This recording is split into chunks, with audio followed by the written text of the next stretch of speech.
down here, and I've been comparing what's changed in that time, and I'd say that about the only thing that has changed is that the road behind me, that's been reopened by the military. That's the main road that travels between Sderot and the Gaza Strip, and now there is civilian traffic back on that road. But aside from that, the situation here is, it could have been the same a month ago. The buildings behind my cameraman Daniel are still empty of residents. The nursery nearby is closed, and the fighting behind me continues. We've seen a couple of Apache gunships in the air above us, and we've been hearing sporadic explosions coming from the Gaza Strip behind me, from the neighborhood of Beit Hanun. Now, most significantly, you can probably see the smoke which is billowing from behind me. That's been burning there for about an hour at least, and I think something that's most interesting about that is the fact that that's not as a result necessarily of a one-off explosion. I've been hearing rifle fire coming from that neighborhood, from the direction of that explosion, and that to me says that Israeli infantry are in close contact with Hamas or one of the other groups that are operating there. If they are using their rifles, they're engaging in what appears to be close combat. This obviously 2 months into the conflict, with this coming in an area that the IDF says it is beginning to take under control, and as the IDF switches its focus to neighborhoods further to the south where they want to have the more intense fighting. But it does go to show that, like you said, with the IDF talking about this conflict being something that will continue for some time, the fighting here does seem to be something that will go on and go on. All right, correspondent Robert Swift giving us an update there on the Israel-Gaza border. Thank you very much for that. And here to continue the conversation with me in studio is Dan Perry, an international affairs analyst and the former Europe and Middle East editor at the Associated Press. Thank you for being with me here this afternoon. The U.S. Secretary of State Antony Blinken is set to visit the country in the next several days. We know that fighting is continuing in the Gaza Strip, but things really seem, in particular today being Wednesday, to be heating up in the north. Is the U.S. concerned that Israel could be battling two fronts, and is it prepared to really step in, apart from some of the aid and the support and the backing, to put an end to some of the fighting? I think the U.S. as a friend of Israel should be concerned about two fronts. All Israelis should be concerned, which is not to say that it might not become inevitable. Reportedly, the U.S. is the reason why Israel did not voluntarily open up a second front in the early days after October 7th, when Hezbollah first got involved. My strong suspicion, and I don't know, but my strong suspicion is that indeed they want to compel Israel to continue to hold back despite the increasingly outrageous provocations of Hezbollah. There is an argument that Israel would be wise to do that in order to maintain the moral high ground towards the diplomatic effort to get the world community, led by the U.S. via the Security Council, to implement its own resolution 1701 from 16 years ago, forcing Hezbollah to withdraw from the border to north of the Litani.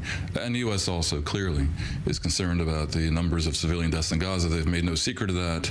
Their impatience grows, and it can be expected to continue to grow as we approach an election year with main constituencies for Biden, the Muslims, the progressives, the youth, and the African Americans, by every indication, not supporting Israel in its current tactics. Well, you mentioned the United Nations, and metaphorically, the body is coming under fire predominantly by Israelis, as well as the Israeli ambassador to the United Nations. But Israel is saying that they will not work with UN officials who regurgitate Hamas propaganda. I'll also remind the viewers that earlier in the broadcasts, we were listening to proof that was gathered by the IDF and the Shin Bet of Gazan residents saying that UNRWA is actually being run by Hamas officials. So just how much leverage anymore does the world body seem to have? It's one thing the United States being on Israel's side and giving us support, but at the end of the day, it also comes down to whether a ceasefire passes, and as you mentioned, the UN Security Council, and Israel's image abroad, which we know is really a hard line to try and shoot in any positive direction. I think Israel could do a lot more to improve its image abroad, which is not to suggest any naivete about certain demographics abroad that will never listen to Israel and are fundamentally anti-Semitic. That doesn't mean that it has to be as bad as it is, and part of that attaches to Israel's own messaging failures and indeed strategic failures, as in the refusal to articulate anything resembling a reasonable day after and conditions for ceasing fire, even today, that it should be doing and is not. But as for the UN, there is a clear difference between the UN Security Council, which is a body with teeth and whose resolutions, at least at times, have the force of international law and sometimes even the force of blunt force, and the rest of the UN. The UN General Assembly is essentially a laughingstock that matters not a fig. Certain US UN bodies do matter more than a fig, like the World Health Organization. I wouldn't scoff at that. As for UNRWA, yeah, in the day after, which hopefully will come sooner rather than later, and hopefully will include the removal of Hamas from power in Gaza, it should probably include replacing of UNRWA with something else, because the degree of their acquiescence, and I know they're in a difficult position, but the degree of their acquiescence to Hamas and in general, almost everything about UNRWA from A to Z is no longer admissible, and I think Israel has every right to demand a change on that front. Well, you were looking at live images on your screen of the Gaza skyline. We can see it there again. Pillars of smoke billowing Still got your in the package back here. background. And Dan, Wide as you so open, rightly pointed out with undisturbed. regards I don't know what's to in the there world still. body, and obviously Israel can be doing more for its image. Right there. But I think a spotlight also needs to be shone on the Middle East, because this could Right there. potentially be pushed over into a different frontal war, being both the south, the north, Diamonds and right possibly here. even a regional war. And so those in the region would want to pay careful attention. And there's still On his many favorite theories blanket. behind why this war actually started on October 7th. And one main point that resurfaces time and time again is the tectonic shift that could have been in the Middle East with the normalization between Israel and Saudi Arabia. Something Israel, the Saudis, the Americans, and other more moderate Gulf nations were pushing exceptionally hard for. One nation, though, was hoping to derail the process in its entirety, Iran. And it's that very same nation that has also been backing Israel's two major enemies right now, Hamas and Hezbollah. On October 7th, Hamas launched one of the most brutal and barbaric massacres in modern history, massacring Israeli men, women, and children in their beds, burning entire families alive, and using sexual violence as a weapon of war. Hamas did not want the progress and prosperity that normalization between Israel and Saudi Arabia could bring to this entire region. We seek a better future for all people in the region. Hamas seeks death and destruction, which is why it dragged us into this war. Defeating Hamas is the only option. It's in the interest of the entire region.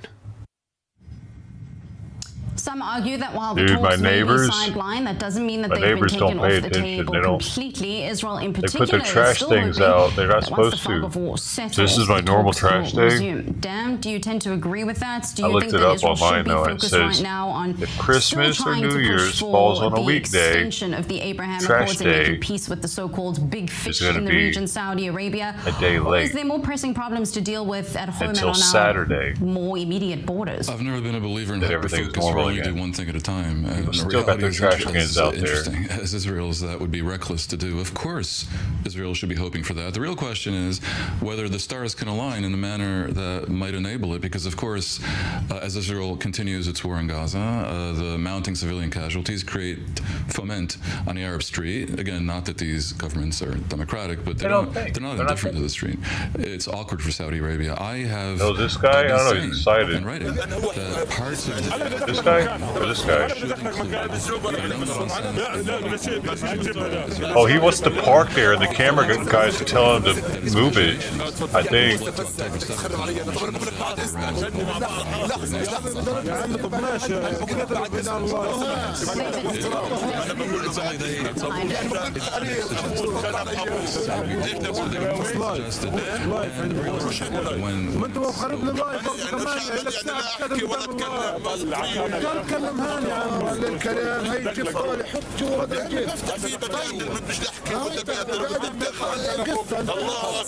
It's like, where am I supposed to fucking park? All praise to God. Everything gets to end in that.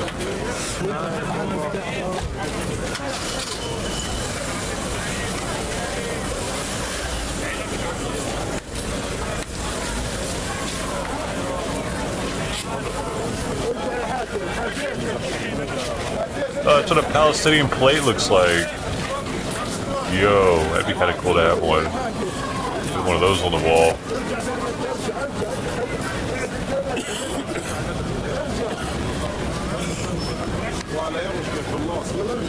I have to get an Israel one too, so people wouldn't think I'm a Palestinian supporter.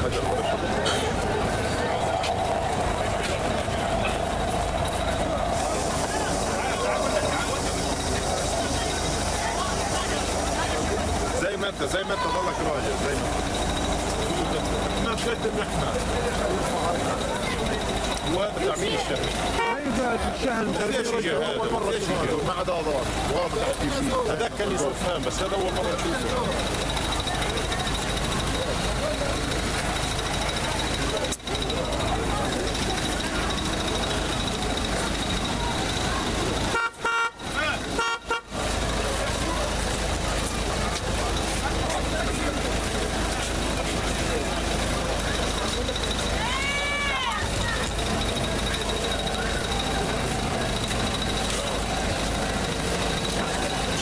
That's kind of surprising that they even have plates. I don't know why.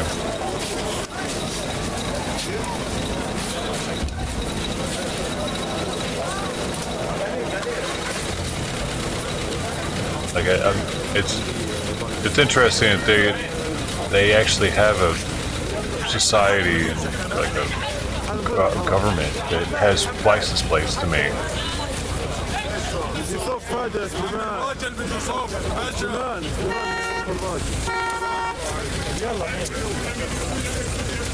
You know, there are people in there that don't even know how to speak. I mean, they don't know how to write or read or write. Apparently, a lot of people in there don't know how to read or write. Because the Israeli forces took a bunch of guys hostage, or they took them to interrogate them for like a month. And one of the guys was like, "Hey, we're not Hamas. We can't even read or write, man. You picked a bunch of idiots." Apparently, Hamas can read and write. That's what I learned from that conversation. And if you're not Hamas, it's not a guarantee that you can read or write. So apparently, they make sure that those dudes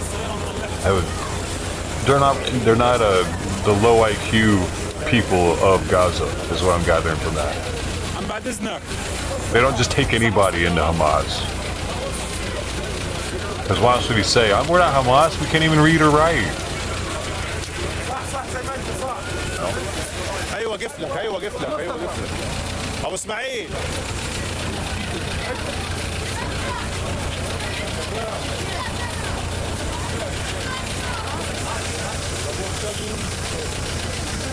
I mean, yeah, I'm not saying that those guys actually don't or do or whatever.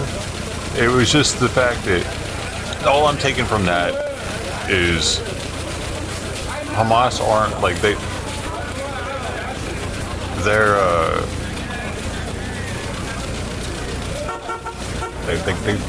go through them. They look at them first. They almost like they get recruited, but they have to get approved to be in Hamas. They're not just taking any yeehaw that wants to strap a bomb onto his chest. He's got to. I mean, maybe if you got one mission, go die. Maybe. But sir, he can't read or write. Who cares? Put the bomb on his chest. But if they're going to be there for a little bit longer, maybe they need to be a little smarter.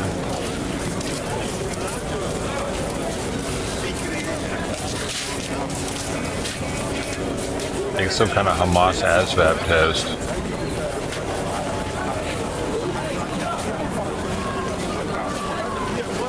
It's like a freaking kindergarten test or something.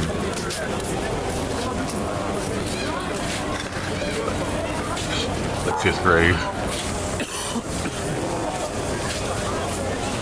You gotta know how to add, subtract.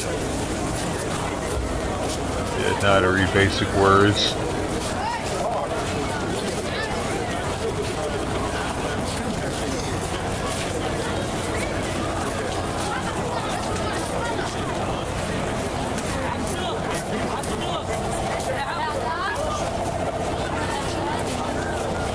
Yeah, it's getting more and more busy because they, look, well, that's different. There's thousands of Israelis. But still, they're telling these people to move constantly. More and more people are having to move. They're constantly getting more concentrated. This is what I expected it to look like a month ago when there were like 1 million people have been displaced. I expected there just to be roaming around everywhere. Like Kensington in Philadelphia. You guys got people, it's like zombie land.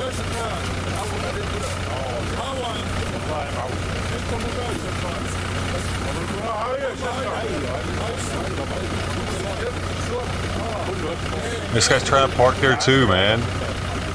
Bro, get the fuck out of here. What are you doing?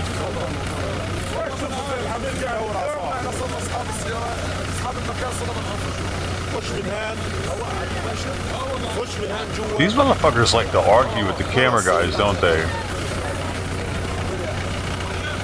You need to get the fuck out of here, bud. Yalla, yalla, yalla, yalla. Allah Akbar, motherfucker.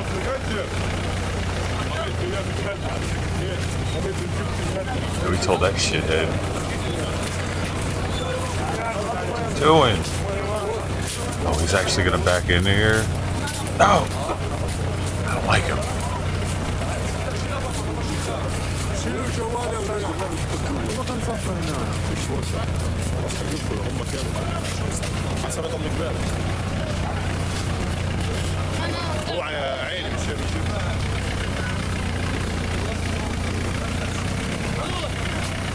Dude, for these people not having health insurance and shit, you'd think they'd be a little more careful with their kids in the back of a truck and shit, right? Allah Akbar. He's a martyr now. He busted his teeth out there in the Great War.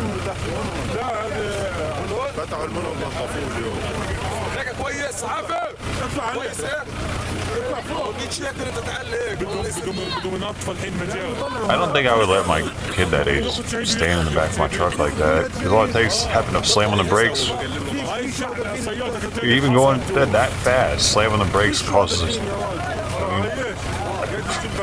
I don't know, man. Be a paranoid dad.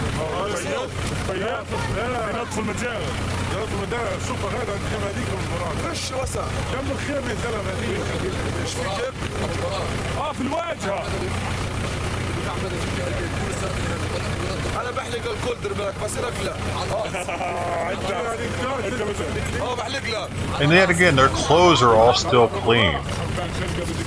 You know, this is a war-torn country. Supposedly it's out of water. Out of water. They're famine. They're starving. Their clothes are clean. Their clothes are clean. What is that? Aren't they fucking buried, like, taking people out of rubble and shit? What are they doing? We got people in rubble over here. I don't know. I'm gonna go. Hey, you wanna go hang out at the hospital? Yeah, with my aunt. I think she's in the rubble back here. I'm gonna go hang out at the hospital, homie. Allah Akbar, man. Live and let live. Or die.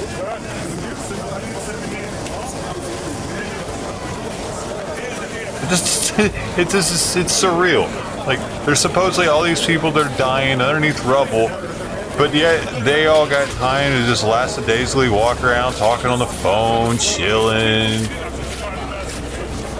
How you doing, homie?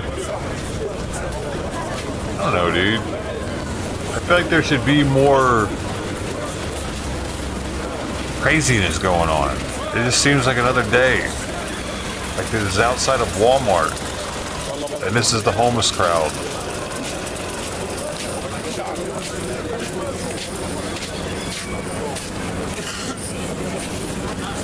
Like, why are more people crying?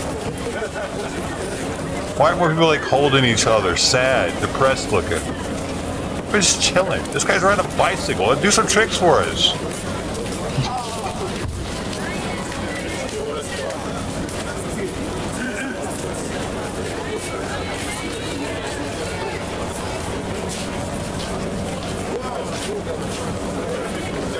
KK.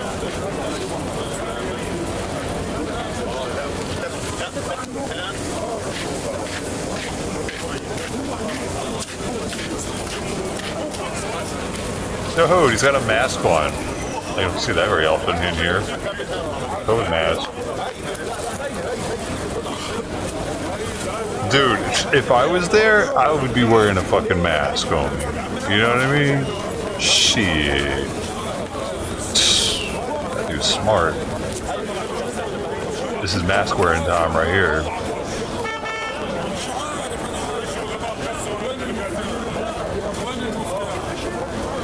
Six-foot rule, Ahmed. I saw you coughing in the corner.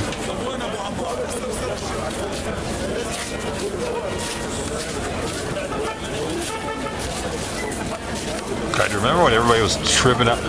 You're in my bubble. You're with 6 feet.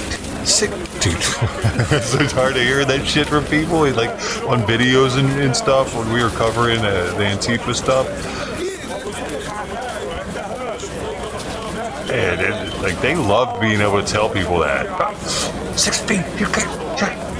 It's like they had some sort of power over people to be able to tell them to get the fuck back because now they have to. You have to do what I say because of COVID.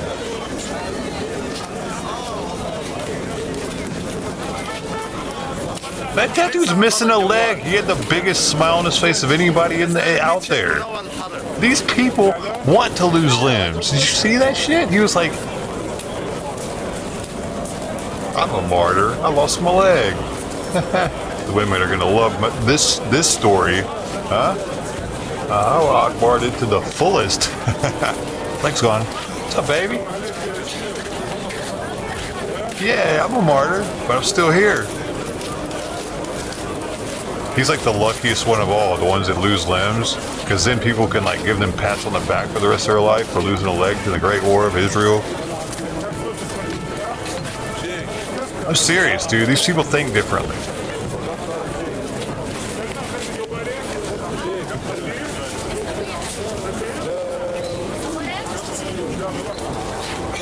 Like they want to be martyred. There was a dude that was in police custody by the Israelis, and they asked him. Apparently they were torturing these guys. They asked him, "Do you want to get drowned, or do you want us to shoot you right here?" He says, "I want to be a martyr." He said that to them. I said, "I want to be a martyr." It's like, "No, we won't let you be a martyr," is what they said. They want it. They want to be killed by a Jew. Crazy, dude.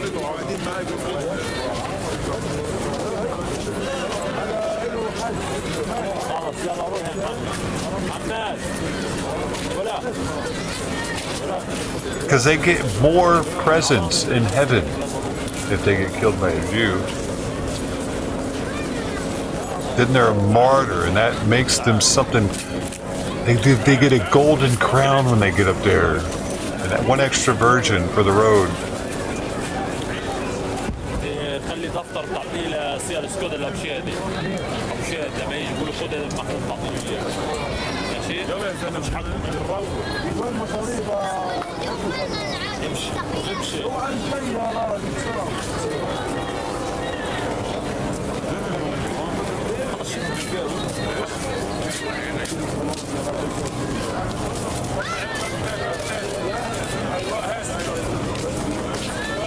I mean, they have to know they're fucked, dude. Like, what are they? Right? They live in perpetual fucked nature. Like, just every day they wake up and this is their life, dude. Hear that drone?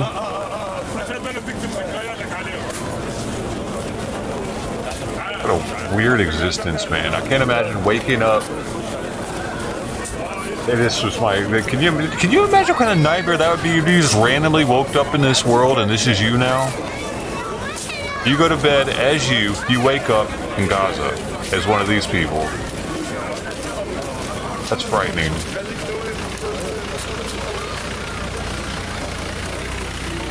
All of a sudden you gotta Allah Akbar it all the time and shit. and you got to worry about a bomb falling, just that it could happen at any moment. Like, we don't have to worry about that ever happening, really. Just fucking doing a drug deal right now. He's like, let's go over here and do it. This isn't a good spot. We're right in front of the camera. Right in front of all the cameras. Yeah, maybe you're right. Maybe we should do it somewhere else. I'll lock for it.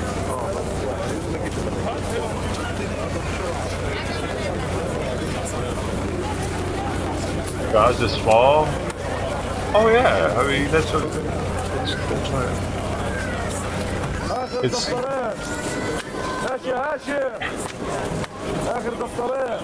that's the point.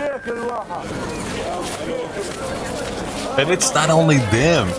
It's not only Israel that they have to worry about the bombs from, because oftentimes the rockets are falling back onto the strip. The Hamas rockets, they have to worry about those also malfunctioning because they're made down in the tunnels. I mean, they're homemade.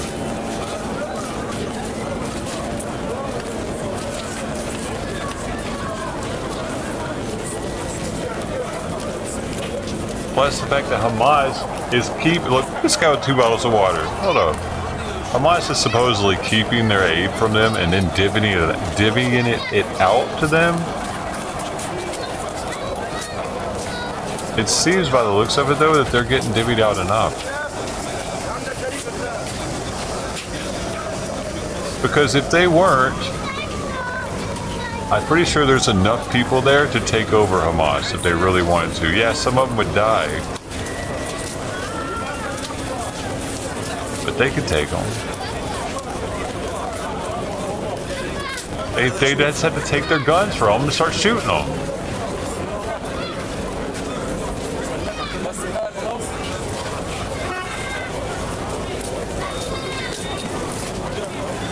They don't want to, though, because you know why? They're fed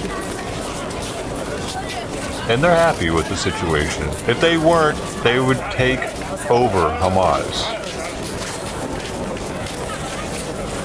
I mean, one would also ask, why the hell didn't the Jews do something when Germany did that to them? I don't know, man. That's another good question, right? Why did the Jews let that happen to them? Weren't there enough of them to stand up that they all would have been like, fuck this, we're not living there?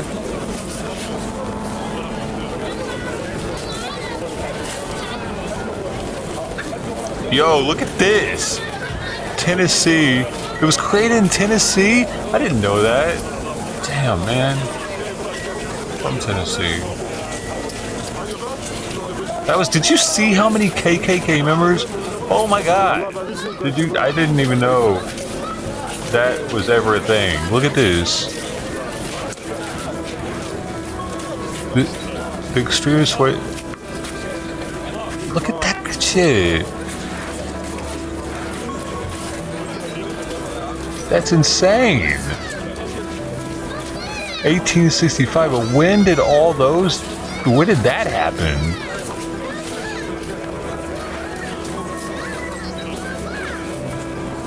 By Confederate Army veterans. Huh. Well, learn something about my home state today.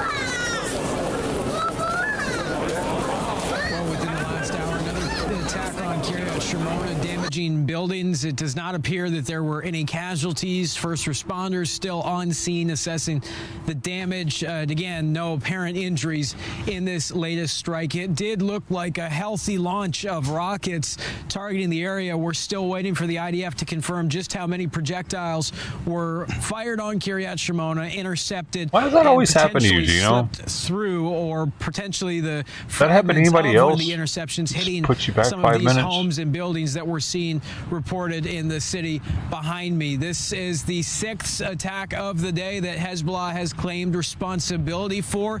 Many of these attacks have taken place over a wide variety of areas, both civilian towns, military installations. One of the attacks this afternoon, Hezbollah claimed that they struck with both artillery, suicide drones, and rockets, all at the same time, targeting this military outpost. Not clear if there were any casualties in that event, although the IDF has not said that there were in these earlier attacks taking place throughout the day. My YouTube usually pops out if I'm using like a map or something. But it's a major city in northern Israel, and it is practically empty, or mostly empty these days. Yeah, it's very empty. These stores, some of the businesses mostly have either shut entirely, reduced hours. There are a few that remain open that out of necessity. It should be noted that in the weeks that I've been here in the north, it appears that more and more people are returning despite the danger. The amount of time that they've spent away now, 80 plus days, has been a challenge to say the least. Especially for those with businesses here in the north. You've got many farms that continue to operate in the valley. So it is a challenge to continue to hold this evacuation order with no clear end in sight, with no real plan. Dude, I love how they bitch about how they're losing money when Gaza is losing tons of life. It's not a good look for the Jews, man. They constantly are bitching about how they're not able to work. They're to be some sort of security. I get it though, because that's what they have to bitch about. Hezbollah away from the border before it's safe to live and inhabit this space again in northern Israel. That does not seem like it's something that will have a clear timeline, or if it is to involve the military might that's been positioned here. But they're already living high on the hog in comparison to Gaza residents. These people live in extreme poverty. War was concluded in roughly 30 days, considering what's when they used to own this territory. They used to be a bustling boiling over of tensions, import-export country. Palestine was doing things, man, before England did what they did. Man, there's a documentary on Al Jazeera. I know people are like, Al Jazeera, you can't watch that, that's bullshit. Dude, whatever, dude. Take what you want from any news source. There was factual information on that documentary. Forces, the United Nations sitting there in the middle of all this. If something is to erupt, it would be of global consequence. They were on the up and up, man. Zach Anders, thank you very much from the northern border of Israel here in the studio with me. And the UK created a monster with doing what they did, dude. You have a government background. What's going on? Well, we are reaching the point where the UK did this, dude. The camel's back is going to be broken. I mean, the stroke is there, and it's very near, because Israel is getting impatient with the provocations of Hezbollah. They gave preference to the Jews. Interpreting the lack of adequate response from Israel, meaning they gave them better land and more of it. Israel as weakness, and they were kicking out people that were living there. Who had farms and families that passed down for hundreds of years, man. I can't imagine. All of a sudden the UK is like, yeah, that's not your land anymore after you've had it for hundreds of years. Now it's the Jews' land. Yeah, we would have probably been fighting. Can you imagine that happening here? If all of a sudden, say, Mexico, they're like, yeah, we're giving back Colorado, Texas, and California to Mexico now. So y'all are going to have to move somewhere else. Shit. Man, it'd probably be the end of the world.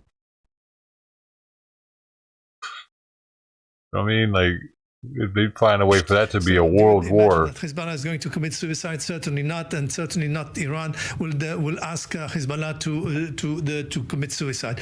This is why we are approaching a point where there will be no way, there will be no other solution but a military confrontation between us and Hezbollah, because otherwise we won't be able to bring back the inhabitants that have been evacuated from the north.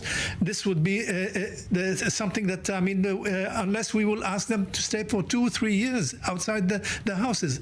And in the meantime, what's happening is the mirror-like. The thing is that Hezbollah has adopted at the beginning a tactic that he was firing his missiles from forests, from bushes and so on, and he saw that Israel was burning all the area, so he just repositioned himself in houses, in schools, in hospitals in the area, and Israel is hitting those targets because this is where it is hiding. As such, for every house that is being hit by Israel, Hezbollah is hitting one house inside Israel, and this is why we find ourselves in areas like Manara, for instance, the kibbutz, with 50% of the houses have been destroyed. In Metula, the first row of the houses has been destroyed, and so on and so on and so on. This is the mirror-like the conflict between us and Hezbollah, but there will be an end to that. And I think that the major element that has been added in the equation today is the killing, the killing of the Sayyid Musawi, the High Commissioner.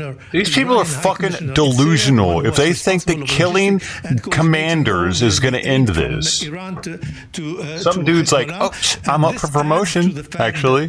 I've been here for a while. I like bar, man. Let's do this.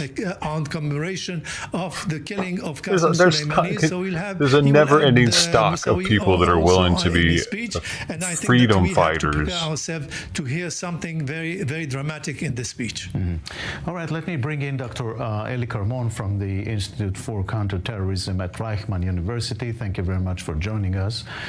Yeah, the question is for how long this sort of low intensity. Can we just have a world war already? Is what I'm talking about. I'm ready for it. I'm ready to watch this show.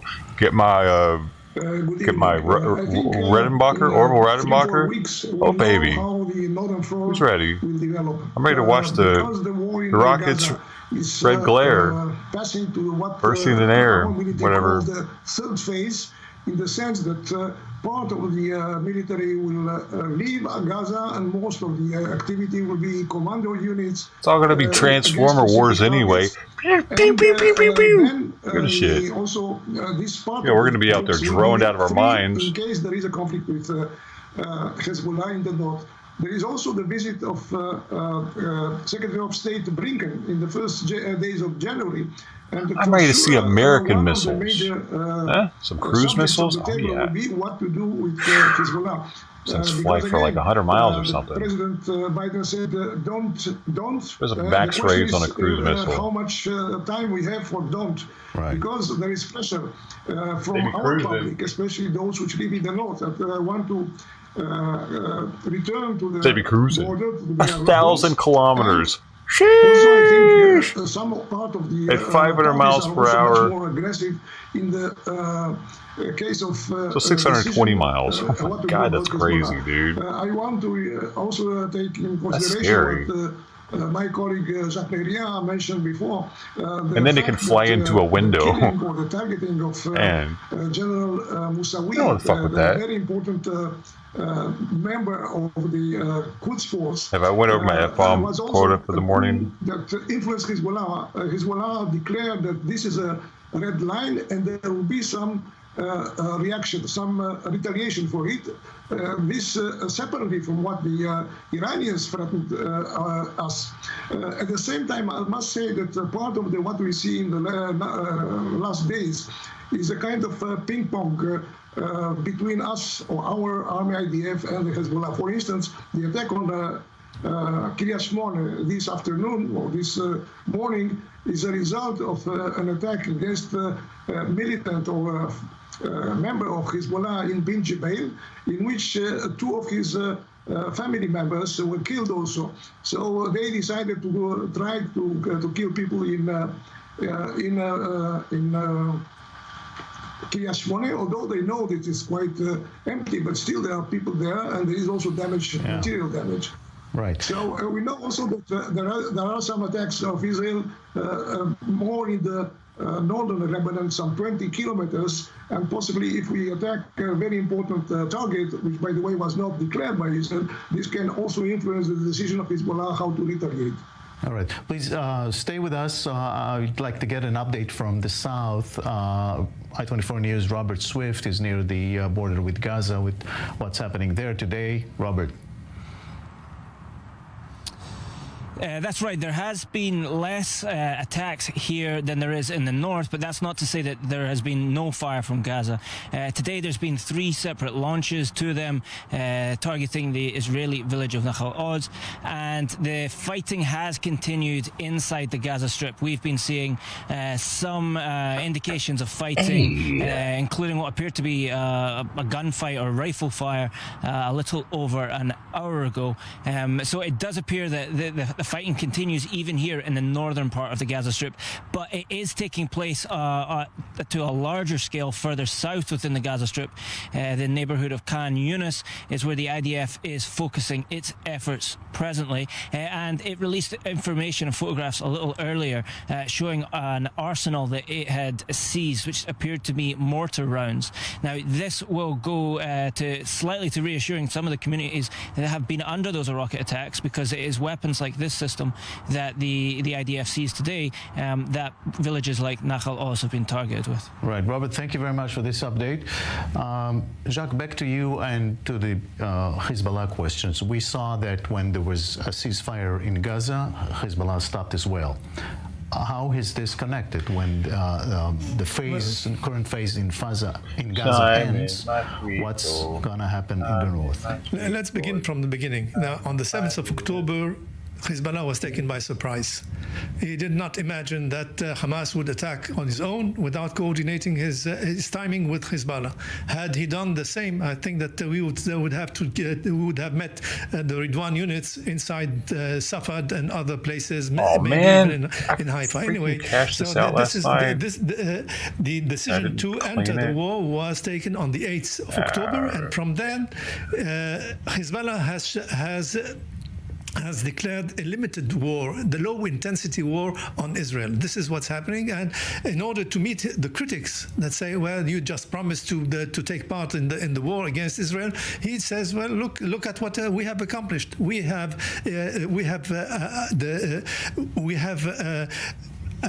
forced Israel to deploy." Enormous quantity of units of the IDF. Instead of fighting in Gaza, they are paralyzed in the north. Second, more than 100,000 Israelis have evacuated their houses, a thing that never happened in 1948. And then third, the border between us and Israel is a hot border. We've been exchanging fire, and it's all the time escalating all the time. It'd be nice if they put who the fuck this guy was on the screen while he was talking, you know? To meet the critics, this is why what Hezbollah has presented, but there is a limit, because now Hezbollah is watching what's happening in Gaza. Here. When there was the ceasefire was also applied in Lebanon. But now that he sees that Hamas is under duress, knows who this guy is. This is right now the grinding machine of the IDF is working in Khan Yunis and other places. He might be tempted to intervene more, meaning to widen the scope of the confrontation with Israel, and this could happen not only from the Lebanese border. As you know, the AOC posts controversial Christmas messages comparing Jesus to Gazans on Instagram. Most of the Iranian militias are deployed. Might as well be a and Gazan. Some of them are deployed less than 200 meters from Israeli positions, and this front seems to be the igniting day after day, and so that there's a belt that is being built from Lebanon to Syria to Iraq, where Iraq has fired the drones against Eilat, and let us not forget what's happening in Yemen. Yemen is very crucial for Israel, because it's costing us a lot of in our economy. 30% of our commerce goes through the Bab el-Mandeb, and right now not only us are affected by this, but also the Jordanians. Jesus would have been. I don't get it. Also, by the way, and this is the way that Iran is playing. Now, Iran has also its own decisions. So this is how they sent their own drone direct against a ship that belongs to some Israelis. Israelis on the shores of India. So, I mean, and what surprise was that the answer, according to the Iranian, was in fact the slap in the face by killing Musawi. So this is more or less the game that is going on between us and Iran. In fact, it is a war, a subtle war that is being conducted between Israel and Iran through proxies, Hezbollah, the Iranian militias, and the Houthis in the Taus. Right. Back to you, Dr. Carmon. U.S. Secretary of State will come to Israel next week for the 5th time since the war started. And obviously the United States has been pulling Israel back. Why from, do we have to keep wasting money flying our Where is the international government pressure on workers Hezbollah?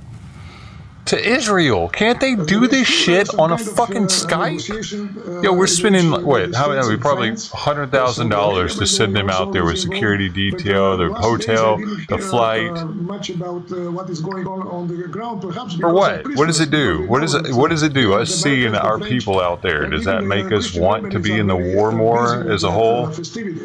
So if the negotiations trying to pull Hezbollah to north, perhaps according to the 7001 resolution, northern than the Litani. Do they want to fuck each other? Is that it? Because you can't fuck on Skype. You got to be in person to put your dick in somebody's ass, you know? That's probably it. Then perhaps now that I think about it. That's it. I figured it out. They're fucking each other. For Israel also to decide what to do. If not, clearly Israel will have to decide. I mean, because that's why I would all of a sudden want to go hang out in Vienna. I couldn't put my dick in her pussy on Skype. You know what I'm saying? I had to go out there for that. So I'm just going off my own life experience here. You know? I would consider also the issue of the Houthis, because the Houthis are also very important tool for the Iranians. By the way, they were trained. It's infuriating that we keep going out there, dude. By the Hezbollah experts.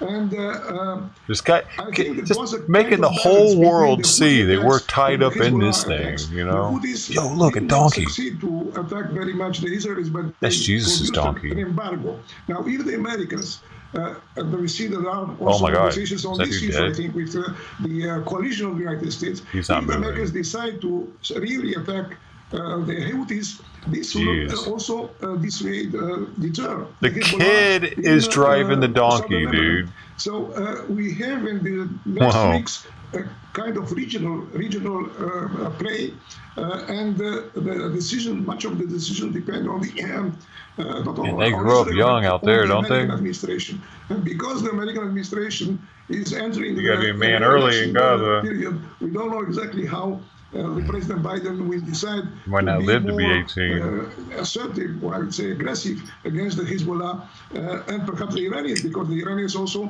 we know they attacked the American forces in Syria and Iraq, and the first time, I think, the what does Houthi mean? Destroyed. Is that a British thing? Long-range missile on the Indian Ocean. Are you talking shit fired by the Iranians?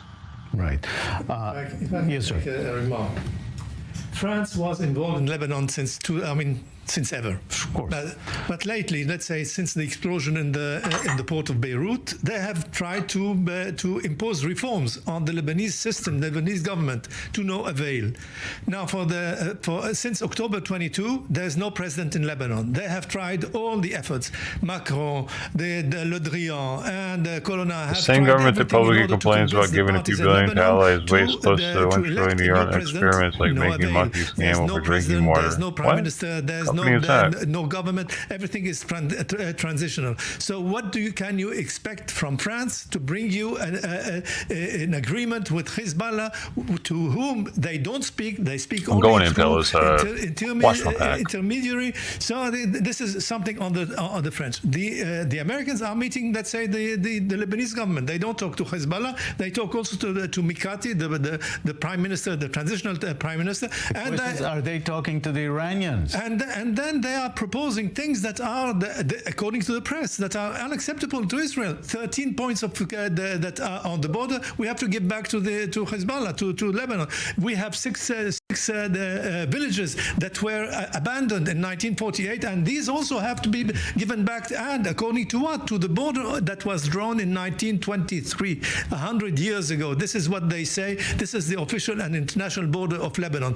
Unacceptable to Israel. So I take what you say, Jacques. You're very pessimistic about. So Lebanon wants a piece of it too, huh? It's inevitable. The war is inevitable. The only arrangement possible is an agreement between the U.S. and Iran. And who would be the one who would pay? We would be the one who would pay the money, the political money. Meaning what? That the Iranians will ask the total freedom in the area, the hegemony in the area would be accepted by the Americans. They would let them run on the nuclear. They are already almost at the nuclear threshold. This is the kind of price that would be, and of course to defreeze the billions and billions of dollars that America has frozen on towards Iran. If this is the price that Israel is going to pay, I think it's better to wage a war.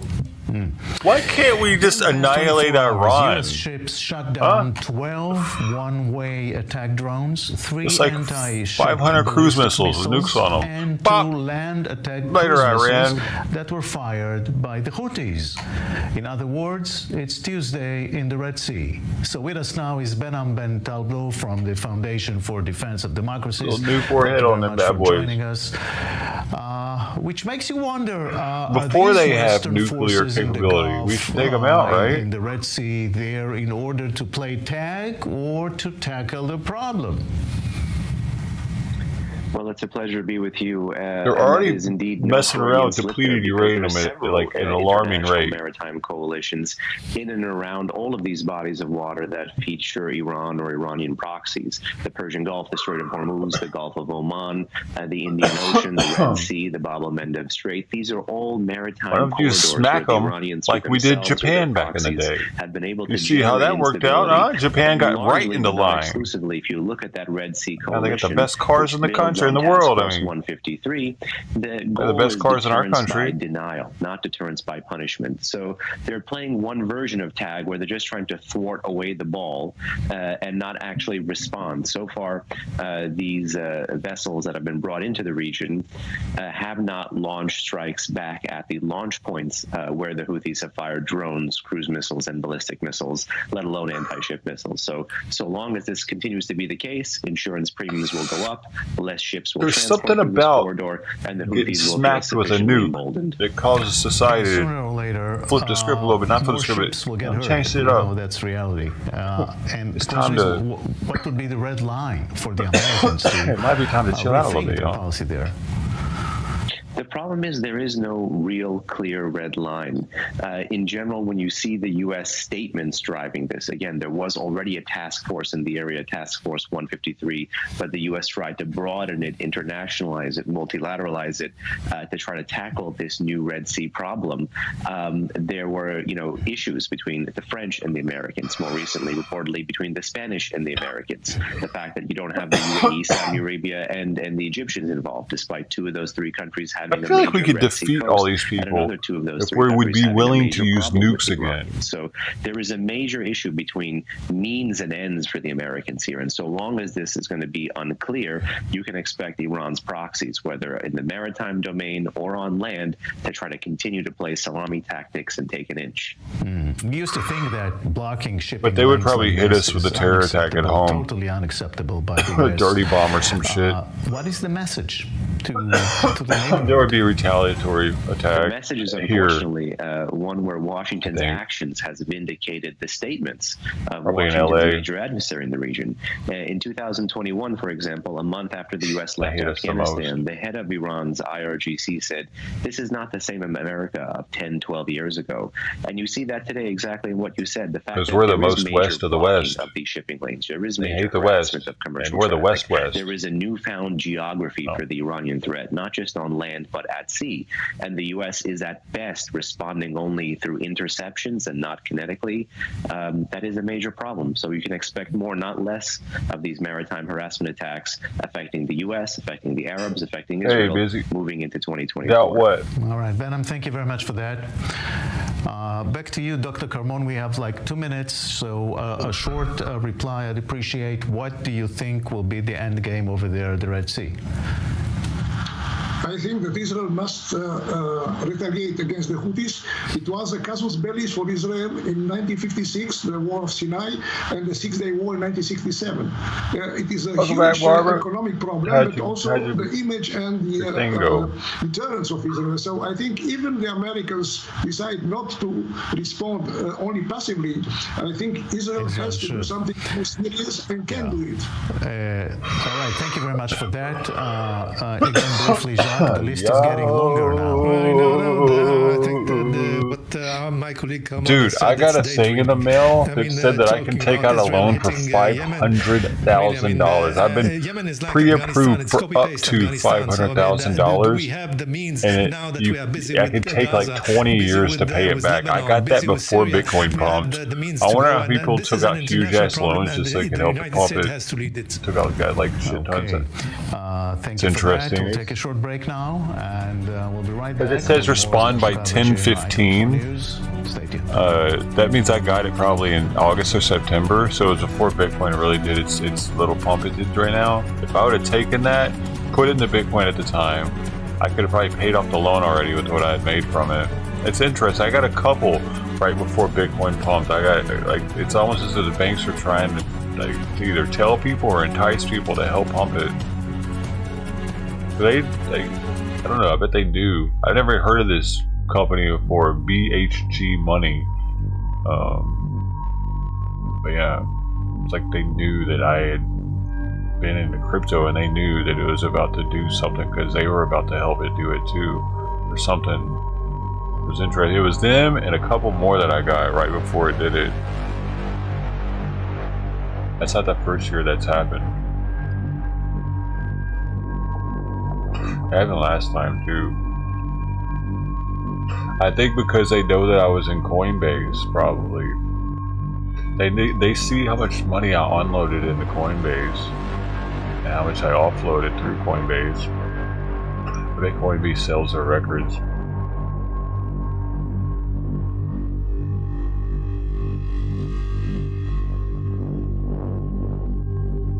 Because that's where it all went through. That's the. I mean, most of it did. So I think some of it might have went through Venmo, but you can't do very much on Venmo. Like 5,000 or something like that a day, or I don't remember what it was. It wasn't enough. I needed to get it on quicker. God dang it! I kind of wish I wouldn't have. Our soldiers are fighting on the front line, but the general perception is something that certainly needs to be fought as well. I tried to save my upside down short position. So whatever.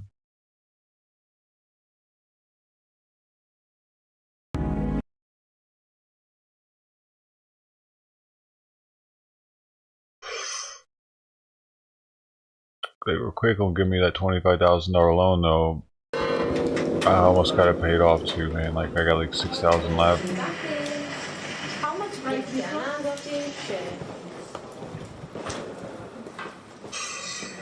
Yup.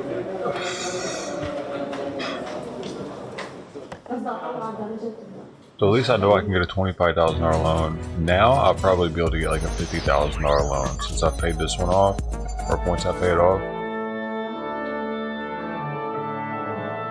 I don't know what the hell I'd ever do with that, but it's something. It's something to do if I can, if I need, if I remember, like, fuck it, dude, I'm moving to Thailand. You know what I mean? I'm bankrupt now. I'm sorry. I'm just saying it's a possibility. It's nice to have it there. Don't think you wouldn't think about that if you had that possibility. But like with my shit would have to really hit the fan for me to do something like that, you know. It's nice to know it's there. Hopefully none of my creditors are watching. Special coverage here on I-24 News, the war in Gaza. And hey man, everybody probably thinks about it if they have good credit, they have like a decent amount they can get. It worked before with the Egyptians. I think my credit cards alone right now are up to $90K. Story now. Well, this is a totally different that story I could because charge. right now the Hamas is under fire, and they are feeling that even the Egyptians have brokered an agreement. They have brought an agreement, whereas the leadership of Hamas Sometimes they wants just to be increase me out of the exiled blue to too, Algeria like or to any 1,000 and a other half here, Arab country. 2,000 So there. imagine what sort of confidence you have between Hamas and the Egyptian Trying to get regime. me to They carry a understand that higher Egypt wants balance. total ceasefire to be implemented in the Gaza Strip, but the price to be paid is first to give back the hostages, and second just to leave the Gaza Strip and go to exile. This is more or less what happened to Arafat in 1982 in Beirut, and he just My left theory Beirut on a about boat Bitcoin together or what's about to happen, and I don't know why I forgot that Bitcoin does this every year. It pumps right before the end of the year because people want to sell out. People that have held for longer than a year, at that point, it's a long-term capital gains tax, which is much less than short-term. So if they've had to hold on for that year and now there's time to do it, they're going to cash out. They're going to try to pump it right before the first, and then they cash out like New Year's Eve or something. It happened last year, heavy, dude. I was like, oh man, I forgot again. It's like the Christmas pump, the December, like it's a thing for people that are going to cash out on the 1st or at the 31st or whatever. So it's probably going to dump right at the beginning of the year, is my guess, from all the cashing out. But it might not dump that much. Maybe in the 20s again, maybe. I don't know, man. I just don't see why. Okay, here's how I'm thinking. Okay, if all the banks invest into, and we're going to get back to this guy right here, whatever he's saying. But if all the banks invest early, if they're the smart ones, if the rich people are the smart ones, right? They're the ones buying like big amounts of it that are making it really pump. Once it gets up to like say 100K, when now you have to buy extraordinary amounts of it to make it pump, because just to have one of them costs 10 times more. So you need to spend 10 times as much money as the rich people did when it was cheap to make it pump. 10 times more than the rich people did when it was cheap to make it pump. So it's impossible for the peons like you and me, who the rich people are supposedly going to be selling into once it gets to the high levels, because they've already bought. So are there really going to be that many fucking idiots in the world buying Bitcoin at 100K because they think it's going to go to 500K? Is that really what's going to happen? Because the banks aren't going to be investing once it's that much, because then that's when they're going to be selling.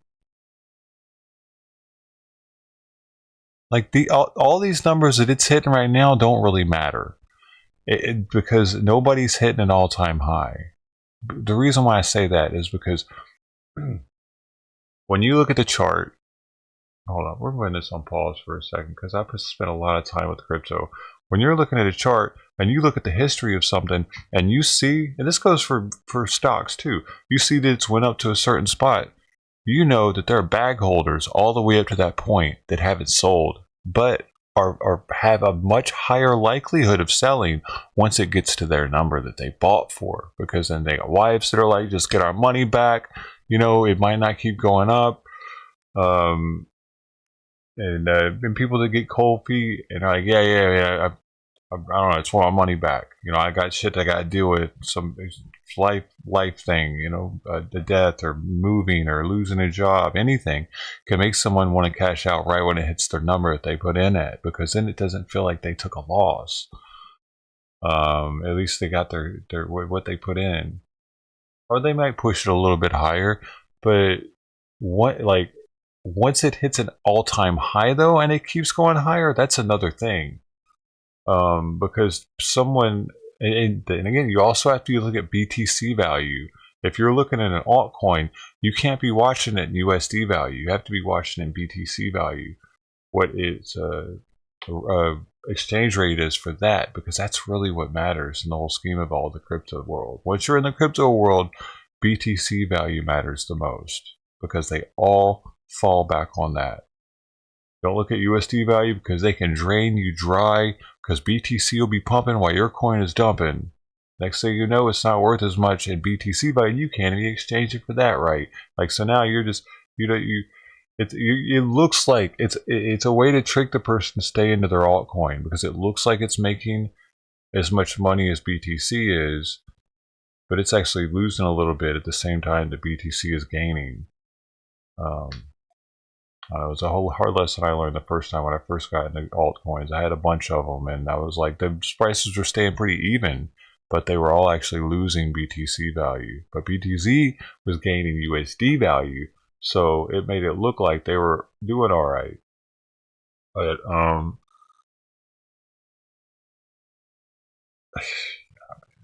so until it hits all-time high, which Doge at 10 cents isn't anywhere near all-time high. What did it get to? 50 cents or something? Did it get to it? It never got to $1 or anything. Let's see. Doge all-time high in USD. Wait. It was 0.6. So, and that's USD though. So it was over half a cent. But let's see if I can do what let me do. Bummer.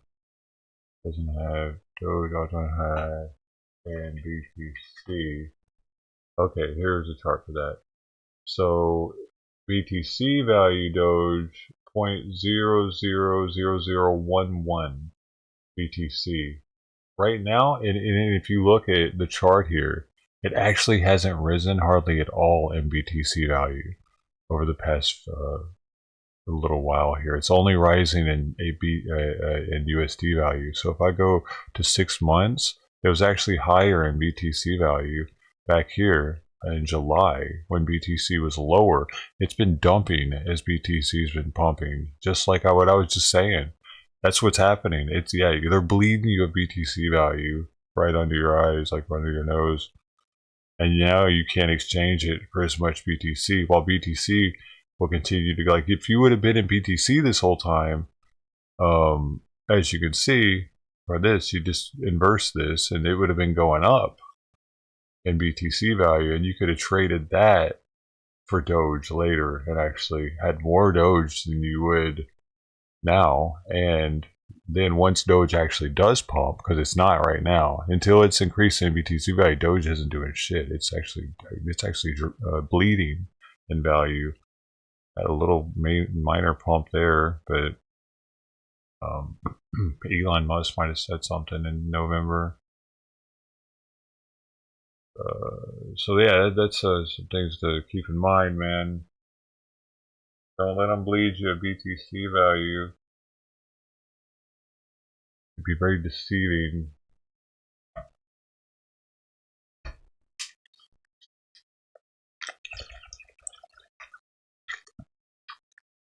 You cut your credit back so you don't get in trouble? Nah, I'm definitely not doing that, dude. My credit score is too high. If I cut my credit back, the score will drop for sure. Because with all the cards, it's like 90 something, but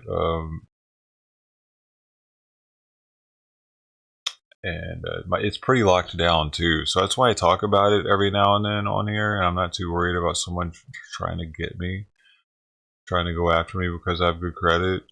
Because my identity was stolen about a few years ago. My identity was stolen, and that is a whole big old pain in the ass. You got to go to the Social Security office. You got to go to you got to do some stuff with the Trade Commission, whatever that is. I remember doing that. I think I had to file a police report. I had to go to the IRS office because I originally found out about it through someone filing their taxes in mine and with my social or something. And it was a huge ordeal, dude, to get that shit fixed. But because of that, I now have like an asterisk on my account and they're much more diligent about making sure that I am who I am. If I'm trying to get anything like a car, or they might actually call me even. I can't remember when I got my car. They might have called, or when I got something alone, maybe somebody might have called. You know, because they have all that information in their system. They have like all your previous addresses.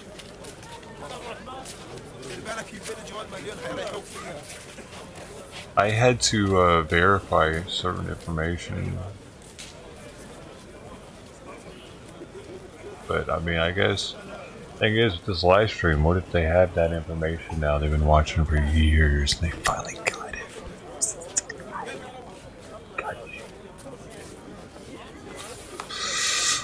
One of them disgruntled IP tours. Oreo rubbing.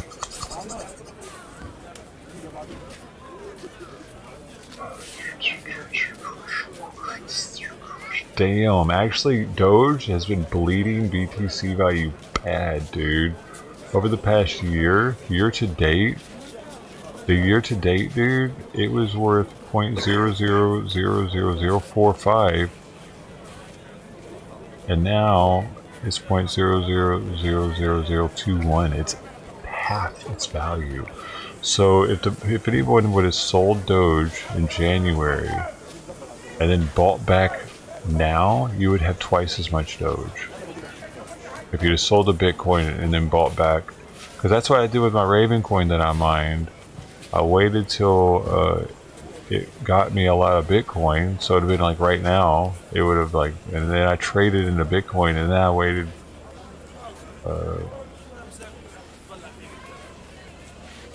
I waited for Bitcoin to pump. No way, opposite of that. I traded when Bitcoin was low. That's right. I traded into it when Bitcoin was dumped, like into the single thousands. It was like 3,700 or something. When all of a sudden Ravencoin pumped, and then I got the Bitcoin and I sat on it until it went into the 30s and 40s. I didn't catch that second pump on it though. I didn't know it was gonna happen. Didn't seem logical, and it wasn't fucking logical. They made it do it. I knew it, dude. I knew they made it do it. When FTX and Binance came out with that shit, then I knew for sure. But I already knew that the exchanges were doing that. Because they could see all our books. I was saying it years ago while it was happening. I was like, dude, they can see everything. They can see way more than the casino sees, because they see how much you have in your wallet.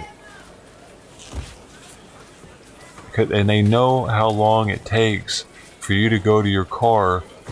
And what they can do is when you're going to your car, they can lock the parking lot so you can't get back into the casino, but your bet's still on the table and you can't take it off. This is what it's like with crypto. Dude, they lock the accounts, they lock you from being able to sign in sometimes. For me, others.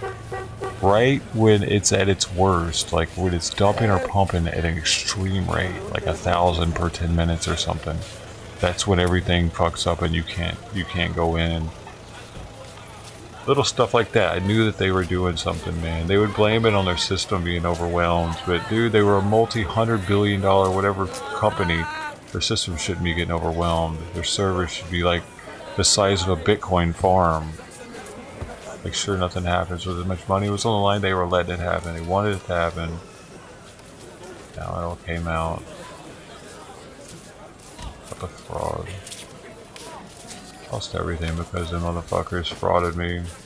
They made it do what it did. It was supposed to keep going down, dude. It really was.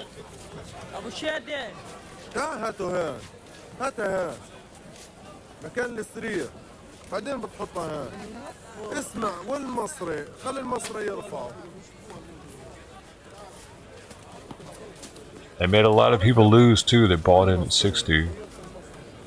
At least for a few years they lost. And a lot of people in FTX lost everything because like there was nothing there anymore.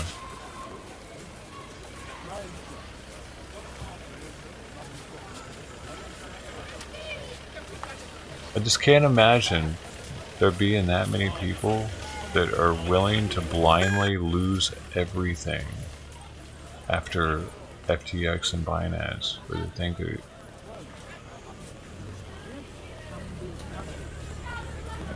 nothing's ever going to happen again now. It's not like those are the first things to happen in the crypto world.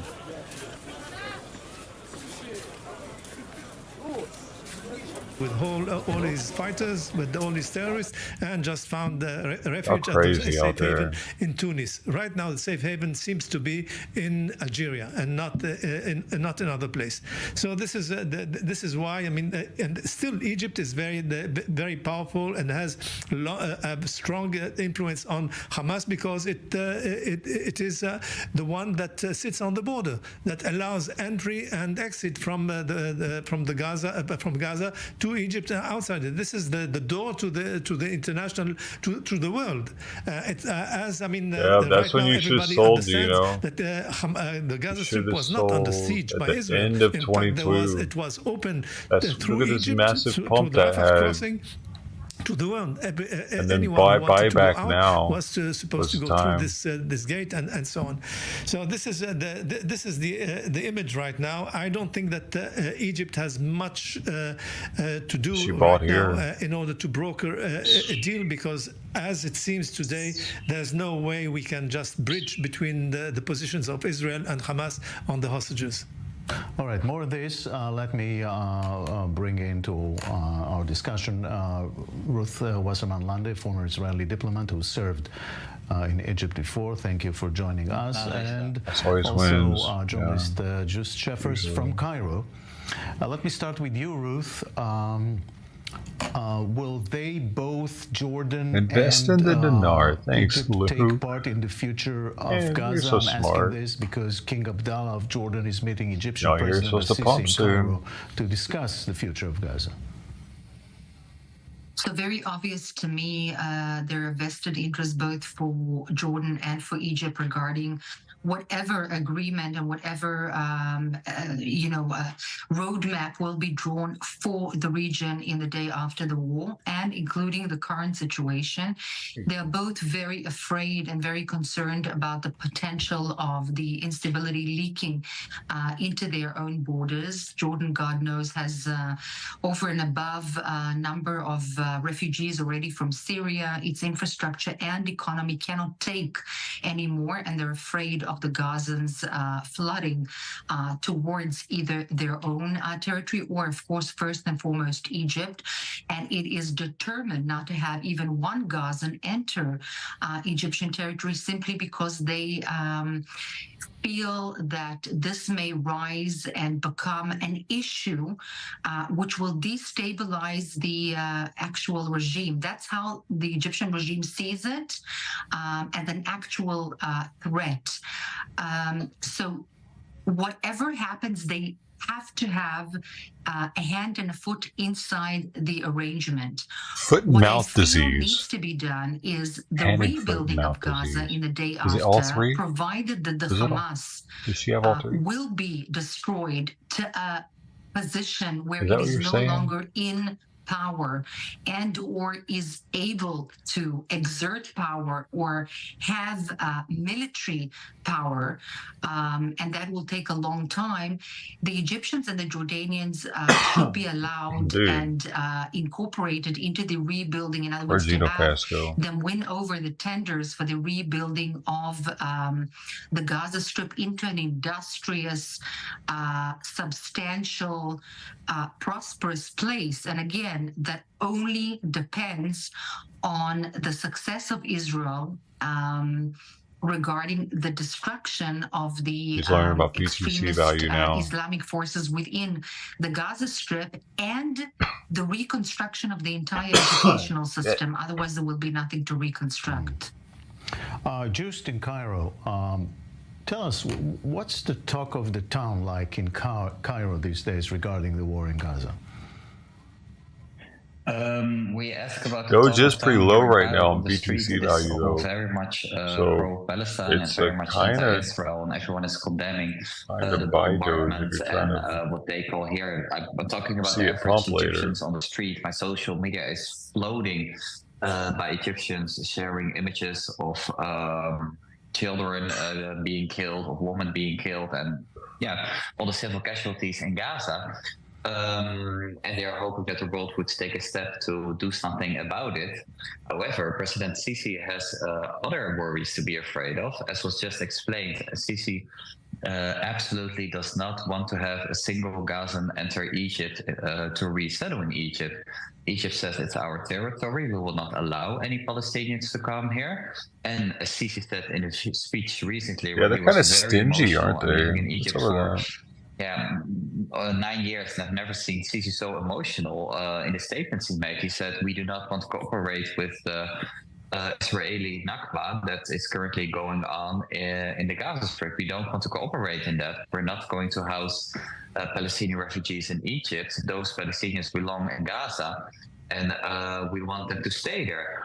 However, Egypt's stance in the recent years was very much nearly the same as Israel, as in they kept a blockade on their borders. They did not allow the free transport of goods, very limited amounts of construction cement, construction elements was allowed to the Gaza Strip, food, medicine, etc. And Egypt sees Hamas as an enemy, as an offspring of the Muslim Brotherhood, which they banned here, which they put all the leader members of in prison or have been repressed otherwise. So it's also in Egypt's interest to remove Hamas from the Gaza Strip, but Egypt doesn't agree with the massive bombing that is going on at this point. However, at the end, Egypt is hoping, as was just explained before, to see Hamas without the Gaza Strip, but it's not exactly sure what Egypt's role can be in there. The primary role for Sisi is to maintain its borders and to not allow Palestinians to flee into Egypt.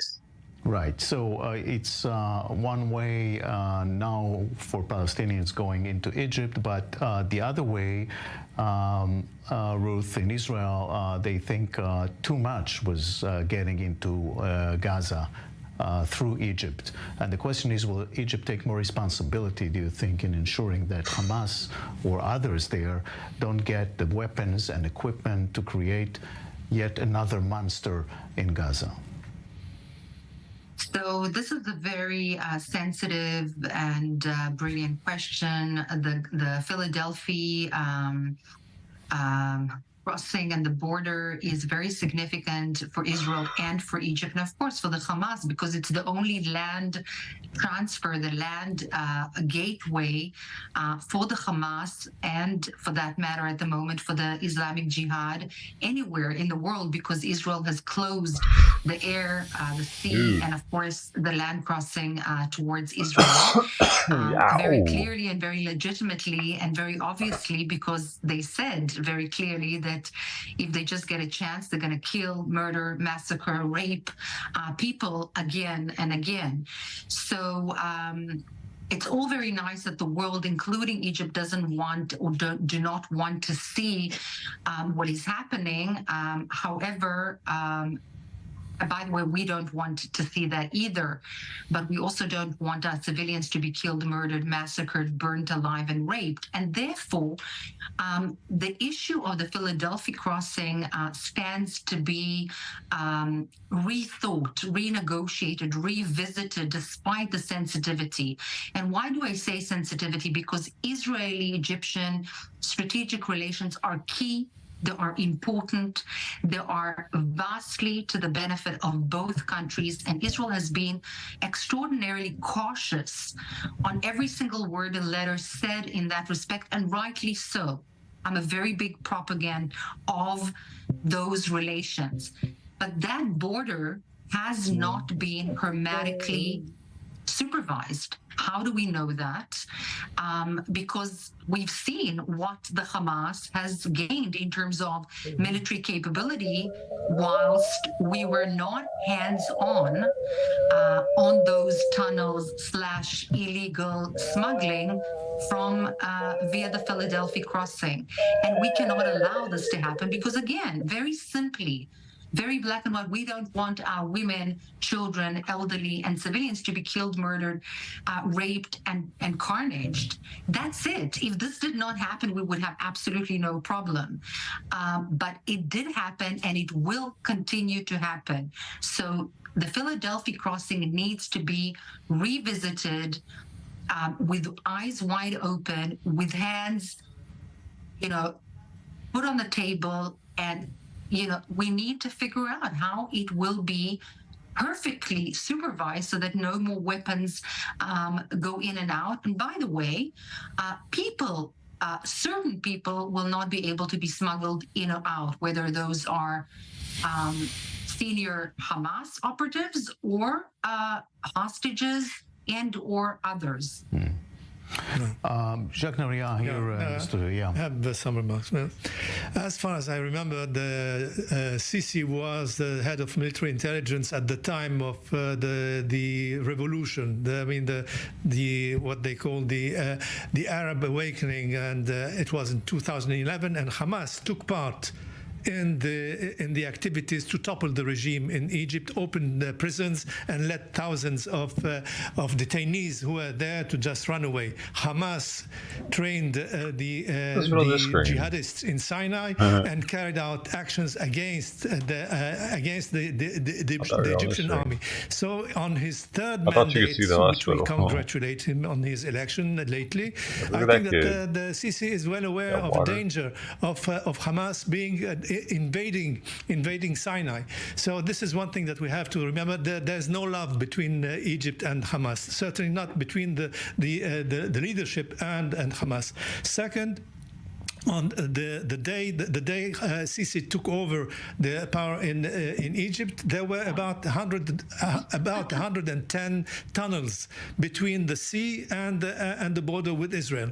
Most of them were flooded or were just destroyed by the Egyptian army. The Egyptian army even cleaned Al Arish airport on a radius of more than 1 kilometer. Nobody was allowed to have a house. Everything was destroyed. This is the way that Egypt was treating the danger of the jihadists. So there were anyway some tunnels that were left there, and because of different considerations. And these are the tunnels that we are interested in stopping. Second, the thing is that we are talking about the Philadelphia Axis. The Philadelphia Axis is the border between Egypt and the Palestinian Gaza Strip. We don't have to discuss with Egypt the border with from the Palestinian side. We have just to take over the Palestinian side of the Philadelphia Axis and just do that. It's a question of time. We will get there certainly during this campaign. All right, Just in Cairo, back to you. President Sisi is on record saying that Gaza should be demilitarized, and this is a serious commitment. Will he make an effort to make that happen? Well, Sisi actually has a good track record in that regard. I mean, you can make quite some comments about Sisi and his policies, but what he actually did was in 2016, 2017, he destroyed a big chunk of the known smuggled tunnels between Egypt and the Gaza Strip. And in order to achieve that, also Human Rights Watch and other human rights agencies have reported on this. Complete villages were removed. And by doing that, a big part of the smuggle network was destroyed. And but as also mentioned before, Hamas still has a lot of weapons. And there was recently a report in either the Washington Post or the Wall Street Journal that intelligence officers are thinking is that after training that Hamas received from the Iranians, is that instead of smuggling everything into the Gaza Strip, which became more stable and more difficult due to Sisi's efforts and an massive increase in security personnel in the northern Sinai desert, Hamas started to develop more of its own rockets based on materials that were legally entered into the Gaza Strip. Ruth, so we are seeing two regional superpowers, really, Israel and Egypt, having more or less the same interests, and yet this thing in Little Gaza play them out. I don't see them being played out. I think that we need to find the way smartly and systematically to work over and above that. We are not going to play into the hands of Hamas. And certainly, as has been mentioned before, Sisi, if he knows Hamas, he knows the threat that Hamas poses on Egyptians, and I dare say that he sees Israel as a better ally than a Palestinian one, let's say, than the Hamas.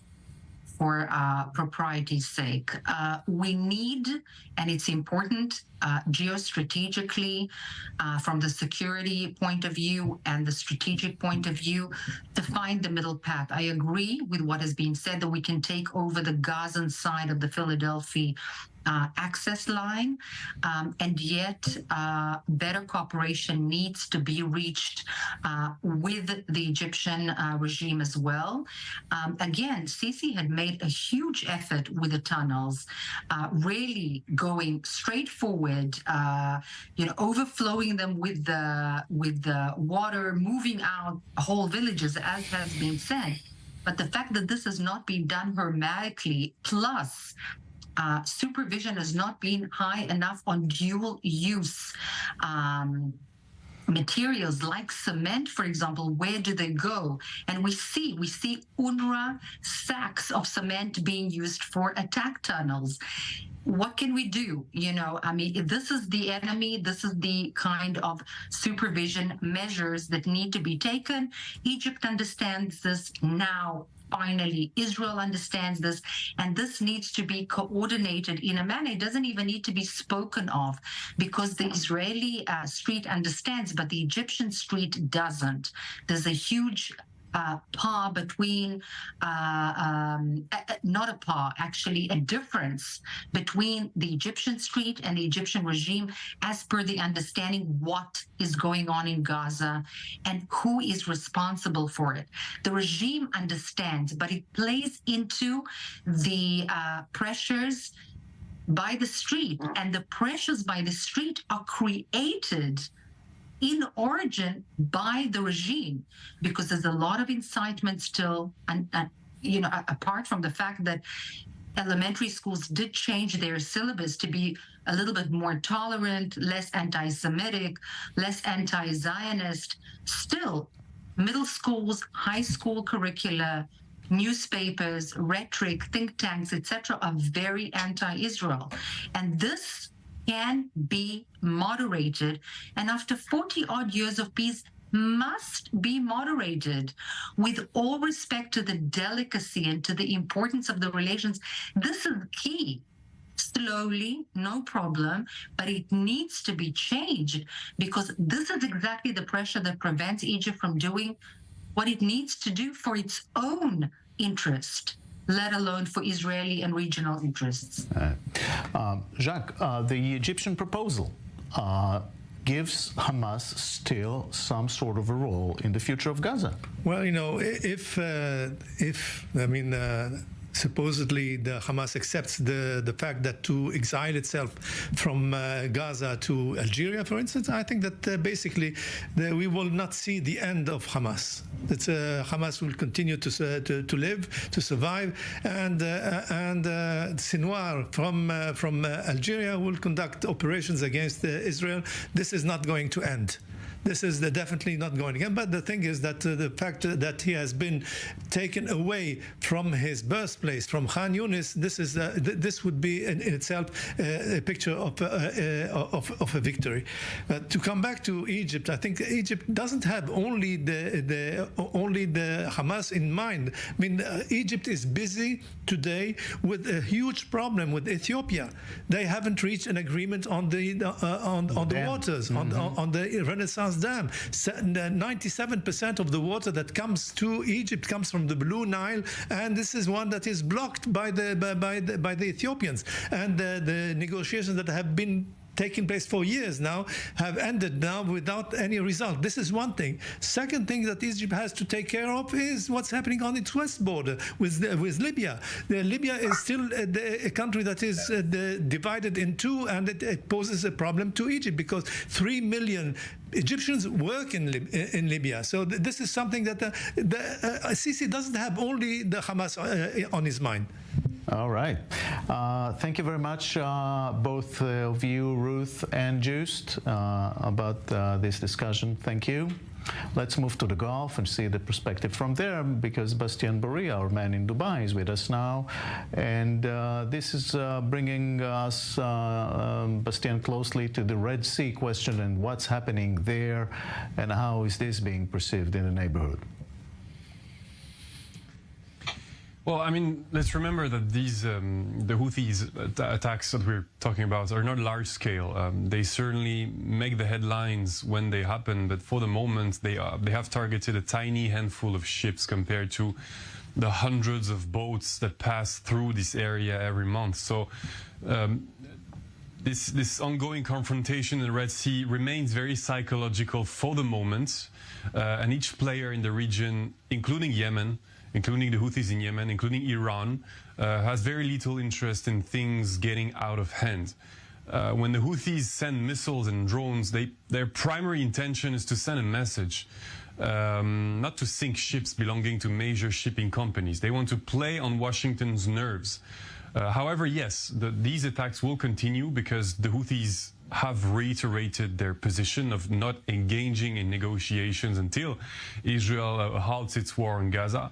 And according to them, this, US-led Red Sea coalition we've been talking about last week, that is currently trying to keep things under control, does not protect navigation, but rather threatens it and seeks to militarize the Red Sea for the benefits of Israel. Now, how is this all perceived in Saudi Arabia and the United Arab Emirates?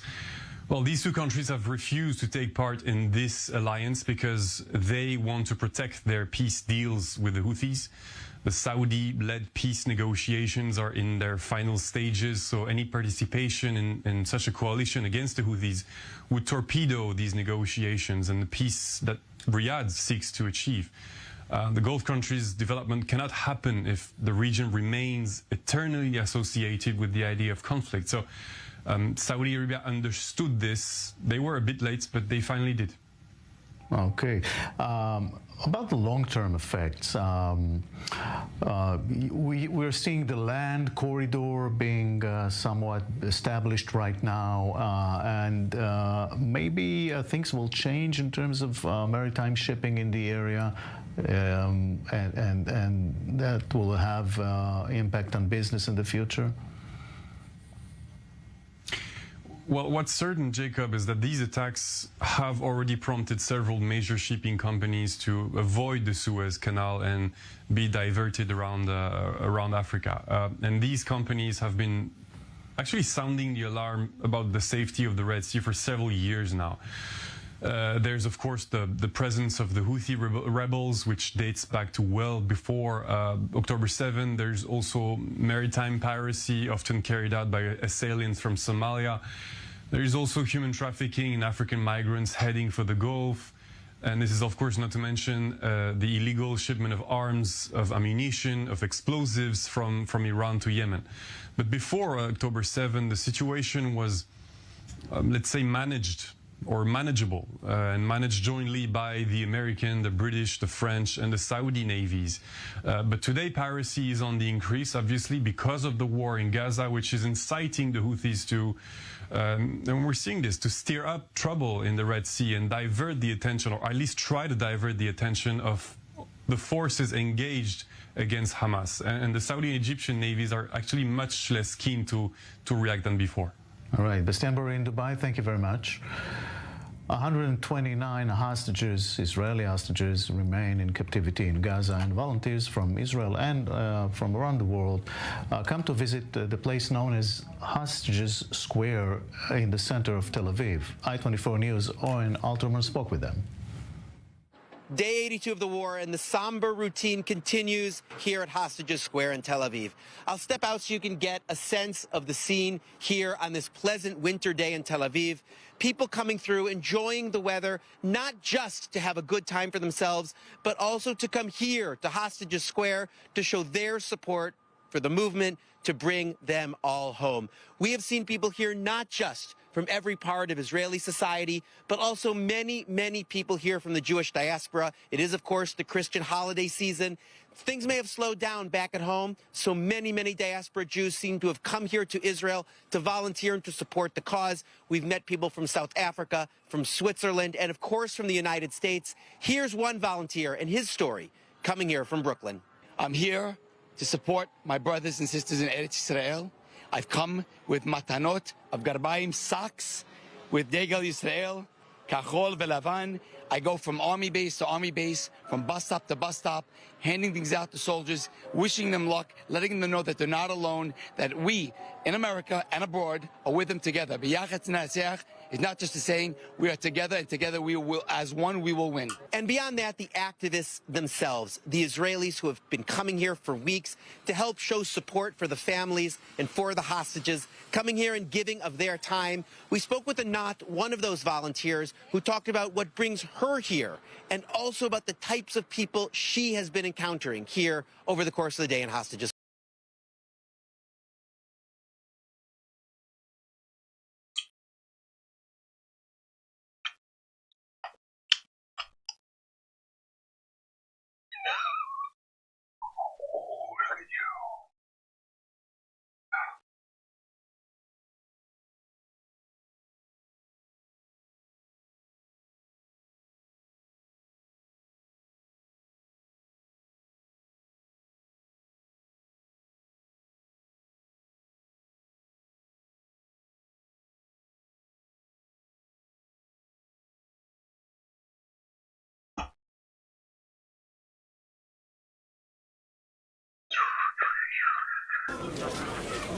He had had enough of that.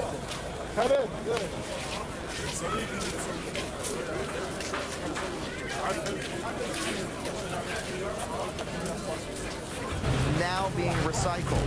What's exciting is we're at the forefront. What is about to happen is a tsunami of solar panels coming back into the supply chain.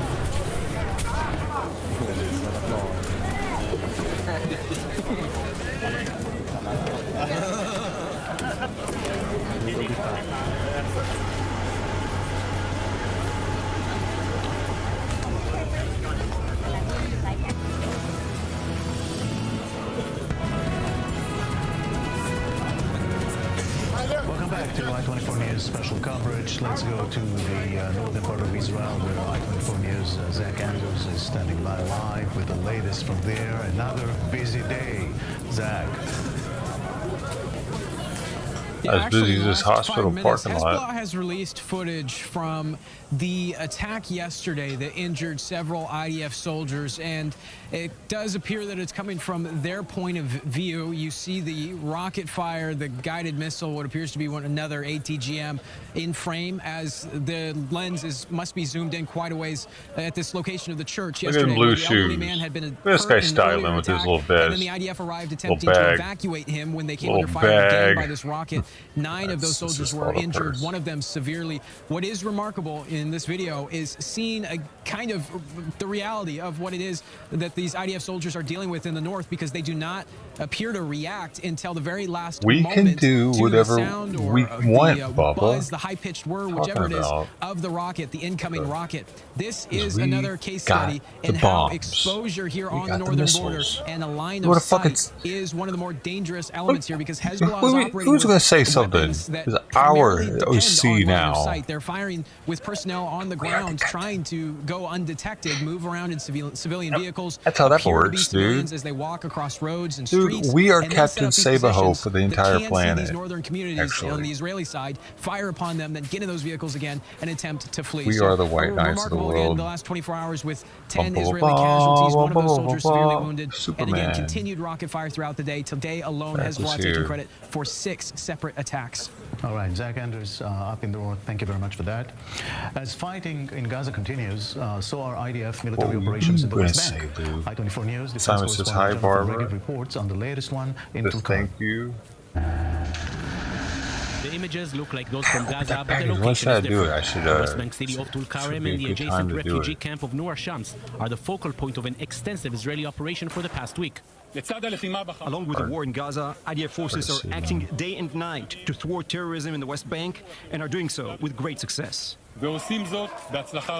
6 terrorists were killed overnight. The IDF claims they were putting the forces in danger. Some of them were sitting in this car, which was targeted from the air by a drone.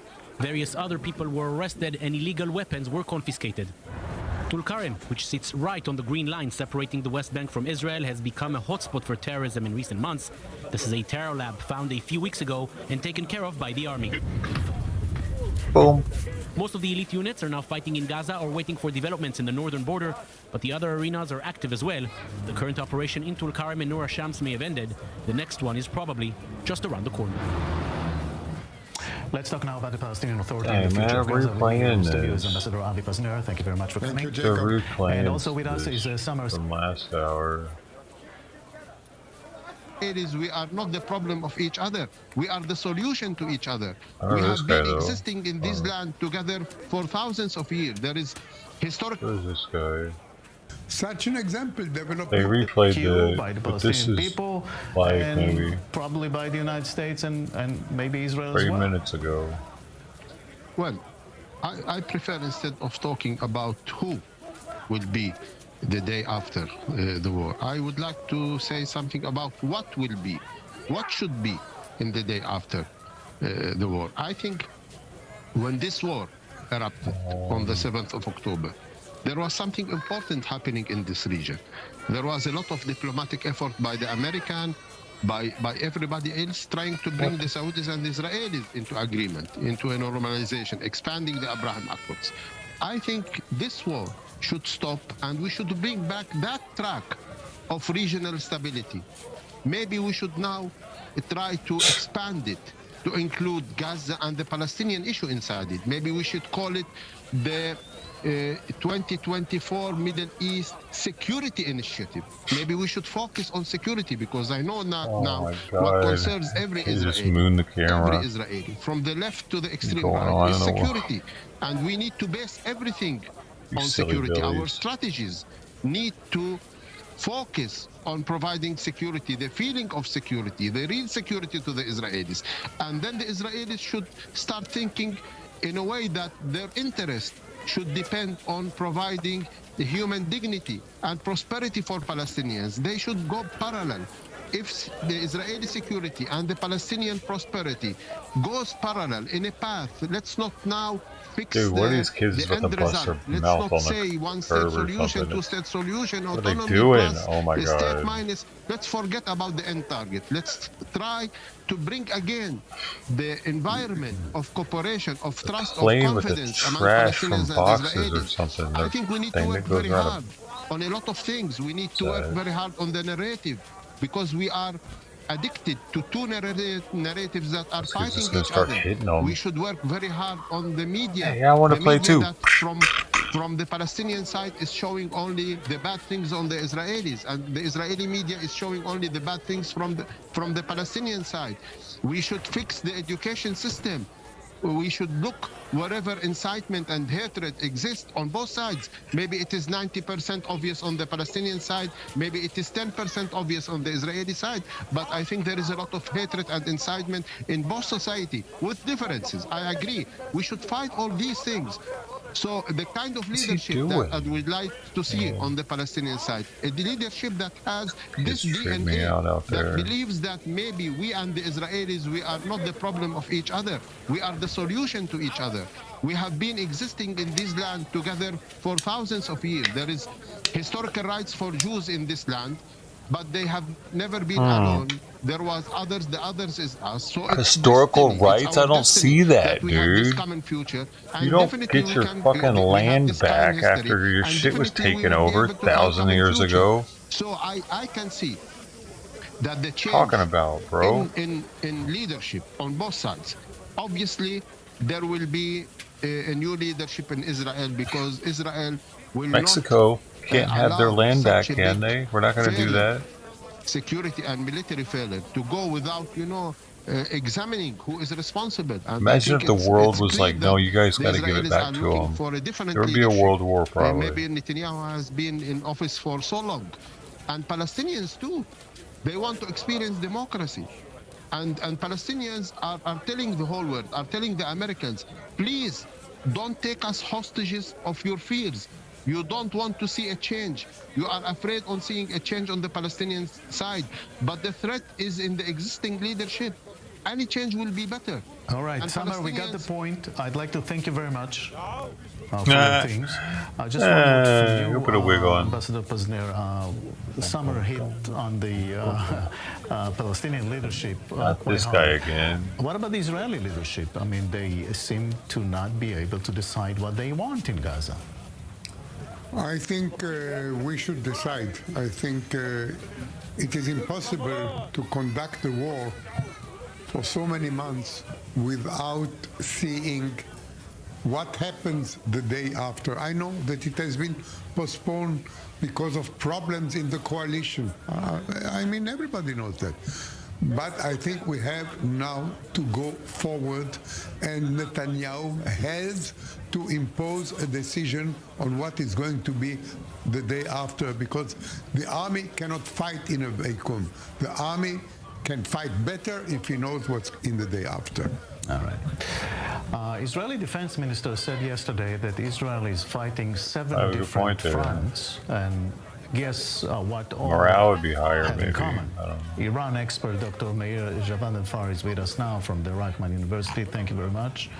Thank you. Iran may be waging a war on Israel, but the spillover is becoming international in a way.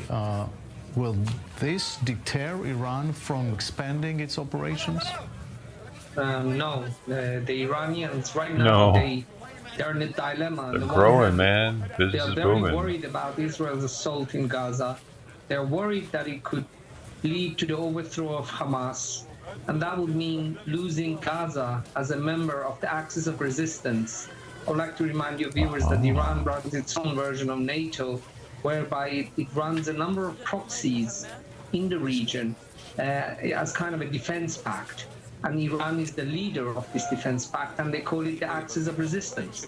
So Iran is very worried that the Israeli assault may lead to the end of Gaza being a platform for the Axis of Resistance. So on the one hand, the Iranians want this to finish as soon as possible, and they are bringing as much pressure upon Israel as they can from places such as Lebanon and from Yemen, and according to one report at least from Iraq. On the other hand, the Iranians have concerns that if this war finishes, then Israel could focus its efforts on fighting Iran, as was the case before, especially during Prime Minister Naftali Bennett's tenure. So Iran is facing a dilemma, and this is having a spillover effects, especially when it comes to the Houthis. Let me ask you about what's happening internally in Iran. What about the Mahsa Amin demonstrations and so on? Where are we with this? Forget it, Yaakov. Don't rely on this. The people of Iran are suffering. When my friends in Europe speak to people in Iran, they say life in Iran is living hell, with the pollution, with inflation. But the Iranian regime has no qualms about crushing any aspirations for freedom or for even reform of the people of Iran. It has done so for 45 years, and now it has the support of the Russians and the Chinese, who see Iran as an important member of their alignment against the West. And right now, the Iranian, we cannot count on that. What we should focus on instead is first of all bringing back bringing back solidarity in Israel. By that I mean putting our deep differences aside and managing them, and to end the judicial reform, and to end anything that puts such great difference and gaps within Israeli society. And then we have to also focus on fighting Iran's influence in the region. Yaakov, I have to bring your viewers' attention to one important side effect of what the Houthis are doing. The Houthis are attacking shipping in the Middle East, and that is really hurting the Lebanese economy, because overwhelming majority of Lebanese imports and exports are from the sea, and the Houthis attack is really undermining them, and you know, Lebanon is almost a failed state. So the Iranian strategy in this region also has consequences for its own allies, because Lebanon could be pushed towards even bigger financial uncertainty and challenges, and also Egypt. Egypt is also greatly suffering. So I think what we have to do is first and foremost to fight everywhere where Iran is present, but we also have to, after this war, try to work with the Palestinian Authority, because by doing so we will rebuild the international coalition against Iran, including the Saudis. I'll end by this point by saying that one of the nightmares of the Iranian regime is Israeli-Saudi rapprochement. This is one of the reasons why Hamas started this war. It's within our capability after this war to make that nightmare come true for the biggest enemy of the Jewish people since World War II. Now, back to internally in Iran, you used the word crashed. So I just want to make sure that they have succeeded, the regime, to really crash all demonstrations that we've been dealing with in the past year or so. Look, Yaakov, the people demonstrate, people are angry. Sometimes you hear about demonstrations, but the regime has complete control over the telecommunication system. There are video cameras in every other major street in Iran. There are so many informants within Iran, and people are people are so desperate trying to make a living that so even if they, first of all, it's very difficult for them to demonstrate, because it means not working, and if you're not working, you're not making a living, and inflation in Iran is almost 50 or 60%, and when they do demonstrate, they're arrested. The regime has bought very sophisticated facial recognition systems from China. So, there's no chance of this happening. And let me give you the worst case scenario, Yaakov. Let's say there is demonstrations in Iran and the regime is about to fall. Well, this time, right now, in 2023 or in 2024, because of the geostrategic situation in the world, Xi Jinping in China and Vladimir Putin in Russia would not let this happen, because this would undermine their alliance, their alignment that they have against the United States and pro-US countries. And this is another additional obstacle that's been created on top of the Iranian regime's own forces, which means that it's not very likely that there will be a revolution in Iran. But of course, I hope I'm wrong, and there will be a revolution. And next year, you and I will do this interview in Tehran. Amen. Until that happens, what's happening with the enrichment of uranium? Are the Iranians back on track, as the agency said? Look, one of the biggest mistakes of Prime Minister Netanyahu was to encourage Trump to leave the nuclear deal. Of course, Trump wanted to leave the nuclear deal because he wanted to undo everything that Obama had done. But we are where we are. Right now, the attention of the international community is on Gaza. There may be people in Iran who are thinking, look, the Israelis are up to their necks in Gaza, in Lebanon. So if we increase the enrichment, then they may not come after us with a military attack. They also look at what's happening with the United States. United States is stretched thin in Ukraine, in Southeast Asia. The Taiwanese are going to have elections next month, and that could rattle the Chinese even more, which means more U.S. forces going to the South China Sea. So they see the Americans being stretched. There could be a new crisis in Venezuela invading Guyana, and that's also taken away the U.S. attention. So when the Iranians look, the Americans are stretched thin, and Israel is fighting a two-front war right now, this may be the time to increase enrichment, or maybe, and I'm just saying this as a maybe, to get closer to a bomb. This could be their perception, and this is something that Israel and the United States need to fix, that despite all the challenges, they would not let Iran go nuclear. But right now, the Iranians see an opportunity, and they're taking it. All right, Mayor, thank you very much for that. Thank you. Well, we have a couple seconds to the break, and when we come back, we'll have more special coverage here on I-24 News. Stay with us. Give me more coverage. My lipstick is on enough to cover them up. Where my hands are, baby. Going for a jog, and I don't want to be attacked from a dog. So I cover up my nips.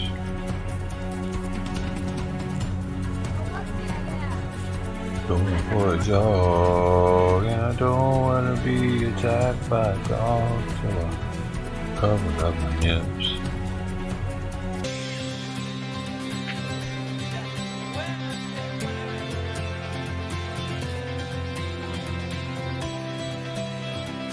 Israel is in a state of war. Families completely gunned down in their beds. We have no idea where is she. As our soldiers are fighting on the front line, but the general perception is something that certainly needs to be fought as well.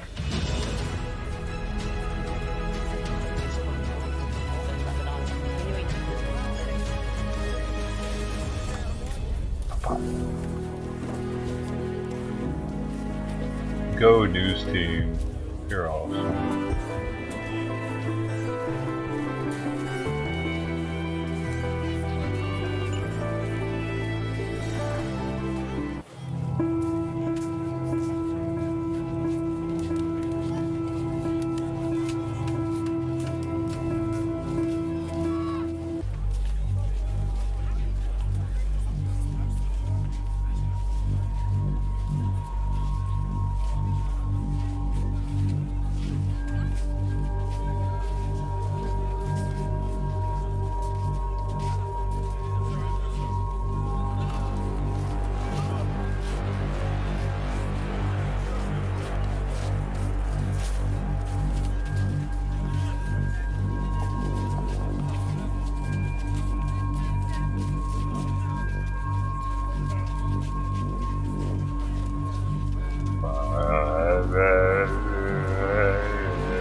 Who's doing the same thing? I do the same thing every day.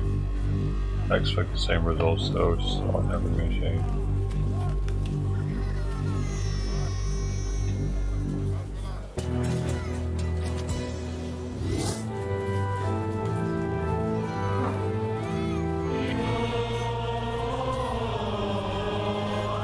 Benignitas et humanitas salvatoris nostri Dei non inoperabili. Dude, why does chartreuse sell out instantly at places? Let's deal with that. Yellow and green chartreuse always sell out like within minutes. And there's a limit 1 on it too. I find it interesting to see what stuff sells out fast. They had a 1,300 bottle of rum on here yesterday for 280 bucks. Appleton Estate Joy 25-year-old Jamaican rum.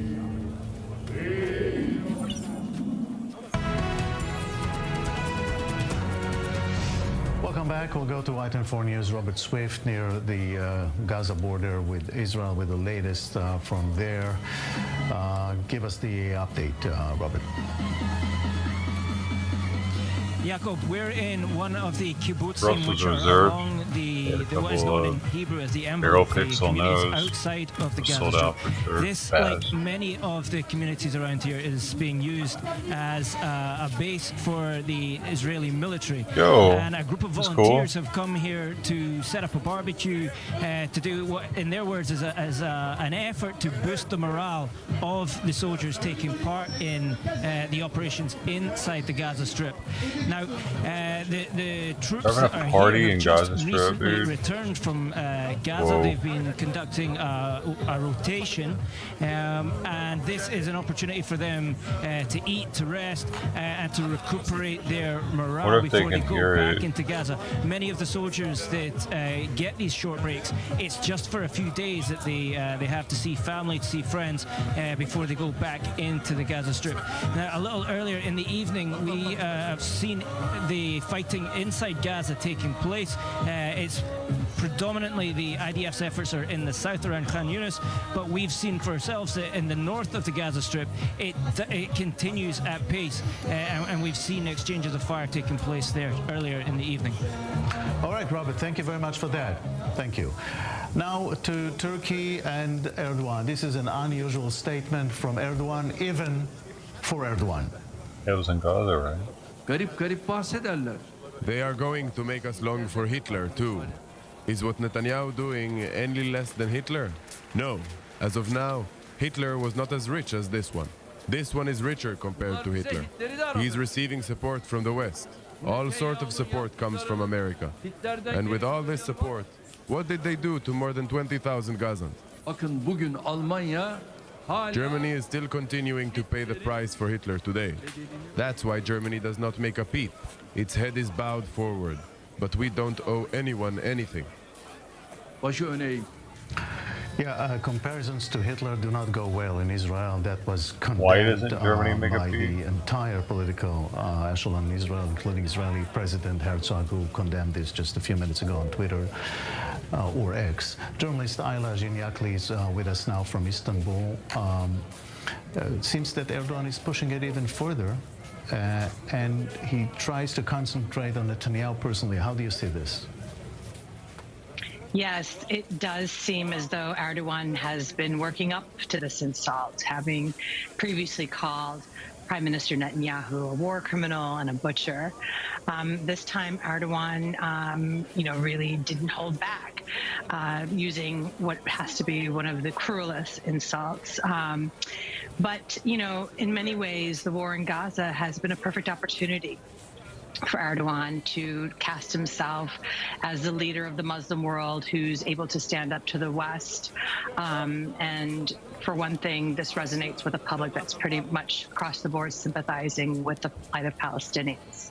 Yeah, stand by, please, Ayla. Ambassador Vipasner, when Erdogan uses phrases like this, that seems to give many Israelis a very, very negative approach for years to come.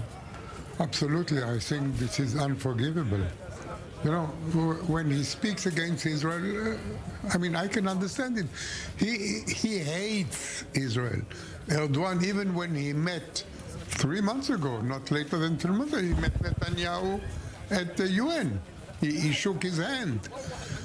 But deep inside, Erdogan has a hatred for Israel, which he cannot hide.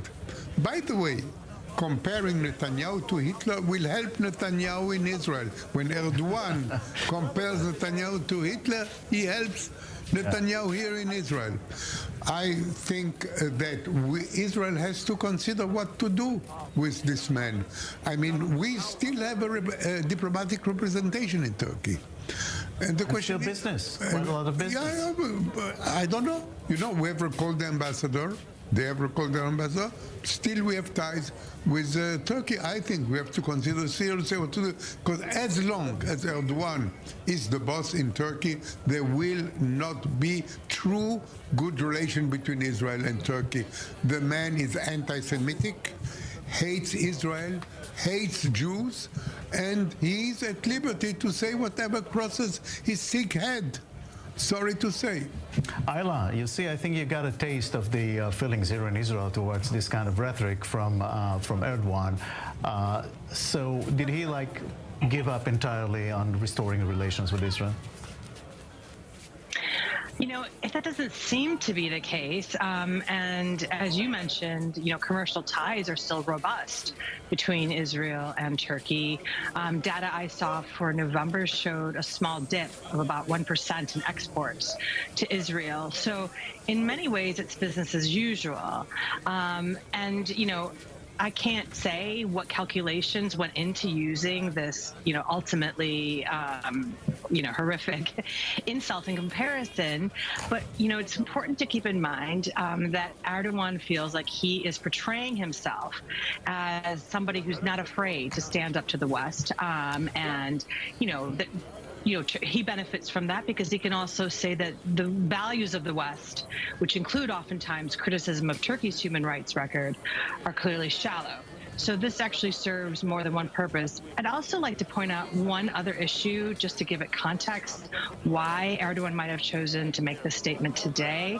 And that's because this latest attack on Netanyahu comes after a key committee in the Turkish parliament sent to the broader legislature a bill to ratify Sweden's entry into NATO. This comes after more than a year and a half of Erdogan claiming that Sweden harbored terrorists and alleged coup plotters. But in the end, all of that bluster has yielded towards ultimately what will be a vote in the coming days or weeks. And he's had to bow to pressure because he needs cooperation from the U.S. to purchase F-16 fighter jets. So this might be part of a balancing act as well. So he'll give, on one hand, he'll give to the West, and on the other hand, he'll take from the West. Well noted points. Thank you very much, Ayla. You're welcome. Thank you. Now, a new project aims to document the destruction of the Israeli communities near the Gaza border before a massive rebuild is done in the area. I-24 News reporter Uri Shapira has more on that. Archaeology is often used to document and preserve items from the ancient history. This time, it's being used to do the same thing to something which occurred only a few months ago, the Hamas onslaught of October 7. This is a massive project. I think it must be the biggest and most complex project ever undertaken in Israel of this nature. I would say furthermore that it's not just complex in as much as it is very integrated from the technological point of view, but added to that there is this tremendous sense of urgency. Everything has to be done at the best possible level, at the fastest possible time, with the greatest possible sensitivity. It's a joint project of the Israeli Antiquities Authority, the Ministry of Heritage, and the Tkumar administration, a special body which was established after October 7. The main goal is to document the devastation of the Gaza envelope area. We create a base, a 3D, very detailed base for the memory, for the visual. Now, in the middle of everything, Israeli government is in the middle of some sort of political crisis at this point. Benny Gantz, the senior member of the Israeli war cabinet, is about to speak momentarily and explain his position. Us committed to continue the efforts to bring back the hostages as quickly as possible. Fighting in Gaza advances according to the plans of the Chief of Staff. The achievements are expanded and they are unprecedented in relation to any other ground operation in such a complex place in the world. Some people thought that the army will not be able to make it, that its forces are not trained enough, that air, sea and land will not be able to work jointly, that the regional system we built will not help us with a multi-front war. But the reality proved otherwise. We eliminated thousands of terrorists. We harmed the possibility to command of Hamas and their launching possibilities. We are defending and we shall continue to deal with the underground infrastructure. We started strongly and now we need to enhance and to continue. The next stages in fighting will also be forceful, deep and surprising. The system will continue, will expand according to the need in additional foci and additional arenas. In this context, I say to our friends in the world, the situation in the north compels us for a change. The timetable for a political arrangement is dwindling. If the government of Lebanon will not stop the shooting on the north and to detach the Hezbollah from the border, IDF will do it. We are responsible to bring back the inhabitants of the north to their homes and to give them security. This process, led by the Ministry of Defense, will start soon, and we'll make sure that it'll be accompanied with the communities and the individuals, because the north inhabitants also need an address in the government. We are going to act so that this will be brought to the cabinet very soon and be dealt with. I'd like to relate to the day after the October 7th war. On the 8th of October, after the appalling disaster, it was obvious to all of us that the rift between us is the fuel of our enemies. The conceptia, as we call it, which undermined the relations between us, collapsed. The thought that we can manage ourselves as sectors or individuals, each person is looking after himself, collapsed vis-à-vis reality. We united immediately in the tanks, in the vehicles, the ships, the aircrafts, in the front and in the home front, and we did it also in the leadership. We proved to our enemies and to the world that the Israeli national strength is strong and deep.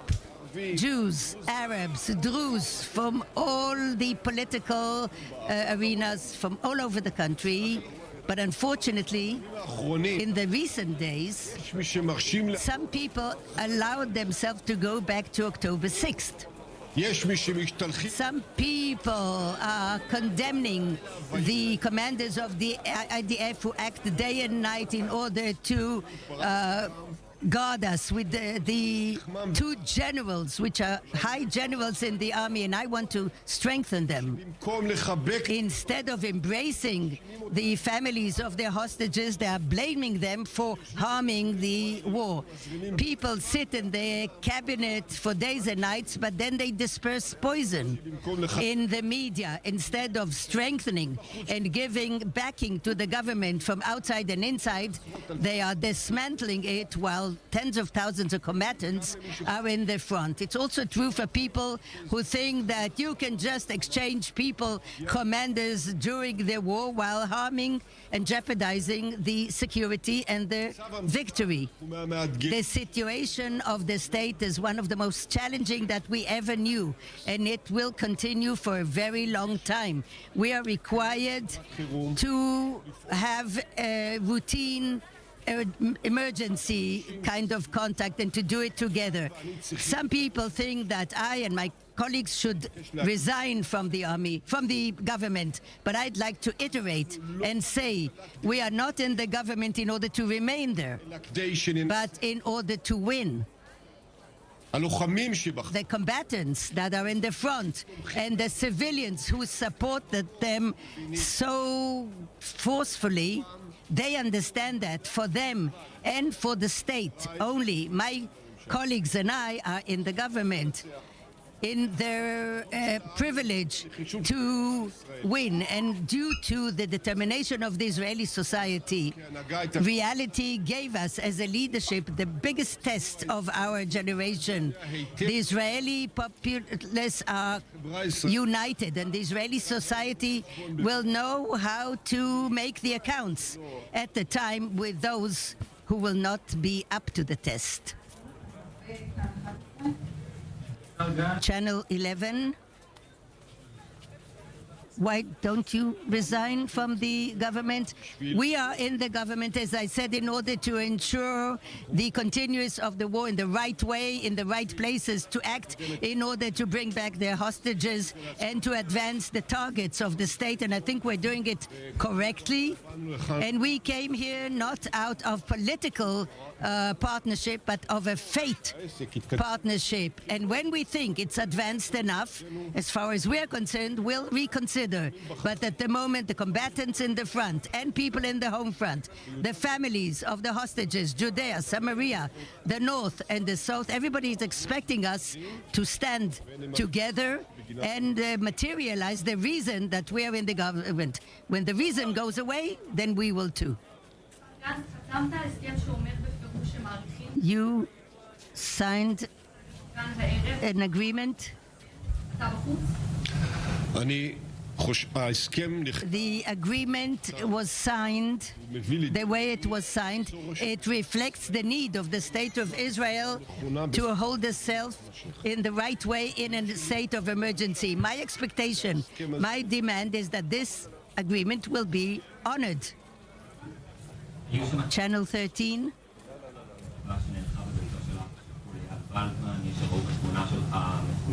There's a picture of you in a party or in a reception drinking. What about the situation? First of all, I really appreciate the bereaved family, Eyal Waldman, who held the party, actually. I also evaluate Noah Tishby. She's a wonderful person to explain Israel. I responded to the invitation to come for an event, and I did it maybe for a very short time, maybe 20 minutes. So this was Benny Gantz, a senior member of the Israeli War Cabinet, former chief of staff of IDF. Obviously, Ambassador Avi Pasner is here in the studio. Let's explain what's happening. What's happening is that the right-wing leader of the party, which is a member of the government, wants to remove a couple of officials. And Gantz said that according to his agreement with Netanyahu, he can veto this. Now, this could escalate into a crisis. What do you think of it? I will tell you, I don't know what is the outcome of the discussion between Netanyahu and Ben Gvir, who wants to fire the chief of the prison society in Israel. I don't know what the outcome is, but what Benny Gantz is saying to us is that he's staying in the government. I mean, this is clear.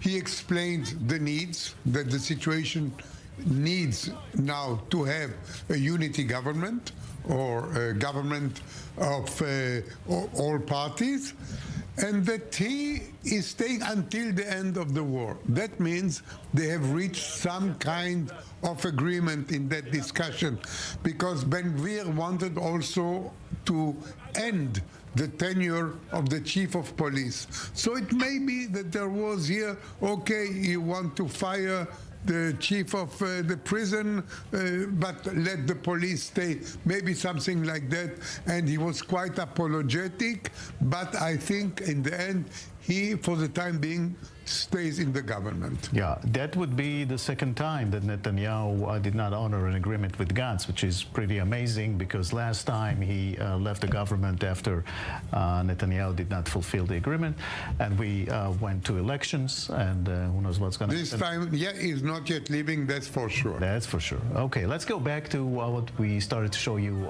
before.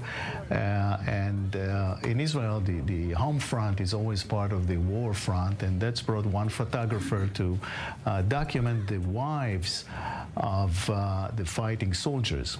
I-24 News' Hannah Rifkin tells us more about his work. It is very difficult for me to talk about him.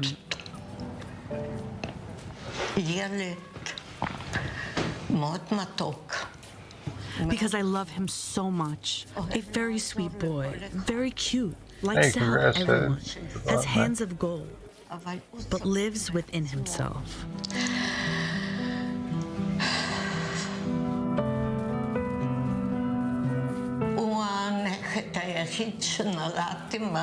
He's the only grandchild born with blue eyes, like his grandfather. And they were good friends. And he was especially good friends with his father.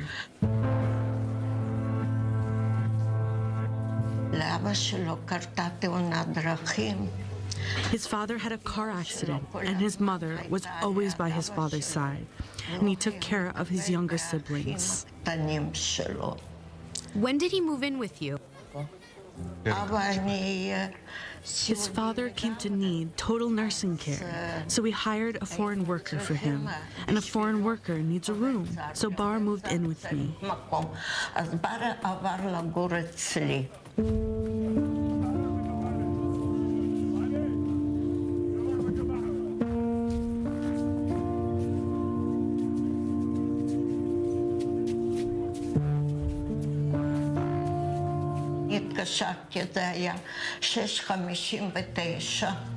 I called.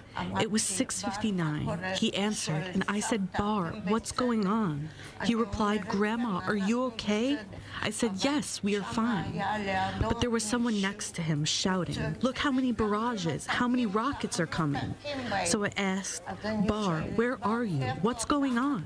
And he said, Grandma, we'll be packing up soon, packing up and leaving here.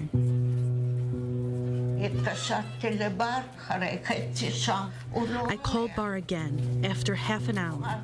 He didn't answer. He ran. They showed me the picture.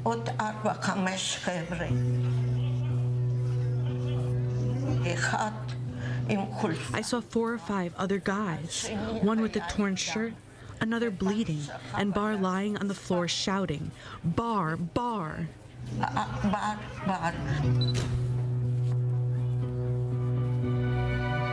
I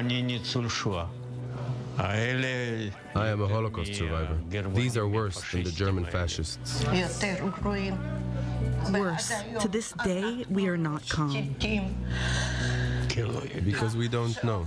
The more time that passes... Sorry. Are they worse though? I don't know. This is more difficult. It is. Since that Sabbath, you have not received any additional information about him? Nothing, nothing, nothing.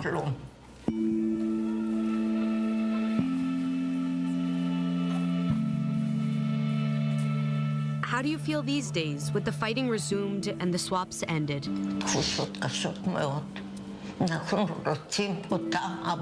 Very difficult feelings. We want them home. Who's taking care of them there? They kill them there. They will all come with a broken heart, and we too will have a broken heart. These were the grandparents of Bar Cooperstein, 22 years old, who was abducted by Hamas from the Nava festival. Hirsch Goldberg, 23 years old, was also abducted by Hamas from the same festival. He is now in captivity for over 80 days, severely wounded. Here's his story. Since October 7th, we've decided we're going to do everything to get our son back, and the rest of the hostages. This is our most important goal. It's the mission of our lives.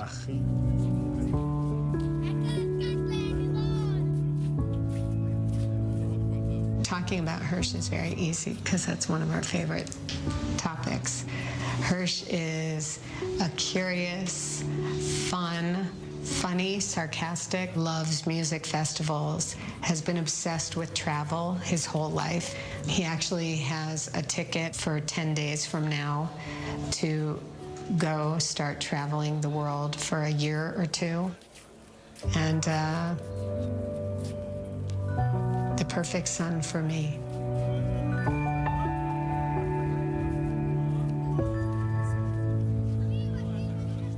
Dude, the hospital's so busy tonight. I knew Hirsch was out camping with one of his best friends, Aner Shapira.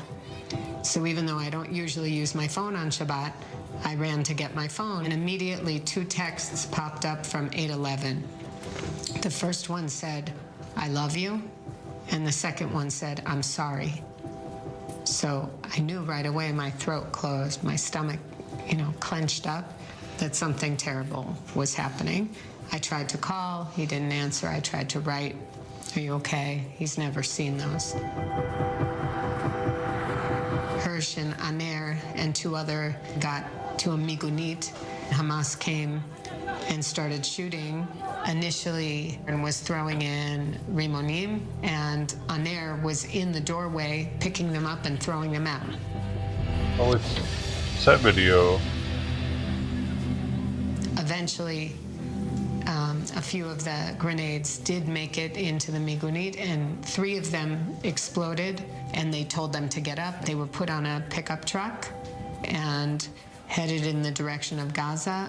People who saw told us that Hirsch's left arm from the elbow down had been blown off.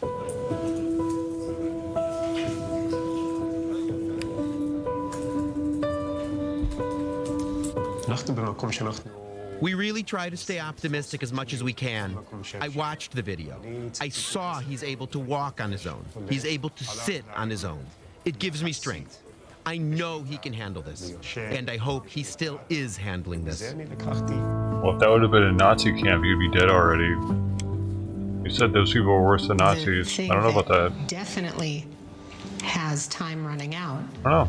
Are these people's lives? I mean, they're starving to death. They're being tortured. There's sexual abuse. They're freezing.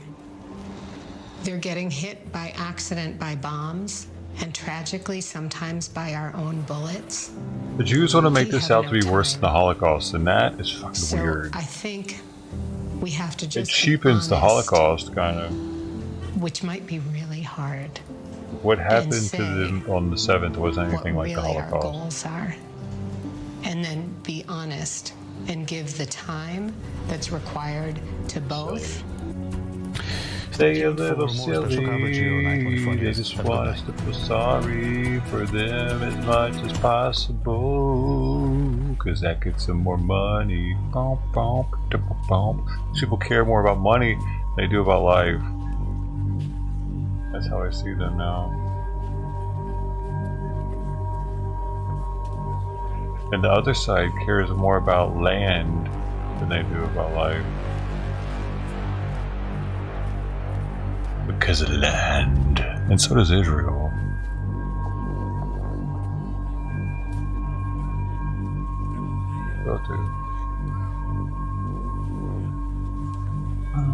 Oh, this commercial's creepy, dude.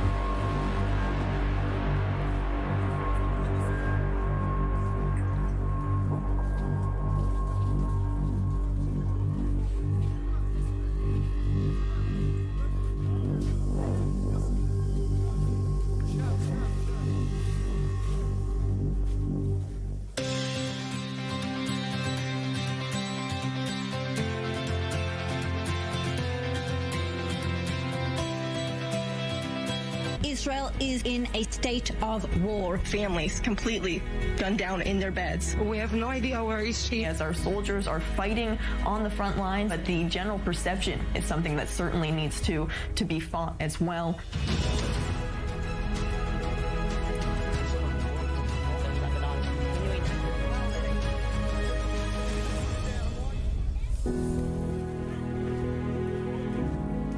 Truth, only the truth.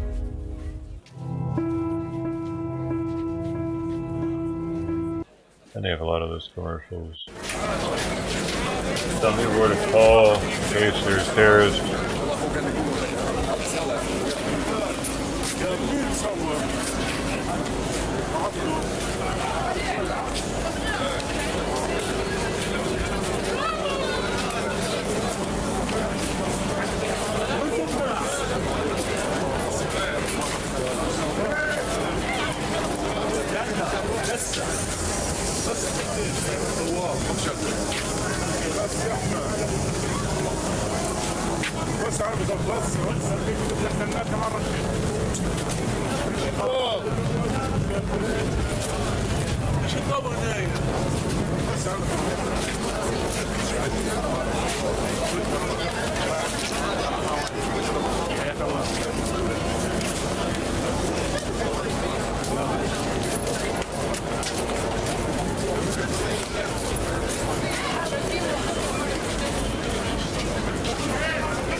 جاهز قلت لي جاهز انا جاهز لو قلتش انا مش جاهز عبدو عبدو صوروا حاضر يا عارف حاضر يا عارف يلا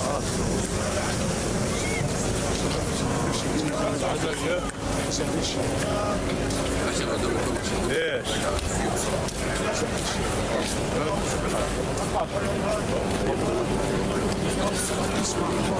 يلا يلا buddy.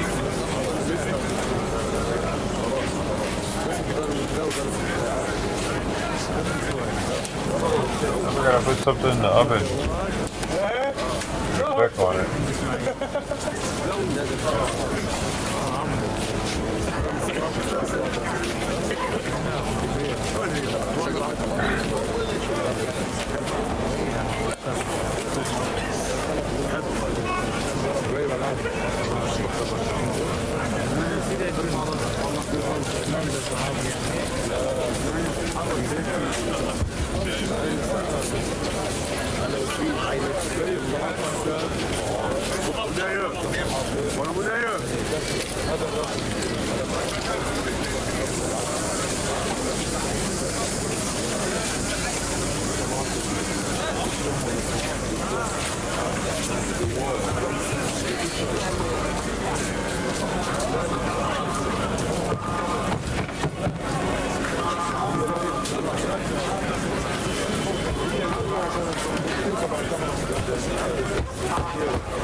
خليهم ويانا تعال تعال خليهم ويانا لحسن يحتاج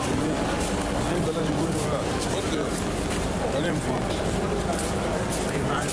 ماشي تمام خلص ما كان نحط الصوت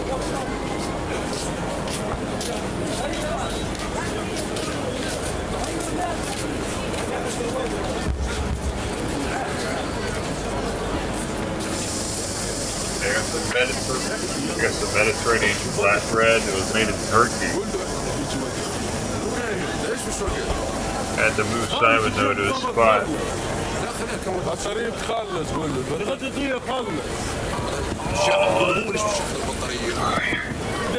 قول له البطارية المايك خلص كمان هات له المايك كثير شو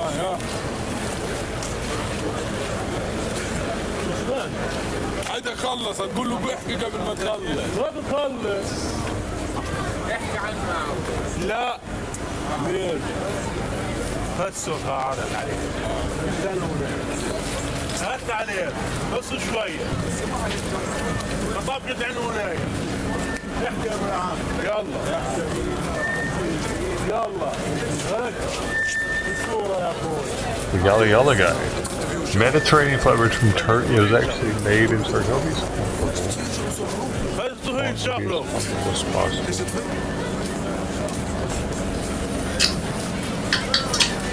Hey, Fifth.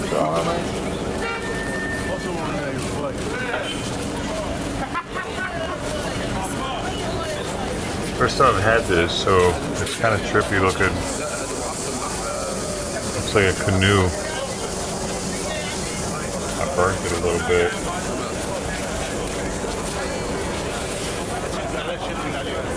احمد انت طالع على الكاميرا لا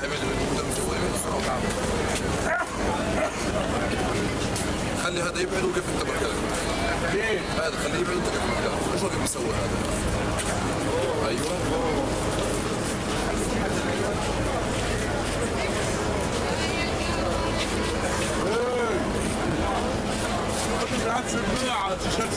هي هذا المكان حط على الطاولة حط على الطاولة Not bad.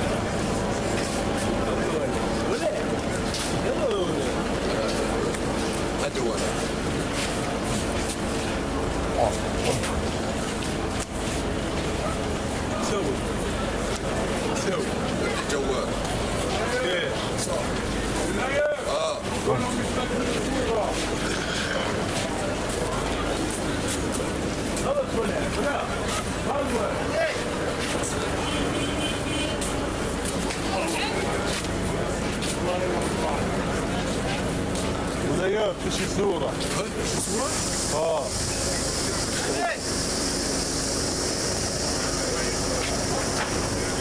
This is the first actual food I've had today besides I had a banana. I had a green drink when I got up.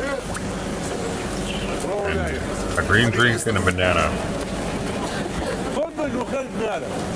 This is very cheesy though.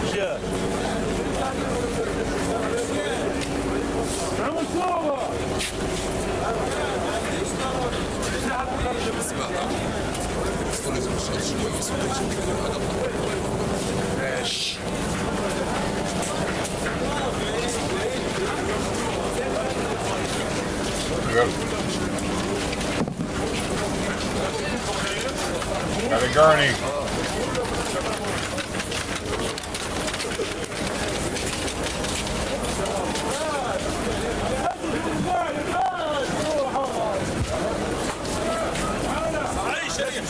You have a bunch of Christmas leftovers.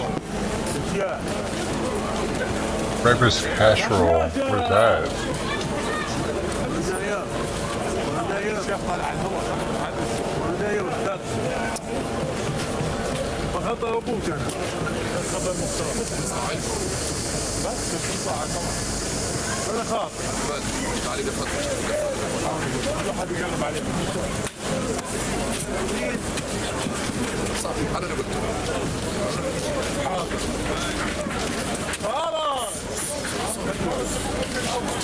Soldiers are tired. They need to cheer up. They need to have joy, and we basically bring them food, better food than what they could have in the army. We give also cigarettes. We give a T-shirt, tactic T-shirt like this, different things that they need to sleep when they're inside Gaza. So we.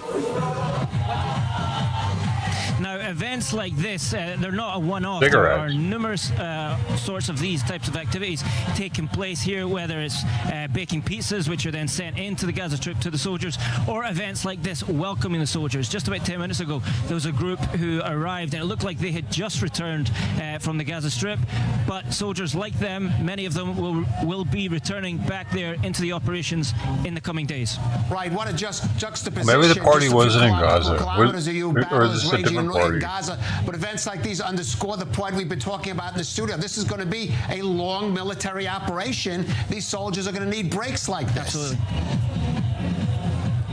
That's right. This is essentially part of the effort to boost the soldiers' morale. Do they really need breaks? Recuperation is always necessary in operations, and it's not exactly the battle of the fucking Bulge. Stress level that the operations needs, then the more necessity for that there is. And bearing in mind that there's not much kind of combat more intense than urban warfare.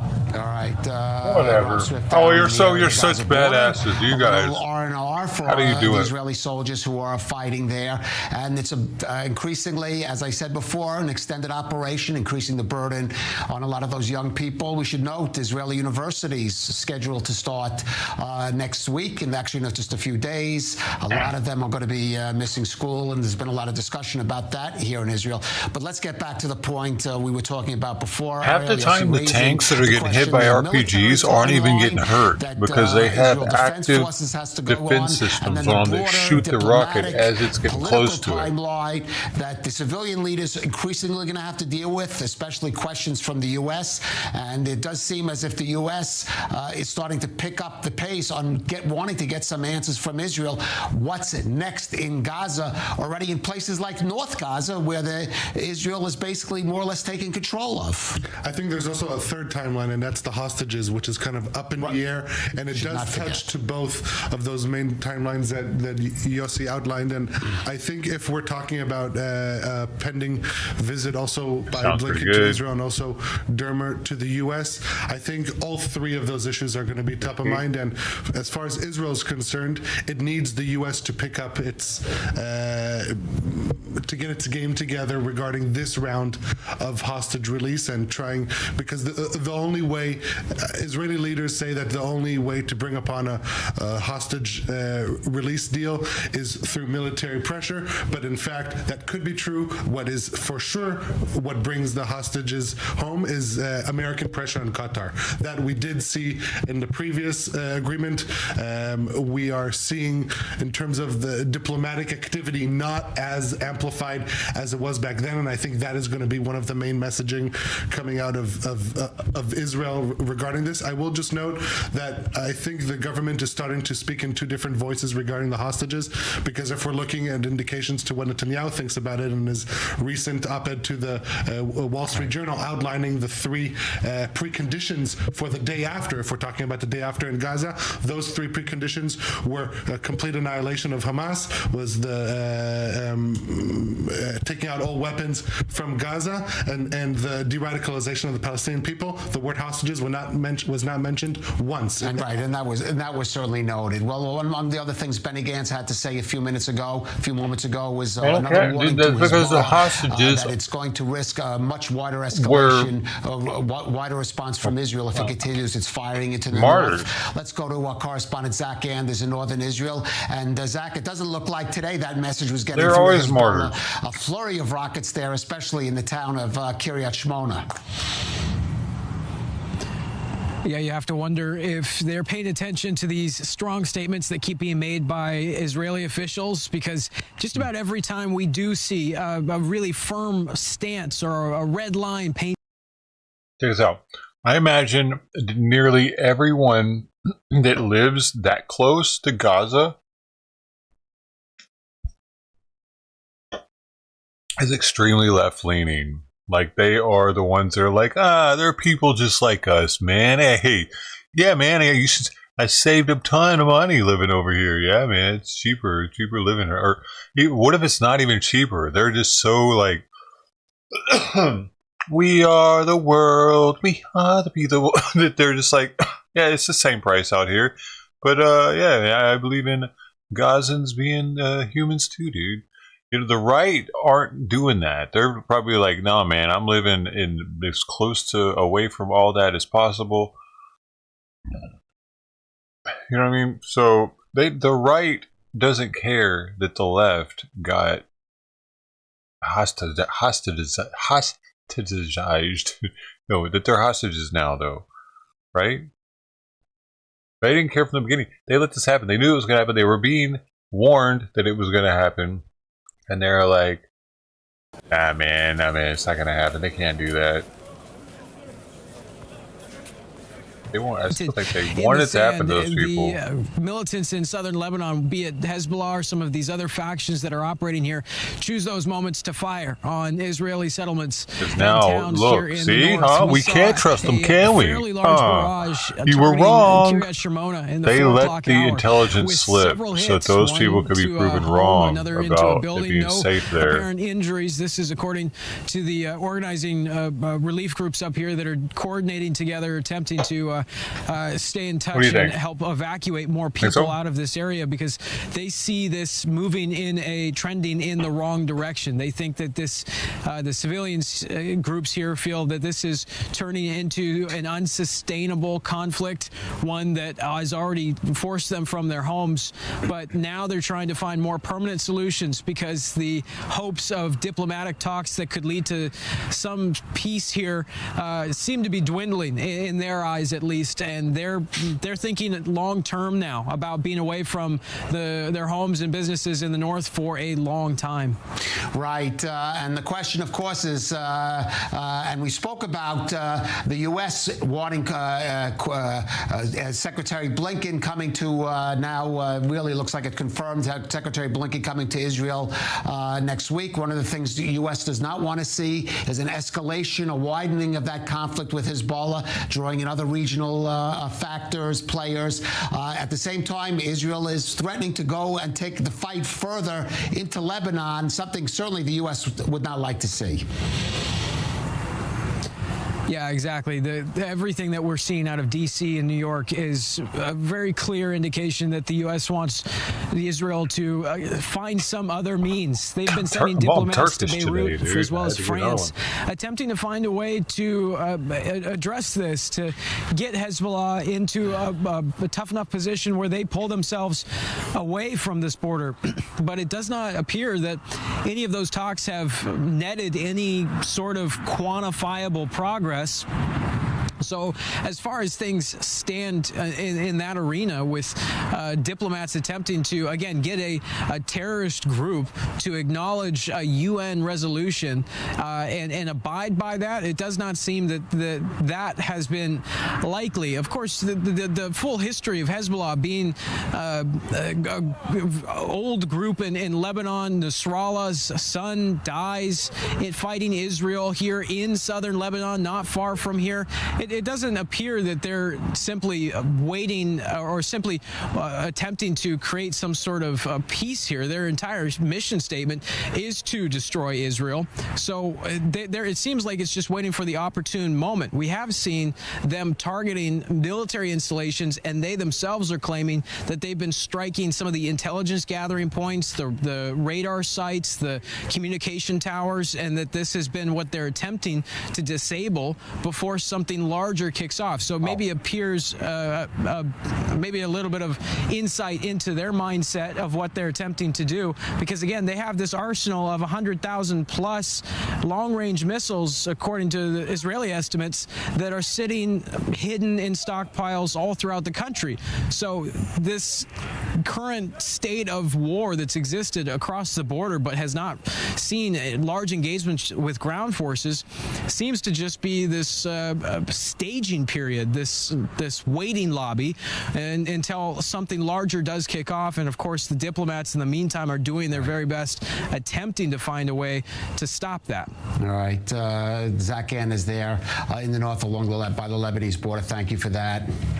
And staying focused on the northern front for a moment, 2 days after Reza Mousavi, the top commander of the Iranian Islamic Revolutionary Guard Corps in Syria, was killed in an airstrike in Damascus, he was buried today in the Iraqi city of Najaf with crowds chanting, well, what else? Death to Israel. Also speaking out on Mousavi's death, and also no surprise, was one of the senior figures of Hamas, who was based in the Lebanese capital, Beirut. We condemn the cowardly assassination that targeted the Brigadier General in the Revolutionary Guard, the martyr, Mr. Syed Razi Mousavi, who rose on the path of liberating Jerusalem as a worker to support the resistance, in a flagrant violation of the sovereignty of an Arab country.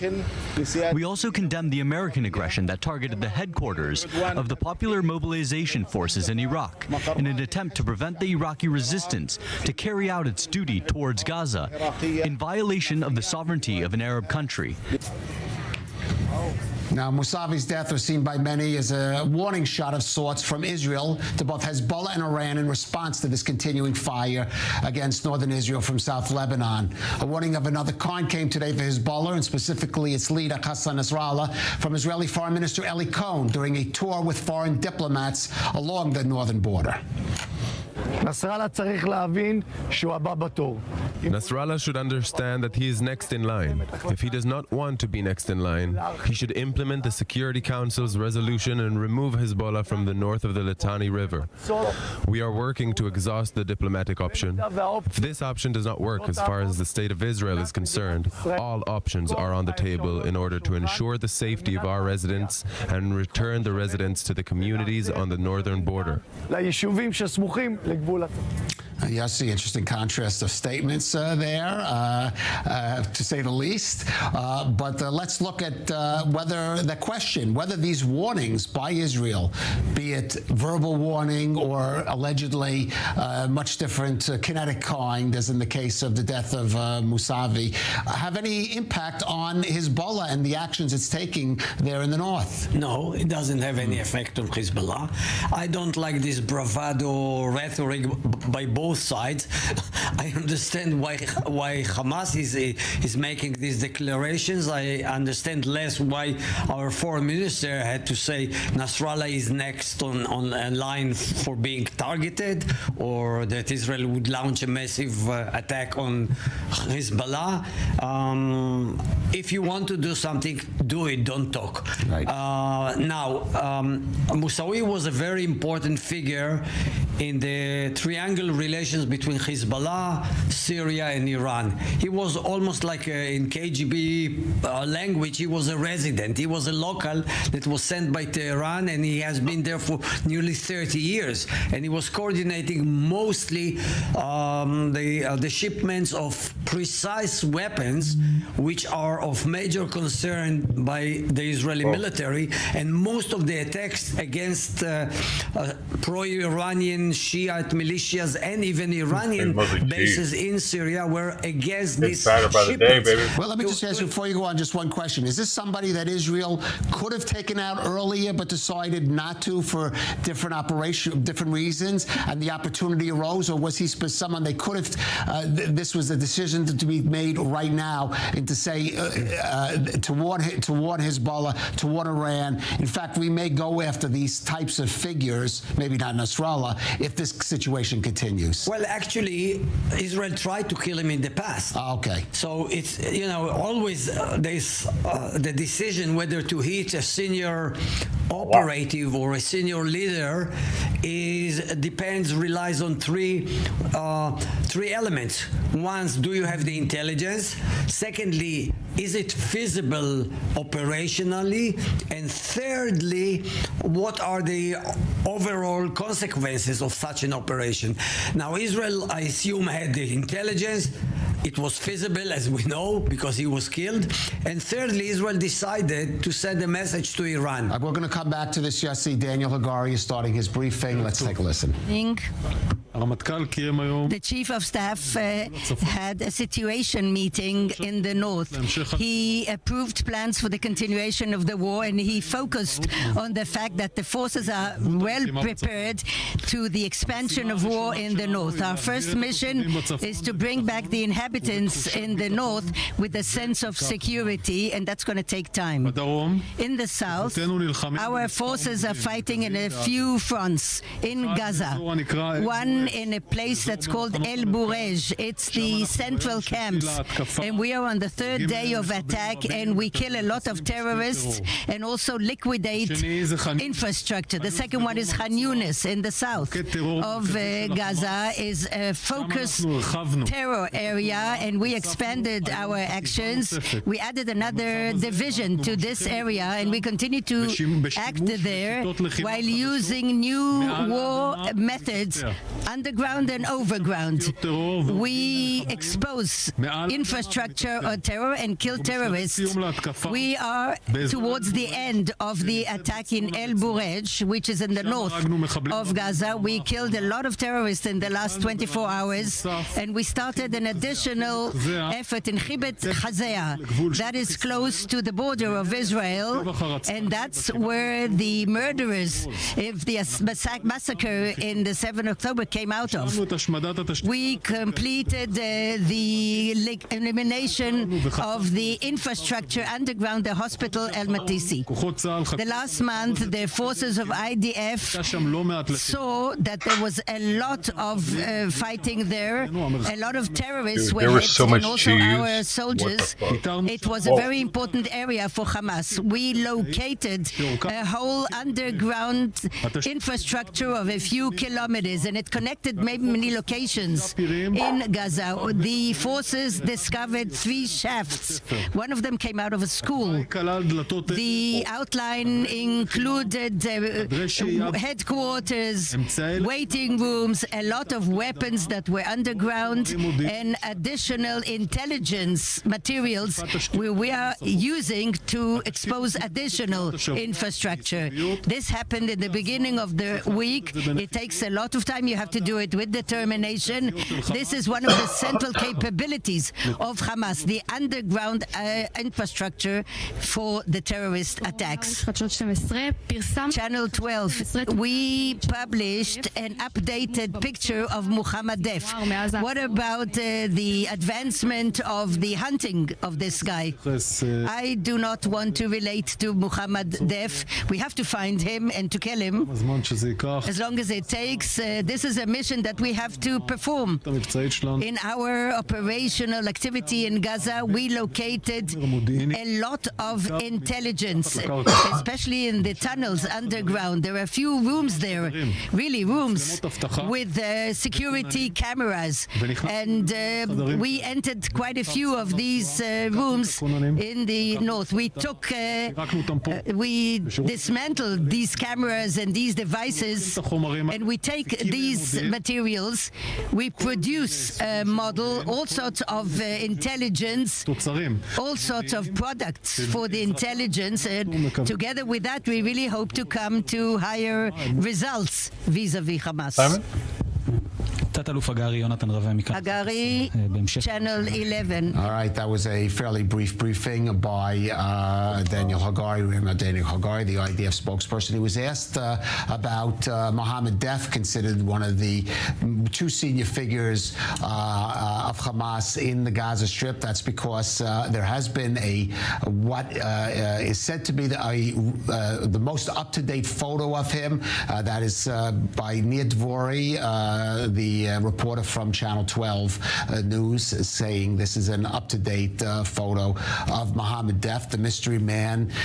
Some say the number 2 or maybe even number 1 of Hamas in Gaza, and it's clearly one of the 2 top targets about him. A lot of talk about him being in bad physical condition, losing legs, losing an arm. It looks in fairly good condition in that picture, Ariel, as much as we can judge. Well, it's a mugshot, but I mean, he's without an eye in that photo, without his right eye, and according to additional footage that the IDF has obtained, as well as other security agencies in Israel, he's an amputee in one of his legs, and a lot of this information is believed to have been acquired over the past few weeks in that major tunnel complex under Palestine Square in Gaza City. There was it received the nickname the Deaf Tunnels, and that's because there were also adjustments to make it accessible for handicaps, and basically that was seen as the main complex from which Hamas leadership and Def, one of them, he's the commander of the military wing, the Qassam brigades, that from there they managed the operation of October 7th, and also they were there since. And now we're starting to get leaked drop by drop some new information, additional information that Hagari said Israel has a lot more of regarding Def and other leadership in Hamas. While sharing a photo of him is nice, I think reaching where he is located, finding his location is the key. But Ariel also and Yossi Malman, stay with us. We have lots more coming up on our special coverage, Israel's war against Hamas. We'll be right back.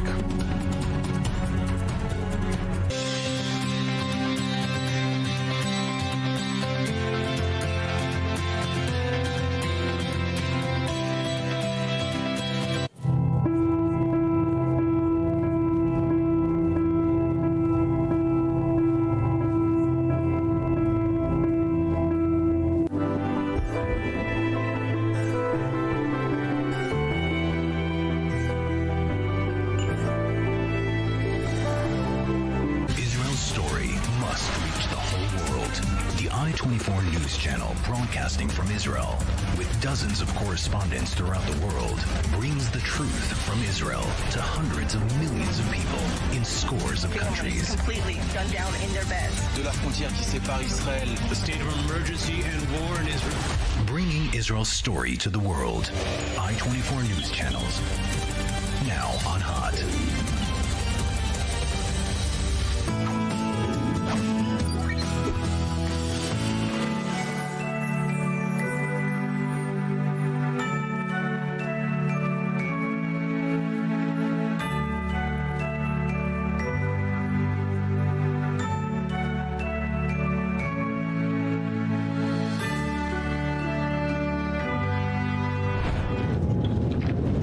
we're seeing the first generation of solar panels now being recycled.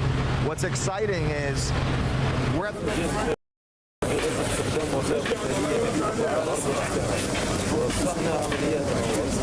Solar panels give me a boner. You too? We're in the right spot.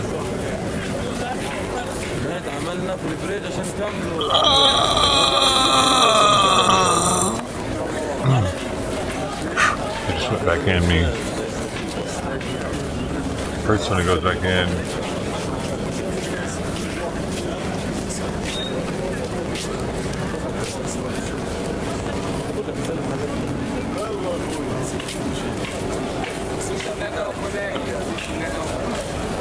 Am I the only one? Am I the only one? I miss that taking up that $500,000 loan, y'all. Or we could have done a lot with that.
He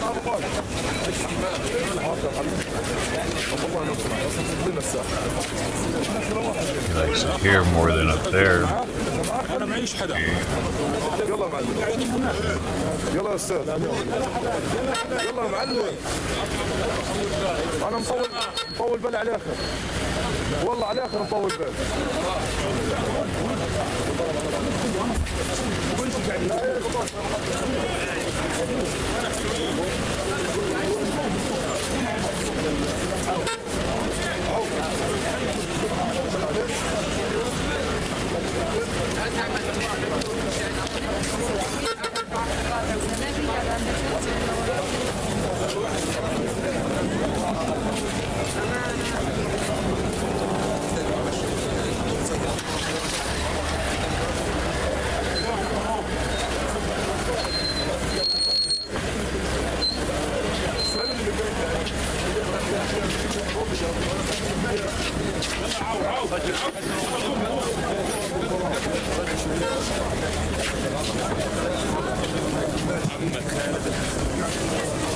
يلا يا شباب اي حدا ملوش محمد راجل سبكي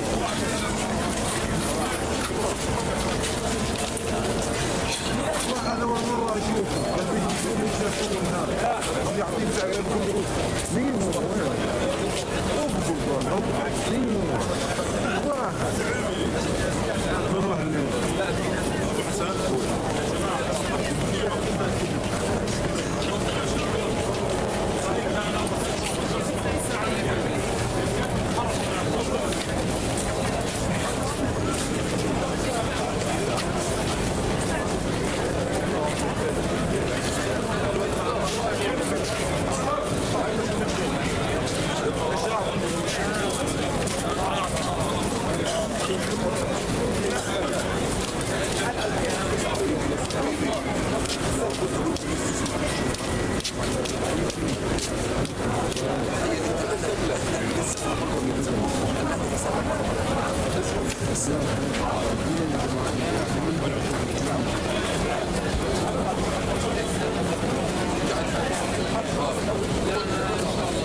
كيف يا اخوي بقول لك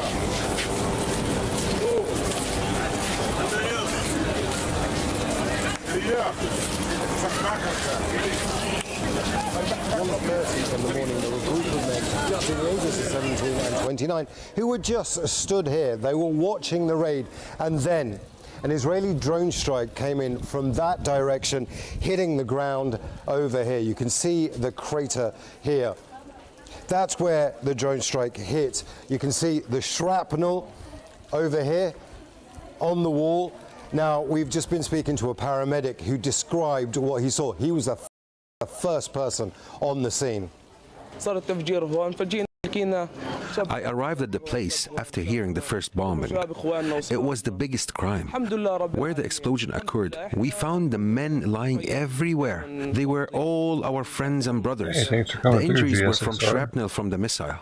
One of the young men had his hand cut off, and the other had his foot cut off. They were all young men and civilians. The occupation does not differentiate between civilians and military. You can see the blood on the ground there. That's where the paramedic was trying to help the people. Now, the Israelis stopped ambulances coming in for about an hour and a half. Eventually, they had to pick up the men and take them down to where the ambulances were. But that's not the only significant incident that happened. We've been hearing from a paramedic who's told us that an Israeli soldier walked into his ambulance and stabbed a Palestinian man in the neck whilst he was on an ambulance, a stretcher. We've asked him if he wanted to appear on camera to recount his incident, but he's said no, he's fearful of reprisals. We've not seen something like that before, an Israeli soldier entering an ambulance and stabbing somebody in the neck. Imran Khan, Al Jazeera, Nur Sham's camp, the occupied West Bank. The Israeli army They're watching homeless people? Oh, the Philadelphia Kensington one? With Lebanon.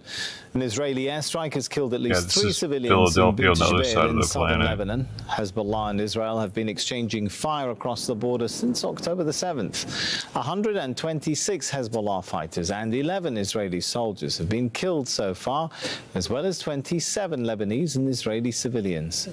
Ali Hashim sent us this report from southern Lebanon. Never heard of it. Just after midnight, an Israeli warplane struck this 3-story building. This was a 3-story building, and actually this is what's left of it. 3 people were killed, a newlywed couple, Ibrahim Bazzi and his wife Shuruq and his brother Ali were all here. This adds the number of civilians killed in Lebanon since the beginning of the tension and actually the war over here to around close to 25 people. The airstrike is significant for the fact that it's the first time that the town of Bint Jbeil is being hit since the 2006 war.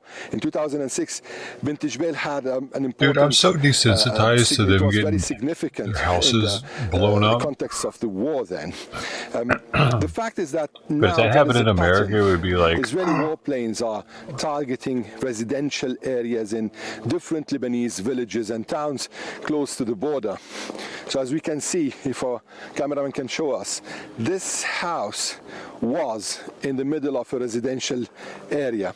Now, towns such as Maysel Jabal, Markaba, Kfar Killa, Ribet Latin are close to the borders, but Israeli warplanes are currently actually targeting towns that are even very far from the border, such as Jibshit yesterday and Tulin, that are like 17, 18 kilometers, maybe less more from the border. This is just the situation here. The smell of fire powder can be smelled till this moment. We can feel it. The fact is that this area is now becoming a complete war zone. It's becoming very dangerous, very risky to go around, with the fact that you're always anticipating an Israeli drone. As we are right now filming, we can hear the sound of the Israeli drones, many drones in the skies, and these drones are armed and ready They to got it from launch Germany, rockets, the Predator just like drones. in several areas around South Lebanon. They're playing From with those Bint Jbeil, bad Ali boys Hashim, now. Al Jazeera. They're having a good old time. Just Predator drone time. Look at this guy with his slow walk. At least 198 people have been killed in central Nigeria in attacks on remote farming communities.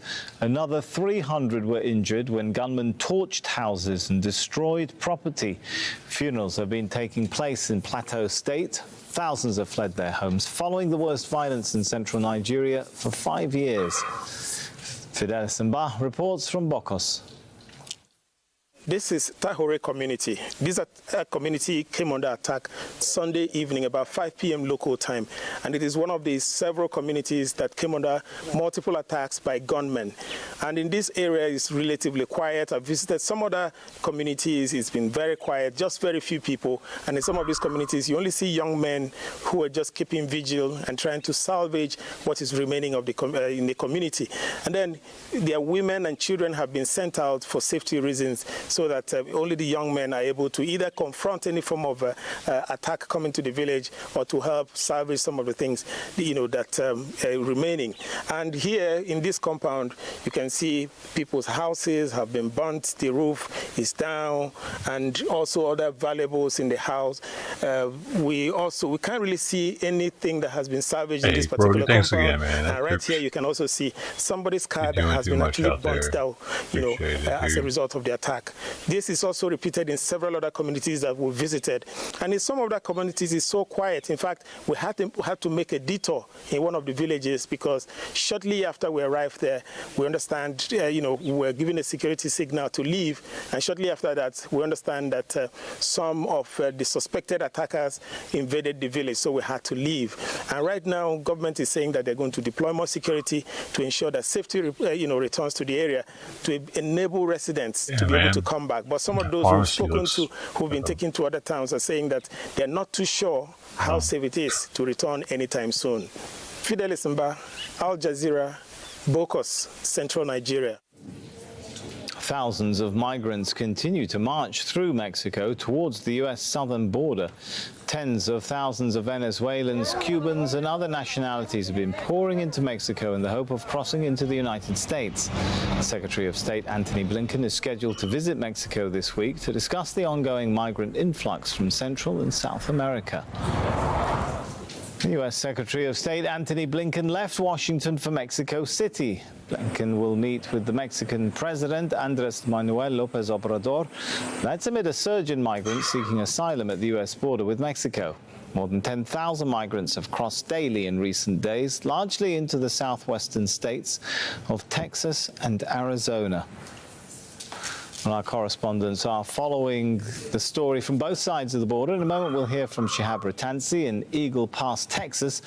But first, let's go to Julia Galliano in Mexico City. So some high-level talks expected there. What are we expecting to come out of them?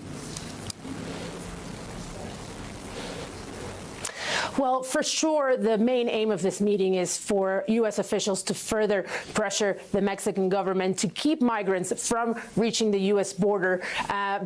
Given what we've seen the last few weeks, record numbers of migrants arriving, this is something that obviously in the context of an election year has been very detrimental They're not stopping them anymore in Mexico. That's why I read. This isn't the first time a meeting of this kind happens. And the reality is that it poses a very big challenge for Mexico to be able to stop migrants from reaching the U.S. border. They've tried in the past and with varying degrees of success. But we're talking about hundreds of thousands of people every year that are coming in through a very porous border in Mexico South. We're talking about a country that has very powerful criminal organizations, networks really, that make a lot of money from moving these migrants north. And we're also, much like in the U.S. with CBP, looking at agencies in Mexico, immigration and asylum agencies that are completely overwhelmed by the situation. So it's unlikely that a very groundbreaking agreement will come out of this meeting because it hasn't in the past. And the Mexican president has reiterated many times that force is not going to be the solution to this problem. And the best example to visualize what we're talking about is this current newly formed migrant of an estimated 6,000 people. It includes families, it includes children, it includes babies that are currently in the southern Mexican state of Chiapas trying to make their way north to the U.S. border. What we've seen in the last few years is that these migrants don't really make it as a group to the U.S. border anymore. The likelihood is that at some point the Mexican government will negotiate with them. They will disintegrate, but the reality is that for many of them, reaching the U.S. is their ultimate goal. So they are unlikely to be deterred. Many of them are meeting their siblings, he went through the children, gap? their parents. So it wasn't even that hard getting through the gap? They make it out to be brutal. They will he did it, the whole thing? Find their way north to the U.S. border. I know who that is. Thank Julia very much for that. Let's continue this going though and cross the border. Dude, ICE actually stream sniped him once, even in another country. In Texas, the area behind you, Shab, looks quite quiet, maybe even empty right now. But I guess, given that what we've been talking about, that could change, right?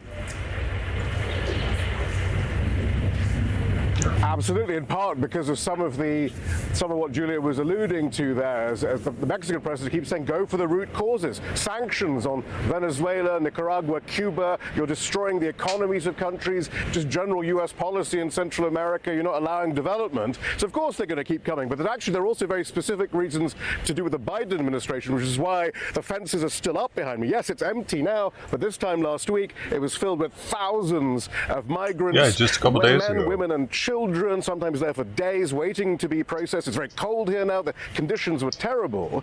But the CBP, the Customs and Border Protection, but they come anyway because they know that we'll give them a blanket. There's two things. They stopped freight traffic on this road bridge over here, and that's pretty significant because this is the second busiest freight rail link between US and Mexico. And then not only that, they also reduced traffic on this other bridge. under which this field is. And they reduced the freight traffic, vehicular freight traffic, down from 6 lanes to 1. So this wasn't just about people, this was about money, billions of dollars of lost revenue now. And that's when these people don't give a shit the word they're causing that. The delegation was decided That's would the go thing. to Mexico City. All they care about is the money going into their pocket. Surge that overwhelmed CBP. Fuck the country. What caused that? Because actually the numbers were leveling off in October and November, and then we had the enormous spike, and we had what we saw here. And it turns out, we've had this from sources on both sides of the border, that it was because Biden in December said he was going to do a deal with the Republicans to crack down on asylum policy and to deport more people. And word spread on the other side of the border, well, it's now or never then. Because Biden is so desperate for money for the war in Ukraine, he's willing to do this deal with the Republicans, and he's going to crack down on migration. You better go now. So what we've heard is even people who are following the rules, who made an appointment with CBP to have an asylum claim interview at some point in the future, in the coming months, it takes months often, they were hearing, well, that system won't even be in place by next year, so you better go now. And that's why it seems we saw this enormous surge. Biden still wants that deal. He still wants that money for Ukraine at the expense of asylum policy. So that's why we expect more spikes to come. All right, good stuff there. Thanks so much, Shihab Ratansi. And Ecuador's rising crime rate is forcing tens of thousands of people towards the border with the US. In the first few months of 2023, it's the crime more rate. Ecuadorians than Venezuelans made the dangerous journey. That's why. Lucia Newman has this report from the capital, Quito. The crime rate's probably worse than Memphis. Used car salesman Jose Perez, not his real name, takes turns with his staff of 10 to protect his property. In early October, extortionists demanded Perez pay them $6,000 for starters. Maybe not. We aren't obliged to cave into criminals. I didn't pay, so they threw 3 Molotov cocktails into the car yard, which by a miracle missed blowing up the cars. Even the local police suggests that they arm and protect themselves, acknowledging they're unable to. If the new government can't do anything, we'll have to join many Ecuadorians who are trying to leave the country. Instead of fixing their country, they have to leave. They're running for their lives. Right. Those who can afford it take a plane. Others take a bus to the border with Colombia, and from there to Panama's Darien Gap, a jungle considered one of the most dangerous migrant routes in the world. But Bald and Bankrupt did it? Venezuelans, Ecuadorians make up the second largest migrant group making that treacherous journey. They do the whole thing. Just before going to Ecuador, we met many Ecuadorians in the Darien jungle. One of them was Margarita, a small shop owner whom gangs had threatened unless she paid them 3 times what she made.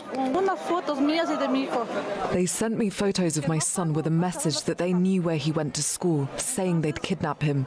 So what can I do to protect my child, except leave the country? The authorities do nothing to protect us. It's very tough. Ecuador is witnessing its largest exodus in history, as unprecedented numbers of people fall victim to blackmail, kidnapping, and murder with impunity. But some are also risking their lives trying to escape the country's acute economic crisis. Dude, that's not an excuse, It's been almost a year dude. since Henry Midama disappeared after entering the Darien jungle, but his family doesn't stop praying that he is somehow still alive. We got 4 calls from Ecuadorians who say they saw his dead body along the trail, but we've seen no proof. Whether they make it or not, more and more Ecuadorians are joining the unending caravan of South and Central Americans who see undocumented migration to the United States or beyond as their only option. Lucia Newman, Al Jazeera, Quito, Ecuador. Well, the South Korean actor Lee Sung-kyun, known for his role in the Oscar-winning film don't get in that kind of Parasite, water. I learned has that from died at the age of Stand By Me. 48. Lee was found dead by police in Seoul after he was reported missing. He'd been under investigation for alleged drug use. Apart from Parasite, Lee's known for his roles in K-drama hits such as My Mister and Coffee Prince. She's a woman. That's it from me for this news hour. Elizabeth is back. Woman in a man's body.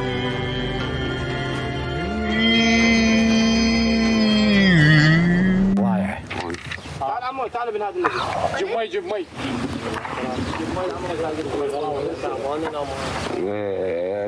شنو هاي المنطقة نقول ضايعة الناوية ضايعة.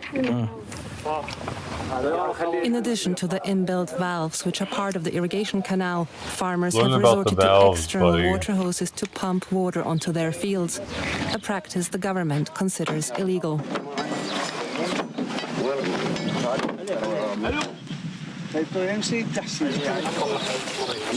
ابو صفاء اخوي هم قصها وخل نشيلها. اي دباك على كيف. اي ابو احمد هاي عندك سكينه ثانيه لا تريد.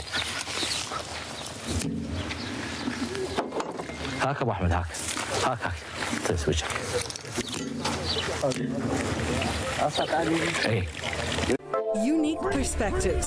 South Africans are willing to take to the streets because of the sense of urgency that we have. If we don't act now, more and more lives will be lost. Voices you don't often hear. Tribal nations do stand with Palestine. It's the same struggle shared of displacement. Connect with our community and tap into conversations you won't find elsewhere. You see where the political establishment is in terms of justifying genocide. Brand new episodes of The Stream on Al Jazeera.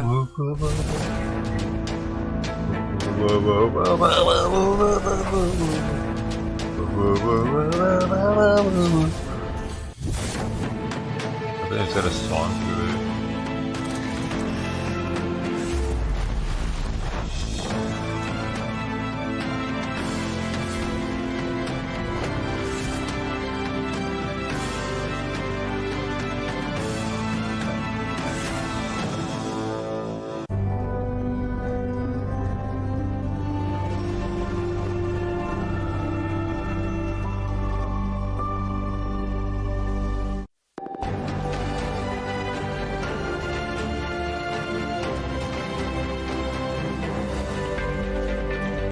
Hello, I'm Elizabeth Puranam and this is the News Hour live from Doha. Coming up in the next 60 minutes, at least 20 Palestinians are dead after another Israeli strike near the headquarters of the Palestinian Red Crescent in Khan Yunis.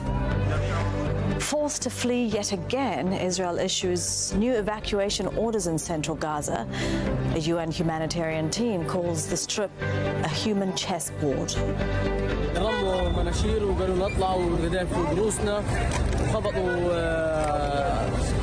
F-16 وزنانات وحزام ناريات حوالينا وطلعنا فوعينا من الدور. But amid the darkness, a glimmer of hope. Teachers volunteer to give classes to children who've been out of school for 82 days.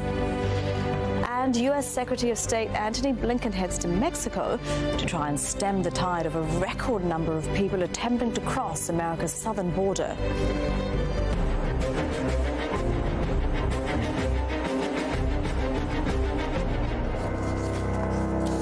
We begin in central Gaza, where Israel is ramping up its military campaign. At least 195 Palestinians have been killed in the past 24 hours after flattening entire neighborhoods of northern Gaza and displacing most of its population. Israel is now expanding its ground operation in central and southern Gaza. At least 20 people were killed after Israeli forces attacked areas near the Al Amal hospital in Khan Yunis. That's in the south.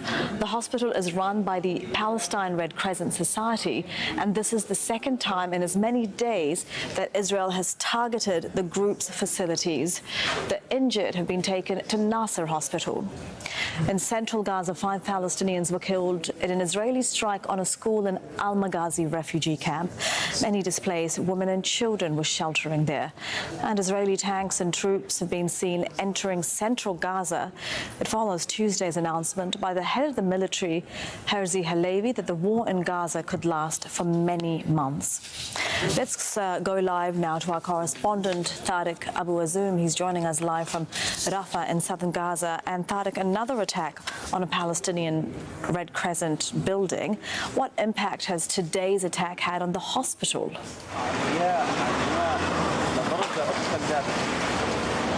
Yes, of course, heavy and relentless Israeli bombing had continued to target residential areas, and this time the main focus for the military operation was on Khan Yunis, where a residential building that is in front of the Al Amal hospital in Khan Yunis had been widely attacked and flattened to the ground, where around 30 Palestinians have been reported killed, with 7 others at least had been also wounded. Now, those people had been transported to the Al Nasser hospital to receive treatment, as Al Amal hospital had been negatively affected, as it had been also the gates of it had been widely damaged. Now, the attacks on the vicinity of hospitals continue, as the sound of bombardment we can completely hear from right now in Rafah that took place in Khan Yunis, where day by day the rate of the Israeli bombing continues, and as well as the civilian casualties has risen today to almost more than 195 Palestinians being killed during the past 24 hours,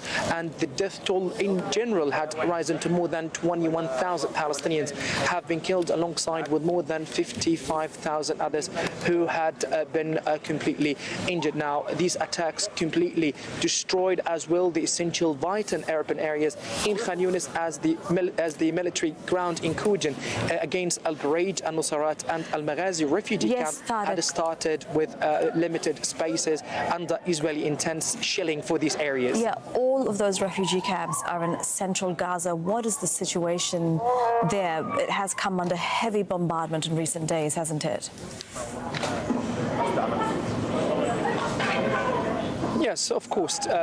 These areas had been exposed to different military and artillery shelling for such areas we're talking about. Now, Israel is intensifying its firepower against Al-Bureij, Al-Nusayrat, Al-Maghazi refugee camp, and generally all the surrounding areas of these central urban neighborhoods where the Israeli forces right now are carrying limited ground incursion into Al-Bureij, especially in the northern part and alongside with the northeast of Al-Nusayrat and Al-Maghazi refugee camp. Now, these areas had been very densely populated, as people there have been receiving different evacuation orders every day to flee to the south, after dropping different leaflets by the Israeli military with a QR code with a map attached to reach them for the guide and the safe way for them to head to Rafah, which is already overwhelmed as well. Now, these areas also important to remember that it had been a safe zone for evacuees. Now, more evacuation had taken place today, as some families had evacuated not only once or twice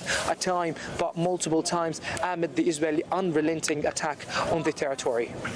Tariq, thank you very much for that. That is Tariq Abu Azoum with the latest situation. He's live in Rafah. Let's take a look at the state of healthcare in Gaza. According to the World Health Organization, northern Gaza has no fully functioning hospitals. New patients can't access the 4 hospitals highlighted in yellow.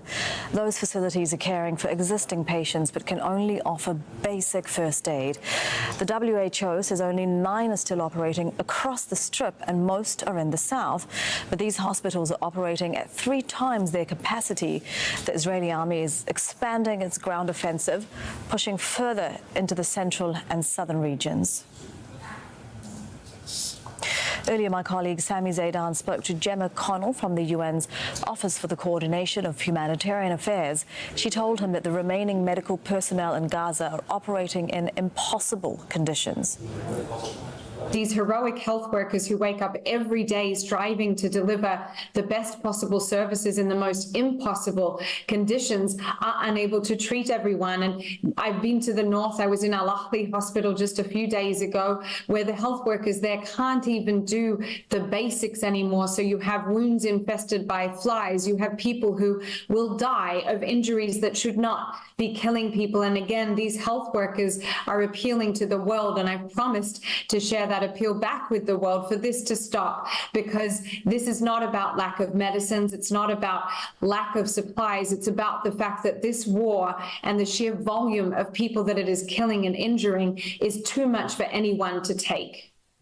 You've mentioned that you've been to the north. Just tell us about the conditions that the 800,000 people, is what has been reported, who are still stuck up there. What conditions do they face when they have medical needs, when they have humanitarian needs? My call to the world is so simple, and I've been saying it every day since I arrived, which is that in the name of humanity, this war must end for everybody, for the hostages who've been here for more than 80 days, who need desperately to be reunited with their families, but for the 2.2 million people, 2.2 million people in the Gaza Strip who now have nothing left to go on. They have nowhere that is safe. And just today, when I was traveling, I saw thousands of people continuing to stream into Rafah, where there is literally not a single spot of land for people to set up any more a makeshift shelter. And even if they did, there were airstrikes here last night, so it's not safe here. So my message to the world is simple. This war must end. These people, the people of Gaza, the hostages in Gaza, all of the people impacted by this war have their own lives, have their own stories, and have lives to live. And for them to be able to live those lives, the war must end tomorrow, and it should have ended yesterday. And just a brief personal insight, how do you balance between your responsibility towards people and being in Gaza means no doubt you're also in danger, right? I sit in an incredibly privileged position as a United Nations official in Gaza. And so every day, my first thought when I wake up is for the people of Gaza and the fact that they have nowhere safe to go. And what I am experiencing is absolutely nothing in comparison to the fear, the anxiety, the sheer trauma that so many people are living through right now. I just want to share one last story. Yesterday, when I was in Amal, which you saw has also been hit very close to there again today, I met a mother of a 12-year-old boy, Amir, who'd been killed by a gunshot wound that came through a window into a place that they thought was a safe place of refuge. And they asked me again to tell the world he had just had a cousin born, 5 days old, his little cousin who had been so looking forward to having a big cousin. And those are the types of stories I see every day. So for me, my own situation is very much secondary to every person in Gaza who deserves to wake up every day to safety. Let's bring in Marie-Laure Perrault-Revial now. She's an emergency coordinator for Doctors Without Borders, and she's joining us from Chamonix in France. Thank you very much for your time.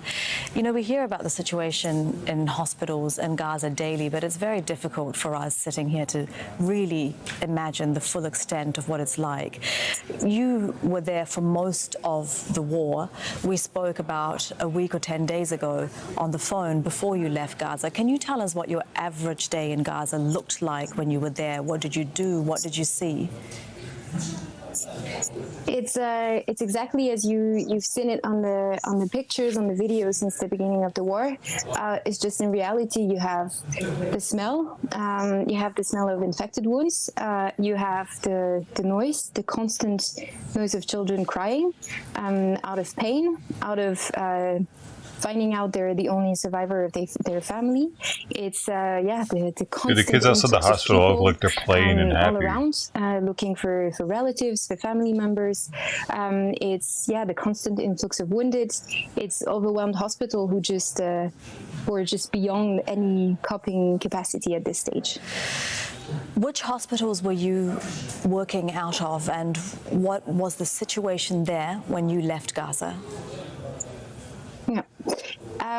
I was last based in the Al-Aqsa hospital in the middle area of Gaza, which since I left, it's even difficult for me to imagine and to picture it, but it's just gone from bad to worse.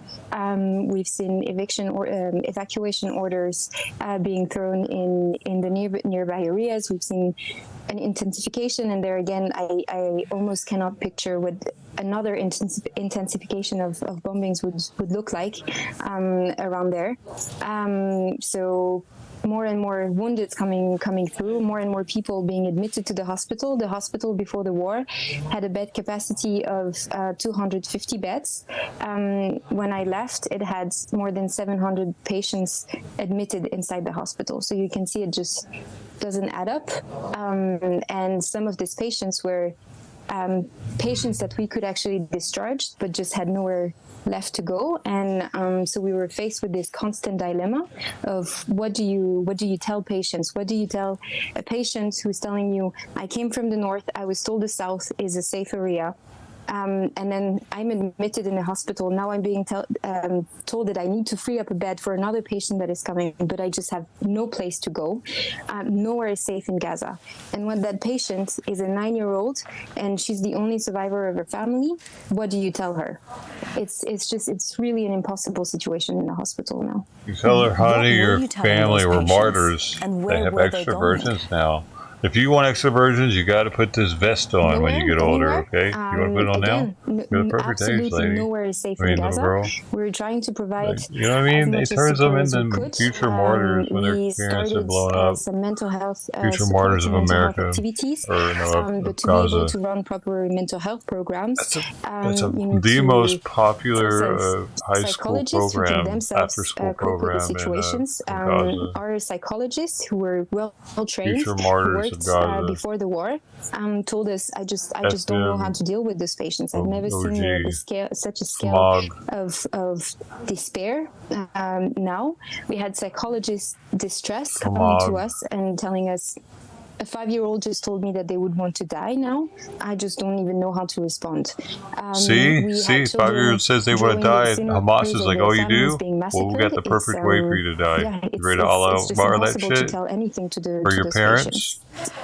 Absolutely. And, you know, you're talking about the patients that were lucky enough to get treatment, if we can say that, because of what they've endured, and then they have to clear the hospital bed for another patient. But what about those who can't access the healthcare that they need, who can't access the treatment, who can't access the medicines? What is happening to them? It's the vast majority of people in Gaza for absolute reason. There's a lot of attention being stayed to the injured patients coming through the hospitals. But a functioning hospital needs to be able to provide for pregnant women, for newborns, for patients with chronic disease. This is just not happening in Gaza now. Hospitals had to shift their focus solely on trauma, war-related injuries. Primary health centers are not functioning anymore. MSF, Doctors Without Borders, we were working in supporting a couple of health centers in Khan Yunis, including the biggest health center in Khan Yunis, Shohada Health Center. We were forced, not only us, to suspend our operations there beginning of December, but also the health center was forced to evacuate because the neighborhood was falling within an evacuation order. This means all the patients that we were seeing there just do not have access to healthcare anymore. On average, in a week, we're seeing 1,200 patients. Half of them were children under 5. So all these patients do not have access to healthcare anymore. There were children coming with respiratory tract infections, with skin disease such as scabies, with diarrhea. All of these patients were again thrown on the road, if you can even say that, and cannot access healthcare anymore. And so for someone who has seen all of this, who has borne witness to this war for more than 2 months, what is your message to the people who have the power to change this situation? The message would be that you absolutely cannot depict this as a humanitarian response. What we as humanitarian organizations are trying to do or trying to provide in Gaza is not a humanitarian response. When we cannot guarantee the safety of our teams, when we do not know who from our colleagues will be able to come in the morning in the hospitals, when our very own colleagues do not, when coming to the hospitals, do not know if they will find their families and their homes back in the evening, when we do not know if we'll have medical supplies, including painkillers, including abdominal gauze, the most basic surgical items, this is not a humanitarian response. When we cannot cope with the constant influx of wounded, this is absolutely not a humanitarian response. No matter how many trucks come through Rafah every day, this will never match the needs until there is a ceasefire. All right, that is Marie-Aure Get her out of here, bro. She's making everybody pass out. From Chamonix in France. Thank you very much for joining us and for really describing to us what is happening in Gaza. Oh, no, thank you. So thank you for your words. Now, the Israeli army has ordered Palestinians across a vast area of central Gaza, including Al-Maghazi refugee camp, to evacuate. They're being told to go to Deir al-Bala, which is further south. The UN says the evacuation order affects around 61,000 displaced Palestinians, mostly from northern Gaza. Hind Khudari has more from Al-Maghazi refugee camp. I'm currently standing on Al Salah ad-Din Road, one of the main high roads that connects the north to the south of the Gaza Strip. On this side is Al-Maghazi refugee camp, where the Israeli forces asked people living in that area to evacuate. And we have been seeing people since the morning evacuating from this area. On the other side of the street is people waiting for any type of transportation. We know that there has been no cars, no fuel for cars to transport. And here, as you see, people taking a couple of their stuff, a couple of their mats, a couple of blankets and a couple of clothes, because this is the only thing they can take. And we must also remember that this is not the first time these people have been evacuated. They evacuated from the northern areas of the Gaza Strip. People are telling us they're tired from being displaced for more than one time. They said that there are no places for them to go, as most of the UN shelters, schools and hospitals are packed with people. And we have been seeing people putting their tents in empty areas, setting up their tents and making their own refugee camps. This is the scene right now, and people are being displaced for more than one time in the Gaza Strip. This is Hind Al-Khudari for Al Jazeera, Al-Maghazi refugee camp. Israel has returned the bodies of 80 Palestinians it says were killed in fighting in the northern part of the Gaza Strip. They've been buried in a mass grave in Rafah in the south. Hani Mahmoud reports. This is the final resting place for 80 Palestinians in another mass grave in Gaza. Israel transferred the bodies to authorities in Gaza via the Karm Abu Salim crossing. The truck carrying the remains making its way through the streets of Rafah to the cemetery. A bulldozer slowly lowering them down. We received a container with several people inside, some complete, entire corpses and others dismembered. Some were already decomposed. We can't open the container because we are in a residential area. We moved the container directly to the graveyard. We will document all the bodies and file a case against the Israelis on charges of war crimes. Many of the bodies are badly decomposed. Apparently there are around 80 people inside, but we were unable to open the container because of the strong smell and to avoid spreading diseases in the area. The Rafah Health Emergency Committee says attempts will be made to identify them later, if possible. The committee has been informed about the bodies that arrived through the Karam Abu Salam crossing. The committee received them and will bury them in this mass grave. Volunteers lent a hand and came to pay their final respects. Another mass grave, and yet more Palestinians whose names may never be known, their identities lost in a war with unprecedented death toll. Hani Mahmoud, Al Jazeera, Rafah, southern Gaza.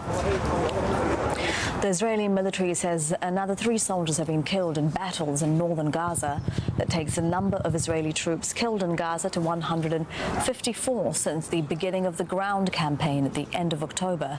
Hamas says its fighters are using guerrilla tactics, ambushing Israeli soldiers and using their knowledge of Gaza's terrain and tunnel network. Injured Israeli soldiers have been airlifted from Gaza to the Soroka Medical Center in southern Israel.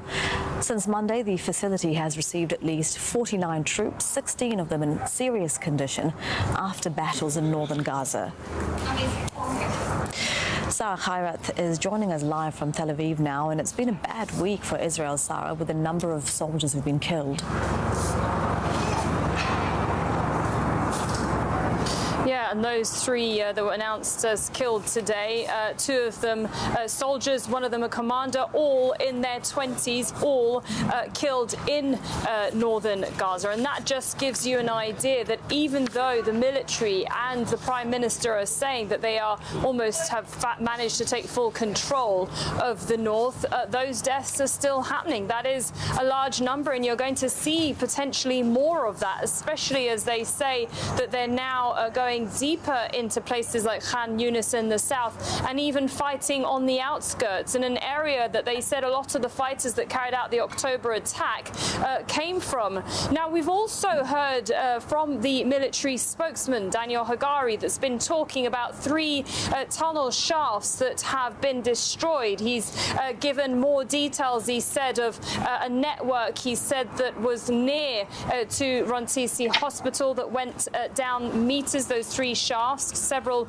meters deep, and that they ran across and underneath the hospital and even into residential homes, including that of a naval Hamas commander. They've also talked about destroying what they said is one of the areas, the command centers that had been carrying out, or at least giving out the orders to carry out some of the attacks against the troops in the north. They've talked about as well finding weapons, including maps as well, media equipment, they said, and basically saying and proving, they said, that this is proof that Hamas is still using areas like hospitals or schools, or at least near it, and using civilians. They said this is proof that they're using civilians as human shields.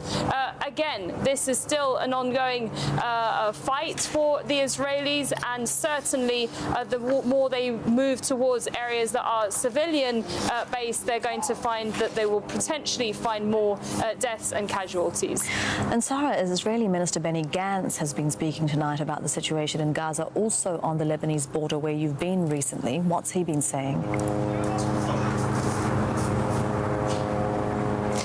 Yeah, he spoke extensively, actually, about not just the northern border, but also speaking about Gaza, saying that those that doubted the capabilities of the Israeli military, he said that they had said that there had been not enough training, that the air, land and sea wouldn't be able to work together, and that this has been a proof that they have been able to, saying that they are making more gains. Interestingly saying that they started strong, now they need to step up, and they said the next steps will be powerful and deep, of course, contrary to what the Americans have been asking them, to wind down the fighting. But he's also been speaking specifically about the northern border. Let's take a listen. The situation on Israel's northern border demands change. The stopwatch for a diplomatic solution is running out. If the world and the Lebanese government don't act in order to prevent the firing on Israel's northern residents and to distance Hezbollah from the border, the IDF will do it.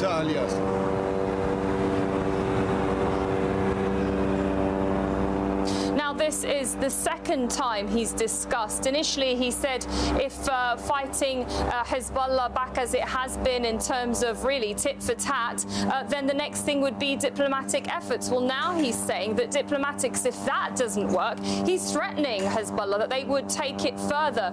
This also, as the military chief was visiting earlier today the northern border, and he was reassuring those that live in the north, saying that they are doing everything they can to ensure that they secure that border, but they said that this will take time, and also adding that they will take the next step if they have to, if efforts aren't taken by the international community to push back Hezbollah. Well, if you've been following this story, you know that there's already a somewhat buffer zone between the southern Lebanon and Israel on that northern border, and despite that, Hezbollah is still carrying out those rocket attack strikes, including drones that have already killed a soldier a few days ago and injured others. And the biggest barrage so far in the last few days, certainly in the last few weeks even, on Kiryat Shimona. Now, that's one of the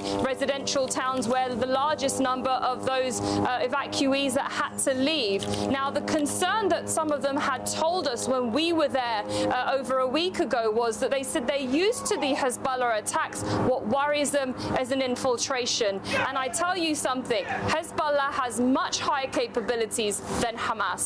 Sarah, thank you very much for that. That is Sarah Hayrat with the latest live in Tel Aviv. And as we've been hearing, both the Israeli army and Hezbollah are intensifying attacks across the border with Lebanon. An Israeli airstrike killed at least 3 civilians in Bint Jbeil in southern Lebanon on Wednesday. 126 Hezbollah fighters and 11 Israeli soldiers have been killed so far, as well as 27 Lebanese and Israeli civilians. Ali Hashim sent us this report from southern Lebanon. Just after midnight, an Israeli warplane struck this 3-story building. This was a 3-story building, and actually this is what's left of it. 3 people were killed, a newlywed couple, Ibrahim Bazzi and his wife Shuruq and his brother Ali were all here. This adds the number of civilians killed in Lebanon since the beginning of the tension and actually the war over here to around close to 25 people. The airstrike is significant for the fact that it's the first time that the town of Bint Jbeil is being hit since the 2006 war. In 2006, Bint Jbeil had an important, it was very significant in the context of the war then. The fact is that now there is a pattern.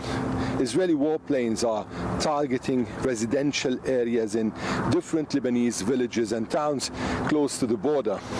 So as we can see, if our cameraman can show us, this house was in the middle of a residential area.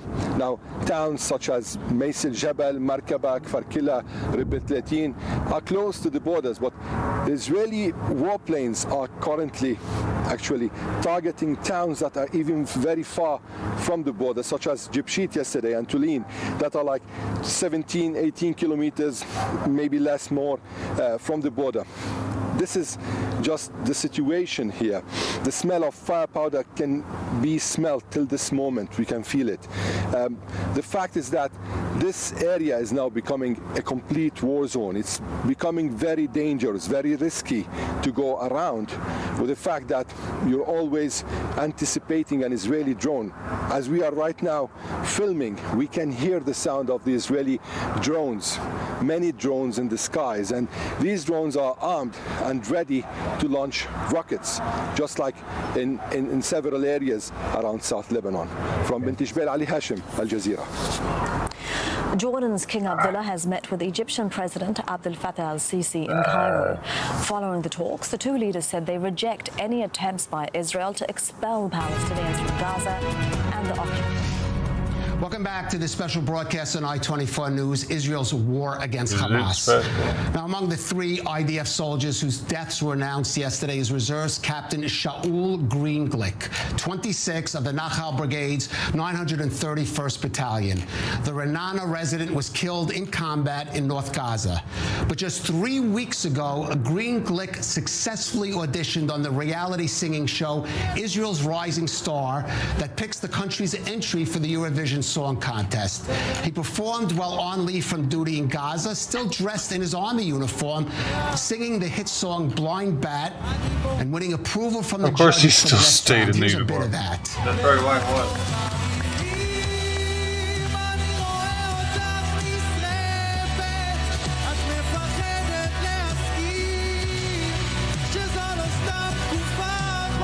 Afterwards, Greenglick dropped out of the competition for his military duties. He posted on Facebook saying, quote, "Now I'm living an old dream of fighting for the country. A new different dream will have to wait a bit." His funeral was held in Renana today. Family members and friends wept while listening to a song recorded by Greenglick and his sister. His memory and music will be a blessing. Let's turn to the stars of another reality TV show. Julia Hart won fame as the main subject of the Netflix reality show My Unorthodox Life, which followed her transition from life as a housewife in New York's ultra-Orthodox Jewish community to a less observant lifestyle in the glittering fashion world of Manhattan. It also featured the changes experienced by her children. Now Hart and some of her family have joined the lineup of various American Jewish celebrities who have come on solidarity visits in recent weeks. That includes Jerry Seinfeld and Deborah Messing. But she went one step further than them, into the Gaza Strip itself, accompanying IDF troops on that battleground. Here's a bit of that in an Instagram she posted just the other day. I'm here in Gaza with Captain B. She is a captain and a lieutenant commander.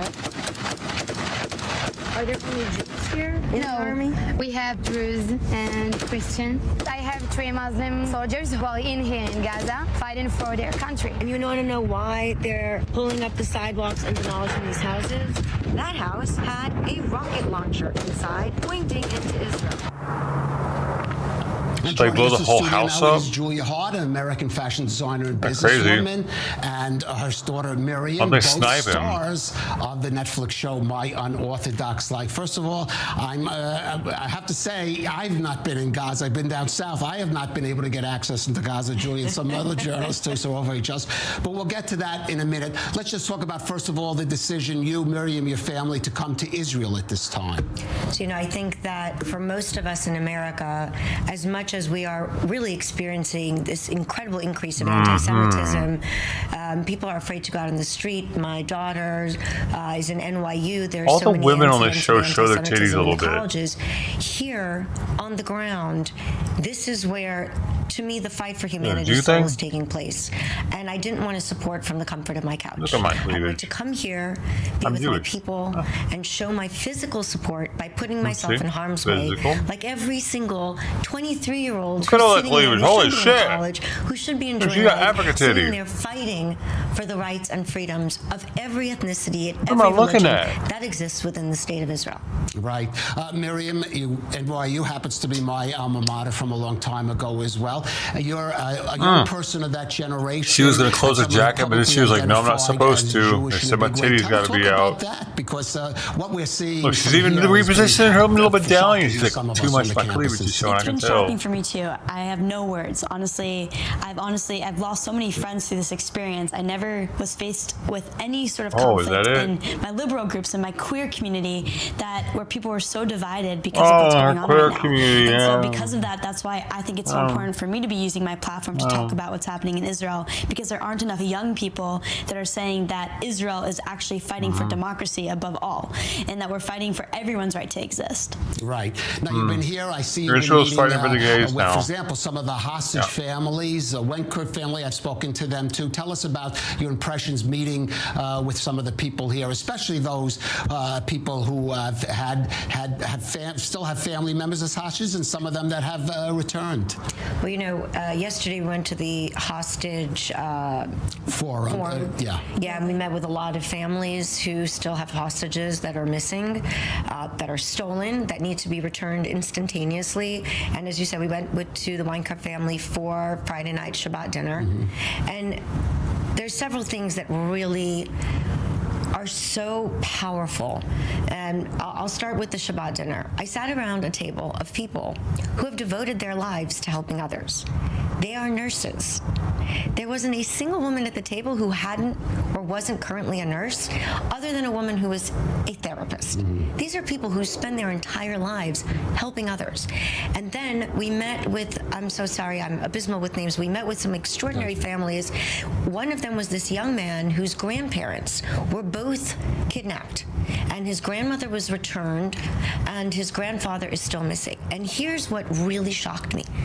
Both of his grandparents were pacifists who were purposefully and continuously going into Gaza, bringing people out of Gaza and bringing them to Israeli hospitals. By the way, Israeli hospitals always take everyone, Muslim, Druze, Christian, it doesn't matter. And what he said to me was, that when we used to talk about Gaza in my family, my grandmother would say, look, Hamas throws rockets at us, but in Gaza they have to live with Hamas every day. This was a family of people who were supporting the Palestinians, who were literally putting themselves out of their way, supporting, helping, volunteering, and these were the people that were taken. And explain to me how anyone with a modicum of intellect can look at 87-year-old people and tell me that kidnapping them, tormenting them, is somehow a fight for freedom. Well, and tearing down their posters on the streets of New York, as we're seeing, unfortunately, a lot of young people she doing gets that. it. Yeah. No, it's crazy. I think that my generation right now are so idealistic. You know, they're so into this idea that ceasefire seems to be the easiest taking thing to do. hostages works. You know, putting weapons down seems like the best, but they're not real. They're not actually looking at what is going to protect the most people, and that's getting rid of Hamas. Right. Now, tell us about going into Gaza itself. A lot of the people have gone down south, which you're in range of the rockets that we've seen, but actually I think you're the first that I've seen who actually stepped foot into within Gaza itself. How did that come, and your impression of that? Well, I'll tell you, the first thing that really hit me when I walked into the army base there is the vast array of people. People think IDF, they think Jews, and unfortunately the world doesn't really care very much about Jews. I think that's been proven time and time again. But the Israeli army is made up of Druze. It's made up of Bedouin Arabs and Muslims. It's made up of black people and white people. It's made up of gay people and straight people. The Israeli army is a bastion. There's one gay guy there, I guess. Of democracy. To me, it should be lauded and held up as an example of what an army should look like. And you know who the commander was that led one me? black dude. A woman. Women are in places of true combat command. This is a group of people shoulder to shoulder, different religions, different ethnicities who are fighting. And then we went into Gaza, and unfortunately when we were there, literally, you know, we walked a certain path into a town that had been decimated because of the fact that there were weapons and why are Hollywood stars going into Gaza? This is so fucking stupid, their little children were. And literally down the block, 3 soldiers were killed while we were there. And I am, you know, why did she get access? But journalists can't get access. That these families are feeling. These are kids. They're 22-year-old kids that are forced to fight and defend the rest of the world. So I think, you know, we all see these very sad and you know, difficult images coming out of Gaza. You see Palestinian children killed. You see houses demolished. You're like a fucking movie star. It is not the IDF that is creating that. If Hamas surrounds themselves with little children and installs weapons into the homes of civilians, are those civilian homes or are they weapon depots? Are they military installations? The unfortunate truth is, it is not the Jewish people of Israel or the IDF that is putting the Palestinian people in danger. Right. It is indisputably and irrevocably proven that it is Hamas. Right. I want to ask you both, because you both, of course, have big social media followings. Appearing on My Unorthodox Life, you did, both of you, receive criticism, and we discussed this when I interviewed you earlier this year about that programming, from some elements in the Jewish community that were not happy with your lifestyle choices or the way they said you were depicting the background that you come from. Now you're here in Israel, you're presenting to the world and to an audience and to maybe people who would not be exposed to the kind of message that you've been giving there and here in the studio this evening. What kind of feedback are you getting now, especially including from the same Jewish community that to some degree pilloried you for My Unorthodox Life? You know, I think I got most of the heat for that, so I'm going to take that question. Yeah, definitely. I think that for the first time, people are realizing that the love that I'm showing now is the love I showed then. To me, demanding change, demanding equality for women, wanting my old community to enable women to go to college, to go to universities, to have optionality and self-determination, that doesn't come from hate. It comes from a deep and abiding internal love. I love women. I love my people. I'm proud to be a Jew. And what's been really beautiful is that those same people who a year or two ago yelled at me and hated me are coming forward and saying, okay, now we understand you, Julia. We should have listened to what you were saying. We really see that you do love being a Jew and you do love the Jewish people. So I'm actually, you know, very grateful to these people for coming forward. It's not an easy thing to do, and I'm really very touched and honored that they've done so. Okay, well, Glad to hear that. They reached out to her, didn't they? Sacrifices being made by these young people. I do want to, while you're here in studio, if it's okay, mention another soldier who did fall in combat this week. That is Reserve Sergeant First Class Joseph Gitarts, who was killed in the south of Gaza this week from an anti-tank missile. Now, this 25-year-old wrote a sealed letter to his parents when he was called up for duty on October 8th to be opened by them in the event of his death. Now, his family has now shared this letter with this public, and we're going to share it with you now. Dear Mom and Dad, I love you very much. Everything is as it should be. I myself chose it. I lived a good and interesting life. At the same time, I was never afraid of death. I made this choice myself, and I followed it to the end. I fell honorably for my people. I have no regrets. I love you very much, and I'm proud that you are my parents. You gave me a lot. I had a very interesting, rich, happy, unique life. My death only emphasizes that. You are certainly in a lot of pain, but you will overcome it. I would really like that. This is the main thing I want. You both have many close people who will support you. Please find something positive in all of this. Be with the grandchildren. Help Israel. I'm fine. Miriam, I want to ask you, as a young, can you imagine a young person, someone of your generation, having the wherewithal to write that letter to his parents and then go off facing possibly his end? I don't have words. I mean, I'm 23, and we just met a hostage family where the brother that we met, his brother who's a hostage, was also 23. And to me, so many people that are taken hostage right now, they could be my college roommates. You know, they could be my friends. They are my friends. And so I have no words, because this country is built on the backs of the young people that are keeping it alive. And it's so painful to see how grown up everyone is. The 2-year-old, we met the hostage family that their father was taken from them, and the 2-year-old ran to the baby and said, "I'll take care of you now." A 2-year-old.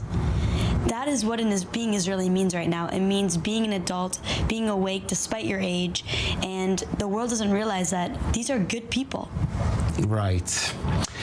Just a last thing. I don't know if you've heard the news out of New York. A group of pro-Palestinian, you might say pro-Hamas demonstrators blocked the roads leading to John F. Kennedy Airport. Simultaneous demonstration by protest outside LAX, Los Angeles Airport. This on one of the busiest days of the year. People coming home from Christmas. Just the things that you've seen in the city that you know and live in, disrupting Christmas tree celebrations, and plus the manifestations of anti-Semitism. Again, you're both public Jewish figures. I wonder about how you feel about that, and maybe some of your personal concerns there. Well, you know, we've definitely gotten a lot of death threats, messages that if I read aloud would make your hair stand on end, and you know, there's something wrong when the left, when what we always assumed were our people, liberal people, and skinheads are chanting the same thing. And, you know, I met with a lot of Muslim people when I came purposefully because I wanted to show the rich variety of people who live in Israel. We've met with so many transgender Muslims and Druze. We've met with a massive amount of the LGBTQ They don't live in community. Gaza. We went to a hairdressing school that was purposefully made for women escaping extremist communities. And they had one message to America and the outside world. Stop supporting Hamas. You are signing our death sentence. People don't understand that Hamas does not stand for freedom. Under Hamas rule, women have no rights, gays have no rights. Where are all the other religions in Hamas? It doesn't exist because it is a Christians in there. extremist culture that states either you believe in Sharia law and everyone has to be a Muslim, or off with your head. How can anyone? There are Christians in there, though, lady. And you know, thousands. There's a lot of similarities between now and World War II, and to me, there are three groups of people. There are the Nazis, the people who are actually Nazis, the SS, the Gestapo, the people who joined to kill Jews. Then there's a second group, and those were the people who just I don't understand. I don't want to get involved. I want to live my life. I don't want to get in trouble. And then the third group of people who hid Jews, who screamed, who yelled, who fought. And we're standing here now. And you know what people say? Oh, Hamas is very popular now. Being pro-Palestinian is very popular. So is Nazism. And then the world adjusts and recognizes truth. And I think people need to look at themselves in the mirror and say, I'm not actually pro-Palestinian. I'm just an anti-Semite. And I need to fix that because the world will remember me as an anti-Semite. All right, well, hopefully that message, some people will have that moment of truth, that cheshbon nefesh. There you go. Cheshbon nefesh, exactly. In the Jewish tradition. Julia Miriam-Mahat, thank you, first of all, for coming to Israel at this time, and thank you for joining us on I-24 News. Thank you so much. And moving on, a new project led by the Israel Antiquities Authority and other government bodies aims to document and preserve the destruction that's been done to those communities along the Gaza border before a massive rebuilding project can be carried out in the area. Our reporter, Uri Shapira, has that story. Archaeology is often used to document and preserve items from the ancient history. This time, it's being used to do the same thing to something which occurred only a few months ago, the Hamas onslaught of October 7. This is before it's too late, before Biden... Oh, all the stories are repeating. It's game time.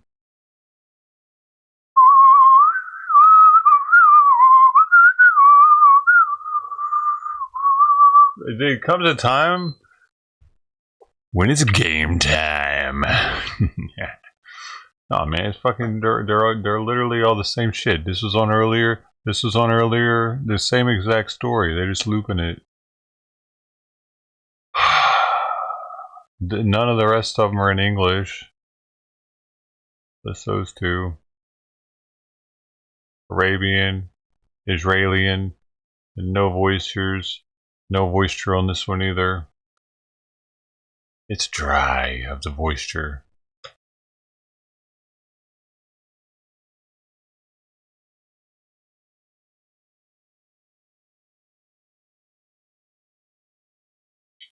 Nap time? Why are you saying what? I should take a nap?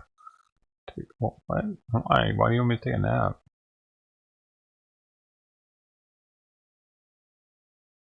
Your nap time?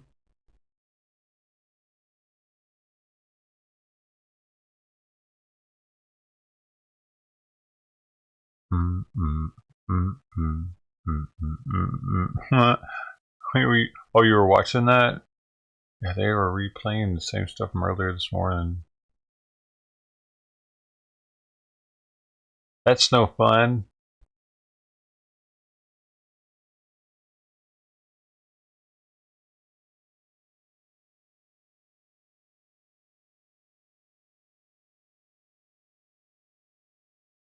Or with the games.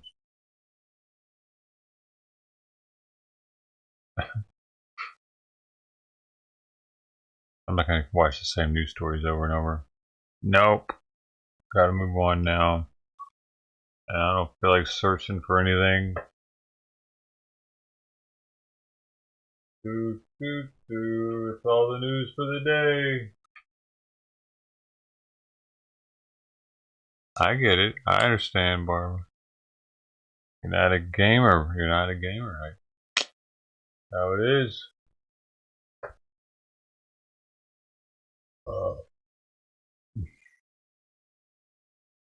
Burn up.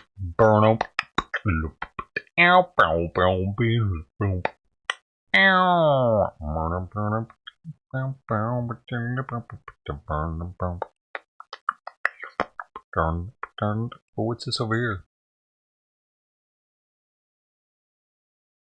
There's something special here. Oh, it's flip over. Nope, don't want it. Nope.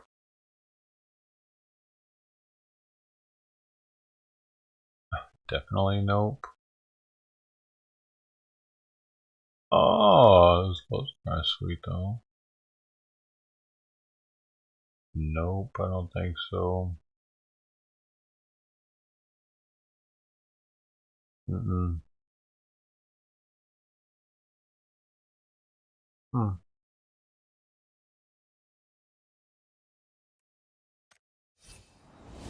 Ooh, I'm getting that actually. I need that. I'm gonna need the bike. Yep, I'm gonna have to be getting that. That's gonna cost me $6.90. I don't have a skin for the bike, dude. That's pretty sweet. Stickers on there and stuff with the different colored exhaust. Yeah, I'm gonna have to do that. God dang it, they're gonna get me on something.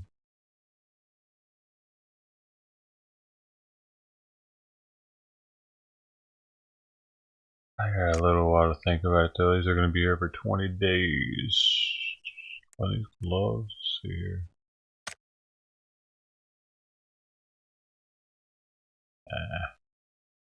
Doesn't go with my current outfit.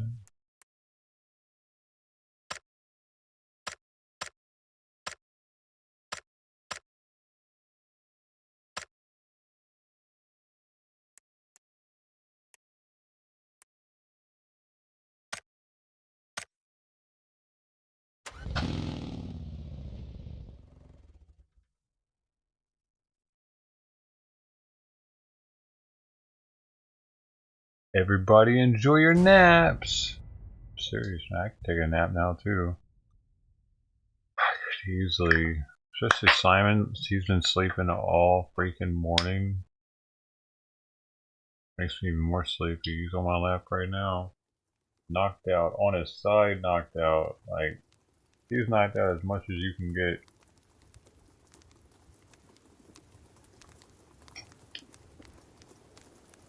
Freaking woke me up last night with his breathing. He was sleeping next to me, snoring. I had to wake him up so I could go back to sleep.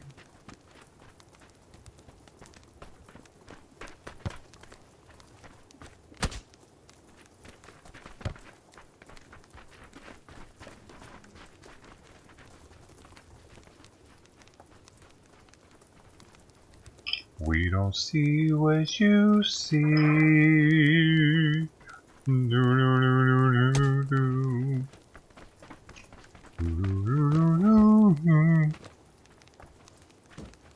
That was beautiful. You know what? I think I'm gonna be a musician now.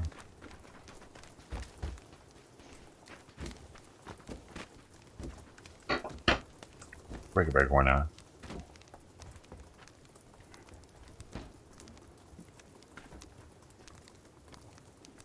Well, the voice of an angel. I'm going in.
He does seem to be coughing lately.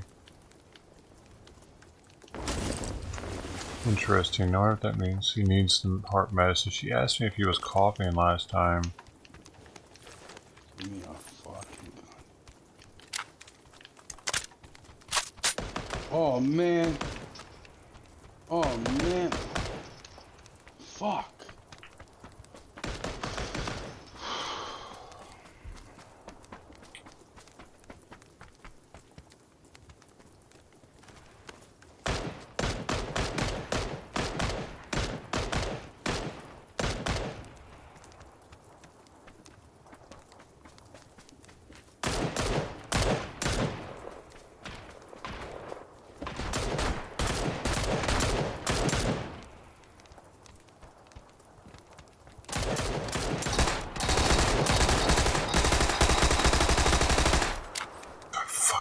She's bulletproof.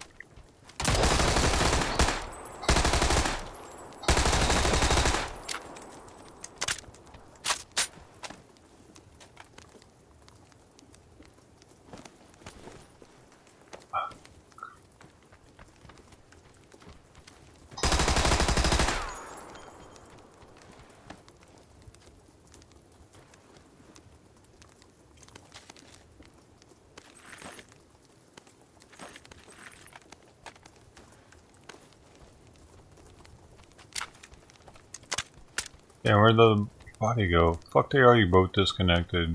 Morons. Oh, fuck.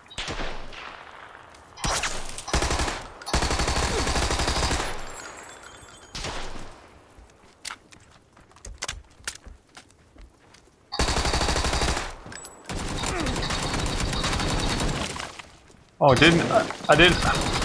I thought I had my. I thought I had my gun out. I didn't. I was just walking around with nothing out. Are you just gonna stand down there or what?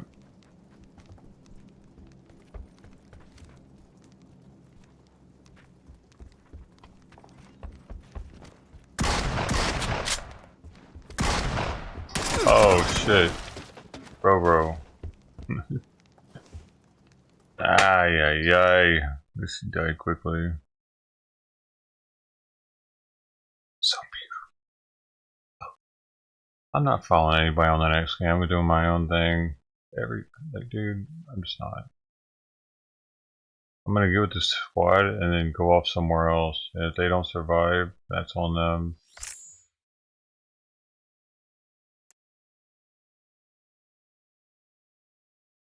I'll land somewhere. It's that hot.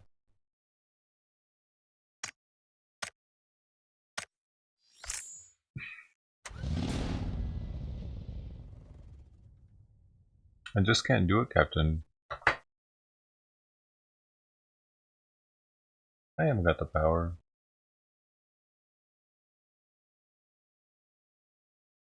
I don't like if I had DJ Floppy here with me at all times, maybe then I would have the power of Grayskull.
Yeah, I am in the plane now, floating away from my worries. Alright. I'll go right there, and that's gonna be the spot. That's gonna be my spot.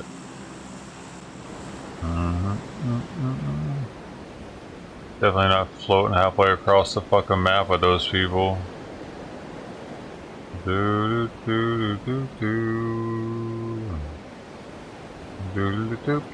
bet they don't even make. I bet $10 they don't even make it to where they're trying to go.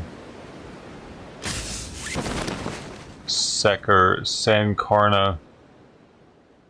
Boom, boom, boom, boom. And this is clear as can be. Boom, boom, boom, boom, boom, boom. Boom, boom, boom, boom, boom, boom, boom, boom. Boom, boom, boom, boom, boom. Boom, boom, boom, boom, boom. Boom, boom, boom, boom, boom. Boom, boom, boom, boom, boom, boom. Dum, dum, dum, dum, dum, dum. Ba, ba, ba, ba. Ba, ba, ba. Ba, ba, ba. Ba, ba, ba. Ba, ba,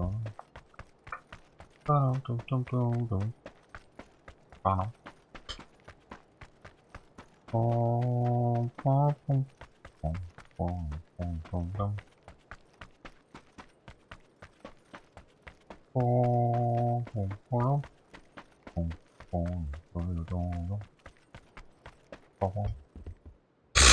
They didn't even make it halfway there. Tards. I don't want that. Don't ever want that.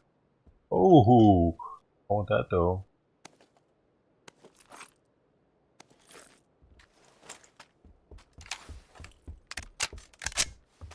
Cricket. The cricket gun. Well, dang, the other place have a stair upstairs too.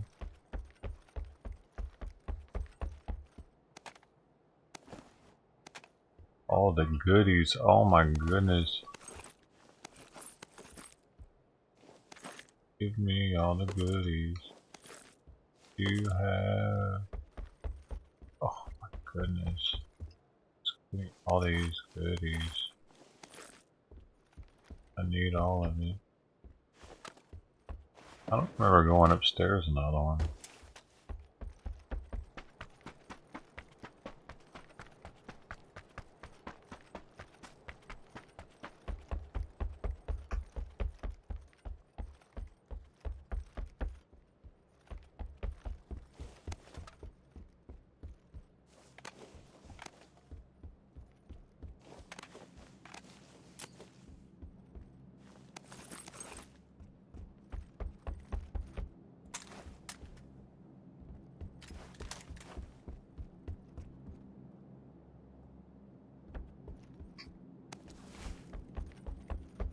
Well, alright.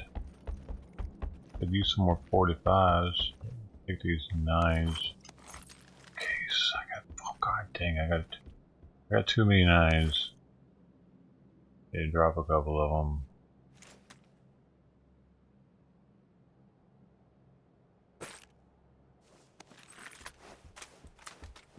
There.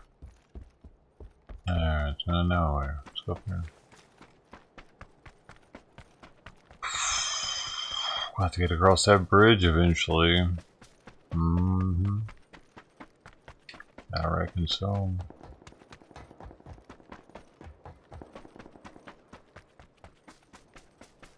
Guess it's time to go.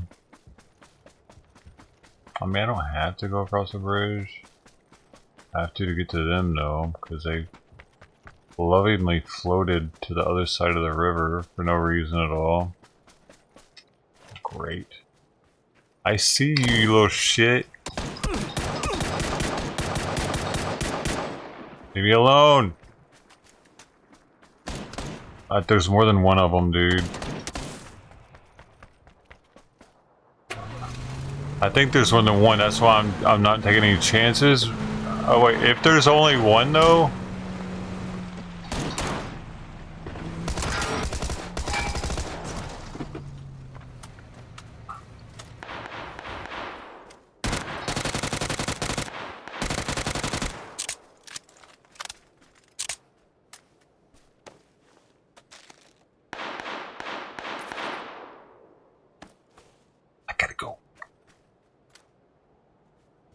Why can't I skin it?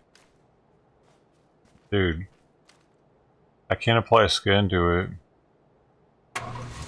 Hey, oh, because it was too close. Oh, what the fuck? You got a problem? Where is he?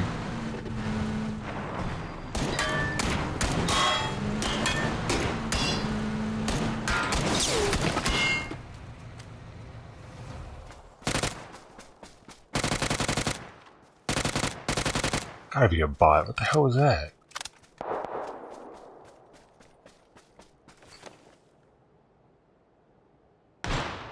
Oh my gosh. Need a scope, dude.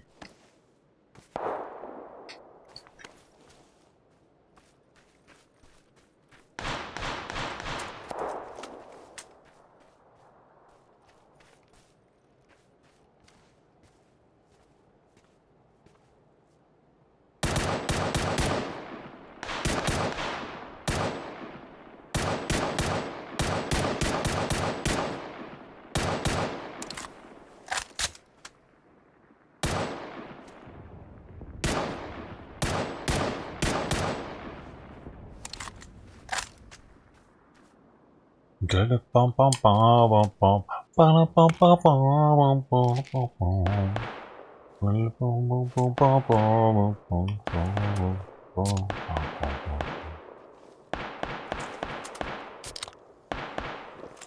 are starting to irritate me a little bit, huh?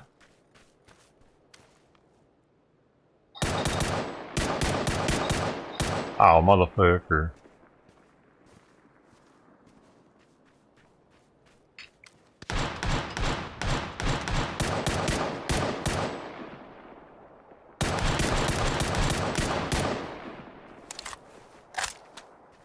Gotta shoot through the grass now. If you don't wanna get. God dang! What the?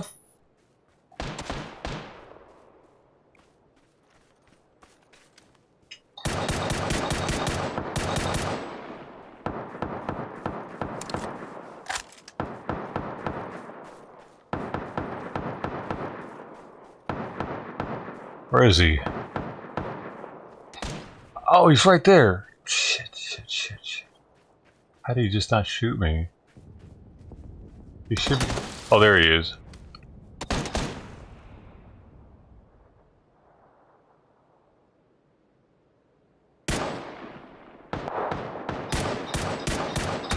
Oh shit! No. So that's a real person. I need a smoke, dude. I don't have one. He's right there.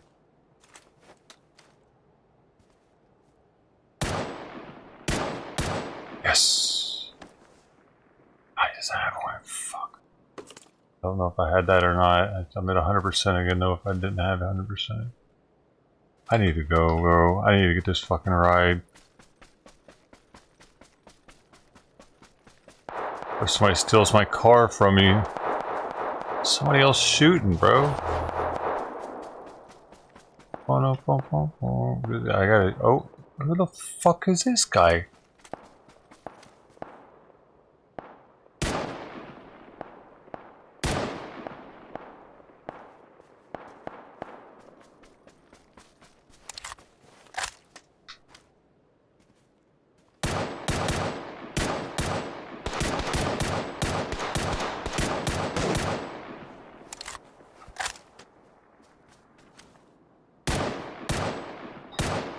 What is going on right now?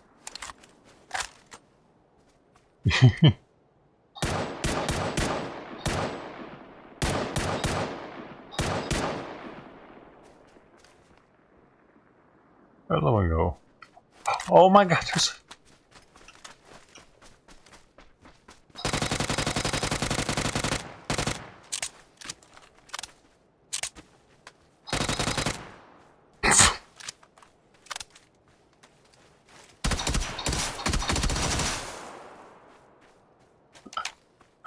Oh, it's stupid.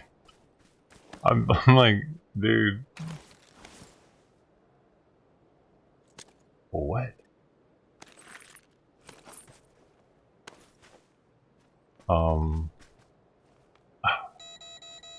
Let's just get out of here.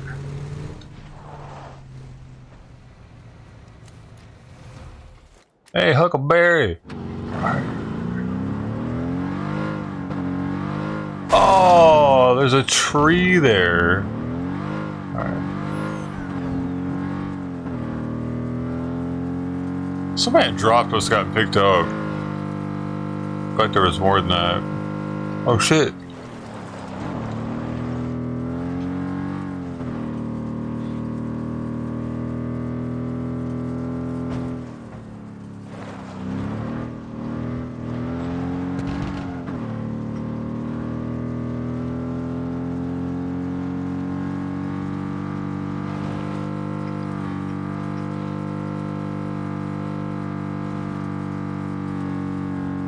I gotta go this way.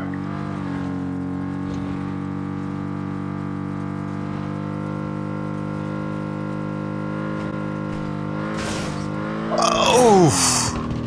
Alright, we're good. Just gotta go this way.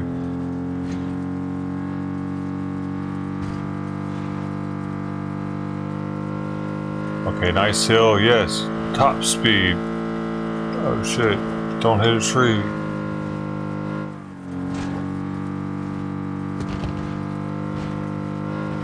Oh no.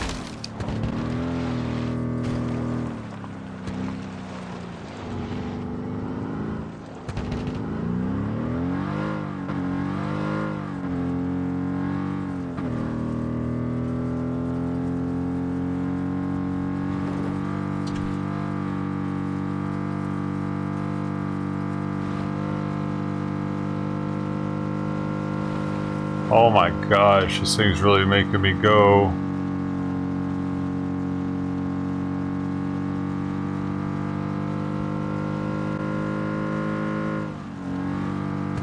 Where's the bridge at? Right here, alright.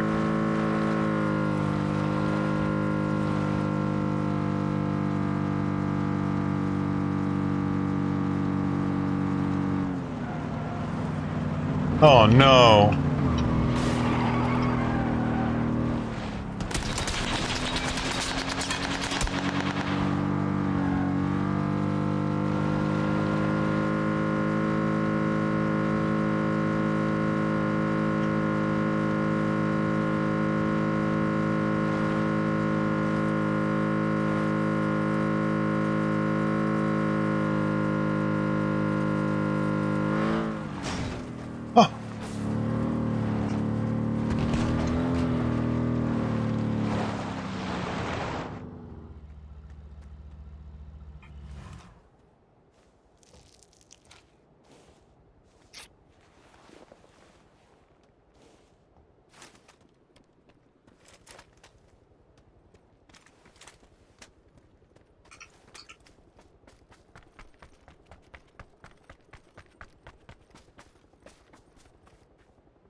Alright. See, it's better when I start off away from the squad. We'd all be dead right now, probably. I'm bad luck charm. I gotta stay away. Death becomes around me. My teammates that die first if they're near me. It's not my teammates, it's the enemy.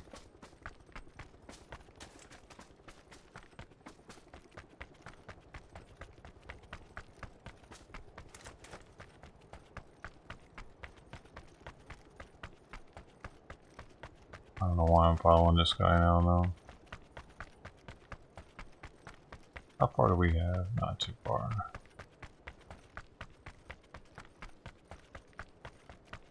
I'm Boom, boom, boom, boom, boom, boom. How you doing, Huck?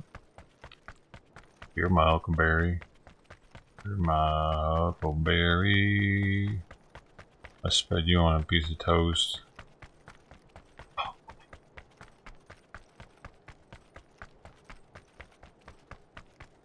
You're my Huckleberry Jam.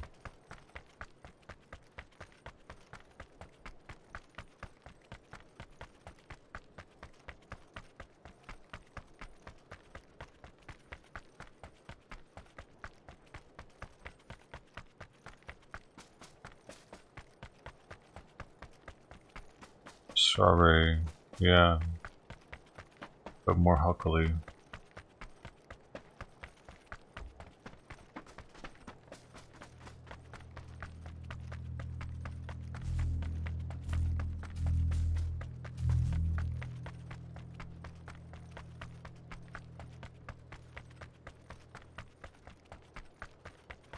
And this thing's gonna make us run again, ain't it?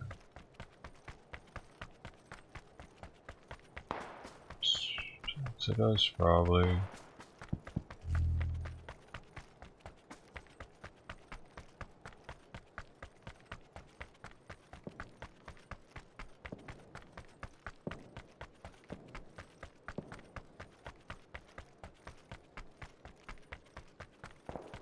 Doobie doo doo. Why is he staying in the storm?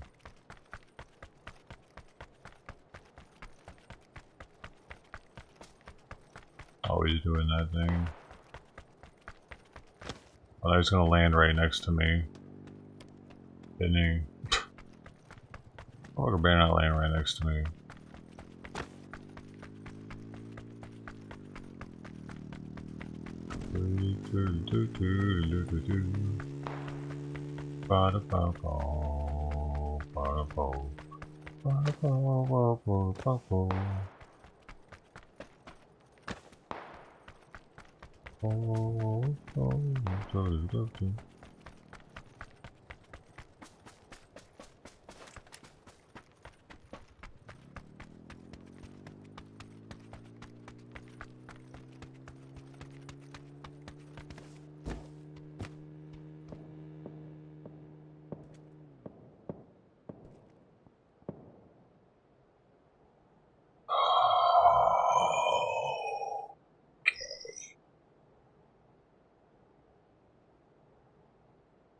We're getting closer to an end-game situation here, Wolf.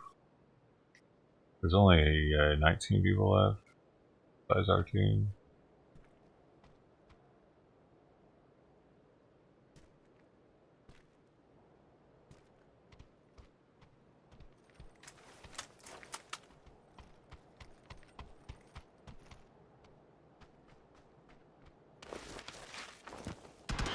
Oh, shit. This guy just brought trouble. Come on in here. Come on. He's coming.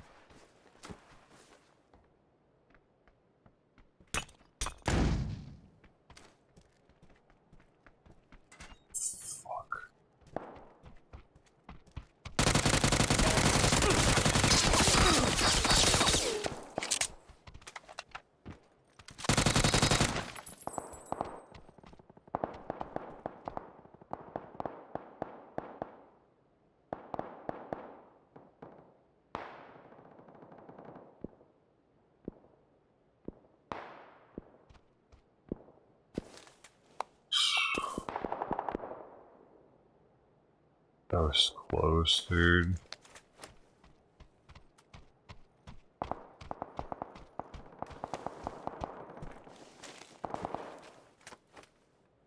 Oh, he had a military helmet on, bro.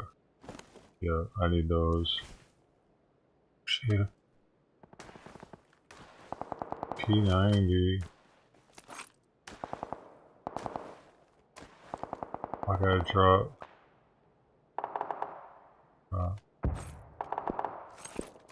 Oh yeah.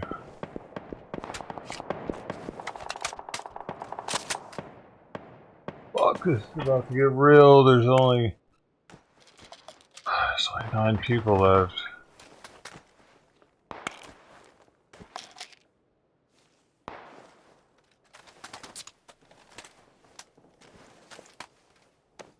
can't believe he didn't give me with the P90.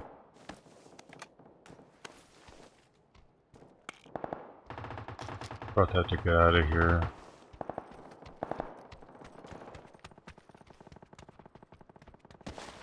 Don't do that.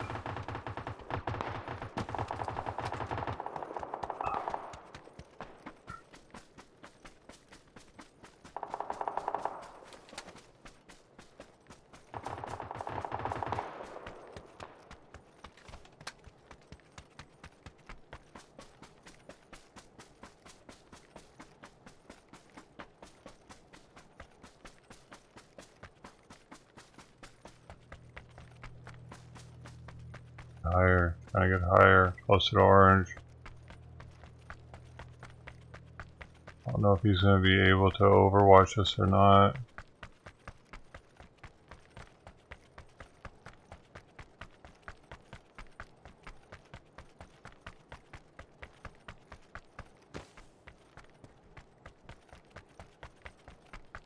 Trying to regroup.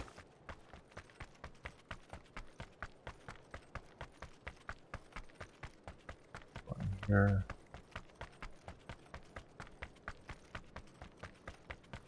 Somebody up here. I still don't have a scope. Shit.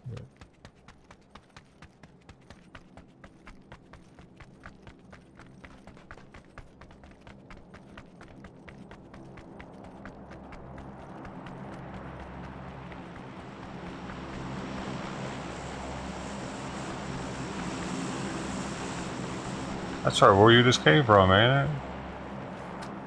People up here, though.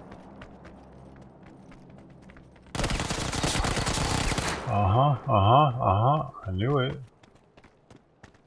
Come down, bastard. You little bastard. Oh, he's gonna throw shit at us. He's gotta come down, though. Bitch. I'll make that 10.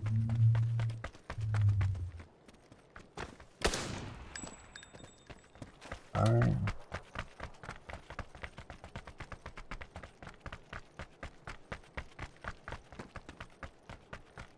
That's why I was hugging that mountain the way I was. I knew there was somebody up there. Somewhere. I could never shoot when I was down there. Where the fuck is this last guy at?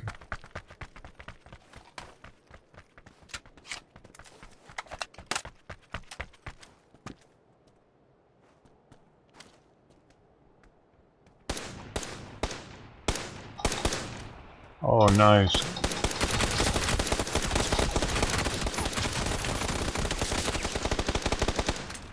We need our boy up here.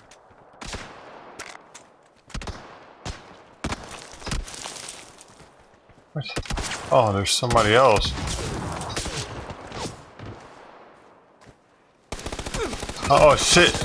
He's right. I didn't hear him. I didn't hear him jump down. There's no fucking communication. Why is he down there? Hey Orange, good job, man. Good thing you're still alive, I guess. Fucking idiot.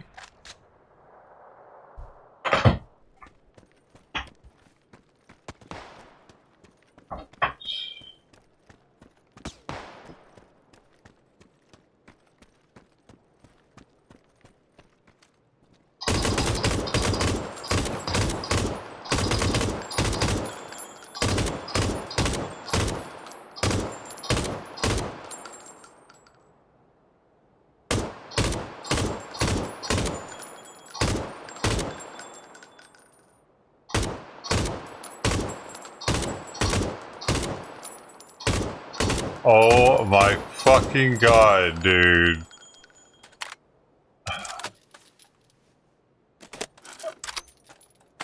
So he's got the scope I needed.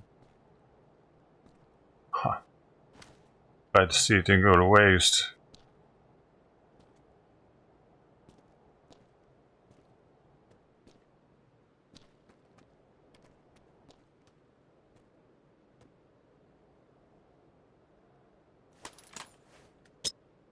That's not gonna reach.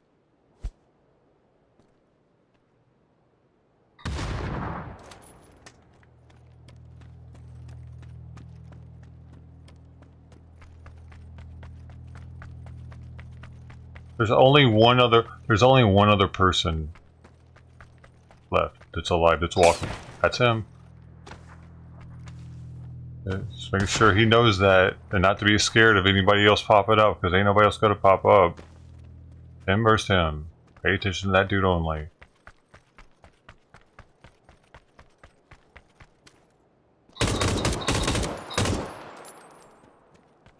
Oh my god.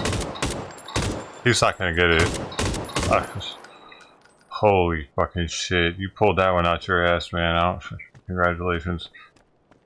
GG, man. Good job.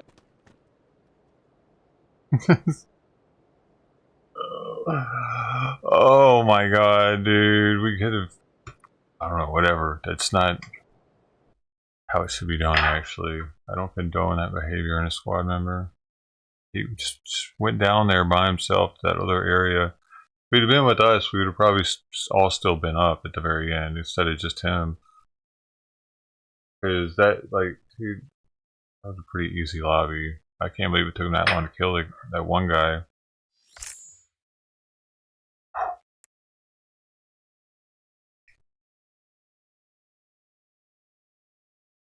"12 freaking kills." The two kills we saw that dude get were the only two he got the whole game.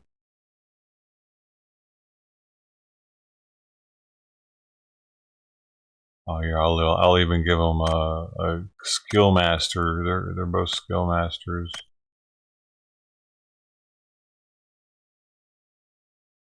You know.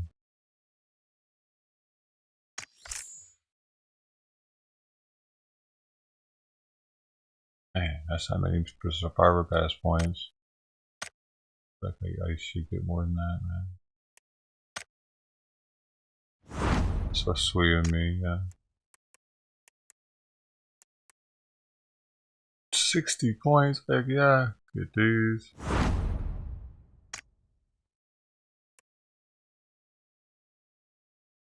Good dudes. Oh, this is gonna be the hit. This is my hit. It's where I get the blue one. The blue, no.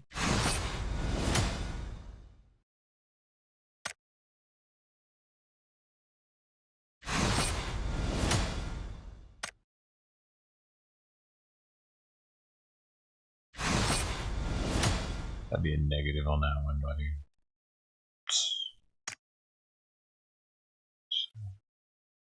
That was my shot.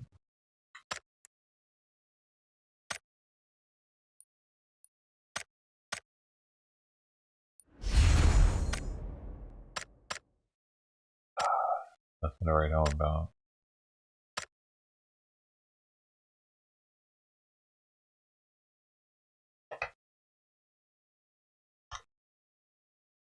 Building?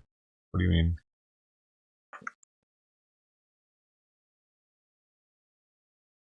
They're not my I'm building them. I built them. How I did that?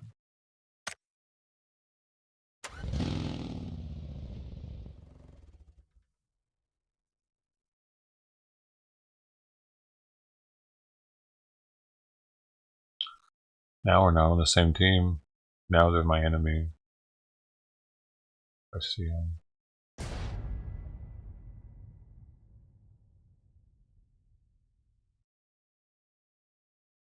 It doesn't do anything for me. It doesn't build. I don't know. It doesn't build anything. They don't even know I did it. They don't get a notification or anything.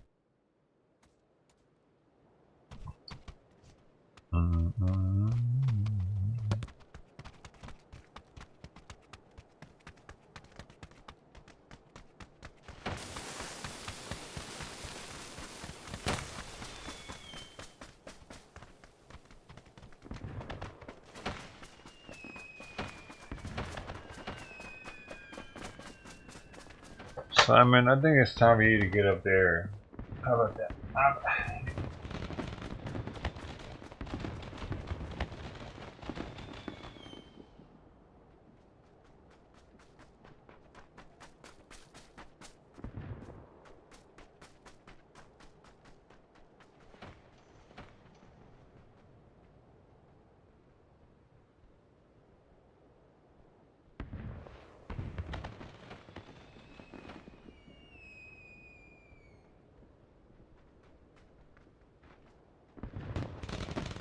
hungry?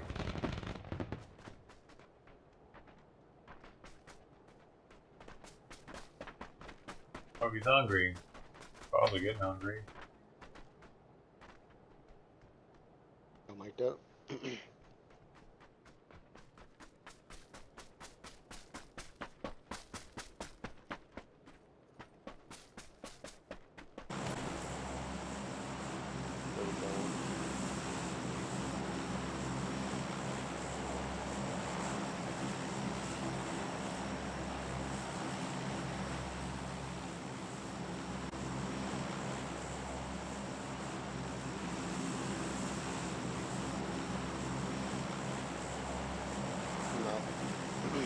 Jump. Are you guys jumping? Oh, fuck it, I don't care. I'm going where I want to go.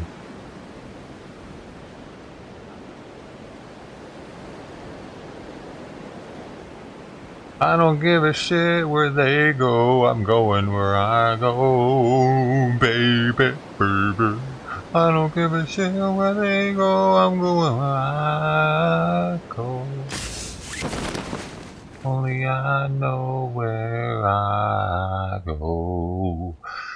It's right here, going right here, going right here. Gonna get me a gun, gonna get me a... Ooh, got buggy right over there. Shit. Bro, this is my spot. Get the Santa gun, get the sniper, okay. Level 2, ready to go. Yeah. Just for an SMG, bro. I might have to box with that later, you know what I mean? Oh. Do I need that? No, alright. I do need a scope though. Put this on that, so just in case, I can use the other one. Well, fuck it, I was going to put it on it. Not the best option for a sniper rifle.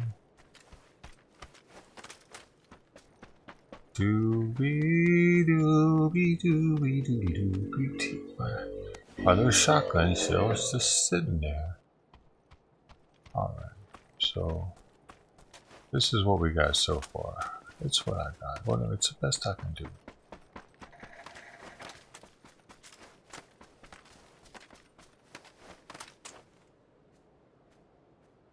Put the gun on, man.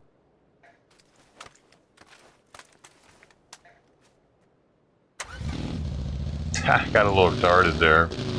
Let's get retarded in here. Let's see what we got up here. Nope.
Oh shit! I think I just took their friend out.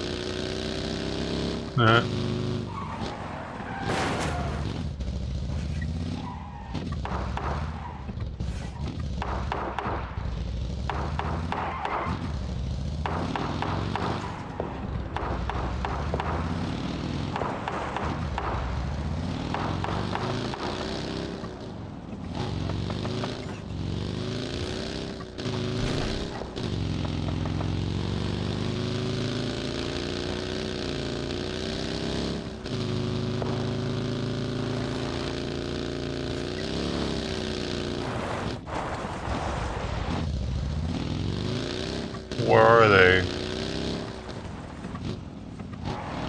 Green's on top of the roof looking. You up there looking, boy? I see you up there, Green. Yeah, boy. Oh. Green, I got somebody over here on this roundabout. He's right on the middle of the roundabout. Oh shit. He's gonna kill me.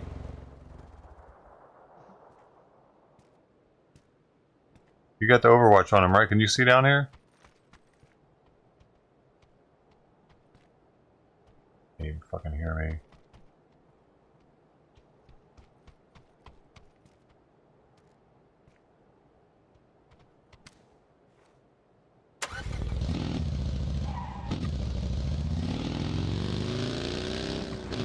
He's still picking shit up there, I can tell. I'm leaving. Green, you're a moron. We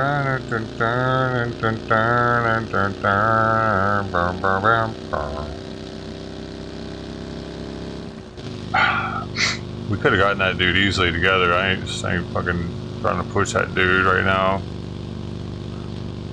Gotta go get orange now, because Green's an idiot.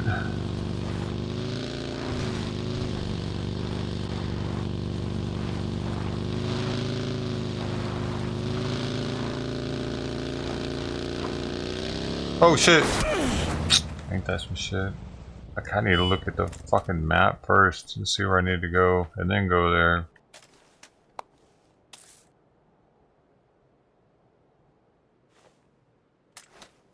I'm also going on that road.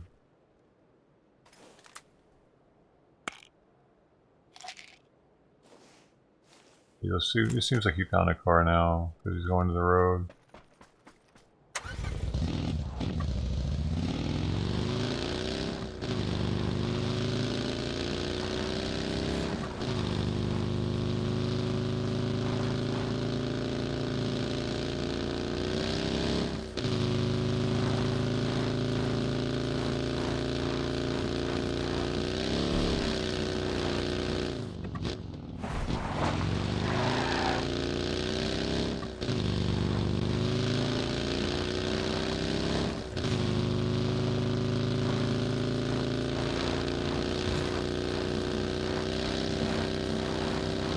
There's one right there.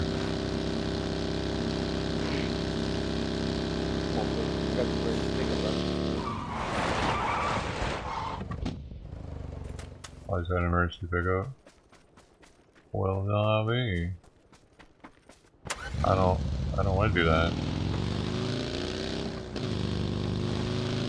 Do do do do do do do do do do. Because I'm on a mission from God.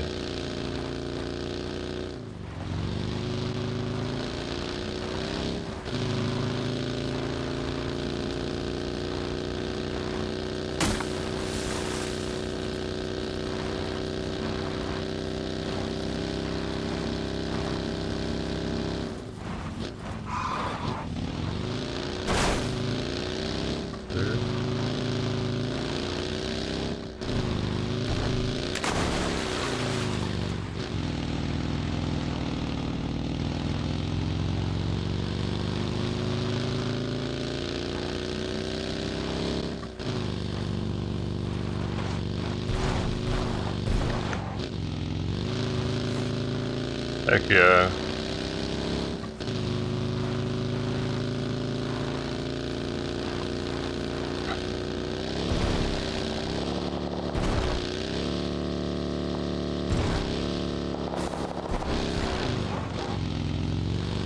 This thing is badass.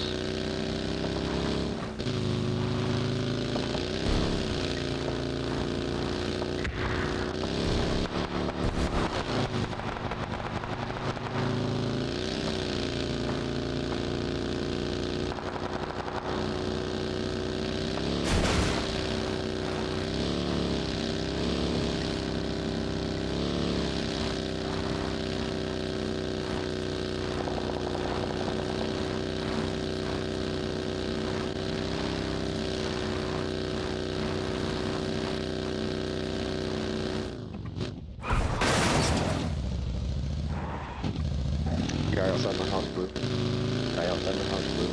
You're not coming hot. You're not coming hot. What's up,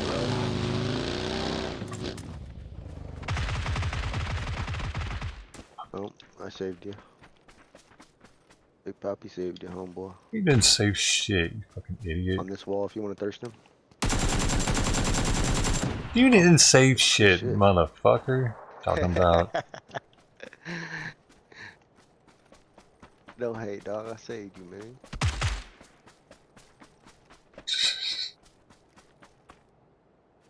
Save, dude's way over there. You killed with instant, but there was still one alive just now.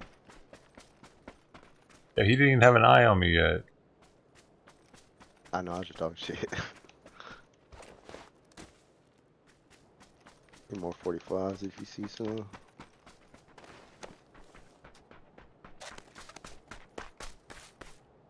Yeah, but him already. I think you're just surprised I made over here so fast. Yeah, you was hauling ass. I was watching you on the map. Surprised you didn't get on the plane with me. Oh man, this is my favorite vehicle. That thing is a beast. Is it a buggy? Oh, Yeah. that thing? I hate that fucking thing. Really? Man, it's... Yeah. You can go anywhere. You can do whatever you want. Fast, too. You got another one coming in?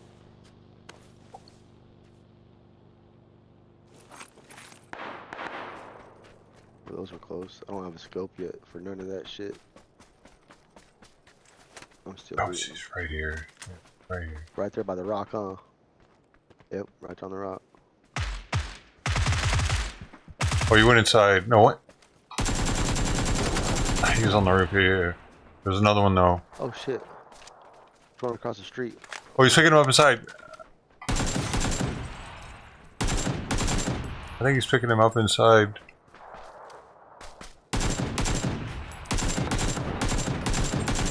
I couldn't tell if somebody's in there with him or not. Okay. Shit. Where are you looking at? Oh, Somebody shoot me from the hills or something.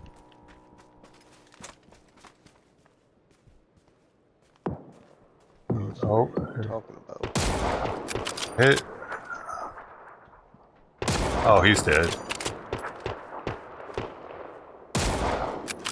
Couldn't get the finish on him. Yep, there it is. Footsteps outside. Footsteps outside. I'm getting more ammo. Be careful. Footsteps outside. Blue. Go. Okay. Had to get more ammo. Sorry. Cool. I use instance, so I think we're good now. Alright.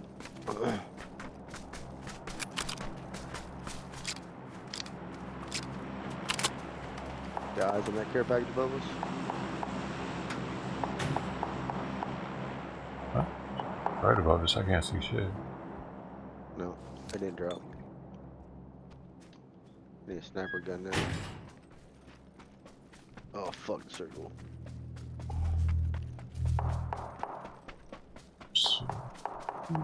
We have to go far.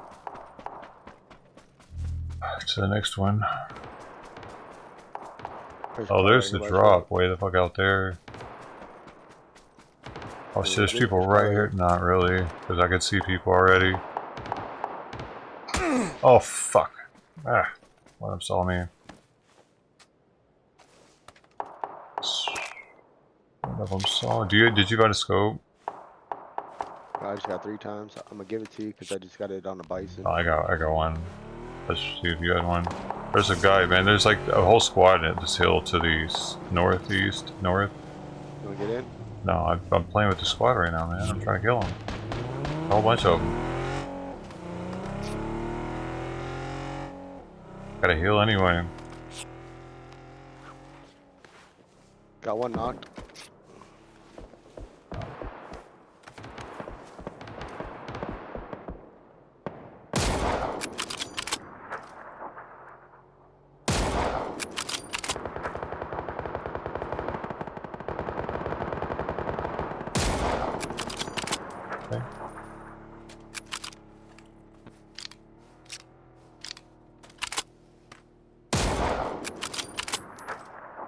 Got one behind this rock right here. Other side of this rock for me. He's hit once. On the right side of the road? No, I can't tell now. He's behind it though. By himself. Oh.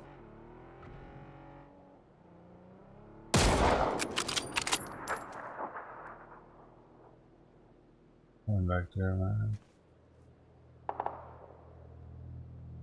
Oh, he's knowing I gotta go.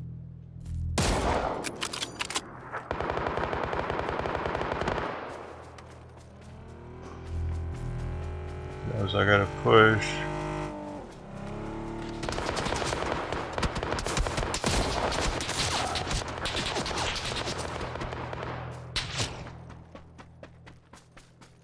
Another car. There's a trail trying to pick their boy up.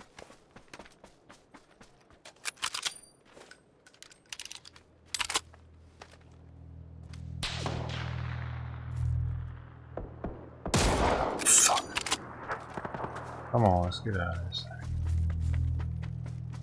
Storm. Oh, they're coming for me in the car. I just knocked her homeboy. Oh, the car? Sweet. Yep. Oh, he's running up there.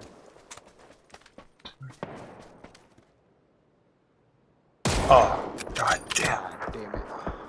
I got a self-revive. Distracted from me. I'm trying, there's two of them though. I know. I can't just, they're not even paying any attention to me, dude.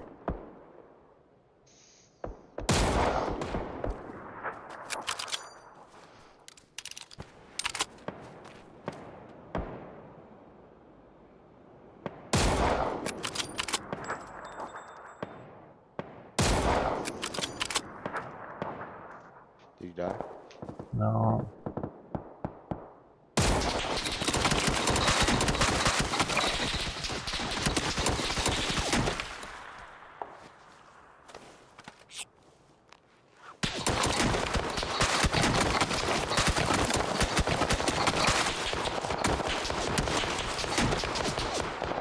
Interesting tactic.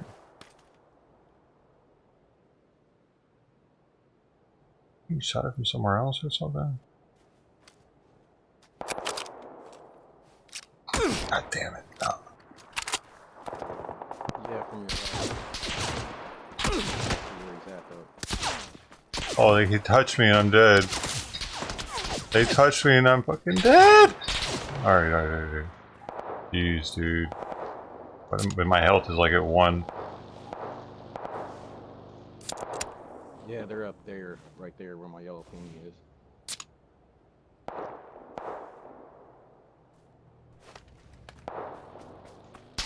Oh no, damn, they're still looking at me. I thought I was out of there. I know, I've been popping shots at them. Alright, I'm taking off from that noise. Rotating the circle. Appreciate you, man. Yeah, they're gonna try to draw their fire. They're shooting at me now.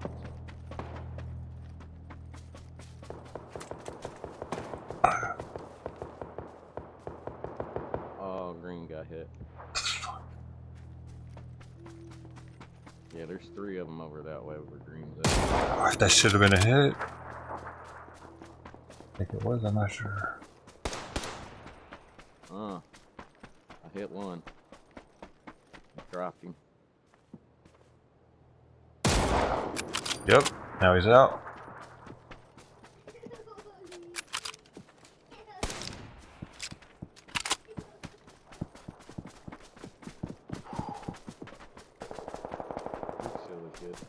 Oh. One across the street. Where'd he go? He's in the car.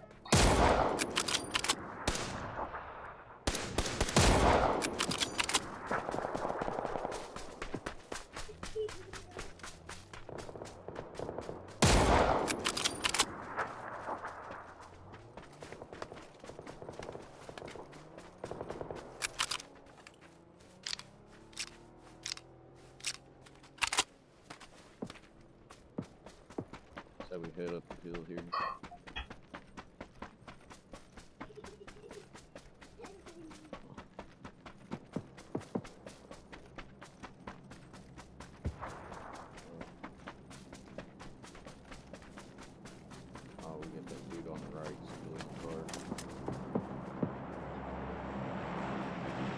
We're in zone. There were some shots over to the northwest though, aren't there?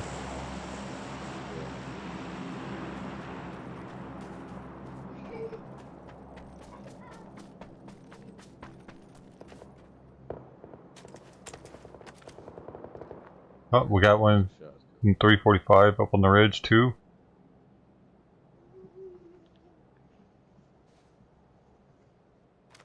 North of that. Oh, there's one in that little cabin thing up there. Two of them, they both went in there. Oh,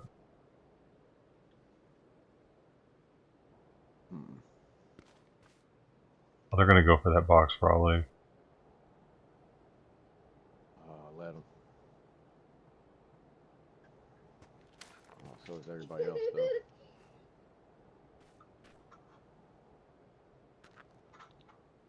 Oh, there's one.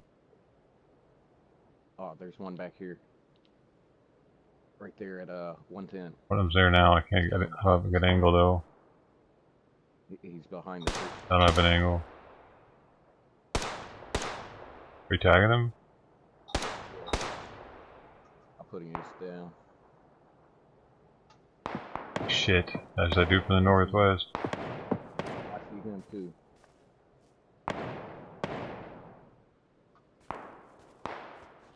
Angle on anybody. Ah, he got me.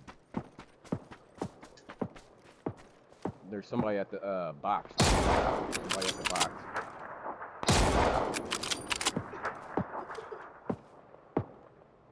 There's one at the drop. Yeah, I can't see this side. Yeah, he dropped me with a nade.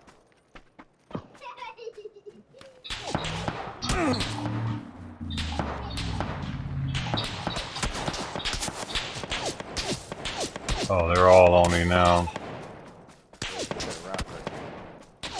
That's my right there. Yeah. Ah, he switched it on me the last second. He jerked me a little bit. Easy, man. Yeah. Yeah, take it easy. Dude. Ah, fuck. Cheers, TJ Fruit Loops. Gee. Man.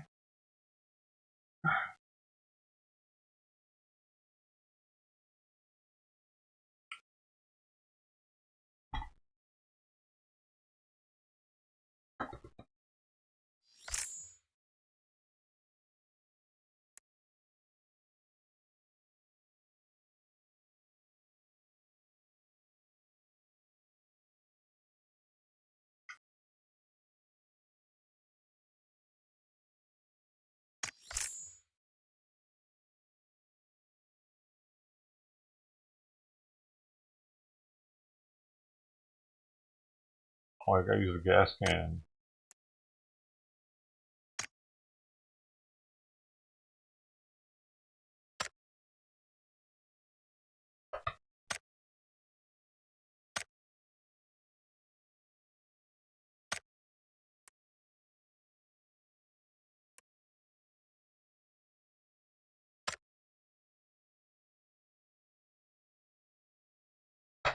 The big points. How's it going, dude?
Yeah. Well, that's just grand, isn't it?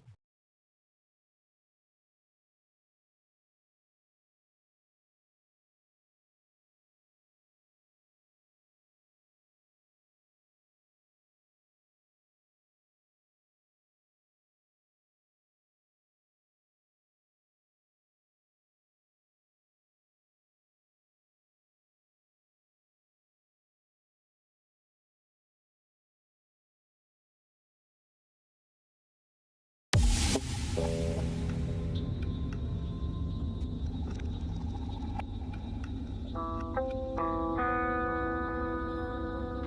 the baddest of the bad can get in.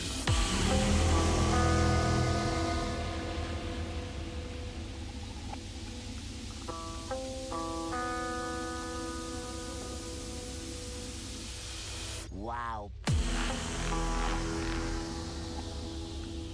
The roughest, toughest sailor club having a battle of their 70. Welcome to the Salty Spittoon. How tough are you? How tough am I? How tough am I? I had a bowl of nails for breakfast this morning. Yeah, without any milk.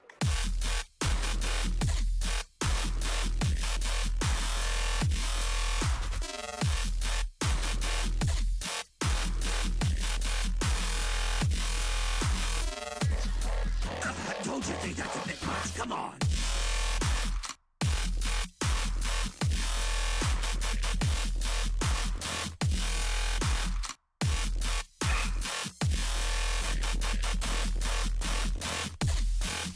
Wow.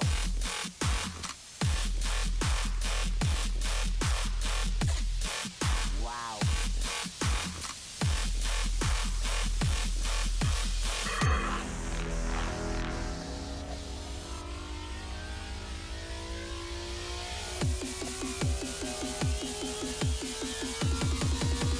welcome to the Salty Spittoon. He needs some milk.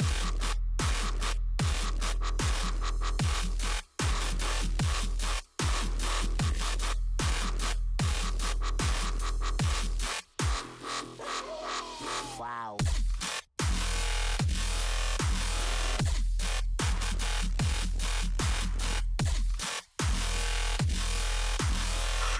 Only the baddest of the bad can get in. Switch it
No. I said no thank you to that.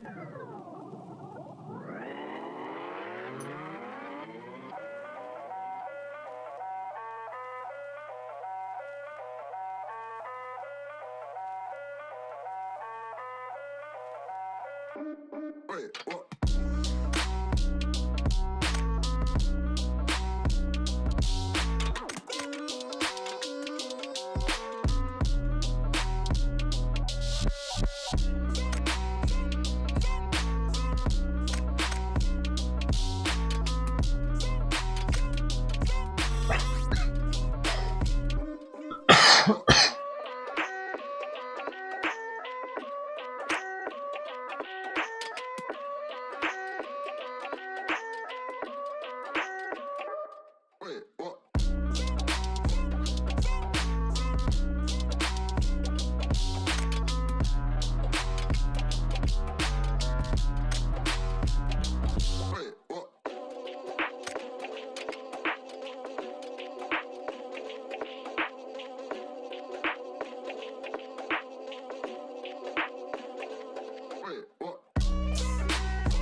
What's going on?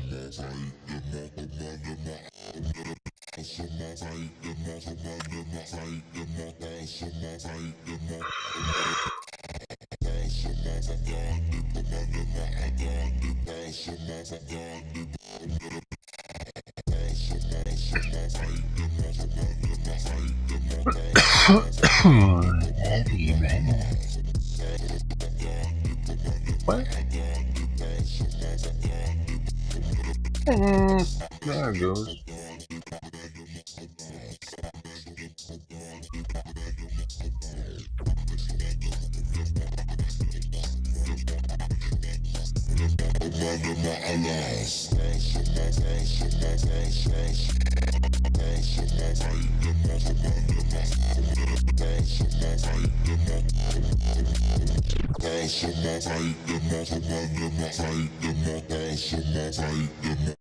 Dude, I thought I used to be able to see how much time was left on these songs. Let me fix something real fast for this. Please.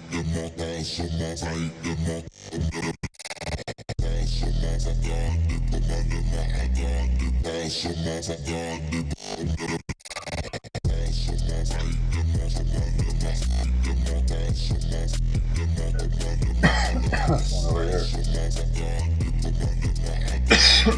Where did it go? Go down here.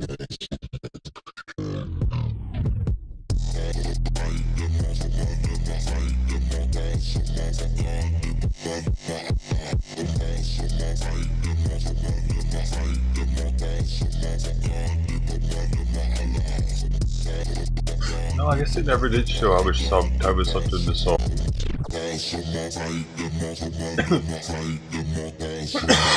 Is the stream going down? Did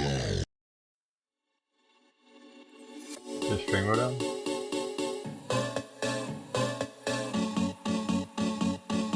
Did the stream go down? Oh, you. Let the stream go down for you today. OBS said it went down, but I don't know for sure. Did it go down for you today?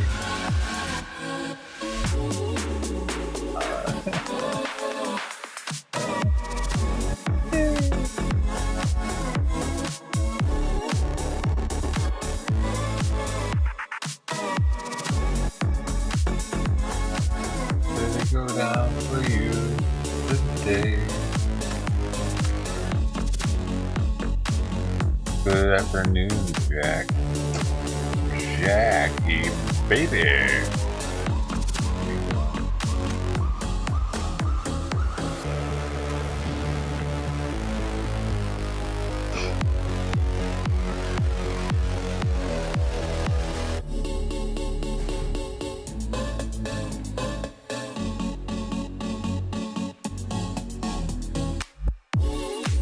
Oh look, I forgot to use here too, I guess.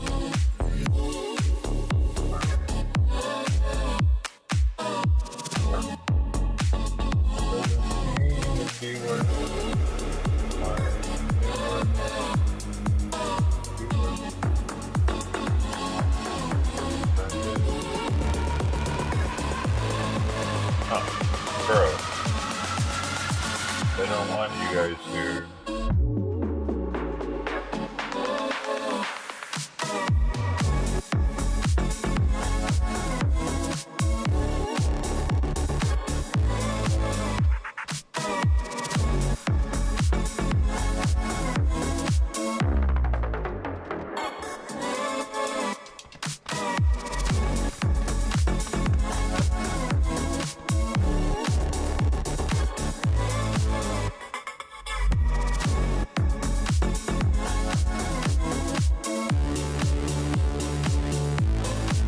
I made it work.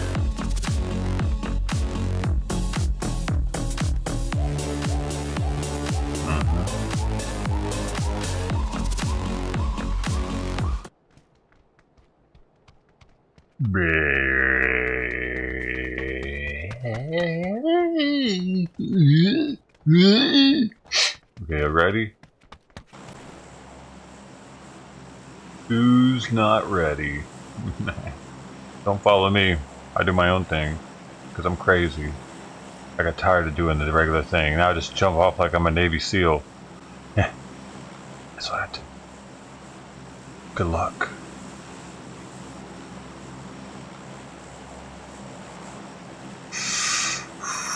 What am I feeling? What am I feeling here?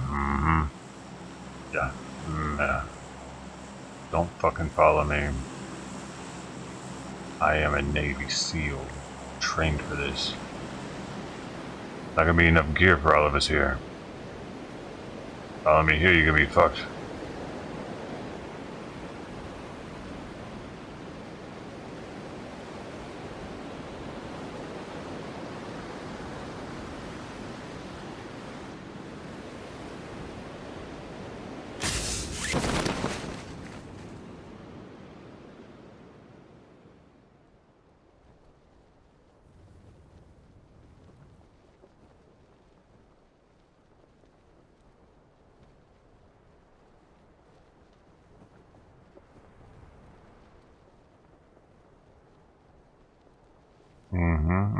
Purple Monkey saw what's up. Yep. You didn't want to follow the low rankers? I didn't even look at y'all's ranks, so I bet you they're low as shit. Trying to dive right up in there. Oh, we got one here with us. Motherfucker. You get a gun? He's in the house across from me? Yeah. Shit, I don't have a gun yet. Oh, more landing here. No, I need to... Fuck, get them before they get a gun. Oh, they're bots.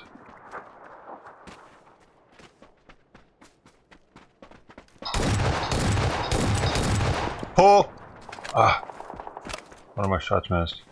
Alright, where'd the one is in the house over here. Behind us. Right here, next to us. He's getting a gun right now. He just picked up a gun and loaded it. Sounded like it was a shotgun. So, do you have something, man? Because if you don't...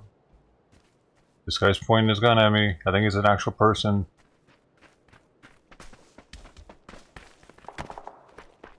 He's in the room, right next to us. He was. Oh my god. Holy shit, you just... Fuck, man! God damn it! I fucking told y'all not to come wherever I fucking land, damn it! Fuck!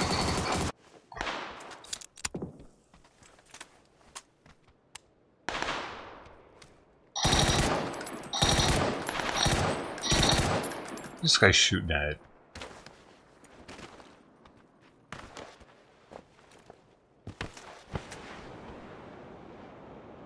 He just had to come there, didn't he?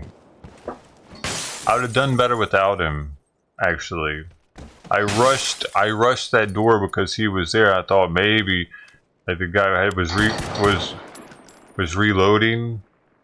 I just fucking ran right into his bullets. Alright, this dude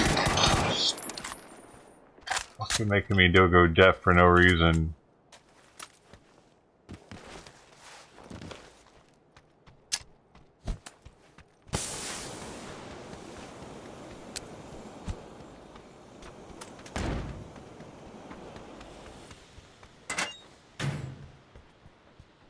He's right. What's he doing? He's right there. I could hear him walking right outside the house. Now he's out here to the left, outside the house. Oh, now he's right there. Oh, there's two of them.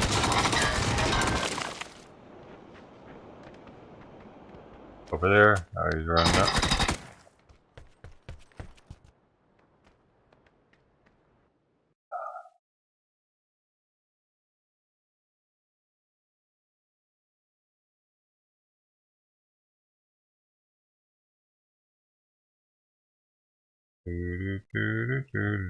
I'm just not even gonna mark where I'm going this time. That way they don't even know to jump in that direction. I'm not even gonna say anything or nothing. I'm just gonna, you know, ruined it because they followed me there. That one dude did. I would have done better without him because it was just me and his boy at that point. He was busy punching some dude, even though I was like, "Hey, there's a guy over here. There's a guy over here." Like, were you scared that dude's gonna come up and bite your ankle? What are you doing?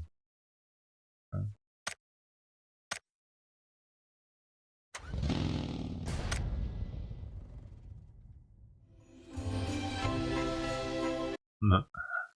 It's an. They're still running the Christmas ad. Hold it, hold it, sir. Sorry, I thought it was a New Year's ad.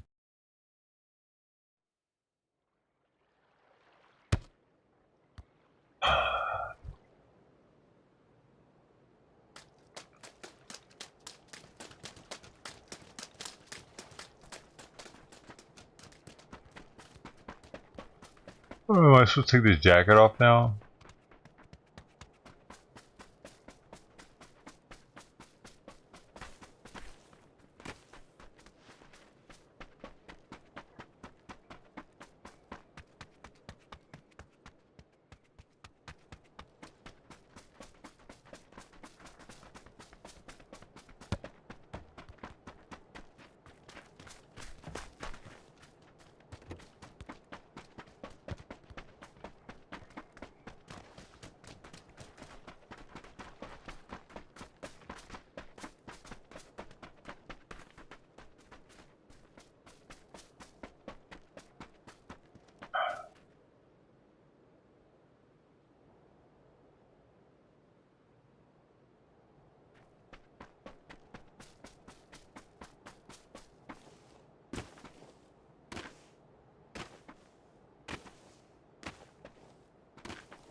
Man, what the fuck? Why is this guy following me, man? He's a higher rank than me, but he's following me. Why? I don't know, maybe if I wait long enough, he'll just jump. I'm not gonna even go up here, I know better, but... Oh, wait.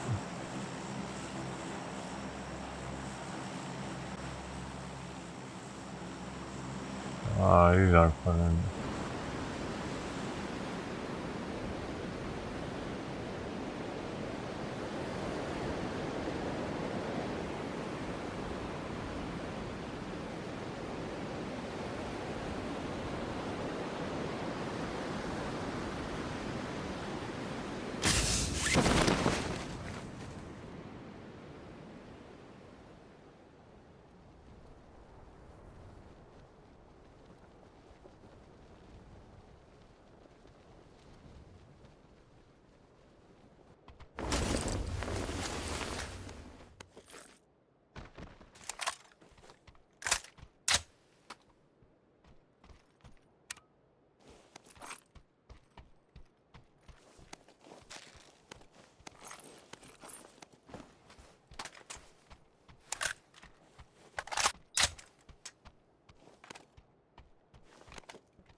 Yeah, I'm never gonna give you up.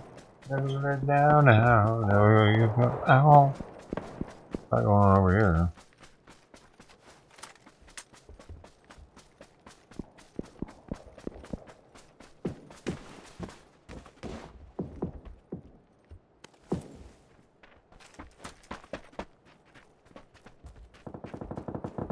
It's a frying pan.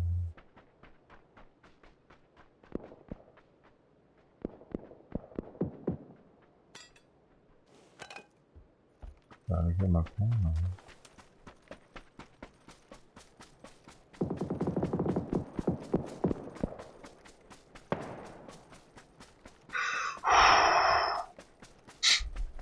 I need on my nose, dude.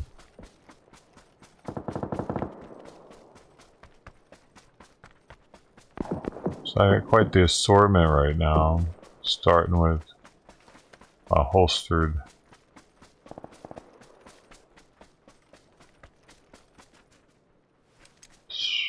Always a beauty. Always. It's lovely having that one. Long range. Not the best long range, really.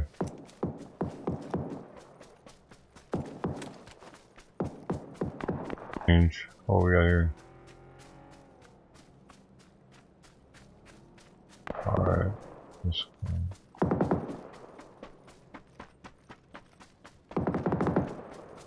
Okay.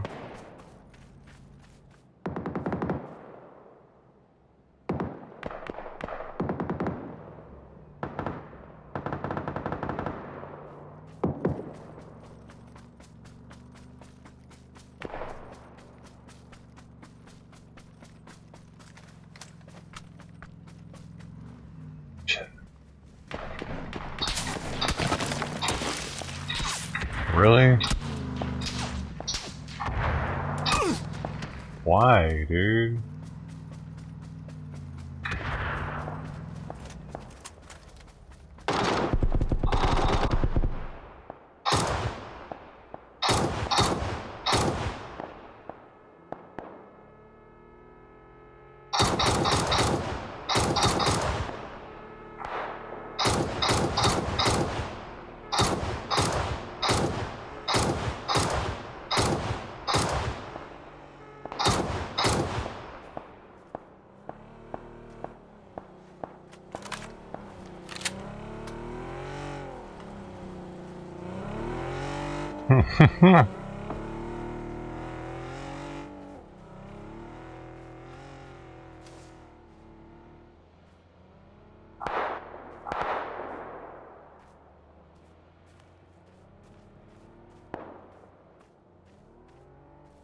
They put him in the driver's seat, dude. It's hilarious.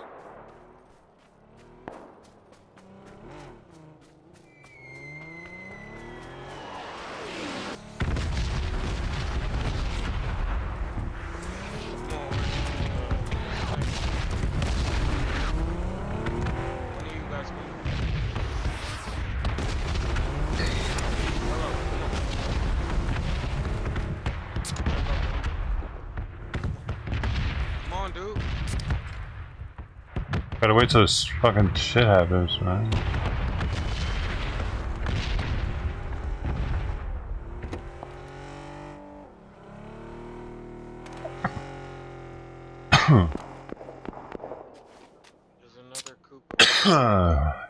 You want us to all die or something, bro? It's not safe out there when bombs are coming down. Oh, they popped the tire on it though.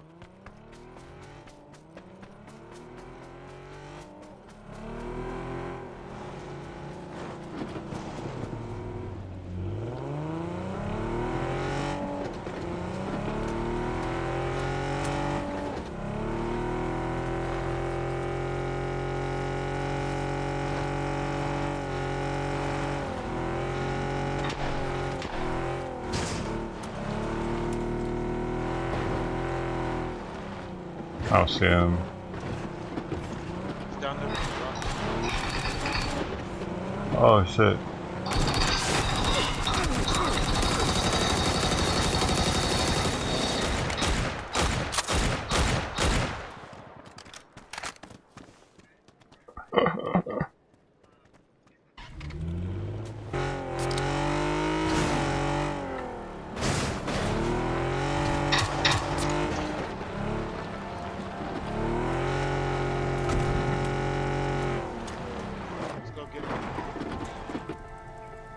Oh yeah, now. Drive that car. You drive that car. You pick up two.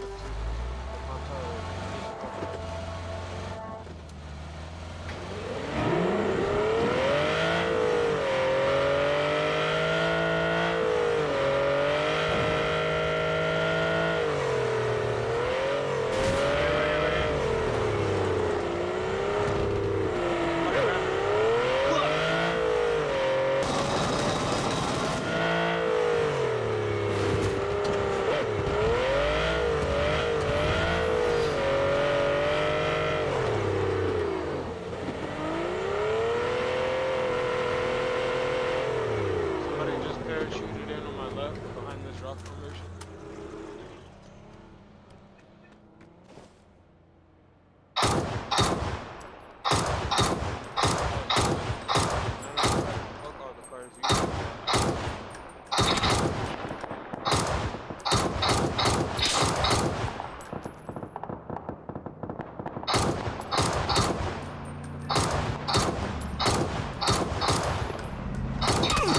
Oh, he hit me.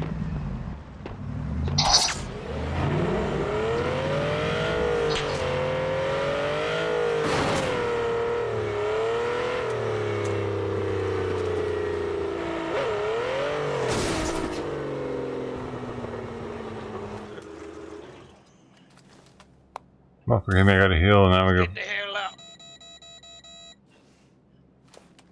That's you, Orange? Sky. Oh, he got you? What?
Just got shot at. Somebody's shooting our cars. The tires up.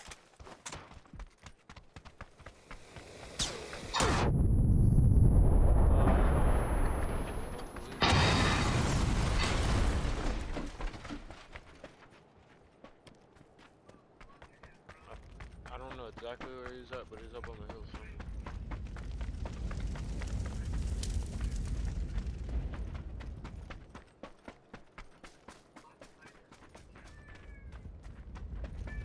Yeah, I don't got eyes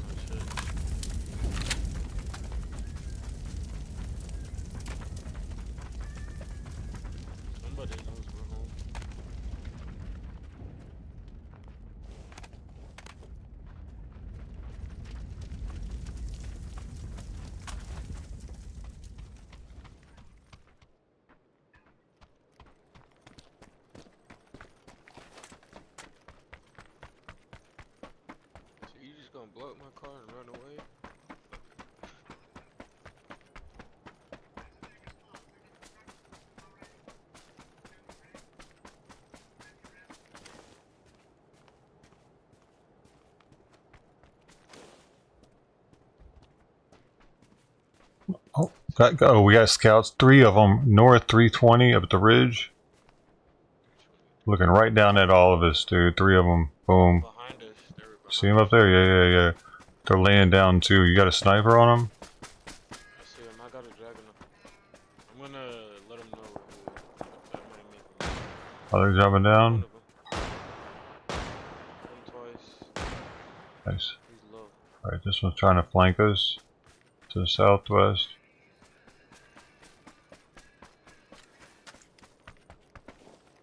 I can't tell if he made it down below that fence or not, though. He's trying to. He was in. Yeah, they're heading now. Oh. They're tagging me from up at the top, I think.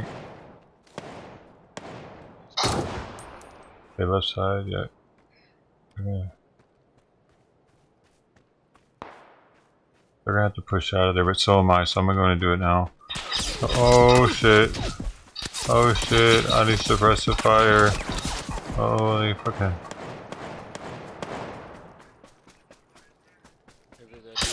Holy motherfucking god boner.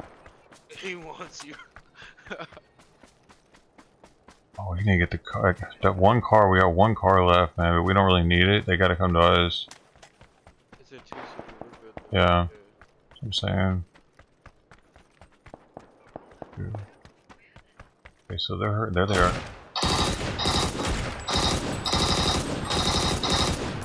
One left, green, right? No, there's two. Yup. One then. Oh, you have to throw something.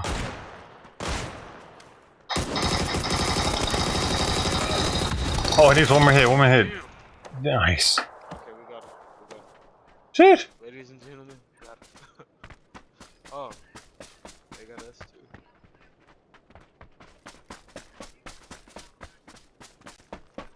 Hello, get him.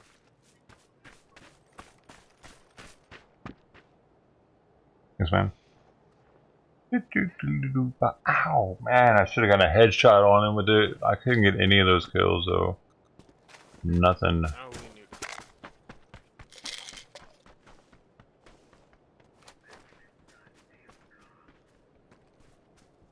This fire is going to be kind of smacking.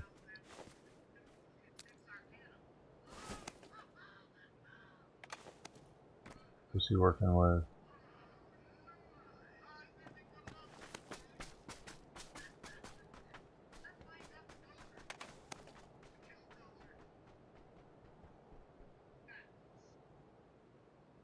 I'm not have now 9.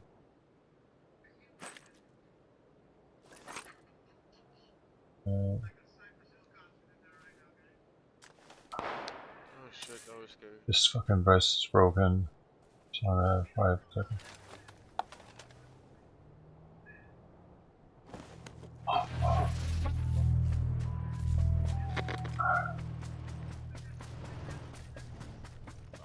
hate driving this stuff.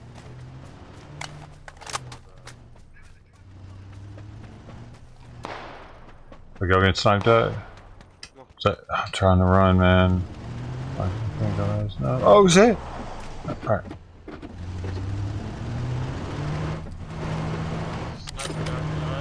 Right in front of us.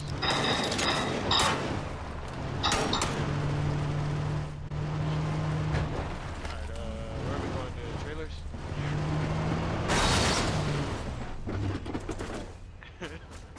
Great driving.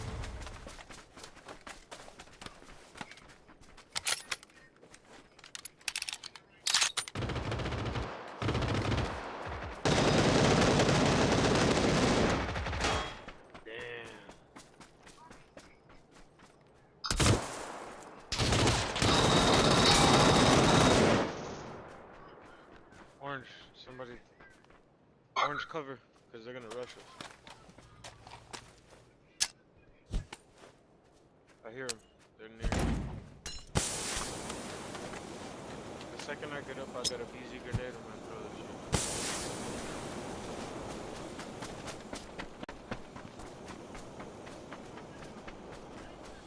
He was inside the trailer next door, that's where I saw.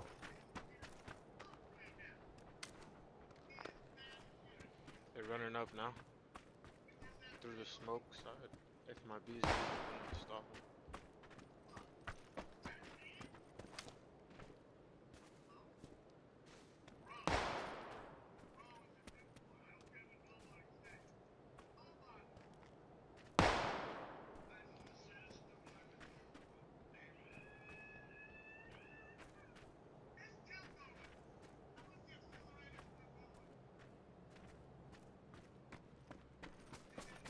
They're on the left side of the cabin. He's in here with me. He's coming to me.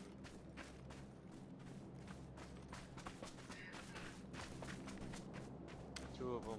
It's gonna be a hard fight.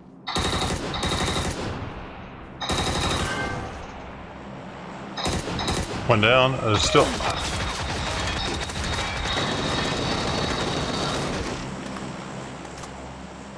Where is he?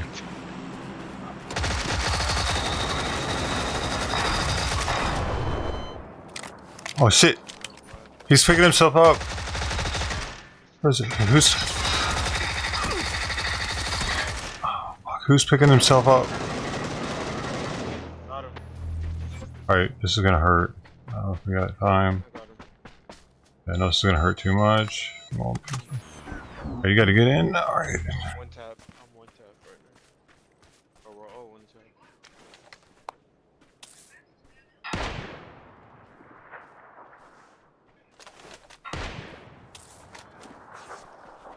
Who's this guy? Is that us? Gotta be a bot or a shitty sniper.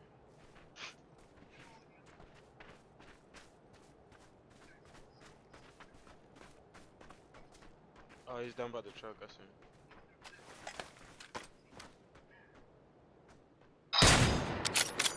Nice.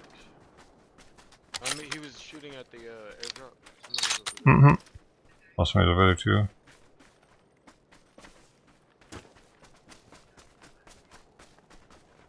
Yeah, it's been bust. He's going towards the airdrop. Oh, motherfucker. Right down on the ground. He's right in a good spot not to. He's in a good spot for himself. Oh. I think there's somebody on the other side of this fence, dude. Fuck! I could barely see him. He shot me. Thought I heard. Oh!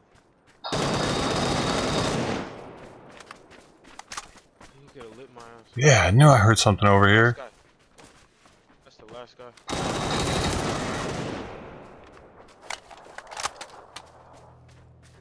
There he is. Right behind this tree right here. Yeah. Alright. Easy, man. Jeez. Hell yeah, we did that.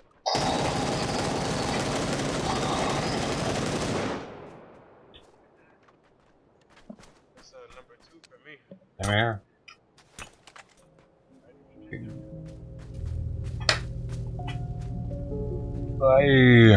I'm thirsty, man.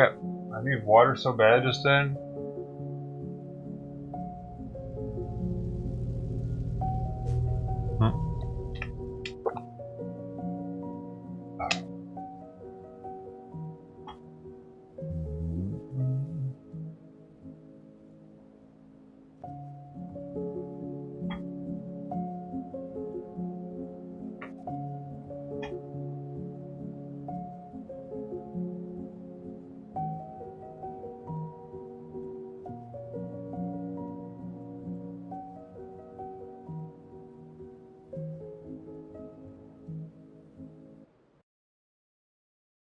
Comes up. I'm gonna look at the ranks of people. I think they were all super low ranked. The people I killed. Kind of been.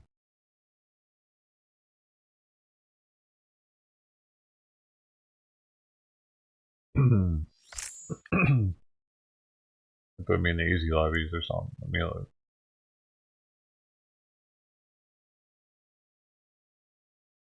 Damn, he had 10 kills.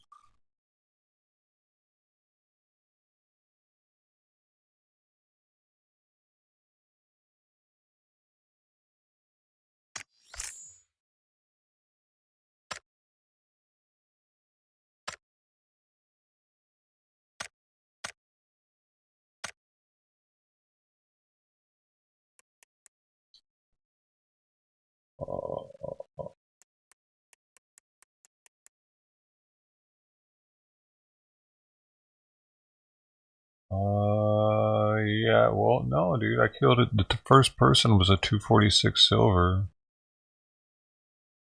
Second was 64 bronze. Third was a 205 bronze, so that's not too low. It's kind of low. First or low, 1187.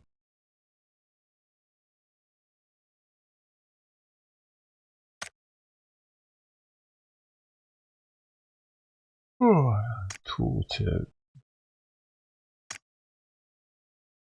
It tells you your crotch shots.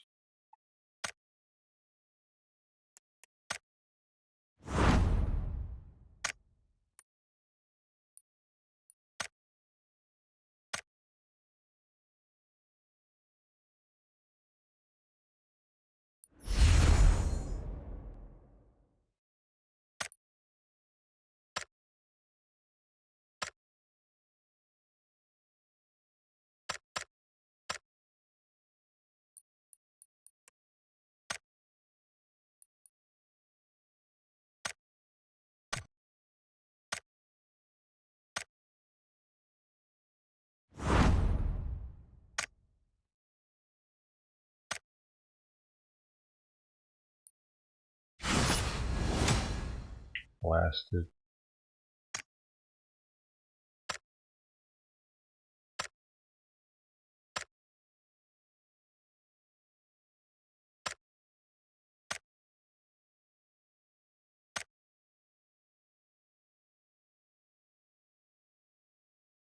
Thanks. Oh, huh. Yeah. Yeah. I get y'all rich in the dough.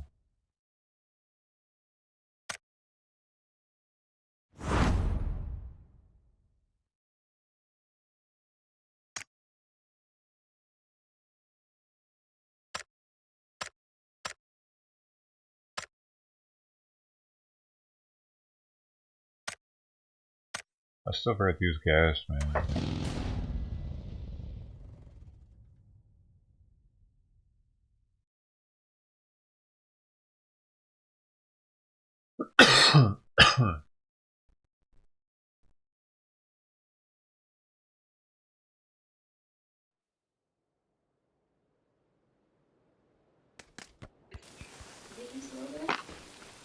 Good. Oh gosh. Tell of doom. Tell of doom! No! The charger might be in the room, okay? Nope. I just checked it. Let me see a light there. Come here. You don't got that stinking smell.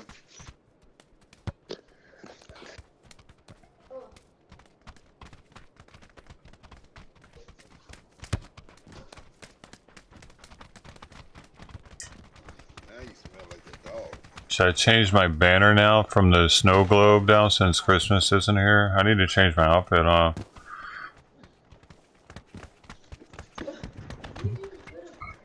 Yeah, change my outfit, my banner. I'm following you, D. You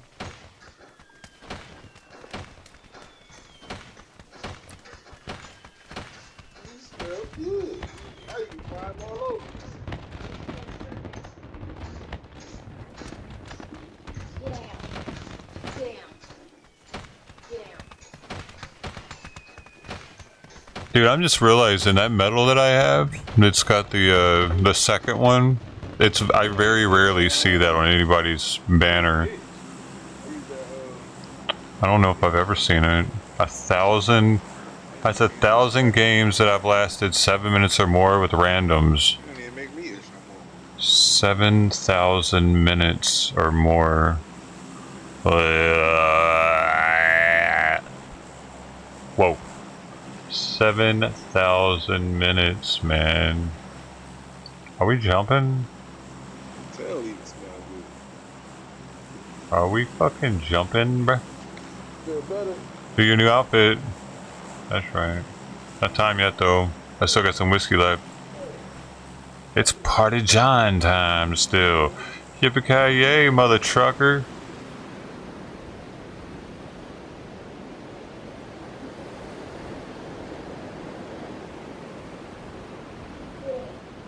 The brain was thinking that you couldn't even handle it. Okay,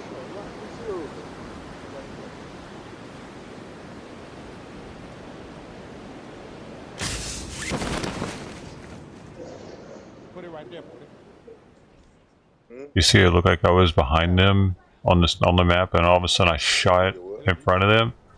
It's because I'm a master shooter. Oh no.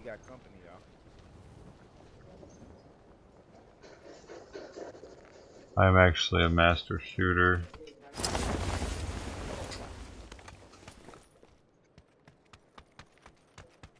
Oh, this is excellent for short range. Load the fuck up on ammo. Let's go. Okay, so get shot. Oh, let's tase this motherfucker.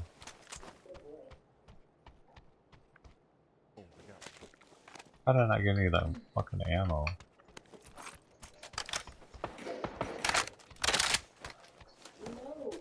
It really didn't.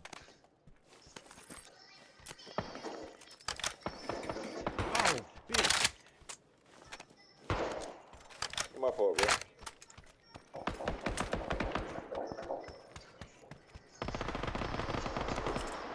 The fuck is the deal with this guy with the soundtrack happening right now? I killed him already.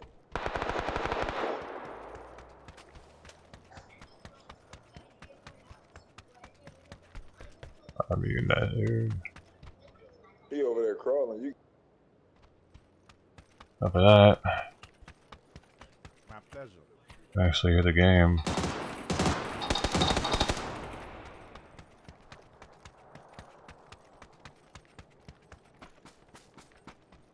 Bitch ass nigga. Now I need a health kit. I got one. I gotta get a backpack though.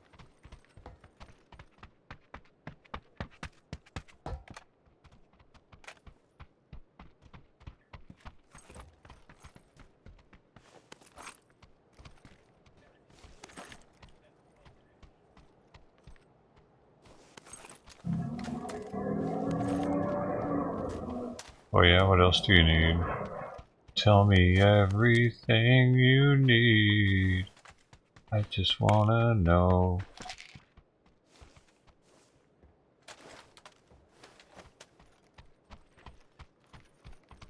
Got 2 BZ grenades, man. That makes me pretty hardcore.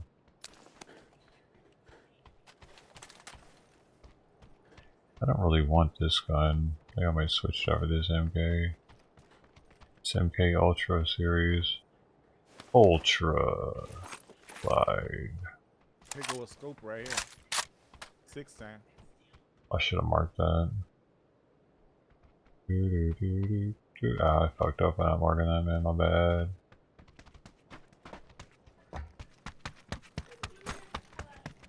Damn, I did have a lot more for that.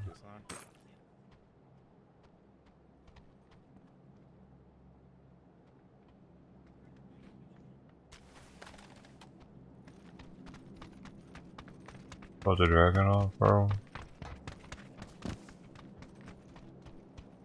Oh, we gotta go soon.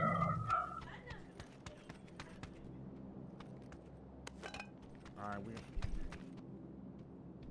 Getting a little itchy. I'm getting a little itchy, baby. Do you wanna scratch?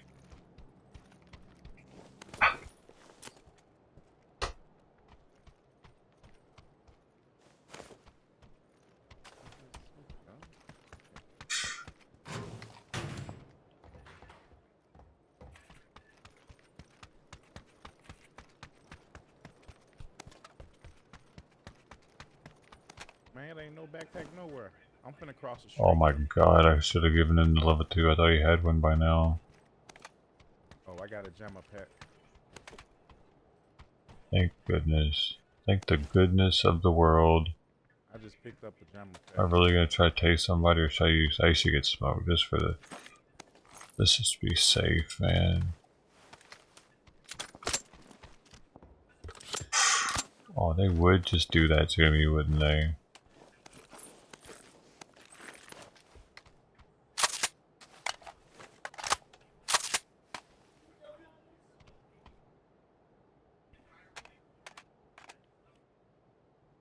Okay, I had some parts all ready to go.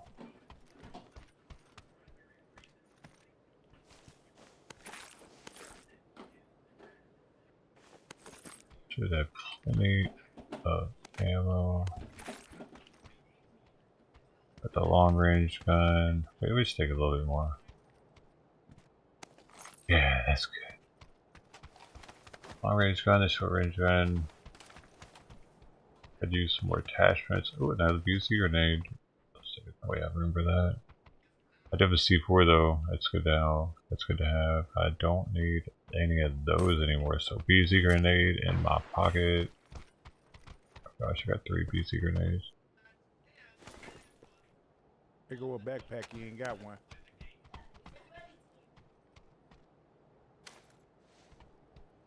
Do do do do do do do do power. There go a backpack. If you got one, put it on your backpack. I see one. I'm gonna ping it. I got so much shit. We gotta move.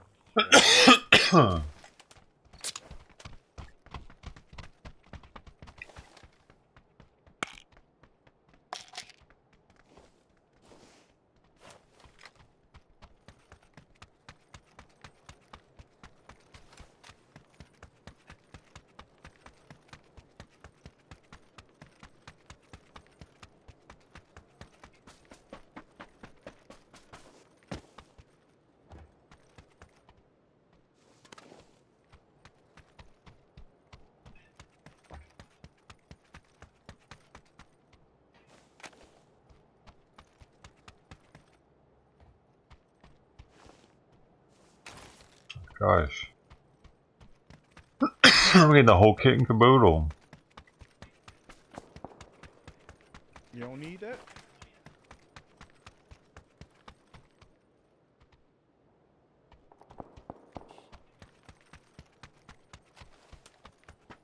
What are these fucking things? Why aren't they coming on? They know something I don't about the car situation.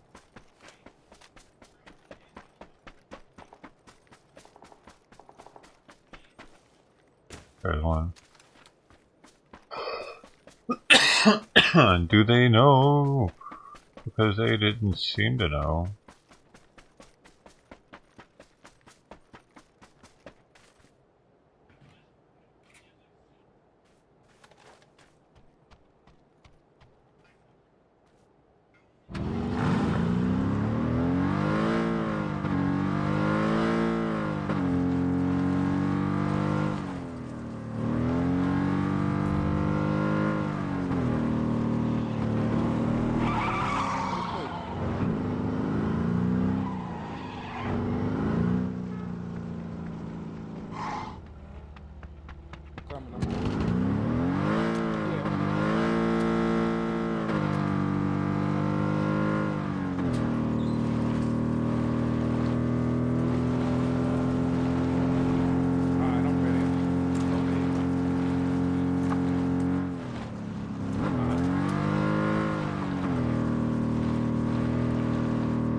Been here far enough.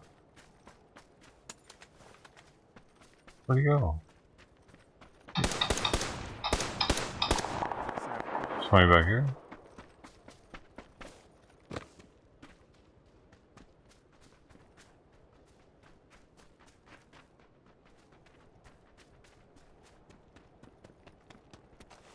did. They drove across the bridge. Oh, that little foot, yeah, that thing, yeah.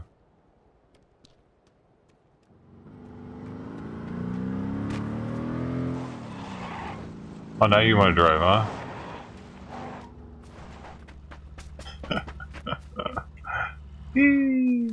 Oh my.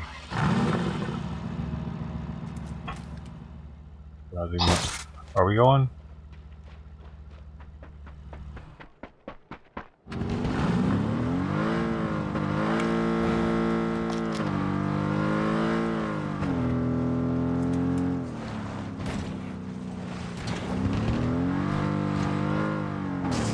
Let's go time. I'm just gonna go straight in.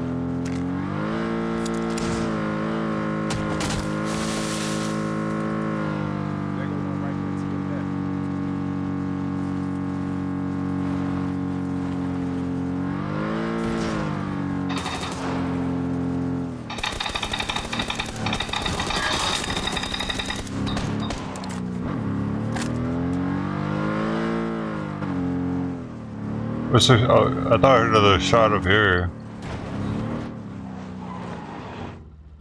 Where did the round go off from? Oh, there is a field.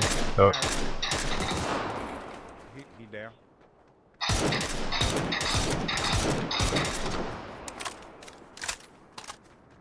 There we go. Oh, get back in the car.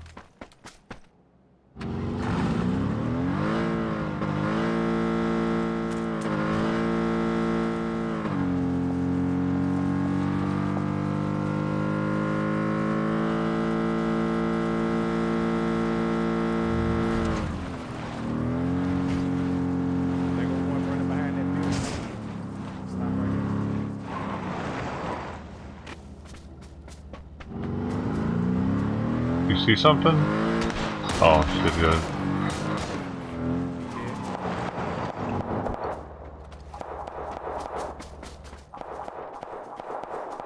Yeah, he did. Oh, okay. Shit.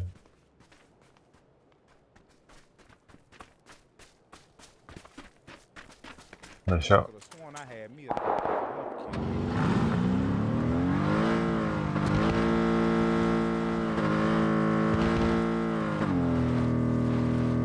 Is that a crate? No.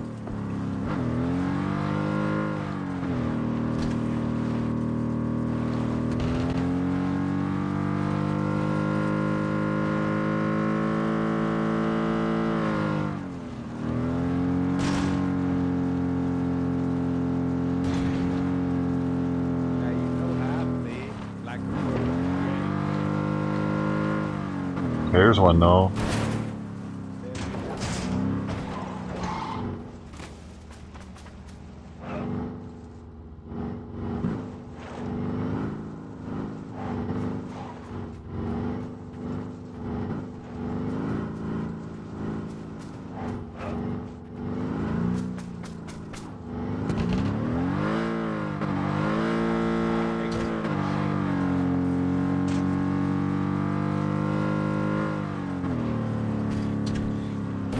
If I get a little,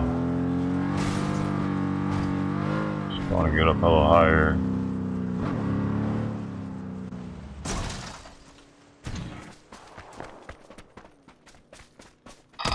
Oh shit! What? Whoa! Where was he at? Where? What's it? Who's it? I don't know what's that. He's above us. They on the left. Come on this side, D. Whoa!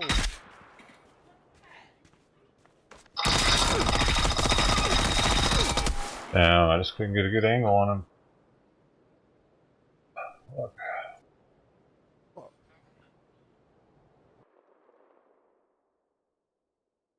We should have gone out.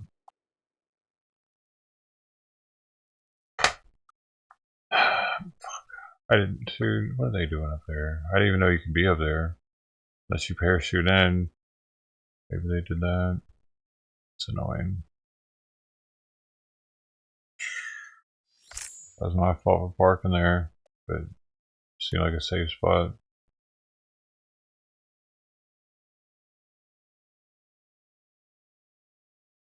Gotta take a break. Playing this shit for 2 or 3 hours, it seems.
Kimbo.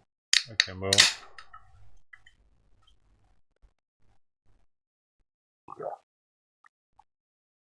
Hope you're having a good night. Also, everybody. Even Kimbo. I had to use something, man. I didn't read that till we're super late. Sorry. I was probably already at home.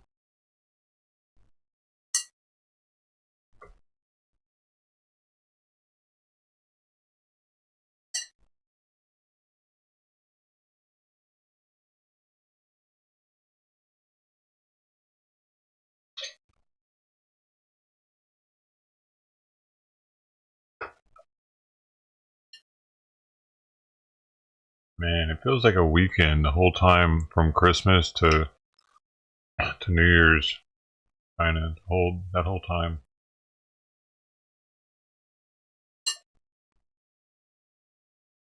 I changed my outfit.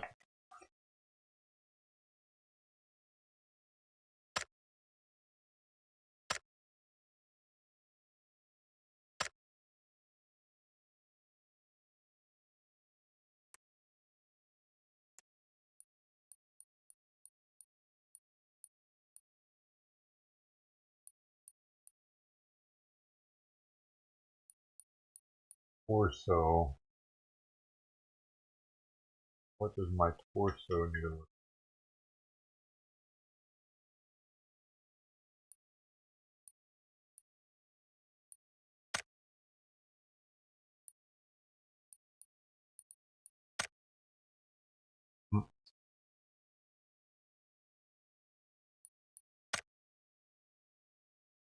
I gotta take the gloves off now.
That's something.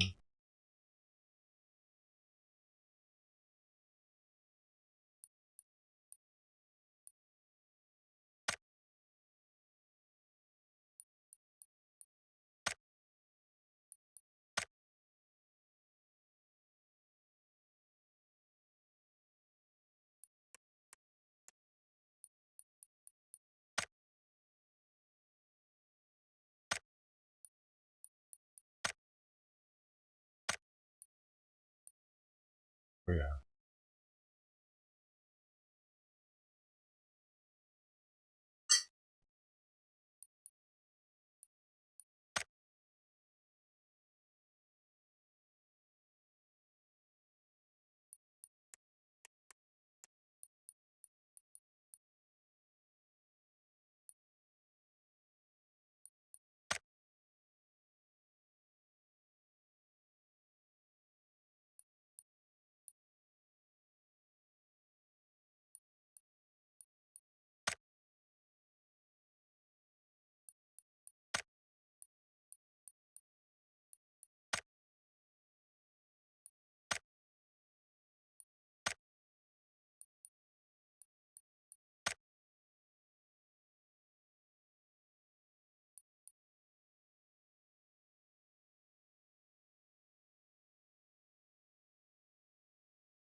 Oh man.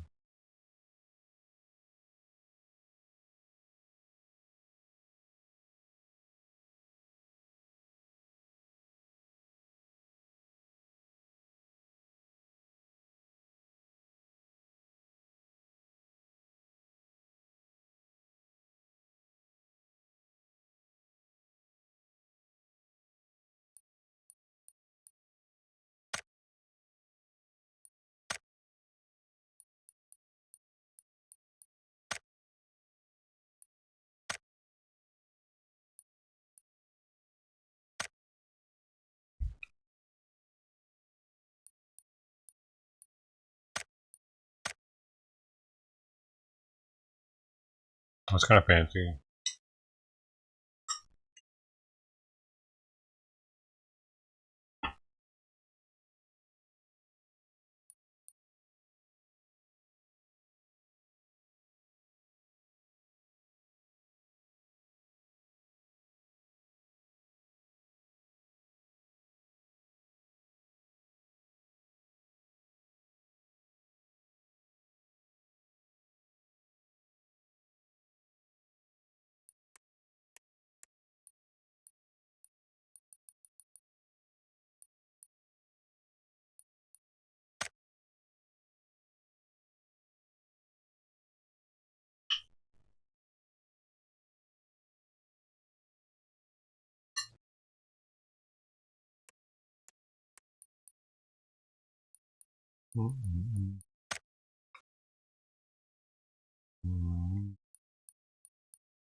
Are you winning?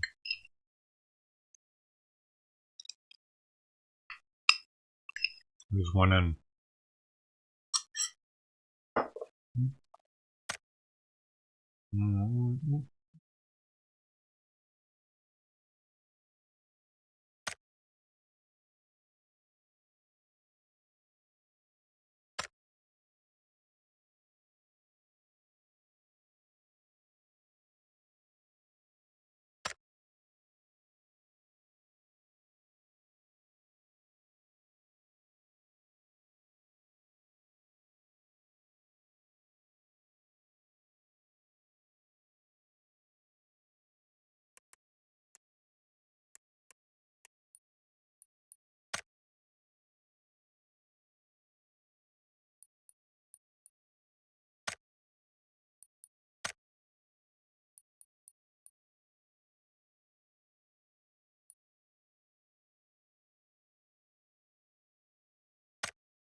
Yeah.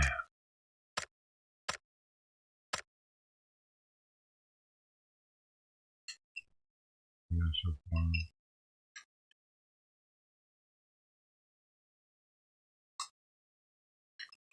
Nobody's winning. Everybody's losing.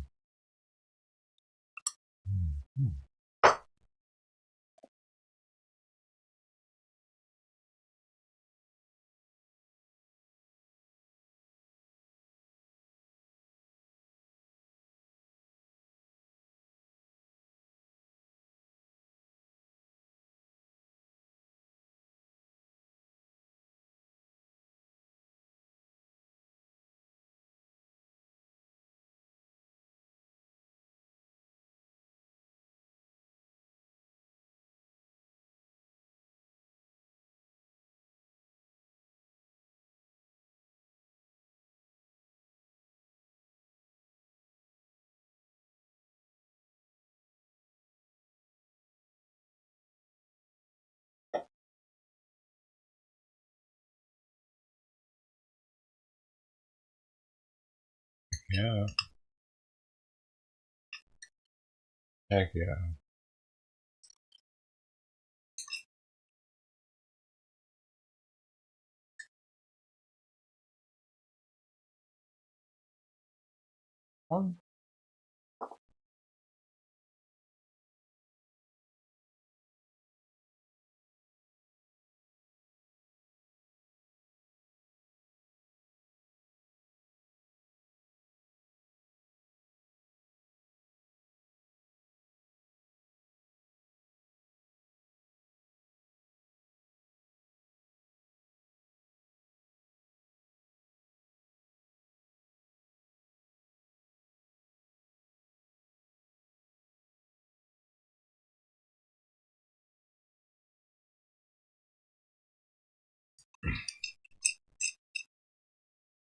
Pretty hungry already, man. So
No, he's not getting hungry.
Look at that pebble.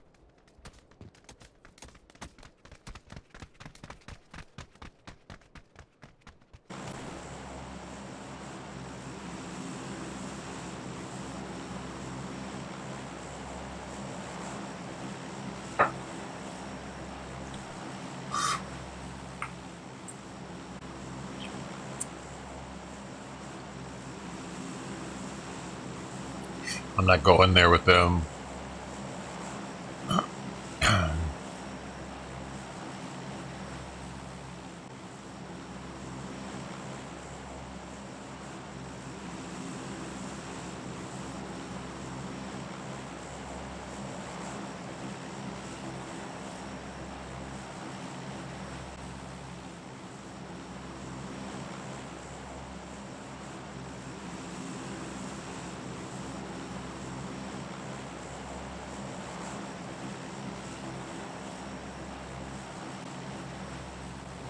I'm going there. I'm going here.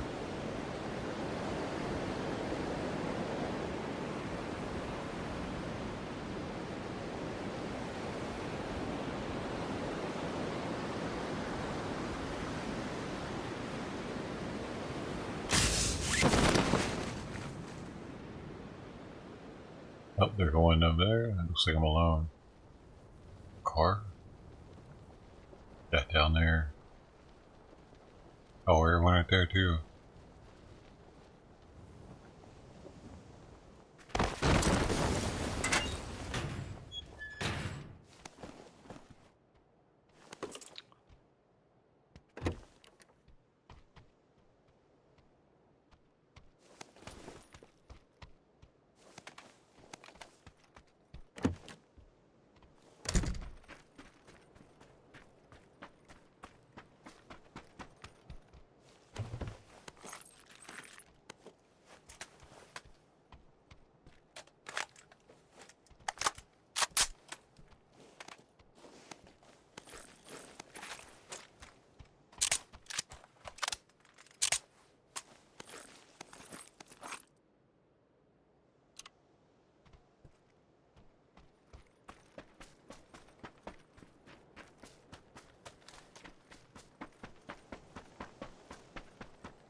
This is the United States of America, damn it. Hey, thanks, Dangerous 13.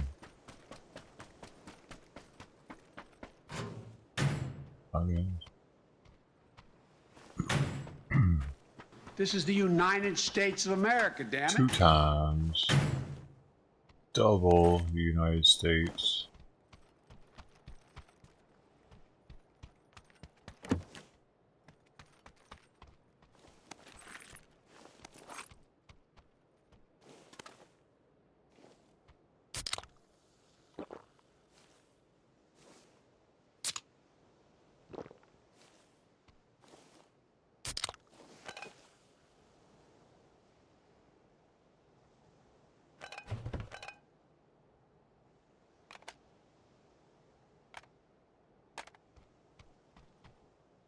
Sure.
Hey, Bill. What's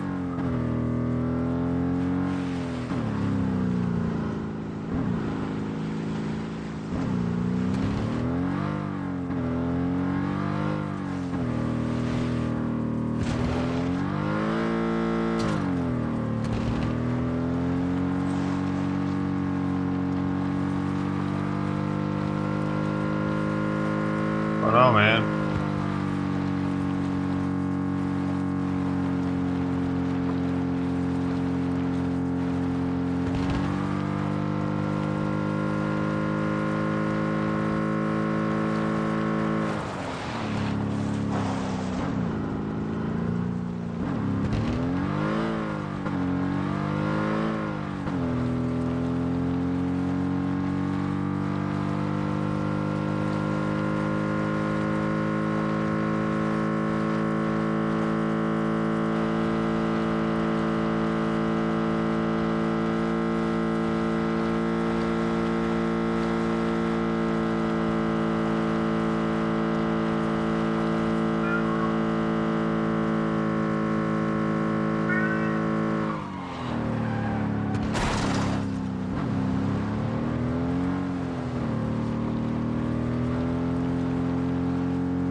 Go to the next one. Keep going.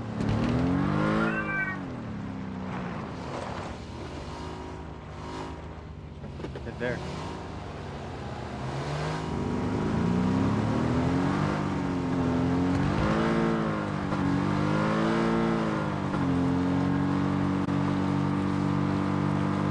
Care package.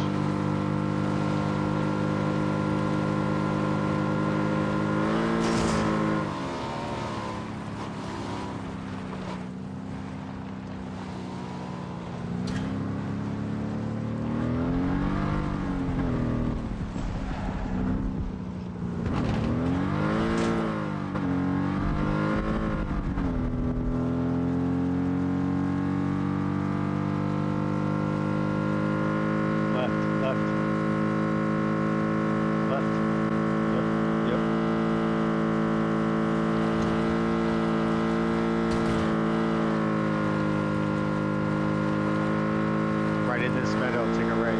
Yep, right here. Take a right.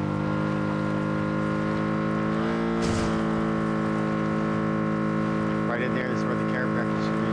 To your left. Over that hill. Yeah.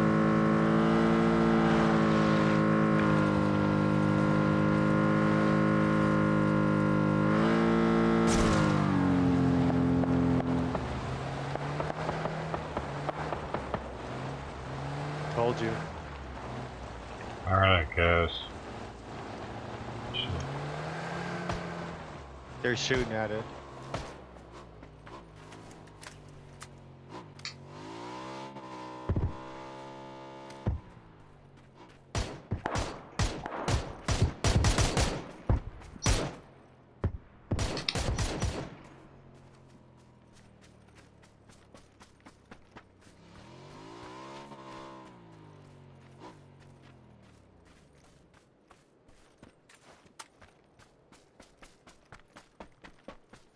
Uh, 100.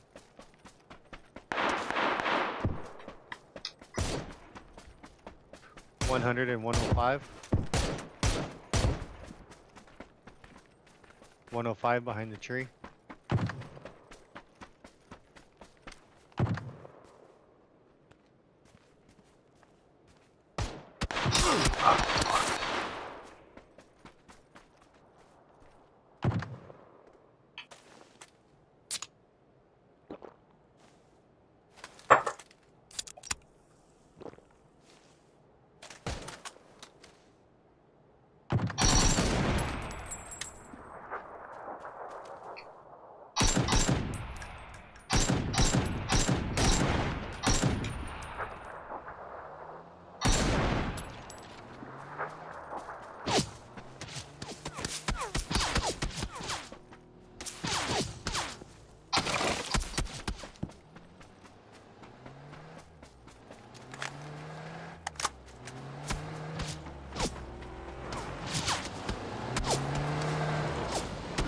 We gotta go.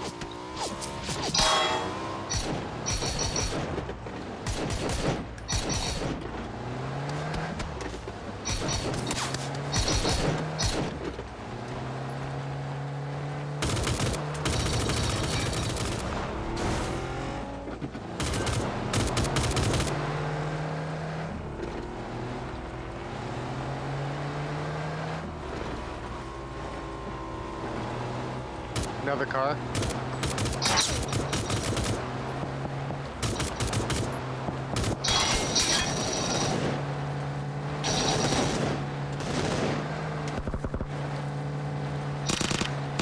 Guy in the trees right here.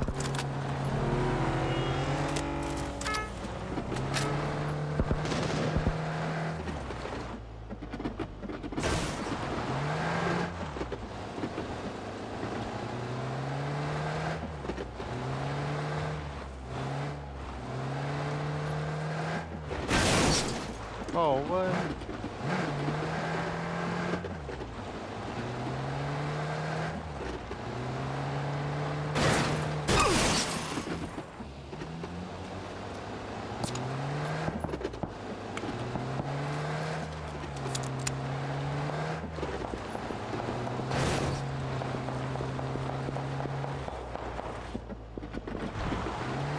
Medicare. Sweet.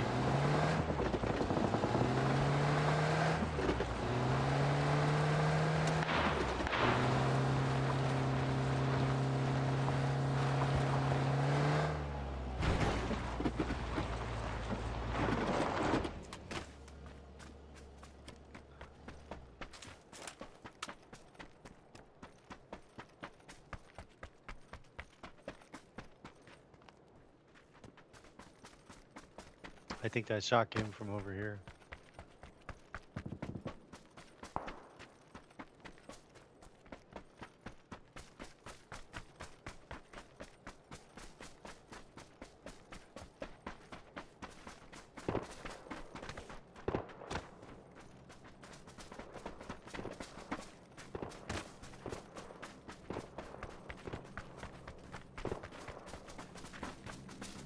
Oh, no one's over here.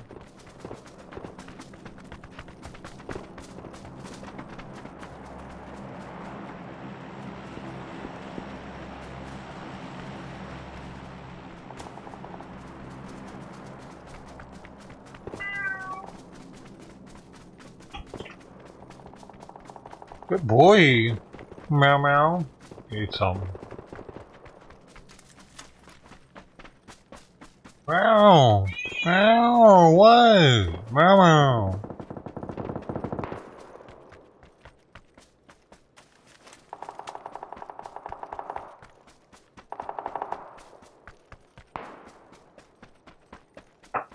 Care package, west.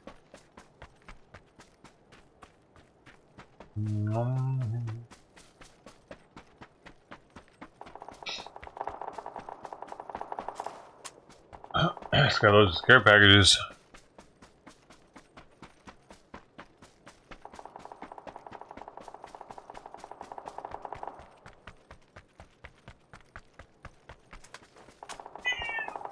What, man? What? What are you acting weird for?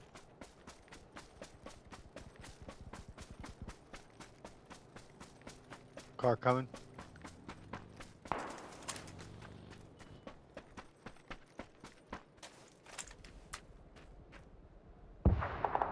Someone's at the care package.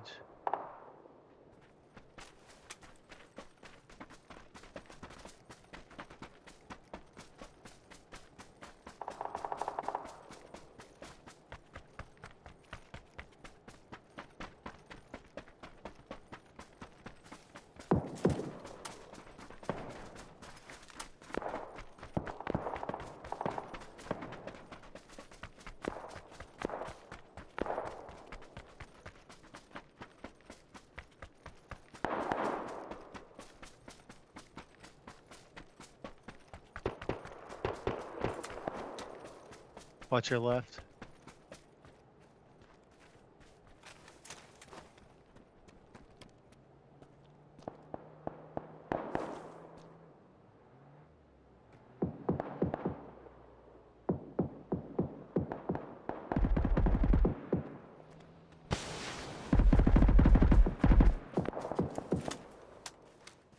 295, 300.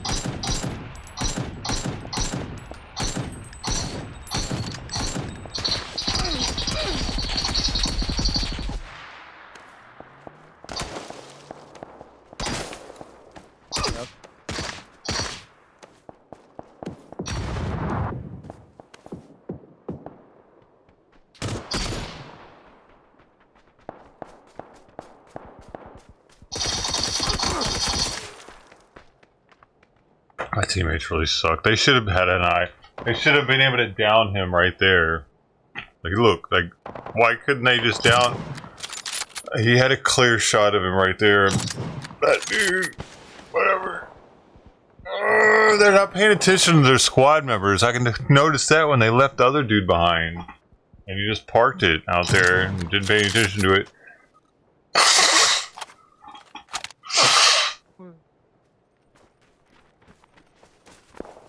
What the fuck happened to you? See? He's fucking clueless. He's been like that the whole time. Oh shit, we gotta go.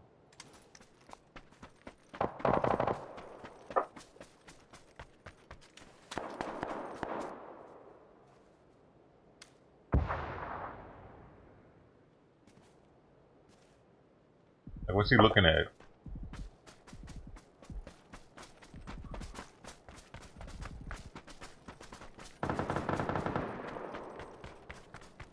$175. He's calling out shit he hears, dude. Are you fucking serious right now? Don't do that, dude. If you play this game, don't call out shit you fucking hear. He called out an exact coordinate for it too. If you need it. I don't know, man.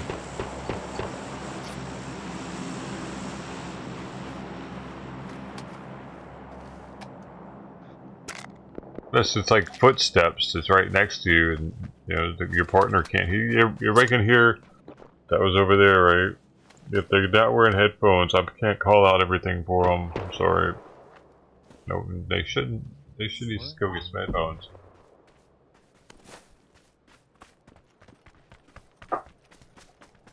It pains me that I have to watch this fucking guy.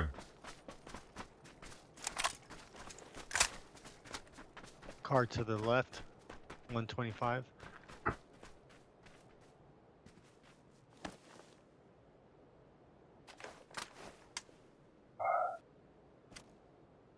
Does not include dental. Yeah, neither does the VA coverage. For most people. $2,100 a year? Yeah, I'm glad I don't have to deal with that shit. Oh, thank you, federal government, for taking care of my VA healthcare.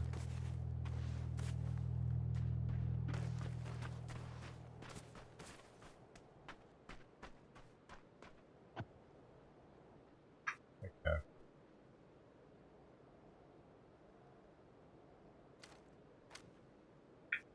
Guess we're really doing something.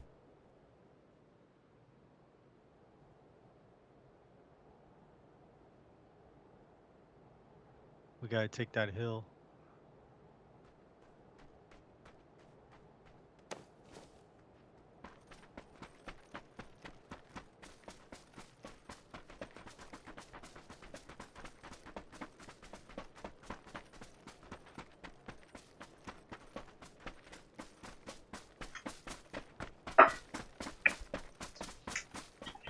I got dental too, man. I'm really taking care of the VA. Oh my god, how did I see this coming? I didn't see them making it to the final to be the winners. Just because his situational awareness. Oh, a guy right there looking right at him. Fuck. I can see him up there. I'm out.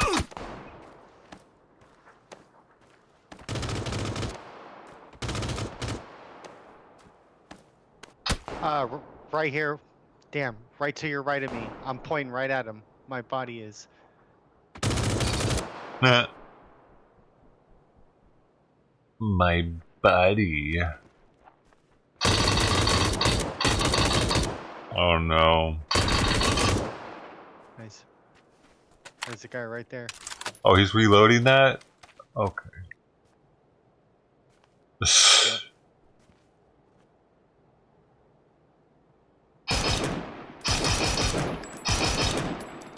Three left. Stay hidden. Go to my suit. I got a med kit and stuff. 3 all on the same squad, and this guy is finished. Ooh.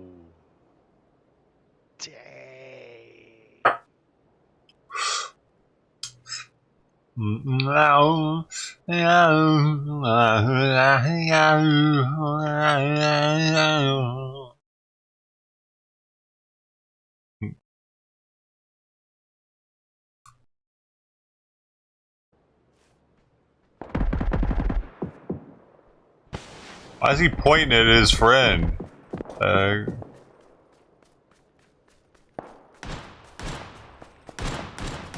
That's my dumb ass.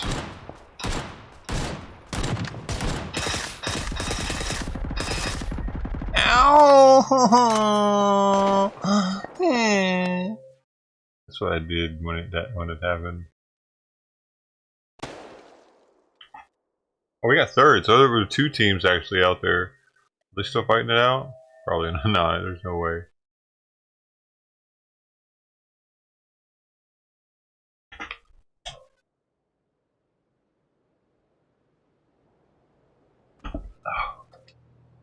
They're still out there.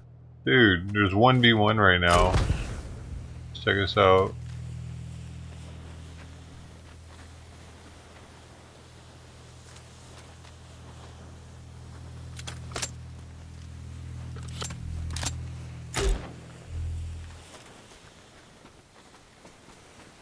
Oh my god. You're doing too much. You're doing too much with that smoke, man. End game, man. You need to be listening to everything. You can't hear shit with that.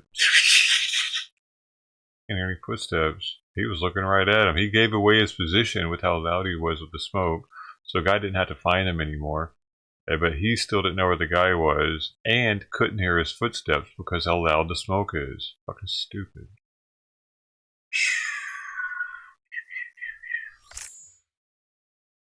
Yeah.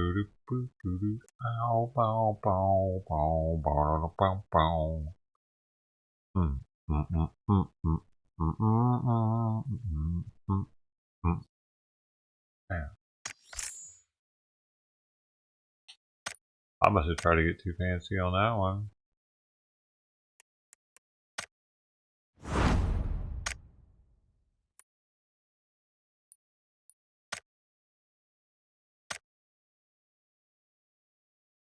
Make something really nice while I'm saving up my loot caches. 10 at a time, 5 at a time. Oh, 15? Jackpot. Oh, goodness, I might just go and get me some gloves right now. I got 440. What? You go shopping right now, man. Get these gloves, look at these.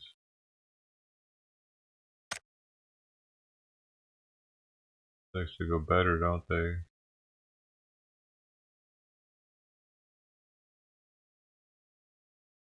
I go better with my outfit.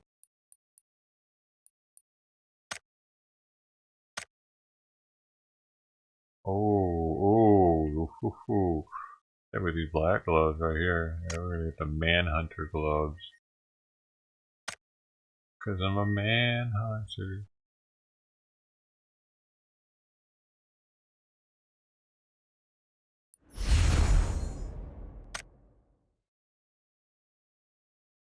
Right now we got these on.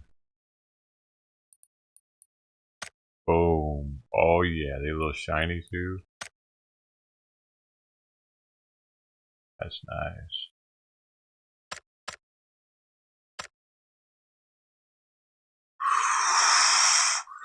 I need to put some black shoes on too. Hold on.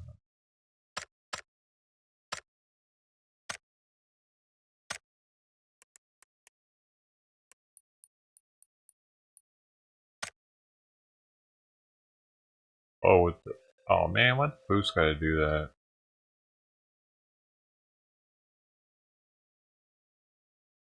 spikes coming out the back of my legs, so it's kind of trippy.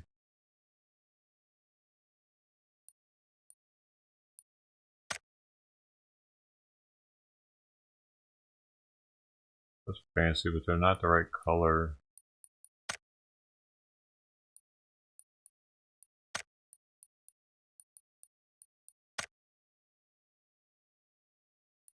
Cowboy boots be loud though.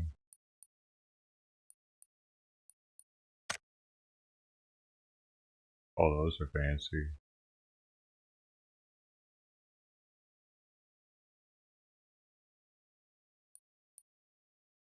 Those are classics. And they're not even special.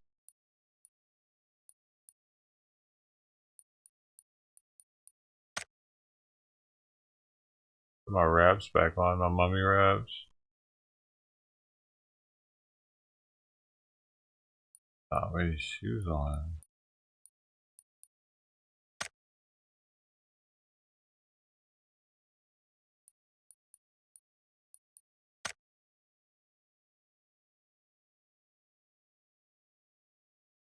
Pretty fancy. Quite the right color. Let me see. Yeah, they need to be black. Match.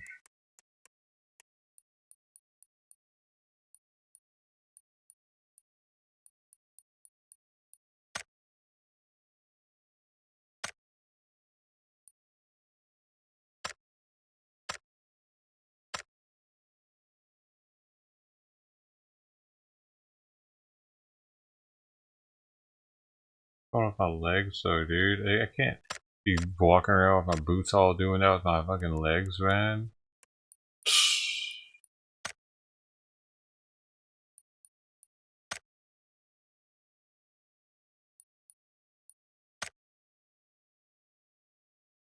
Oh man, I could do some small ass feet. That makes me quieter.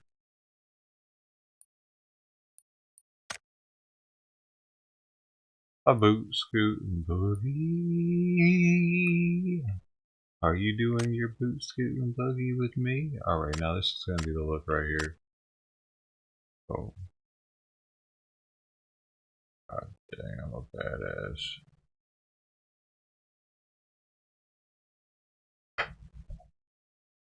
Hey, Lois.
Now let's see which one I like more. The Old Forester single barrel or the E.H. Taylor. So I got the E.H. Taylor, the shot glass here. Here we got this straight EH Taylor, 50%.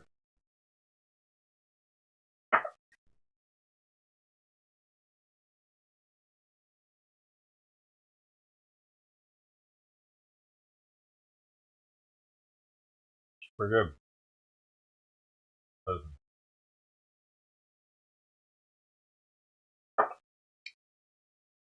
Wow.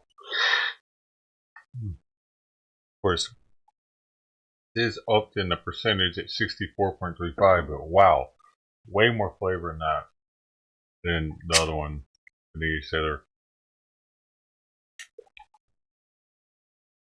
I am.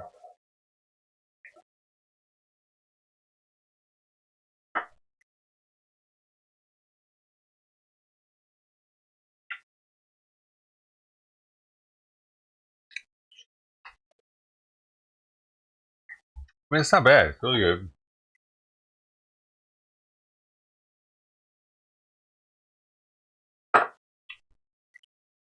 But the viscosity on this, the mouth feels much more oily.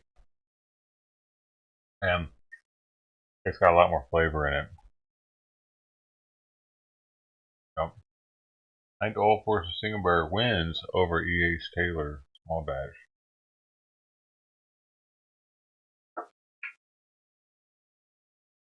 This is probably easier to drink though, because it's only 50%. It's way easier to drink straight. It's very good though. Dude, these are both really hard to come by in the whiskey world. Almost impossible. Allocated. Both these are allocated to the point to where like you usually have to know somebody or in a club or something to get these.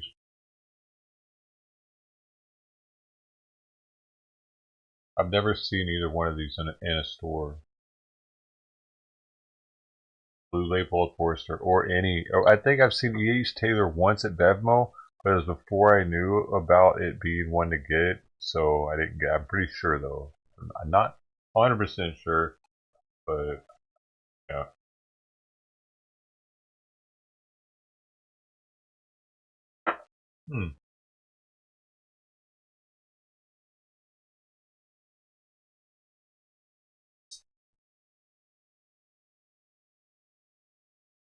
I see. And I don't know where that's at. Where that button is. There are buttons everywhere. You know, I got the buttons.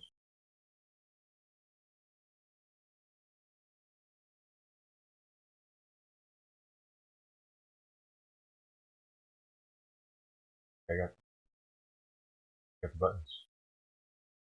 I got the button. I got the button.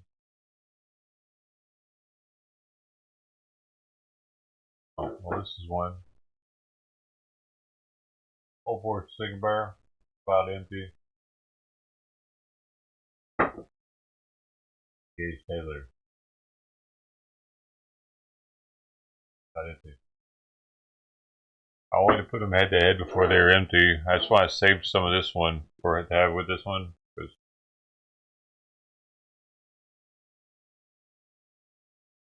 There's a funkiness with this one. It's not there with the Old Forester.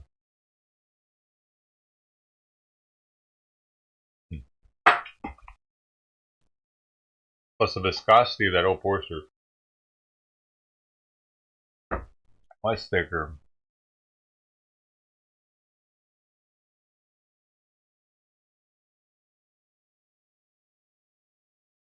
Oh, you try to get fancy. Is that what happened? I missed who was actually getting fancy. It wasn't that guy. It was you.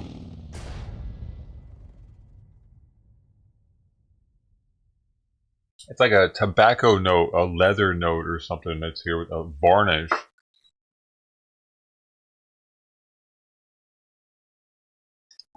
With the EH Taylor, the varnishy. Not if the Old Forester. It just smells like varnish.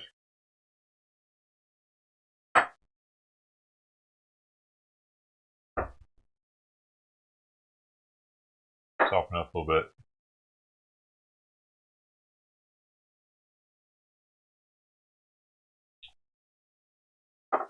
Jay right in the building, baby. How you doing, dude? Jay right in the house. Jay right in the house. Bro, I still got your box back here. I still got it back there, just sitting.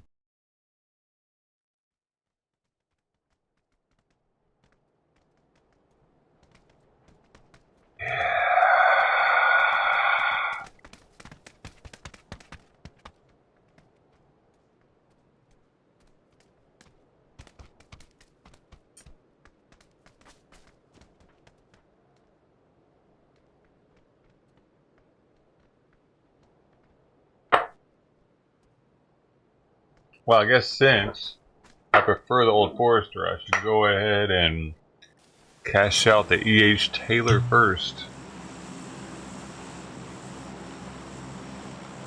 Ba ba ba.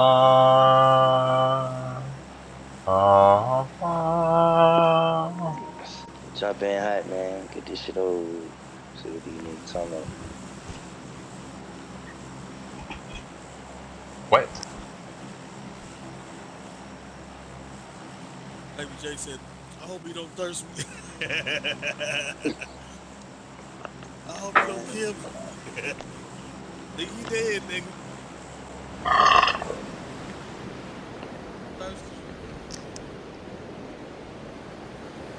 I have to be better than these people.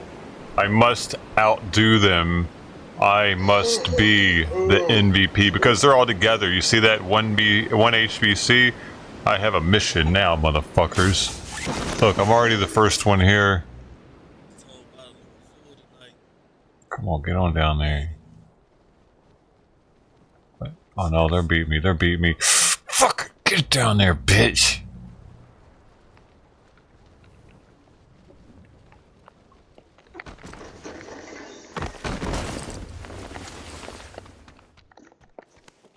Gotta mute Orange.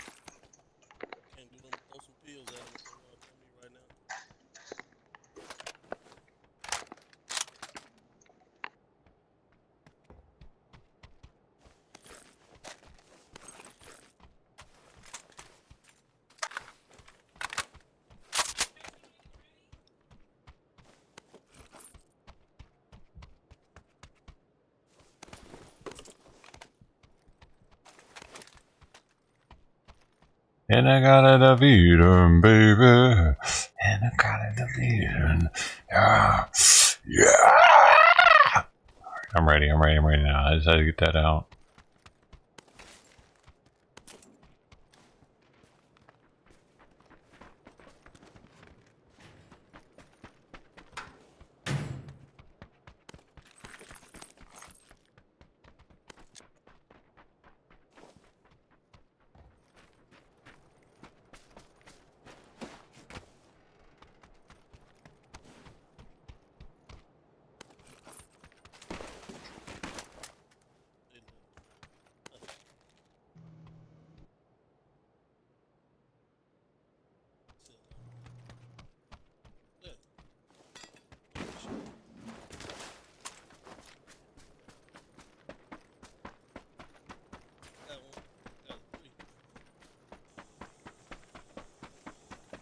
We went up here? Nope.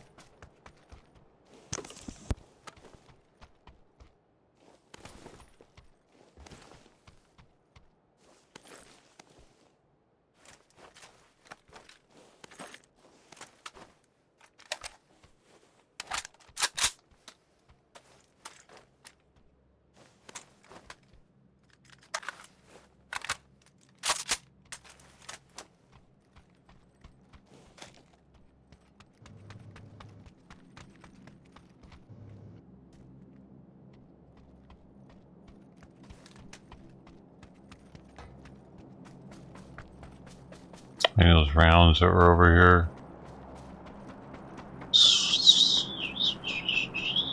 Where'd they go? Were they in here? Shit.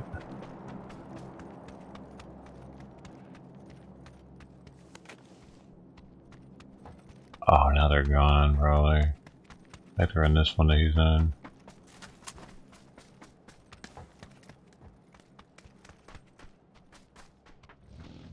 Oh, here they are.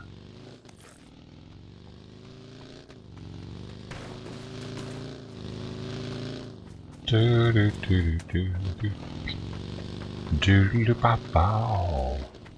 There's little booty badly ba ba ba ba boo boo boo boo. Boom boom boom boom boom boom boom. Boom boom boom boom boom boom boom boom. Oh, they know each other, I guess.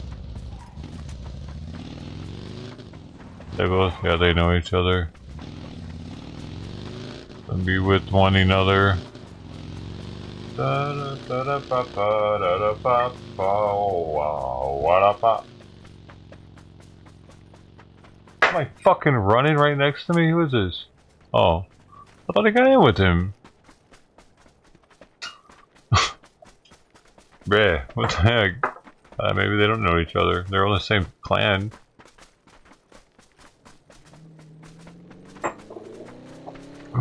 Alrighty there, Broham.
MVP so far. I got the most kills.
I'm the MVP so far, bro. I didn't know I was way down there.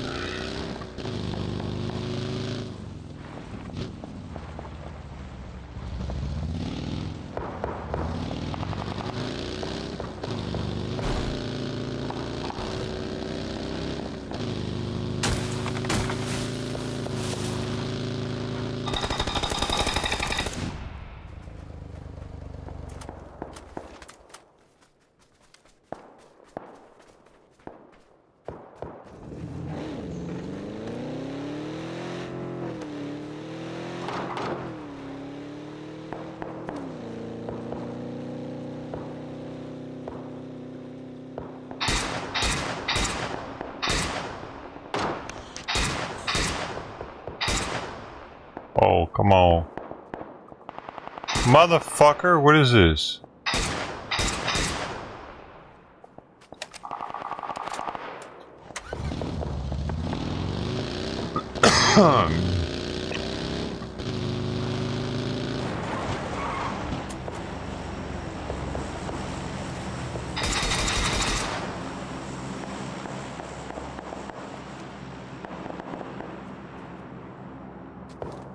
Had to make it famous. You come pick me up, nigga. Fuck you doing?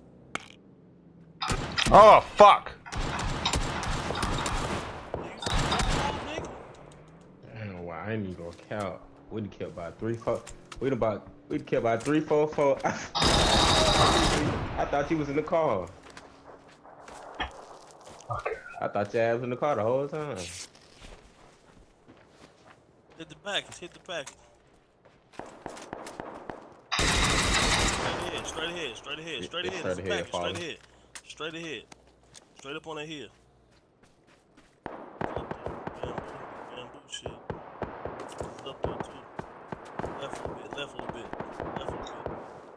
Slow down. Slow down. Slow down. Slow down. Slow down. They right here to the left. Right here to the left. Right here to the left. Oh my fucking god, the backseat driving shit. That's why I don't hang out with these people. Come on. Leave me the fuck out of your shit. I'm the MVP, by the way. I can already tell you that. Oh, they're dying. One down. Two down. Oh, no, not yet.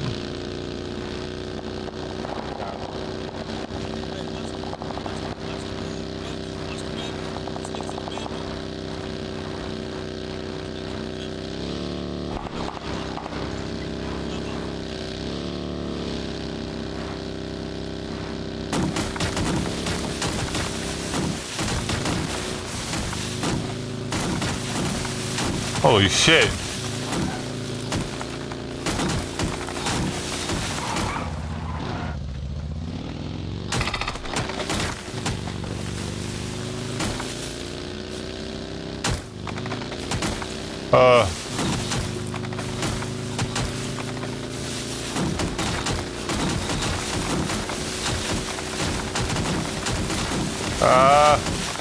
Holy shit.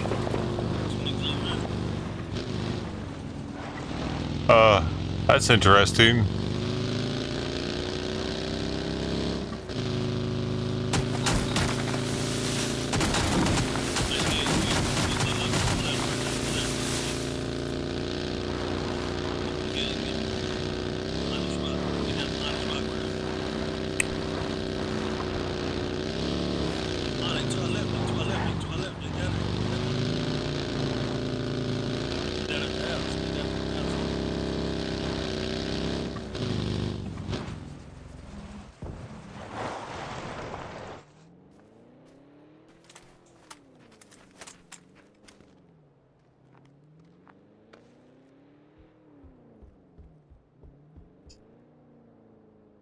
Somebody right here in front of her. Car in front of her. Car in front of her.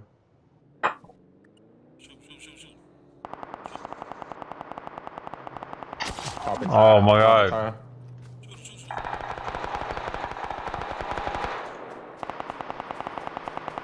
I have to open it live.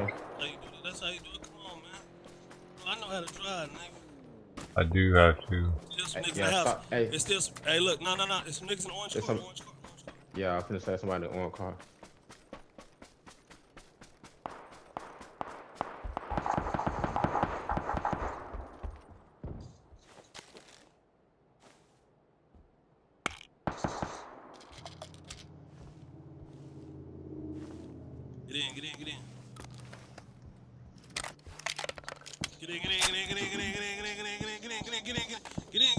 Get in.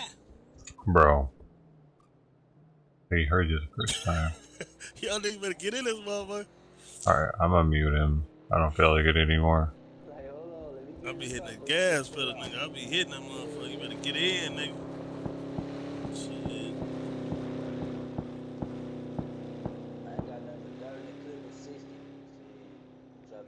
kind of bullets you need? 5.56.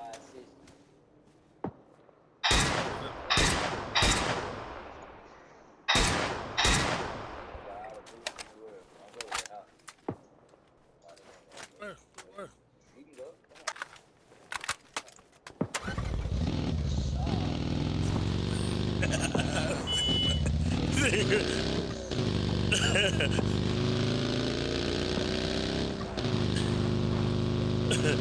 That nigga said, don't go to that. Oh shit, don't go to the house. Oh shit. Here goes some 5.56 right here. Here goes some over here. Right here, my Big Bertha. Right here with Big Bertha. Here go Big Bertha, Baby J. I don't want that shit. You got 5.56. Dumbass SLR.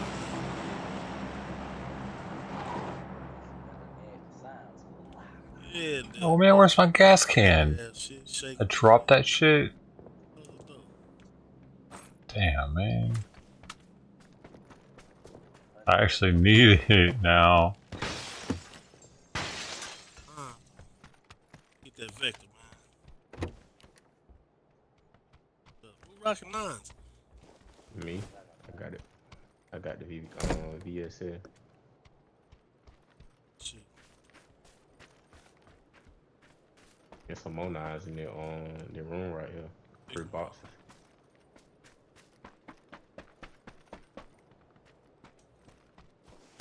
I just dropped a shit ton of knives somewhere. Where they were? In here? Where was that? Was that outside?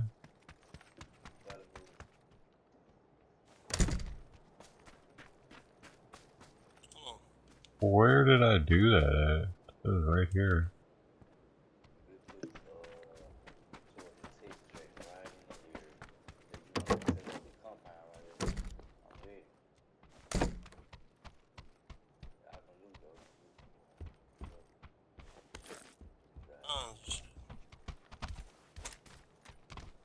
Just through these knives, I really just dropped like 150 rounds of them somewhere over here, and I don't know where.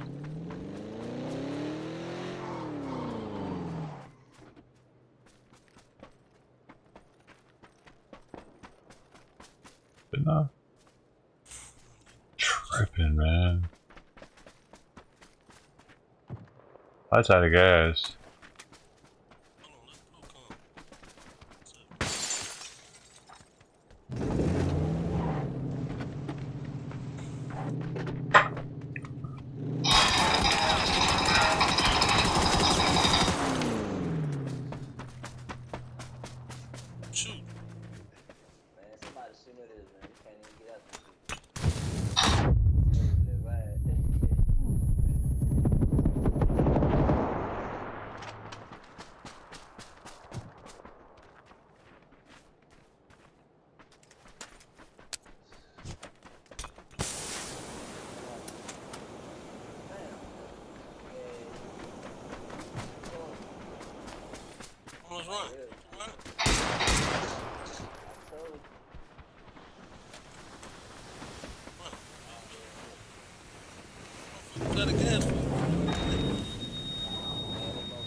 Yeah, let us go down there. There go the dudes right there in front of you. They right in front of you. They had that building right there at the warehouse right there.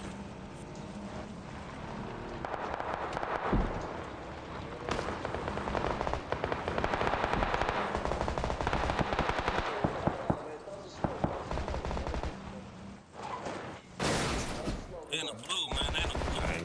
I ain't got no smoke.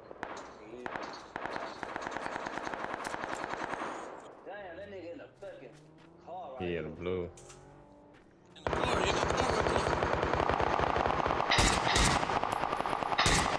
Niggas in front of you. Some niggas in front of you.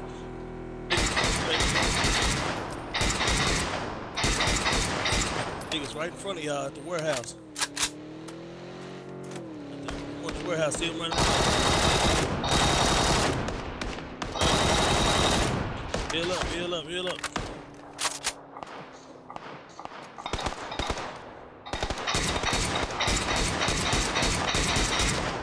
Niggas in front of y'all at the warehouse.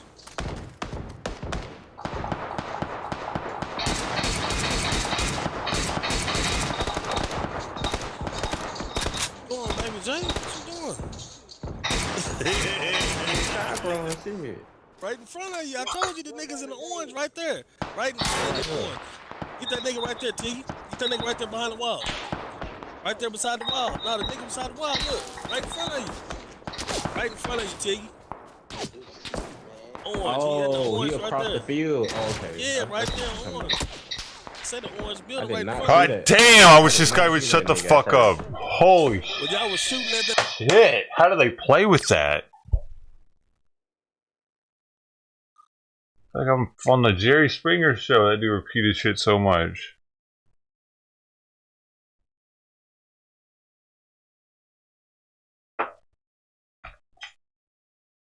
I am deaf from that dude. Not from the bullets or anything. From his whack ass gameplay and commentary. Oh, baby swipe. Wait. What? I got more damage though. I don't know. We might call that one a tie. I got more damage, but less kills.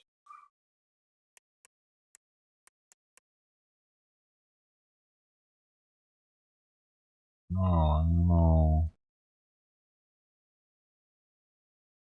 Call it.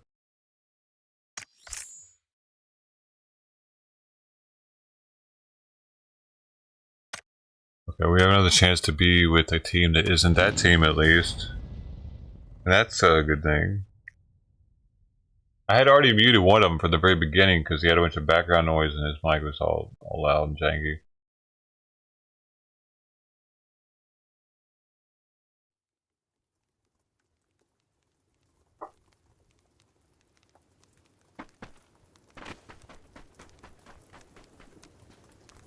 Crosshair changed this circle when you were in the correct firing position, that thing said on the flare. I didn't realize that.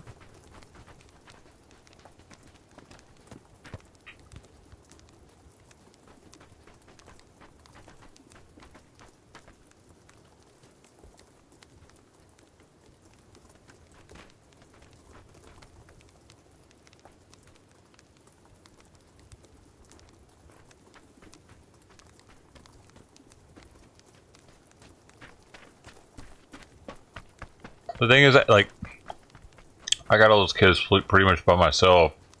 They were with the squad the whole time. This dude already fucking left us.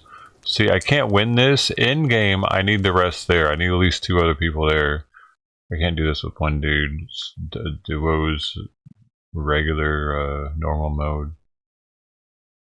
In squad mode? No, that's stupid. That's stupid, wasted 10-20 minutes.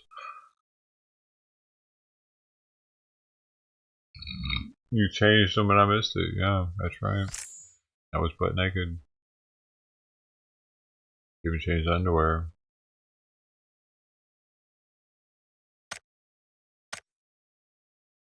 You missed the official changing ceremony. Yeah.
We're already short numbered.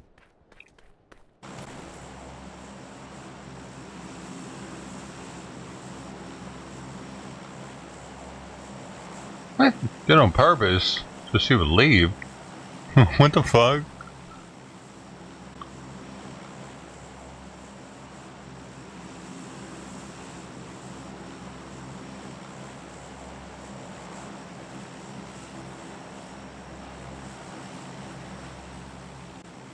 Banzai, banzai, I said banzai, I'm a banzai man, I'm doing banzai things tonight. Got my banzai chopsticks in my hand, gonna say shi-yay-yay!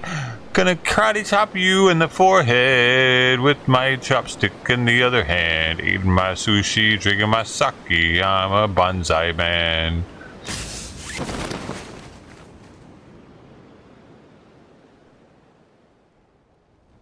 Banzai, Daniel-san. Banzai. Mr. Miyagi. Aye, Mr. Miyagi.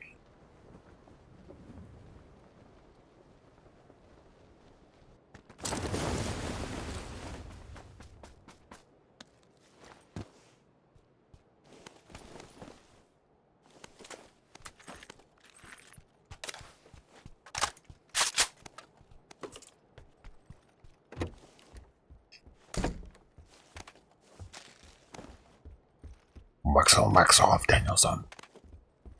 Yes.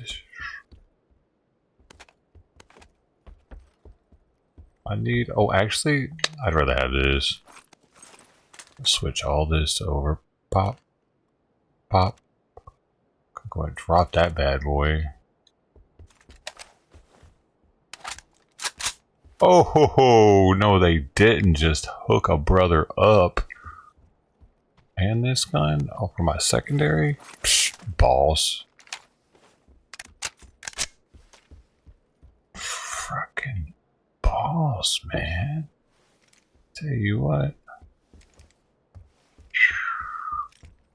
Way more ammo. I need... Hey, put that on it. Pop. Oh, that's even better. Alright, so this is a good secondary, because I don't even... Like it's like it's a third, but it makes it like a secondary. This one, all right. So I need a actually need a secondary though. Wait a second, there's another. Hey, there's an 8x scope over here, man.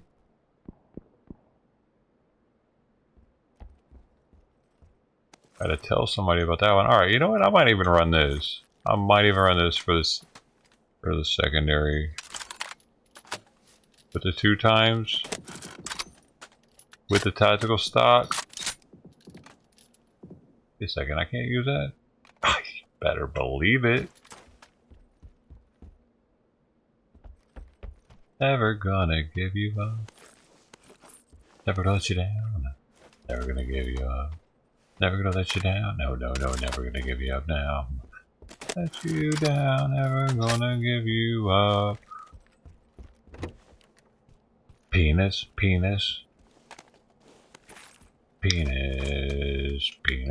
Bum, bum, bum, bum, bum, bum, bum, bum, bum, bum, bum, bum, bum. You can't give the penis up. Can't get the penis up now. Can't get the penis up. Can't get the... So I do have a freaking extended clip for this. Fuck. Why's here? Somebody's on me?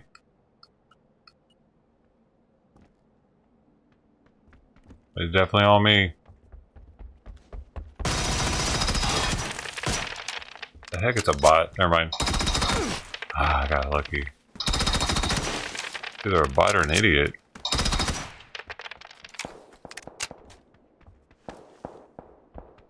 Never gonna give you up. Hey, there's that 8x in here too still, if you want that right there. Boom. Nah. You were here, man, I saw it.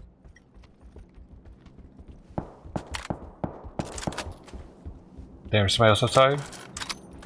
Yeah.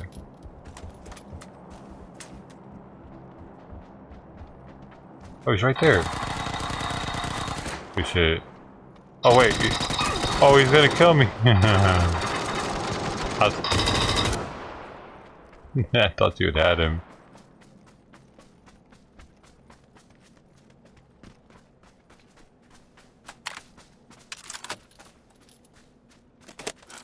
Good kill, man. Good kill.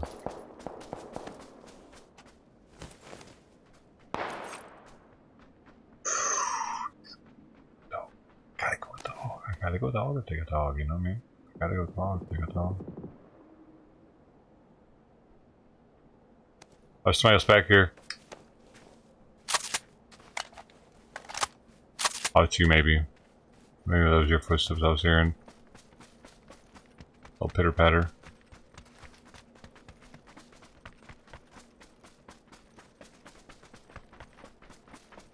Do do do do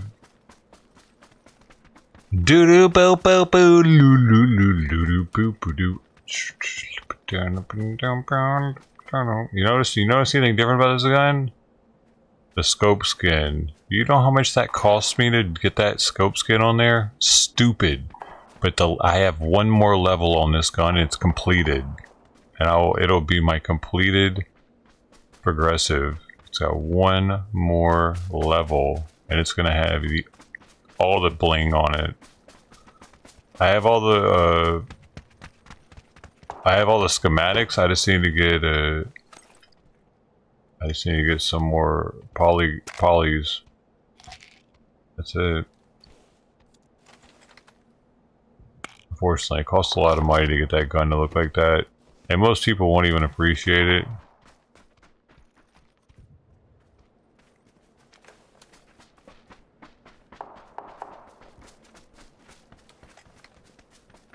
It was the first one I liked, though. The first progress, I like a lot of things about it because it pops up the chest. It looks like a DJ. Like I listen to electronic music all the time. I like the color scheme of it. Bright, got that neon on it. I think it's cool. Oh, I spent a little bit. I spent a lot of it actually, but I got a bunch of other guns with it. Makes you look kind of fly out on the battlefield. I like looking sexy. Yeah, it matters more since I'm a streamer. Since I'm like, I don't know, cause I'm creating content. Other people can see. It's not just me.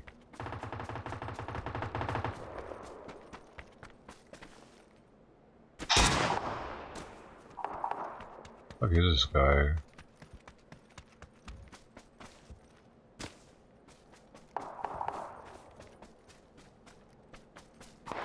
So I'll take a break for a second, man. What was the point I made?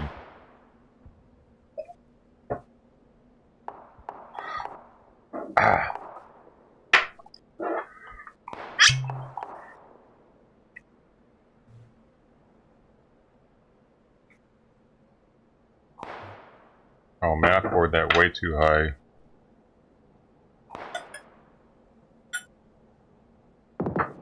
That's all we got for the old Forester too. That's all she wrote on that delicious beauty.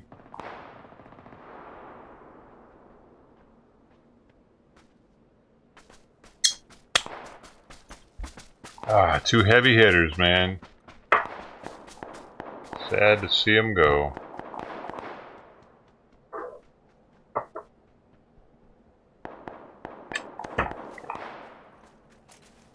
What was the point? What was the point, man?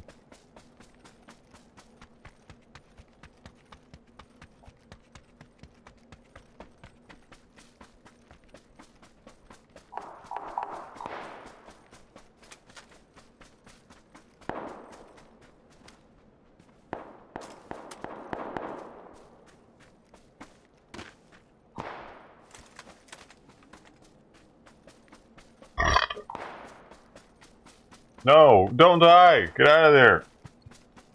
Motherfucker.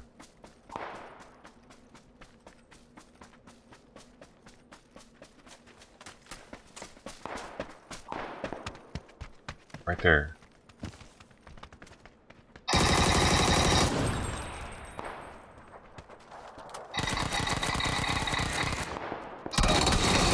Oh, motherfucker! How is he pinging me like that?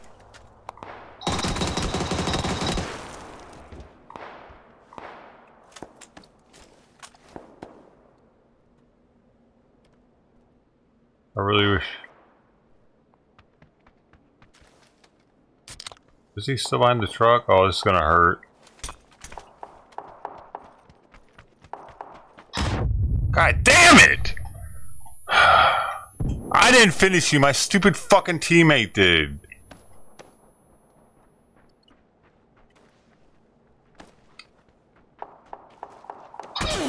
Yo, teammate, what are you fucking doing, idiot? God damn. Holy shit. What? It was 2v1 and this dude just runs off somewhere else after wasting time finishing the guy. Thanks, buddy. Thanks for finishing that for me. I needed that to happen. You weren't paying attention, dude. That's the problem.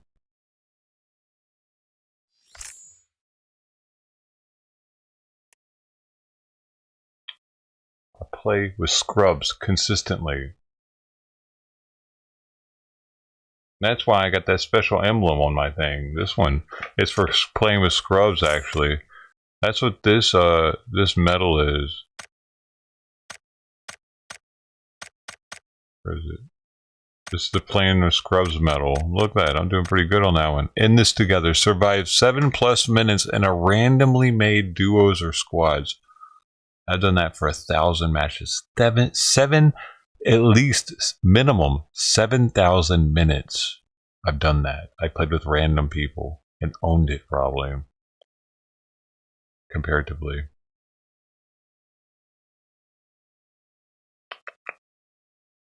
That's why I put that on my call sign, on my banner. You don't see that one very often. I don't know if I've ever seen it on somebody's thing. I'm gonna get that next one. Look, I'm at 1027 already. I'm gonna get that 3000 one, have that on there. It's gonna be looking blinging. Cause I play with randoms. That's what I do. Fiber pass. Man, we ain't on the next survivor pass yet. Really? Did I just get one? Come on, man. Really? Oh, it's barely there. It's like almost there. I still need to fill up a freaking gas tank.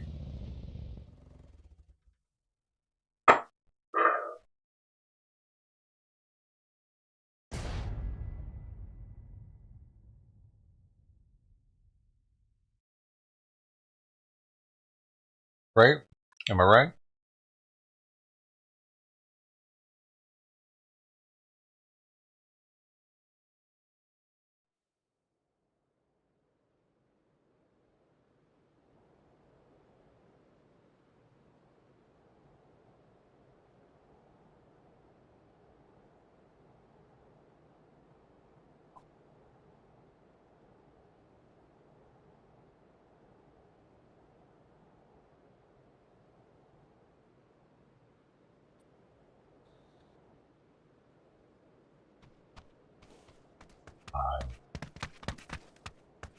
How's it going, buddy?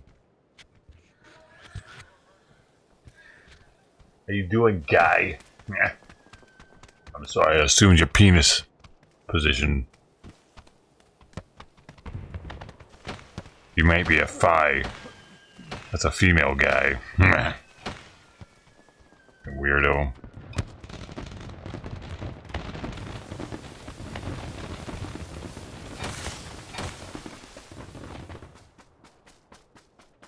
The news can't make me love trannies.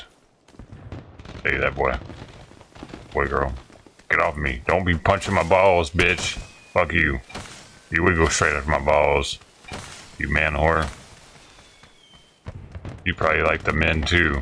You like the men dressed up like women. Get off of me.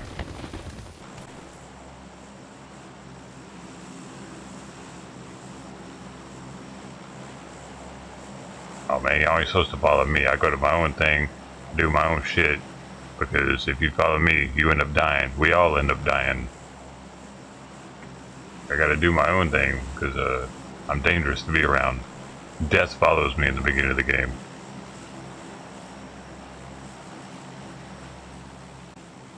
I'm gonna go here.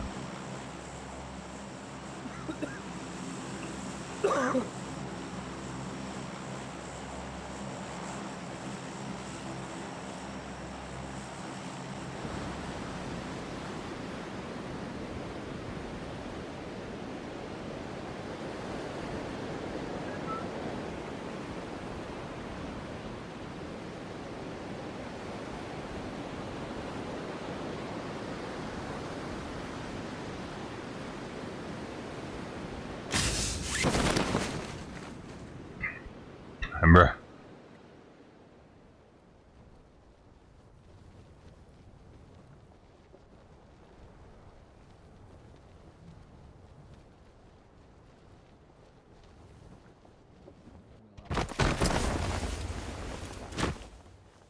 Bum bada bada bum bum bada bum bum bada bum bum bum. I will fuck you up right now. You want some of this? I can't put this up. Oh shit! I can't put it up.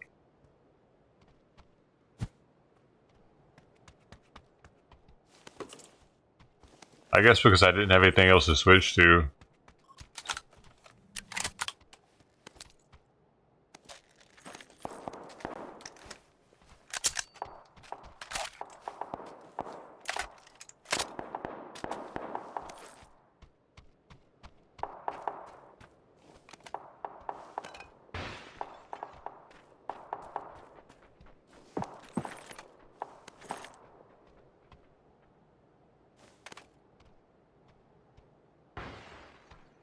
Nobody knows the trouble I see. Nobody knows my sorrow, baby. Won't you cry with me? I'm gonna cry tonight because I'm so sad that it ain't right. Oh, my vagina hurts tonight. Why you hurt me like that? Boom, boom, boom, boom, boom, boom, boom. Why you hurt me like that?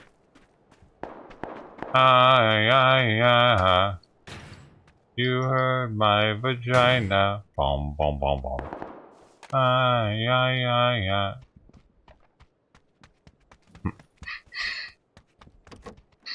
That's a banger. Yo, bro. I'm telling you, dude. I need to hook up with P. Diddy or something. Or that dude from Hustle and Flow.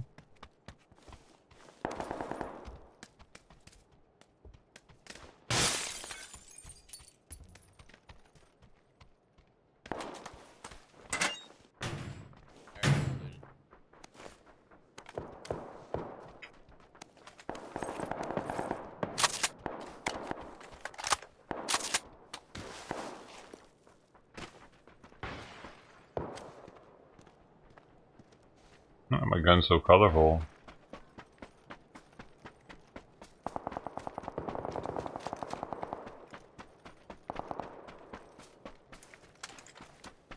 I need some more fives.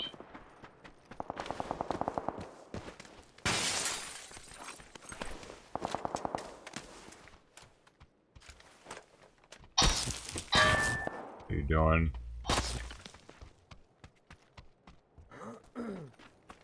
You hit my pan, weirdo.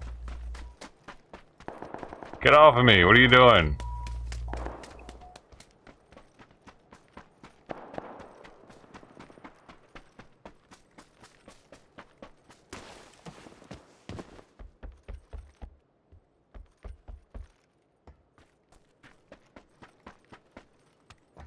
I should have said bing. 8 times scope over here. You know what? I'm just gonna switch out the Mazen.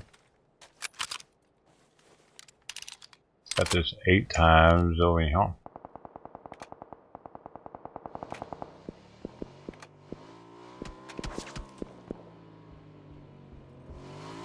Oh shit, hold up. This is better.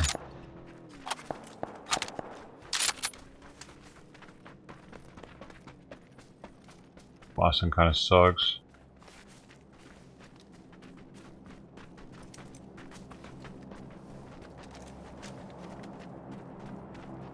Be out here.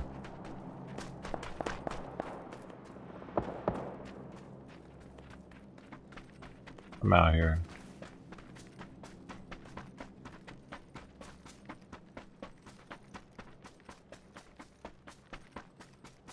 What's he doing over here by himself?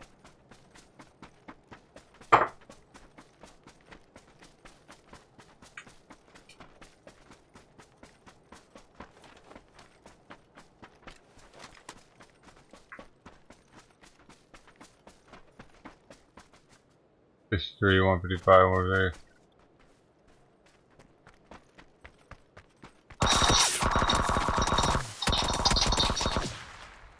Why are you doing that?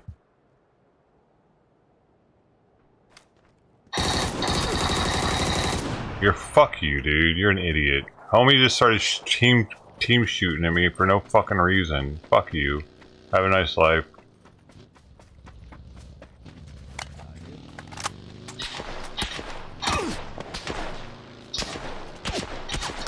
God damn it. Now this? Fucking idiot. I was coming over to you, Yellow, to try to help you out, but this fucking idiot started shooting me in the back while I was running over there. Fuck you, fucking loser.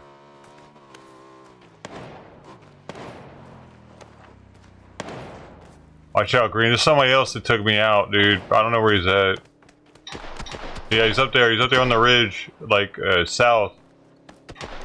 You're picking him up? What the fuck are you what are you doing? Oh my god. Y'all are all fucking stupid. You're all fucking stupid as shit, dude. You're all fucking stupid as shit, aren't you? Good luck.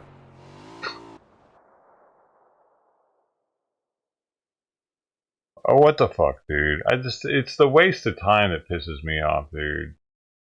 Like, I'm like, for what reason would that guy have just started shooting me in the back, besides being jealous of my gun or some shit? I didn't do anything. I wasn't talking even. I was just trying to help out another teammate because he was by himself. I didn't want him to follow me.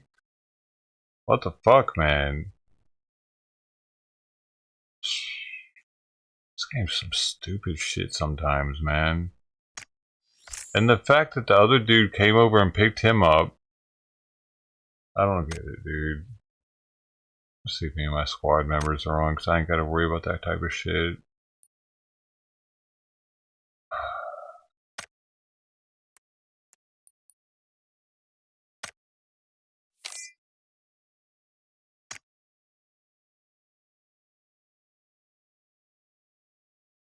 What's up, man?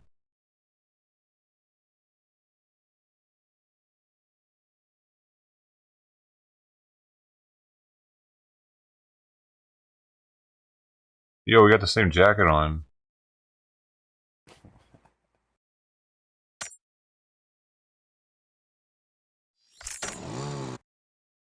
Wait.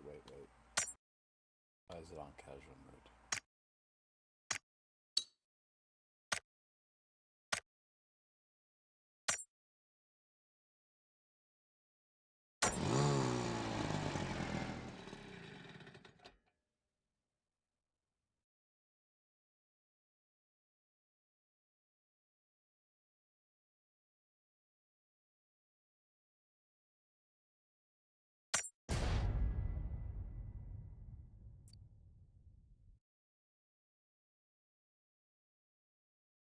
The guy couldn't even hit me.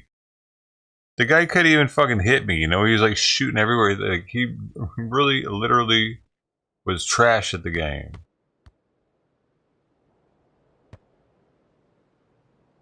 Either that or he thought that it was funny just to shoot around me and that I was supposed to just let that go.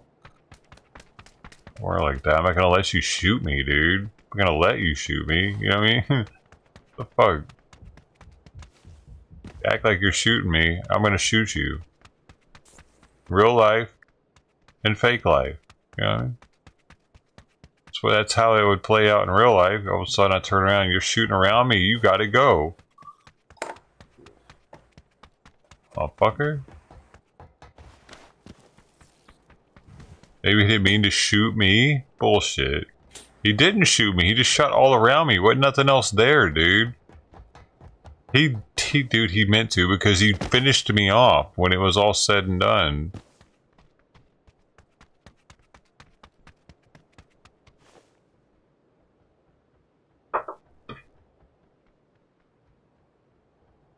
Like, as soon as he got up, he didn't even wait to heal. He went straight to finishing me.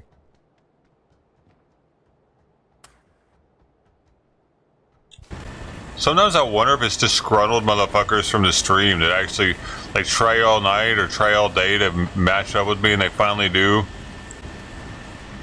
And they know it'll piss me off if they team kill me. It's their way of, like, controlling how I feel when they get like a spike out of it. Why are these fucking idiots fucking changing the goddamn... I'm going somewhere else. Fuck them. Y'all change the fucking thing too often. I'm getting the fuck out of here, going somewhere else. Fuck y'all. You're an idiot. Fuck you. Literally, I was gonna land over there.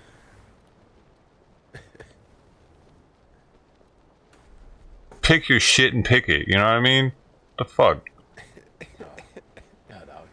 You're like, I don't know. I don't know if that's going for us, guys. I'm too pussy to fucking own it. Y'all think we should go somewhere else? What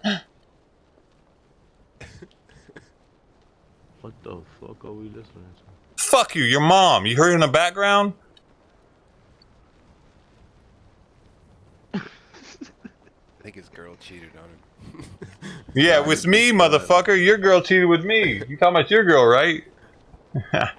Oh, never mind. You already know what you got a fucking girl. Fuck you.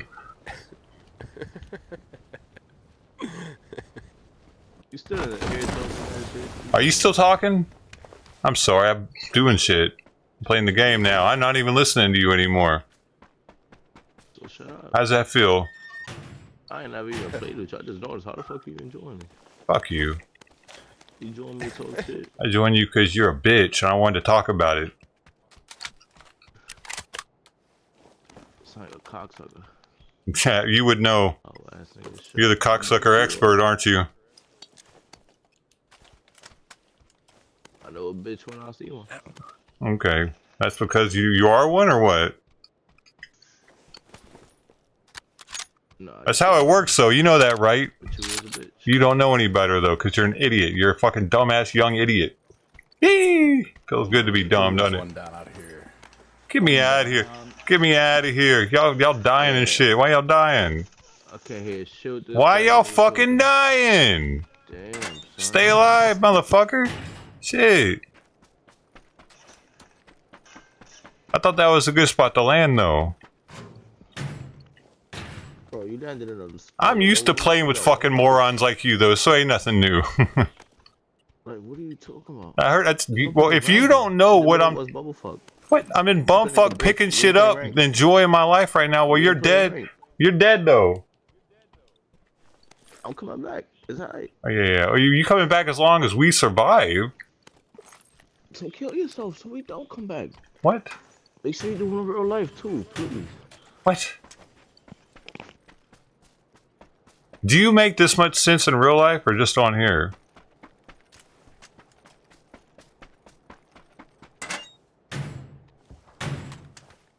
I ain't gonna lie, gang. Who fucking your bitch? Why you so emotional today? You on your period or something?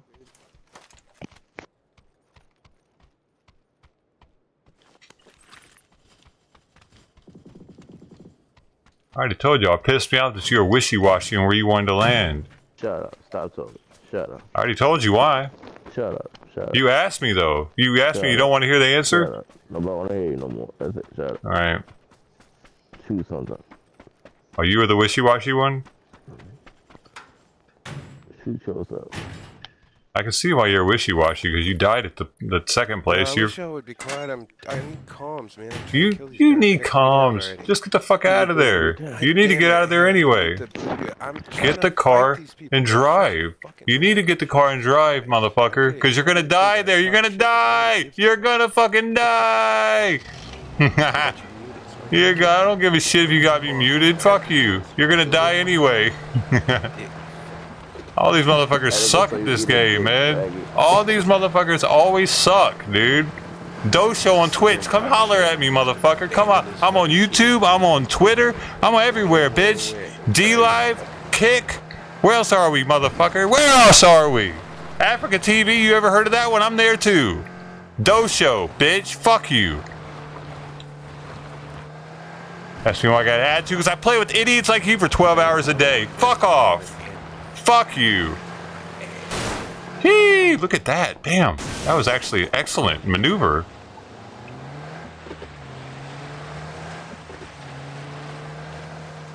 It's the Dosho though on YouTube. You got to put you don't actually have to put the D. You can put John Doe 1980 and you can find you put John Doe 1980 in Google right now, you'll find me. Fuck you.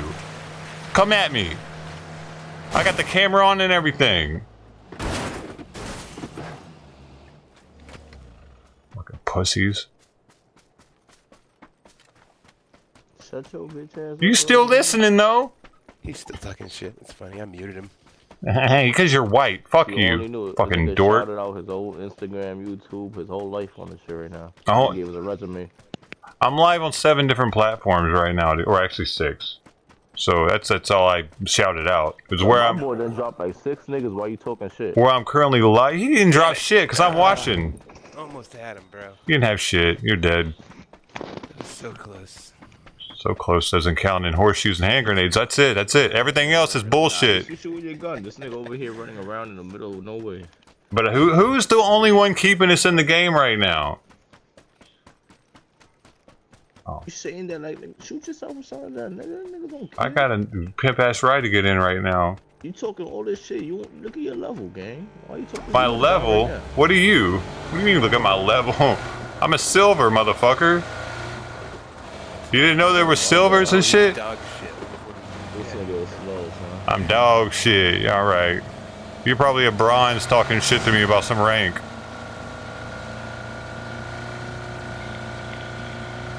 Don't even know that there's like other levels and shit. I wouldn't doubt it.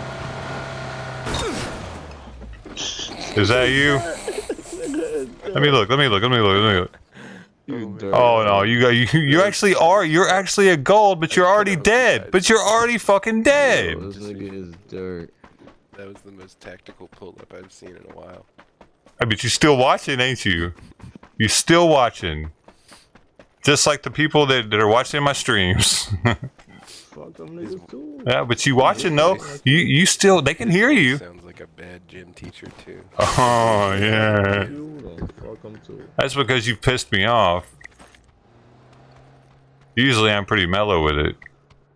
And I got the voice of golden butter. I just sound like a golden god on here. I got a $1,000 microphone. I can't help it. Sound like a bitch ass nigga. No, but I'm not though. I'm taller than your daddy combined with your ass. You both you midget motherfuckers. You could be on your dad's shoulders. I'd be taller than you. Oh, this bitch would love my beard, bro, but I probably wouldn't fucking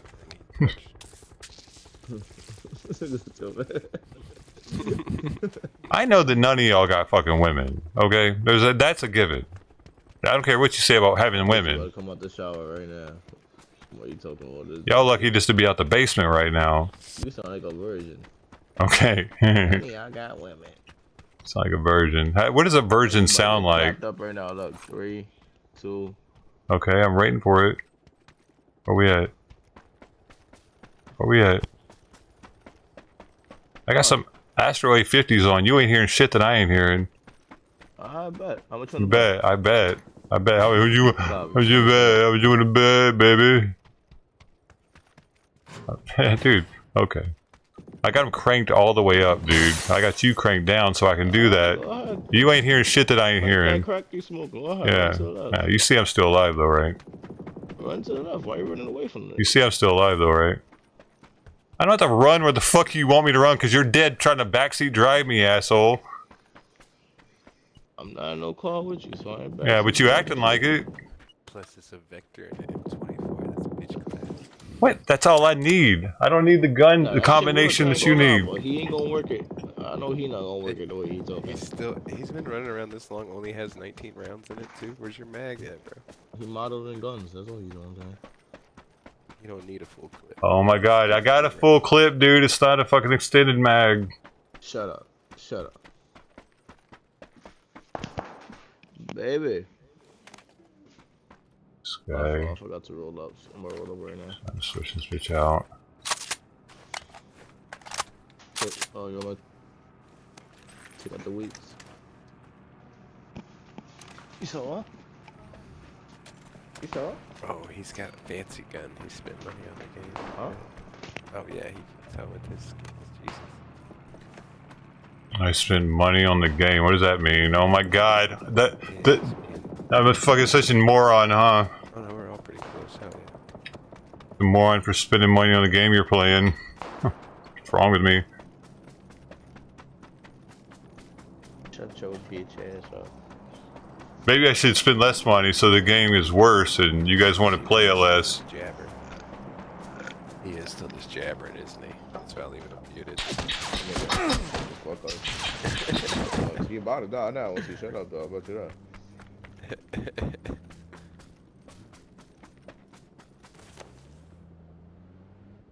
I'm mad I can't see how he's shooting his gun. I know he's doing bad.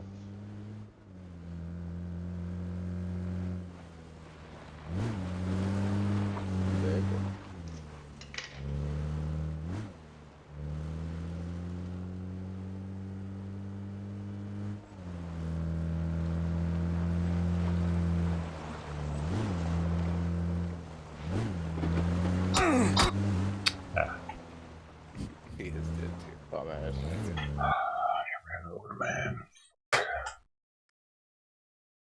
Bye. I'm gonna avoid that dude.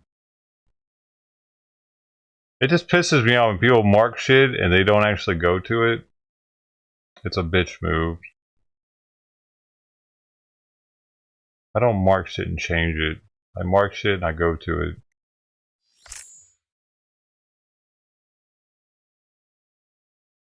See, they would have talked shit, but if it weren't for me, all of them would be out the game right now and dead. So just, whatever.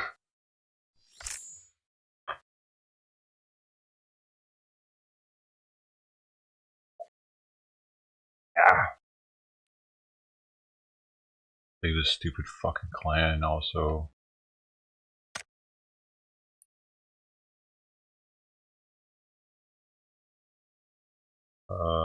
View options. Fuck that dumb shit. I'm not a clan kind of guy, okay?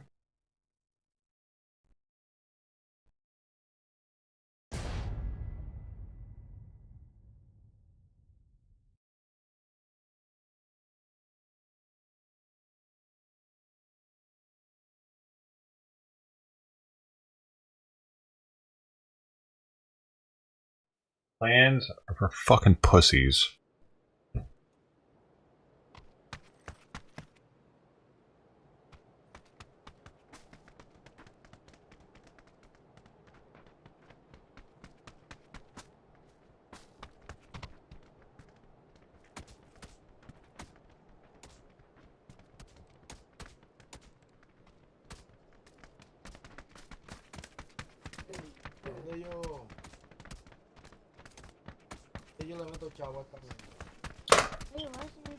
Fuck you, speak English. Fucking idiot.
Dude, I got another clan invite. I should totally join it and just start joining their members and talking shit to them while we're playing. At the end of the game. Fuck it.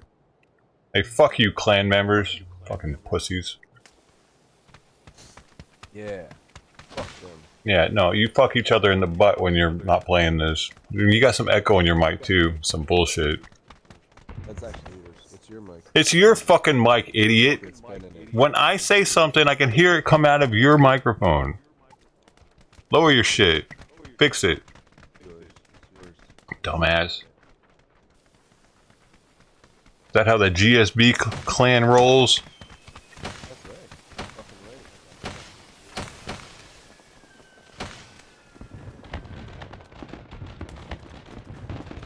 Probably should upgrade your headset game.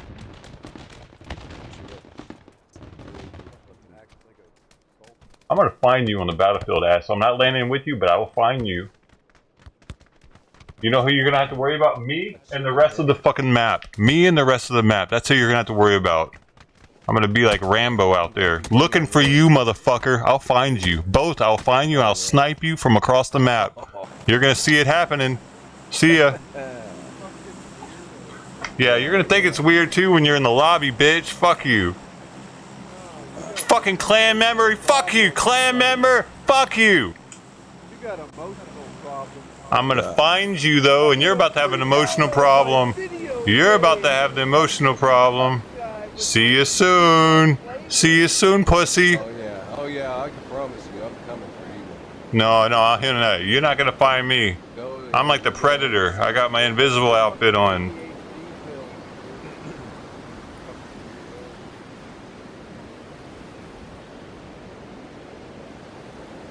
Emotional damage. I'm gonna get you on the end game. There'll be 10 people left. You'll be pink. You ain't even gonna make it that long. Okay. You don't know me.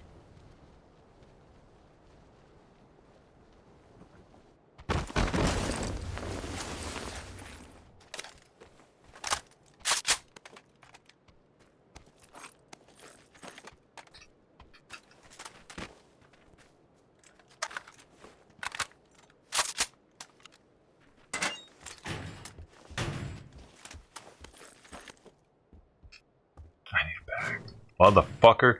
I'm coming for you though. I gotta find a car. Damn you, salty. Yeah, you think I've forgotten? I haven't forgotten. No, obviously not. You sound like a fucking baby ass. I am such a baby. You should see my penis. It's so little.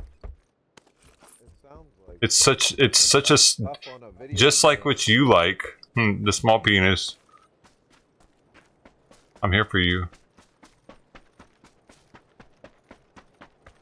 I'm not mad over the video game. I'm mad about you. You're the one. Has nothing to do with the video game. Has nothing to do with the video game. The fact that you're such a bitch that you act like that on a video. No. You're such a bitch. You're the bitch. Don't get it twisted.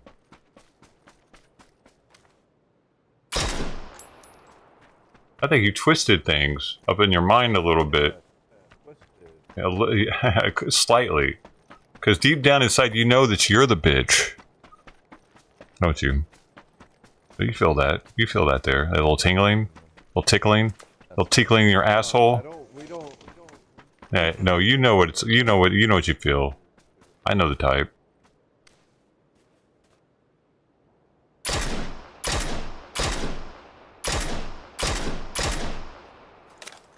I'm coming for you. I'm coming for you. I'm coming for you.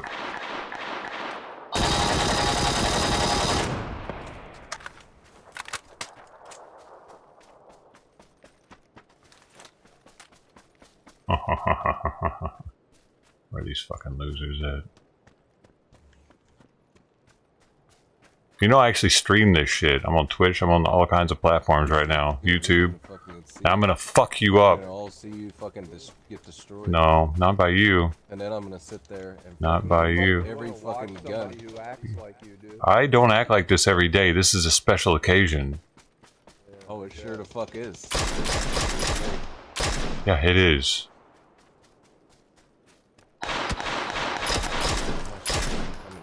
Very special. See that? You see that other one down? That's gonna be on in a minute. I don't really give a fuck what you do. You care. I can hear it in your voice. It's quivering. Yeah, you can hear it. I listen. I was a sonar tech in the Navy, so I'm a good listener. I don't give a fuck about any of that. I don't give a fuck that you don't give a fuck. How about that? Rambo? Quit talking. I can't quit talking. I'm busy killing, and I talk when I kill. Who taught you that? Your commander?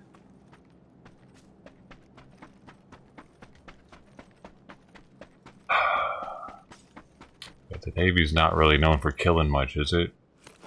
I wasn't a SEAL. I was a sonar tech. You said it all in that. I said it. Sucks all. What? You want me to actually be a murderer and shit over here? You want me to actually have killed people or something? What the fuck is wrong with you? You're like, you haven't killed people in real life? Well, you're not a real service. You're not a real veteran. Like, what? That's kind of how you. That's kind of how you said that. Okay. It is. You're exactly right.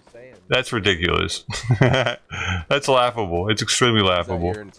Because so few of our population are willing to sign up for the military, and you're one of those few that aren't willing to, or the majority that aren't willing to. We're willing to, right? Right, because if you're fucking smart and you're a fucking idiot. No, I don't think I'm smart for joining the military, but if we didn't have a military, then America wouldn't be America. It would be Afghanistan at this point. I don't care. You don't care. Okay. That's cool. And that's where we're at. That's the state of America right now, actually. So many of our youth don't care about the military. And they don't think that the military is worth a damn. That's where we're at. Well, probably gonna end up in World War III pretty soon because of it. Just so much because of some crybaby like your temper. Right, yeah, that's in office.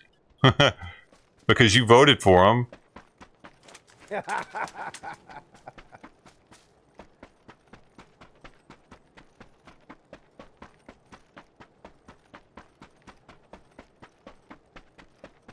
Probably voted for Biden.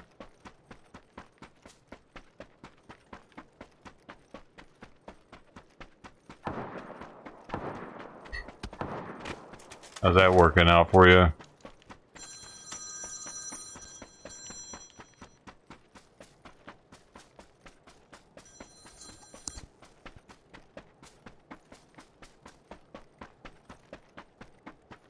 You guys have a long way to run, you know that? Uh-oh, you left him behind. You're leaving people behind now. Damn. Not even working together. Go team, go.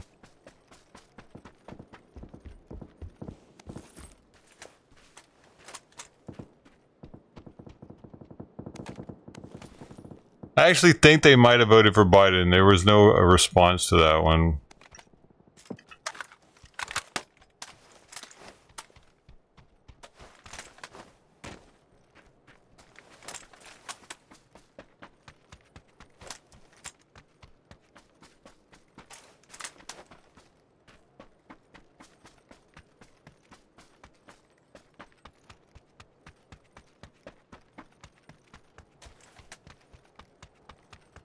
I'm just gonna post up in one of these rooms, dude.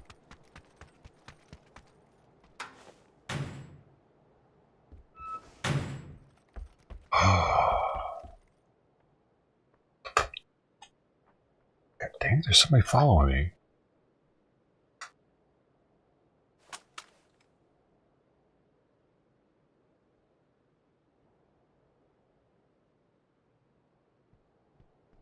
Yep.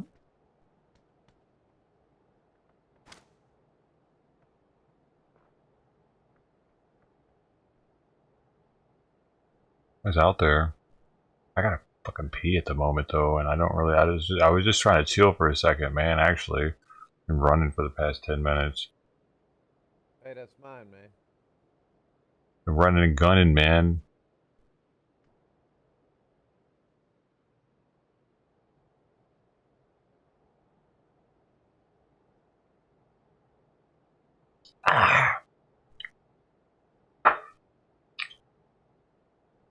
Was I rude? Do you think I was rude? Oh well. Really? It's yours? Really? Oh man, why'd you do that? Don't move. Green's coming. Did you have to do that? Are they killing each other? I didn't do it technically. You're not driving it now when we're done, right? Okay. That's two times in 2 games. That was not my fault. Bullshit.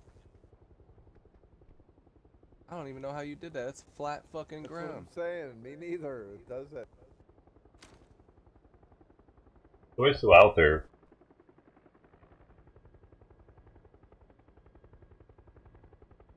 I keep hitting their pitter patter with their feet. Right there.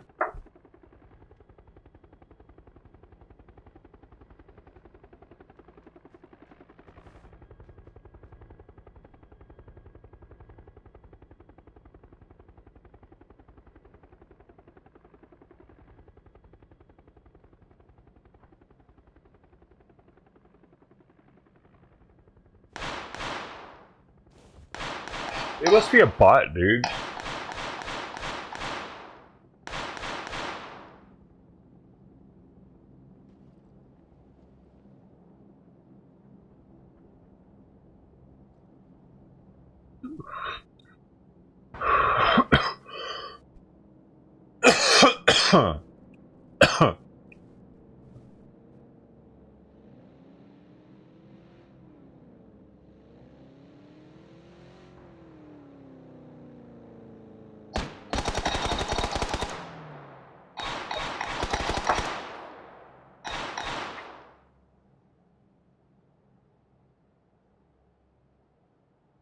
Bro, I'm so just hiding right now. I don't ever play like this either. A lot going on though.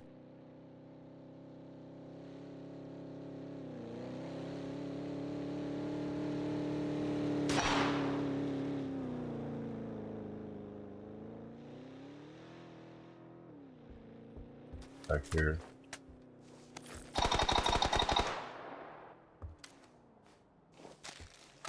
These idiots are probably gonna come up to me and shoot me right now. Oh.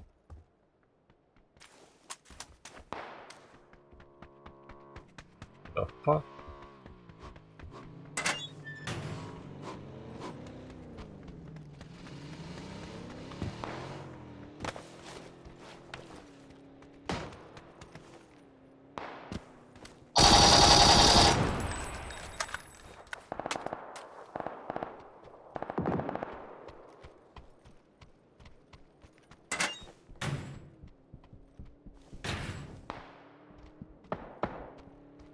Fuck, somebody's upstairs in this building.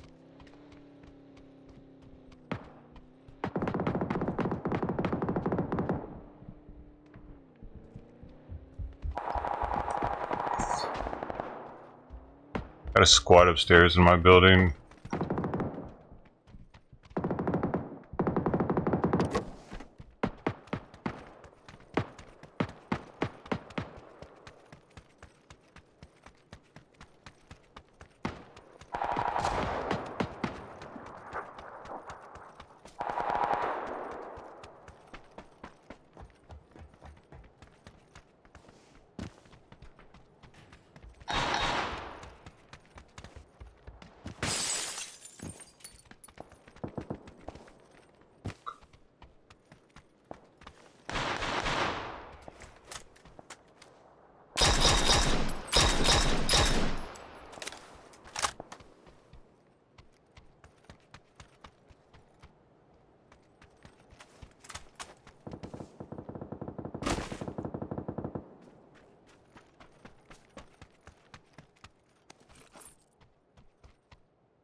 Never gonna give you up, never gonna let you down. Oh my god, the song's awesome, isn't it? It's my favorite song of all time. They're gonna come shoot me in a minute, probably. I'm just waiting for it. Like, yeah, remember that shit you were talking?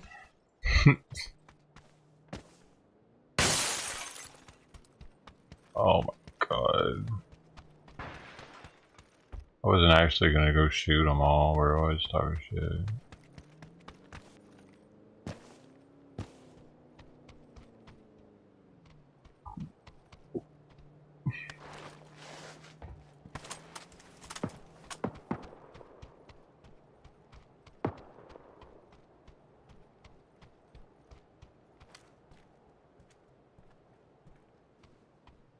Just trying to make friends, man. I don't know how else to make friends.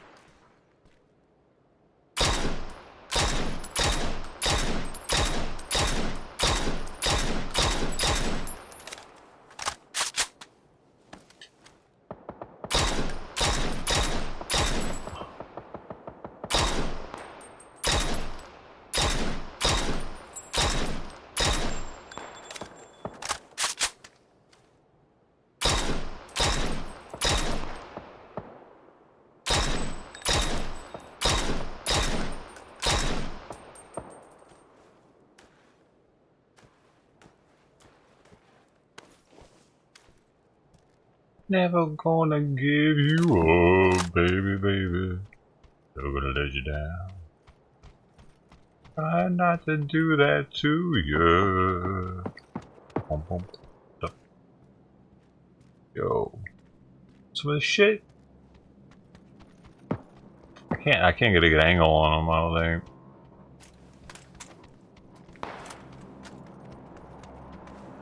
No.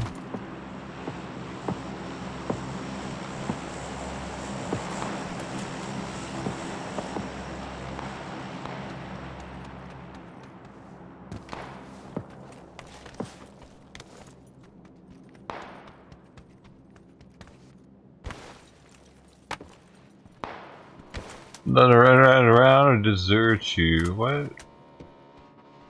I am the deserter. I'm the one that deserts. I gotta watch out for these two though, right here. I gotta watch out for those two. See, they're the GSBs. They might try to fuck me up. Oh man, I gotta go. Shit. See, now they're gonna be stupid.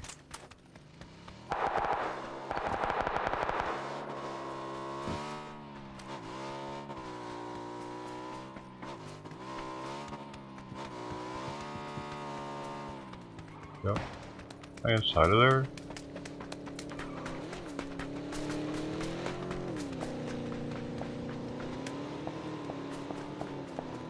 Oh, I saw soon.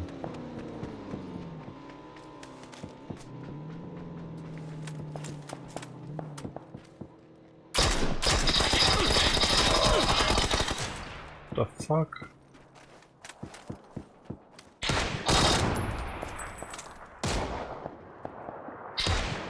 Oh man, you're right there.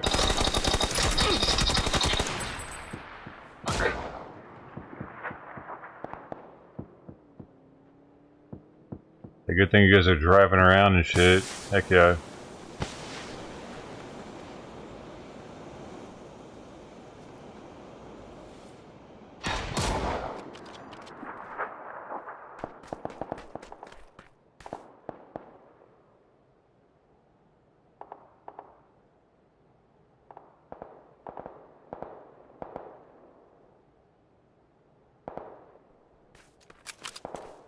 Thanks, dude.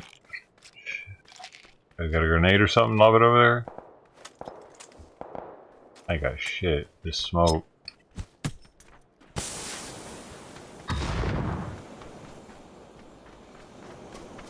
Oh shit. You just... Yo, you just got him. Nice. Got one of them.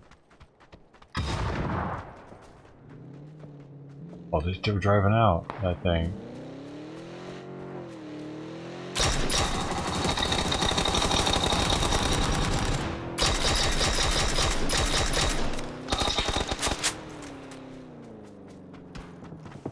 they might. I can't tell if they're coming back or not. Shit.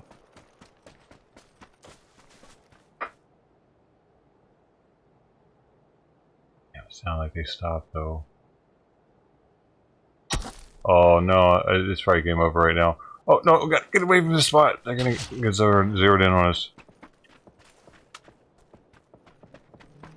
There's a car over here to the south, it looks like. Yeah. Fuck. Oh, yeah, I'm trying to get to a tree though.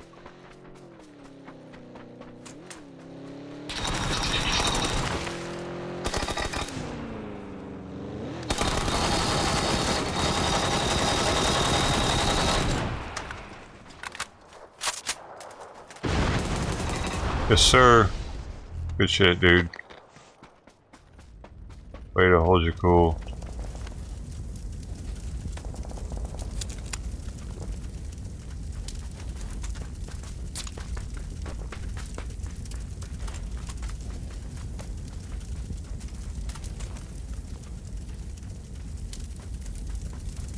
You see something?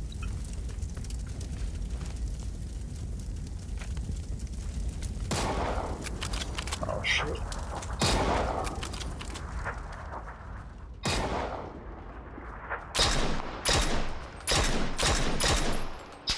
Oh, we got somebody sniping us from the left too. Shit.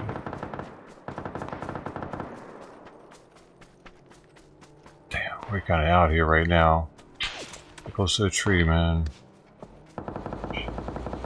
Alright.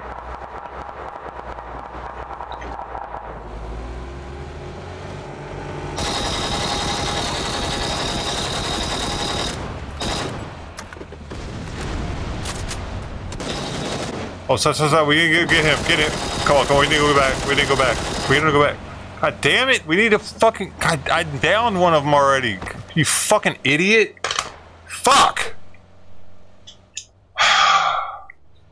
I downed one. We could have downed the other guy easily. What do you mean never jump? You fucking idiot. I'd already downed one of them, dude. The other guy was gonna go pick his boy up. We could have easily gotten him. Or jump out of the fucking car. Fuck you.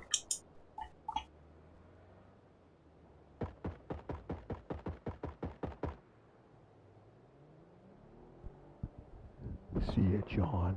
And now he's picked up and fucking they're both alive again. And you were too pussy to fucking turn around for 2 seconds.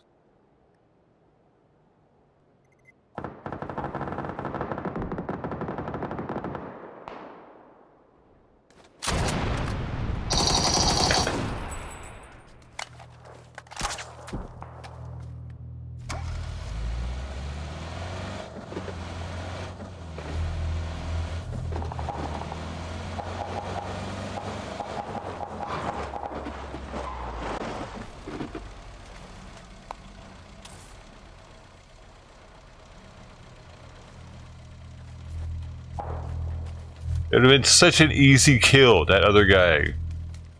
Especially if both of us were shooting. It would have been over like that. But now they're both back in the game.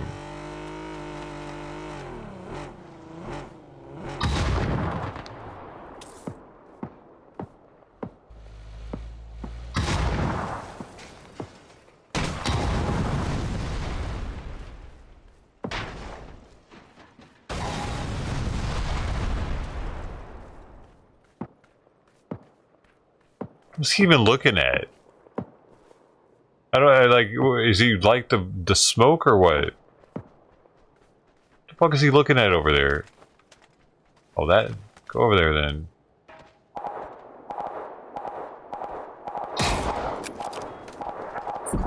Not a good look. Yo, he didn't hit him at all. Okay, okay,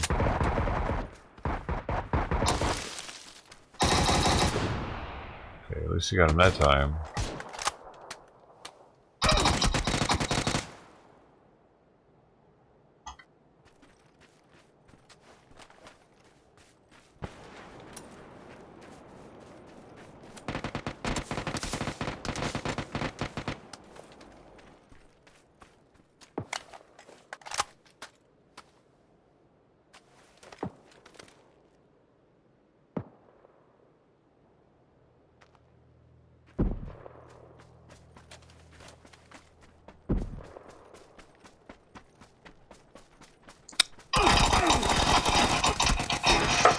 Yikes.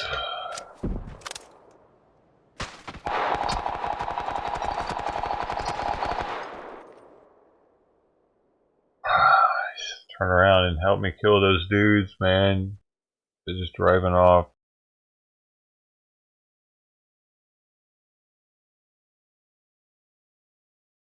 And then how he didn't turn around once I was downed. That's what really pissed me off, dude. Never get out of a moving car, he says afterwards, and just keeps driving. What?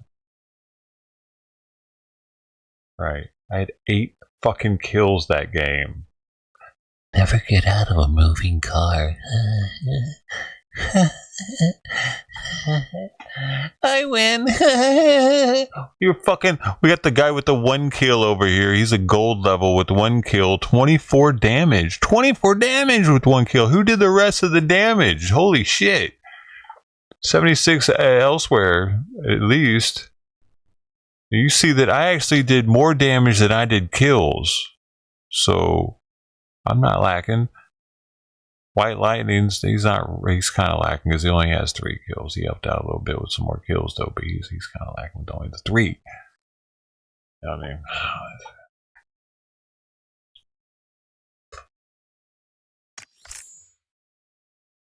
Boom, boom, boom. Damn, it almost popped me up all over to the next one somehow. How'd that happen? God dang. Let's get that reward though. I am the champion again. Boom, boom, boom, boom. It's all about being the MVP of the team after they talking all that shit every time. You know what I mean? That's what I do it for.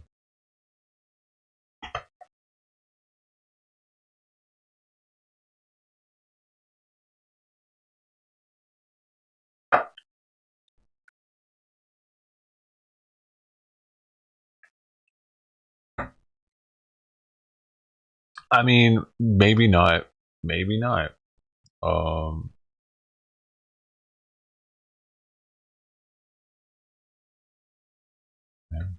Whatever happened. I do know that that's the last of that whiskey, and I only have 1 more non-special whiskey. I might have to crack it. Well, it's special, but not. It's pretty special actually. But I might have to crack it. I might just have to crack it. Huh? Should I pee on it? Think about it. Oh my goodness.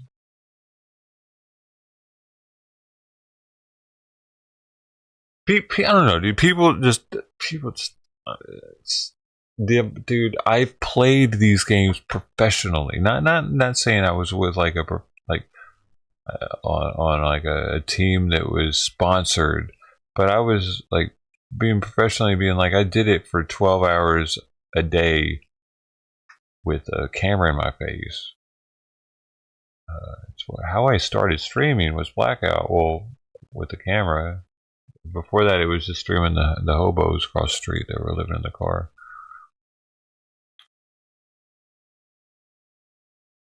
And I just think that the amount that I played this makes me somewhat better than most players that play it.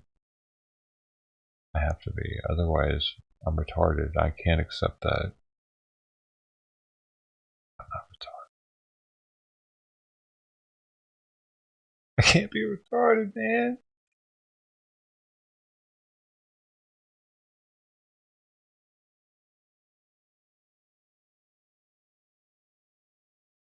Retarded, am I? Ah.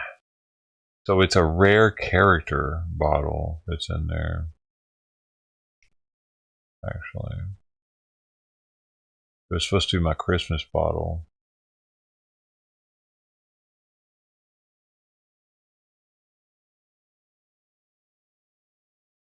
Should I have a vote on it?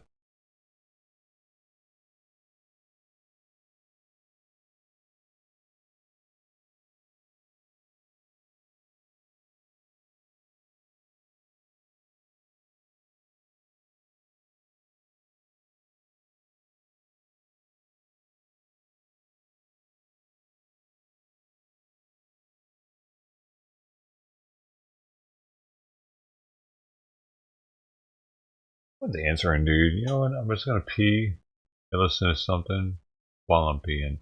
God dang it. A penis in my hand. A penis in my hand. The big guns. 2.5 shots left. I'm sorry. I have so much liquor in the house right now. I always do. I got this just sitting here constantly. This is unopened. $500 bottle of alcohol just sitting there constantly. Like, just in case I ever had to break it for emergency. It's only 28% alcohol, but back, man.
We get the bitters and bottles. Rare Character presents single barrel series. Straight rye whiskey finished in Amberana casks. Amberana casks. What do you think? Check this out.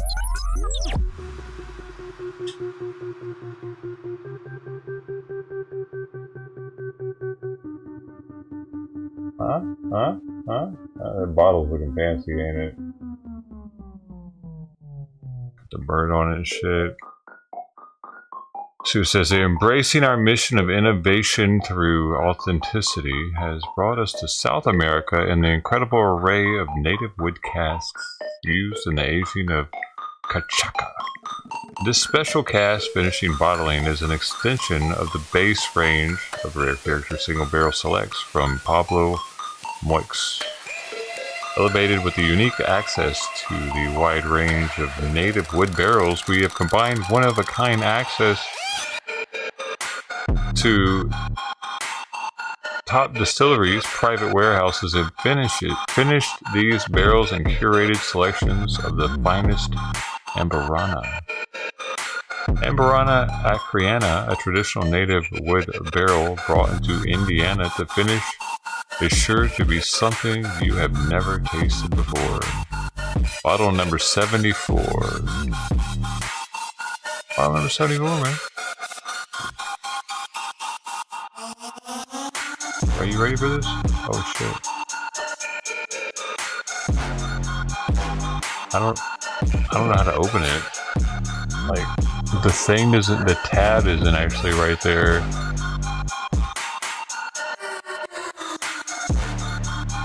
Fuck. This isn't working right, baby. Like, there's not a tab, there's just, am I just supposed to cut the wax? I got my wine bottle opener right here. Perfect.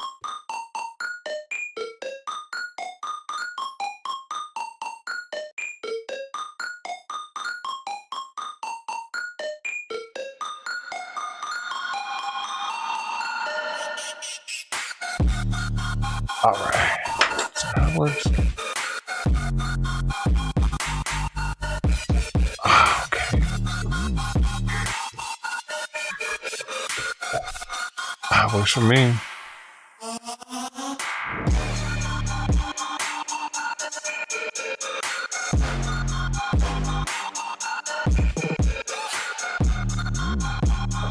See what we got here.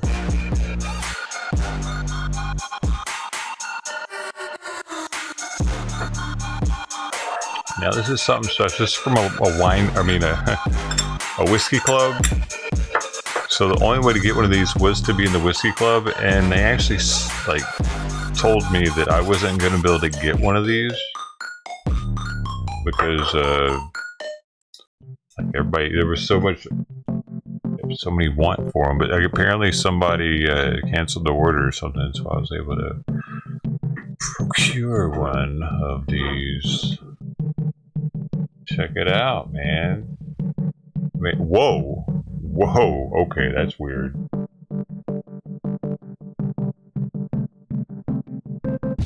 Wow, that smells like potpourri or something. Way different than any bourbon that I've ever smelled, or any rye even, for that matter. This guy's something crazy going on there, dude.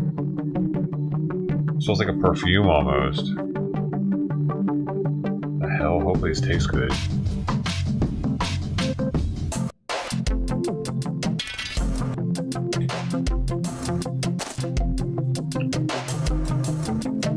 That's fucking weird, man. I like it though. Wow. Whoa. Man, it's like it has like spices in it that would go into a pie or like food that's seasonal, like from this season. It's so spicy. Like ryes are already kind of spicy. They got a little bit of like pumpernickel kind of spice to them, but like this, because of that wood they use, the amberana, it definitely put a lot on it.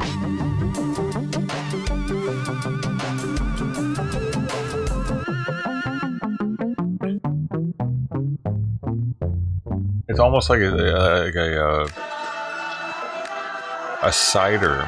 You know, cider has all the cinnamon and nutmeg kind of flavor, and it tastes like that kind of. It's weird. It tripped me out because a barrel did that, you know.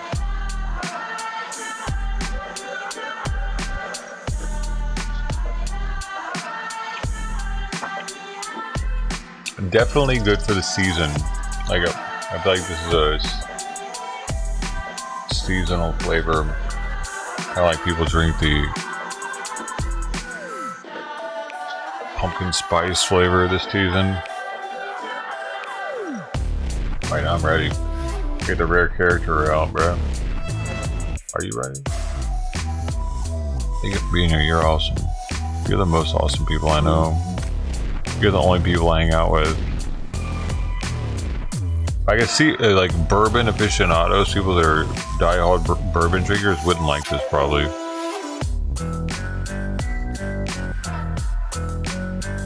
But it doesn't taste like bourbon. If anything, it tastes like a spiced bourbon. If it's bourbon, like it's like been flavored with shit. I hope not. It doesn't say anything about being flavored, so it shouldn't be.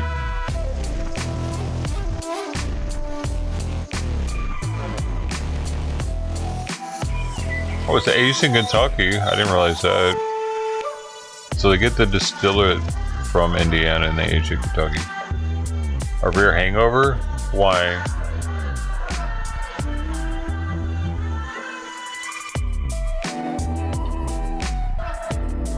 I think it'd be easy to drink. I think so women would probably drink it. They would drink it fast with just 1-to-1 ratio. That's what you mean.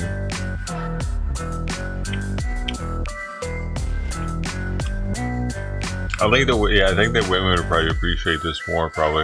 It's because it's like a Starbucks drink almost. There's no bitters in it. It's not bitter at all.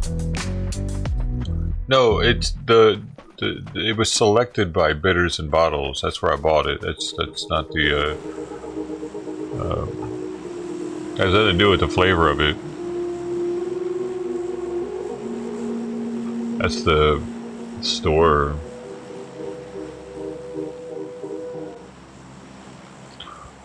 Yippee-ki-yay, motherfuckers! You know, I'm not gonna go off on you guys. I was going to, but I'm gonna be cool this round. We haven't done anything yet to piss me off. That'll be changing that. We're going there now, right? Alright.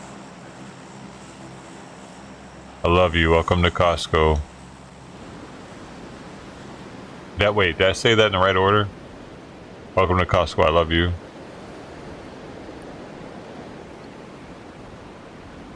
You guys shop at Costco? Yeah. Me too, man. It's like the only place I go. I buy everything there. My underwear even. Sure, Utopia. What? Yeah.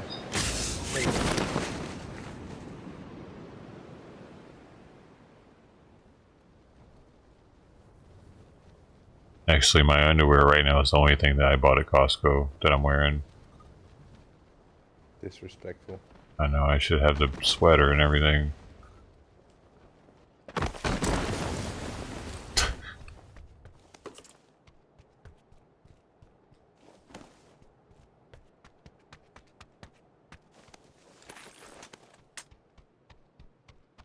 Oh, god dang it.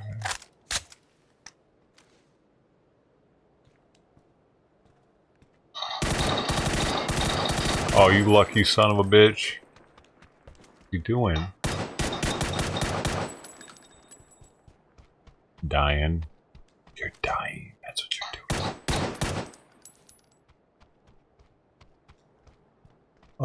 Oh, somebody's coming to get me.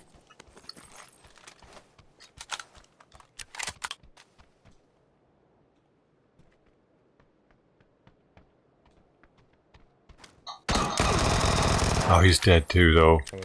These guys. No fucking respect, man. Uh-oh. You know? Someone else is by me. Was that blue shooting at me? I think that's Oh, blue shooting at me. I don't doubt it, dude. This game's whack Someone like took that. him out.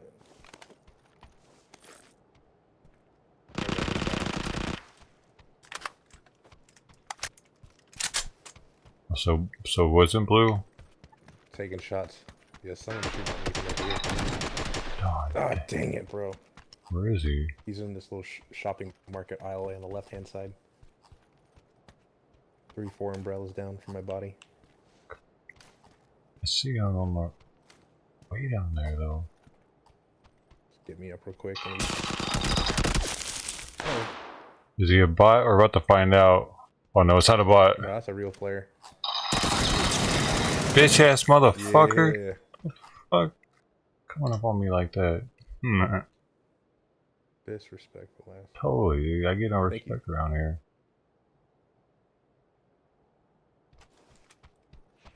There's another guy down there running. Here you go.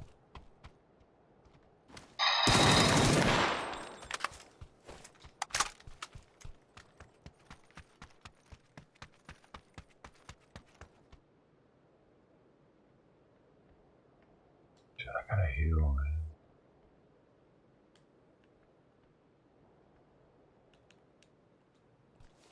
I don't have anything. There's one.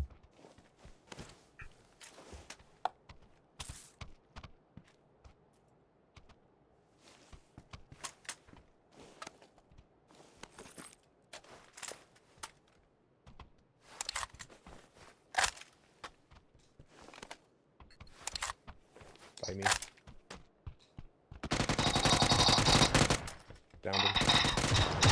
Oh fuck, his frame back. God damn it! He's hit, one hit. He needs one more. He's hurting. Good shit. I'll get it. Oh, wait. He's still. Okay, yeah, get him.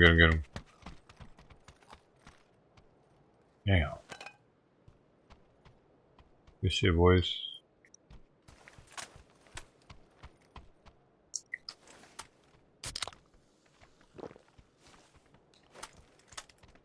Somebody's coming. More around you. You got him. There's somebody else though, because he's not non-instant. There he is.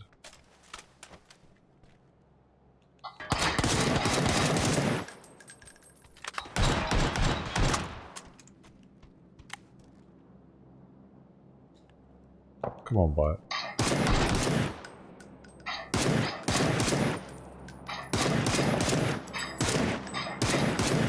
Nah.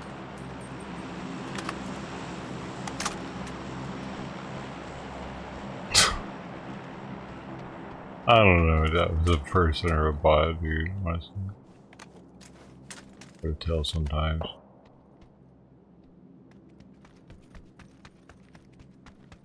Dude, I still gotta put gas in a car. Shit.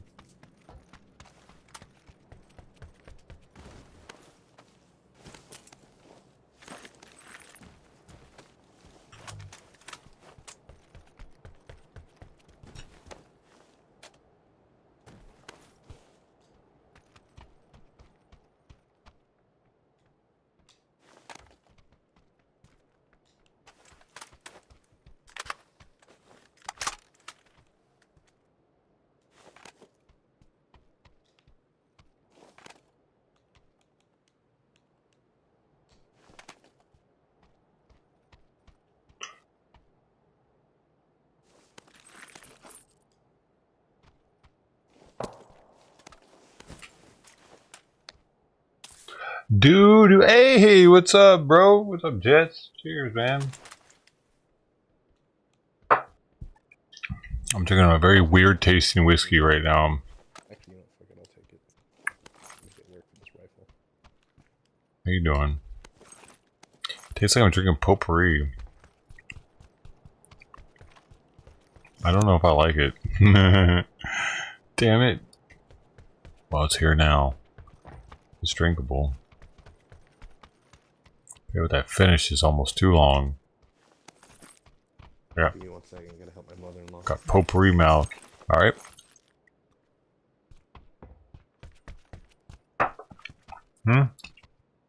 To piss who off?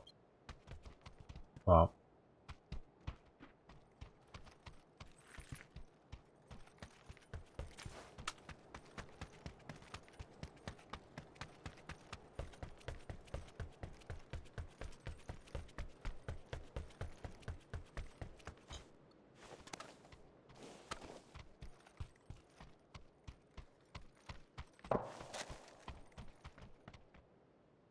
One of the weirdest tasting whiskeys I've ever had, actually.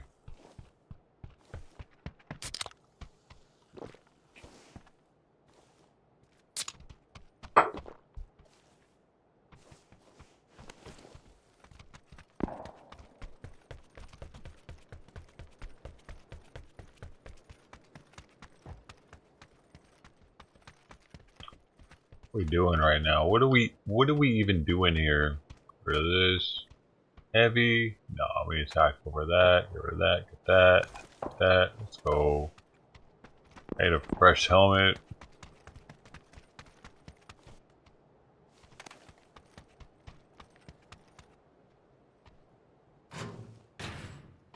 I need a fresh helmet. Dude. Alright.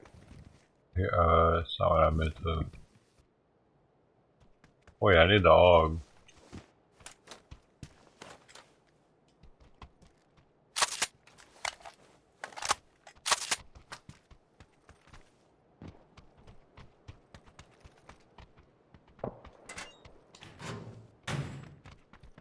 Oh, there it is. There we go. Alright. Now I'm ready. Ready for whatever. I need to fill the fucking gas tank up. Hold on. Oh man, I keep forgetting to do this. Alright, so I don't need the 45s anymore. Get the gas can. Where's a car at? Is that a car?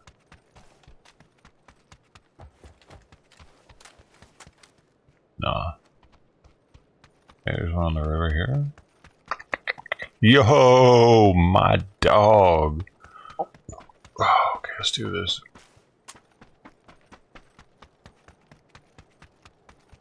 I'm gonna change this just in case this dude all of a sudden jumps in and is like wanting to go somewhere. Right. Boom. Got that taken care of. Actually, I'm just gonna sit here for a bit. I mean, I'm pretty kitted up. Look at my guns, bro. I mean, I can't put much else on them, and I got level 2s. Oh, my best though. All right, all right. No, I didn't mean to do that, dude. Don't disregard that.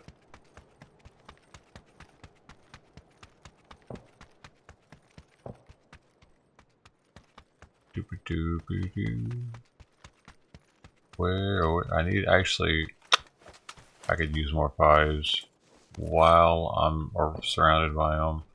I don't need any 7s anymore.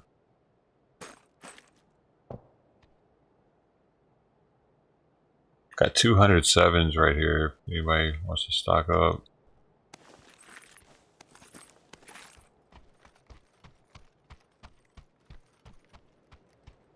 Alright, I need to find a vest.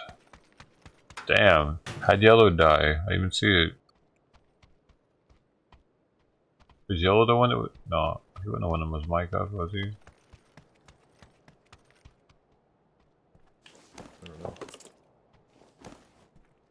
Yeah, what the hell? Probably just from... I don't know. I don't even know where he died. Just fell off something high.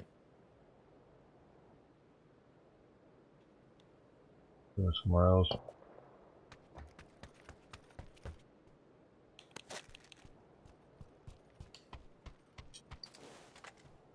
Oh, man.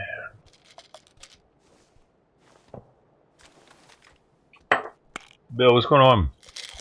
God, that's some weird tasting whiskey. But it is very seasonal, man. It does have like... Man. It's trippy how seasonal tasting it is. It's like last year. That's how their club pick I got last year was the same way. Around this time of year. Tasted like I should be drinking. I remember we were watching like Canada protest over something at the time too. I think that it was Found North was the company, the distiller. And the distillate was actually from Canada. And I was like, yo, I'm drinking Canadian whiskey while we're watching Canada. And Hamilton Patty was here, remember?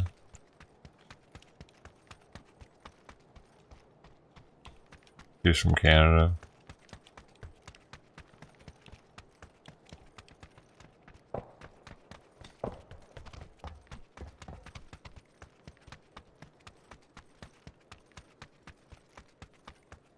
Yeah. That was sweet. What are we even doing here, dude?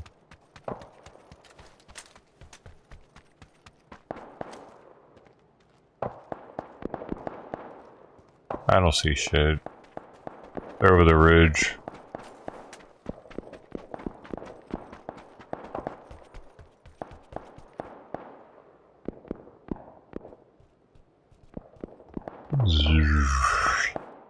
Is anybody here? Bill said something at 5:14. I guess that wasn't too long ago, but...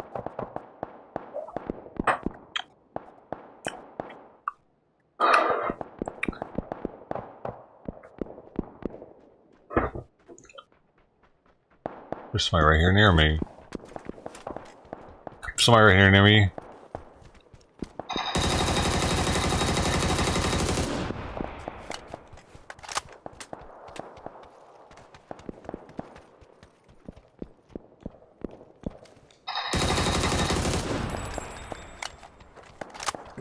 Who's that, green? Yeah, he's down now. He might have some partners. I don't know why he just came strolling up in here for. Not sure. I guess he is just trying to make it in his own. Poor guy. Poor little fella. It's a done dot on that one though. Appreciate the backup.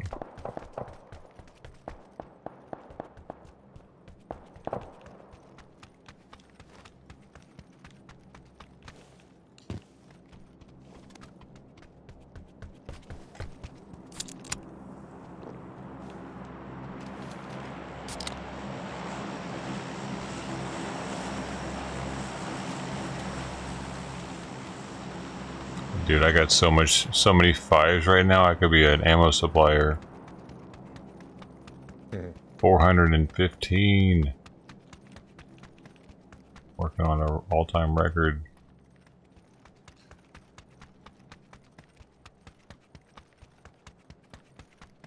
Acting like I got the 249. You got somebody?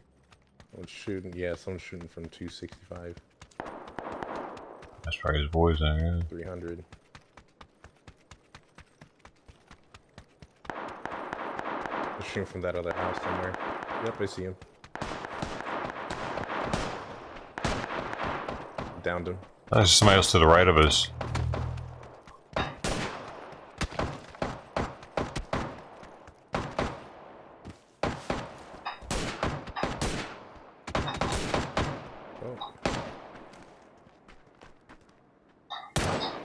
Ah, fuck, he got away.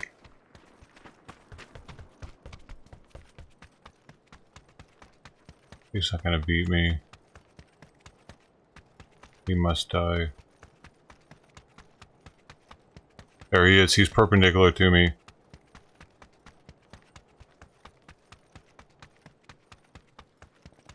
So we're about to both be next to each other as we get the open area. Pink, he's gonna try to go for the car. He didn't go for the car. Thankfully, he's at this rock right here.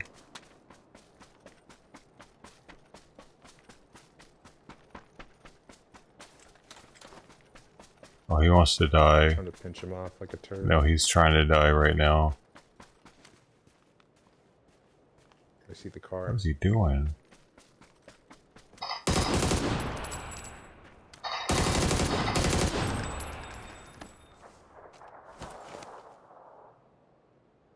Where's he at? Oh, he's dead now. Car's here.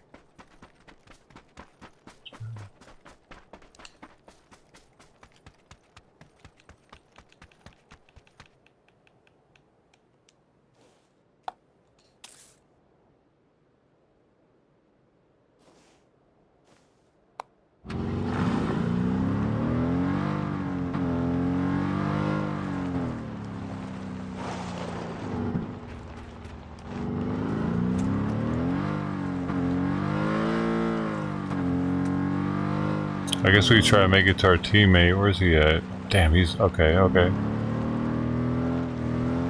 Or mid-circle. He's holding the city. He's over there by it.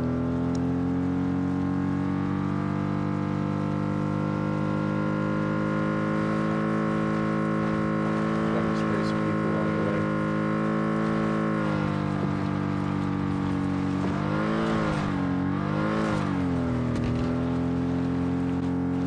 What? Whoa, he's doing stunts now. Oh my gosh. Damn. Oh yeah, there is this right here. He'd already... Oh, we're gonna snipe that? Damn, where is it at? Where's it at? There's multiples. I'm almost dead. On the brink. Oh, he's right here. Healing. Well, look. One window, my ping. One window, my ping, green ping.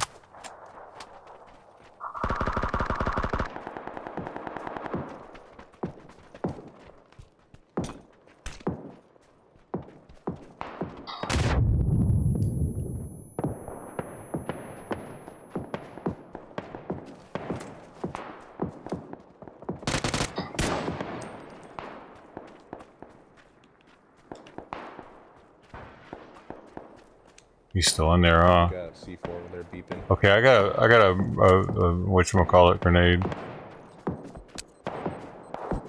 I didn't do the best. God damn! What?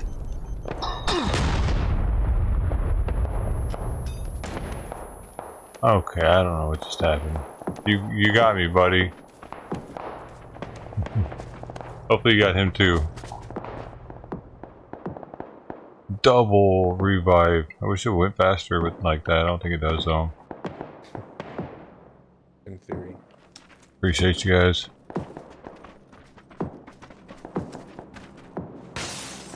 Like you can't even like on Modern Warfare if you bundle up like that you can revive 2 people at once, but you can't even do that on this.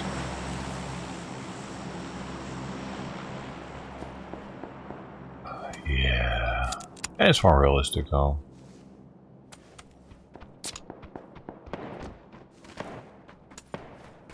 As you can tell by my guns, this is my go-to game. Yeah. Good stuff.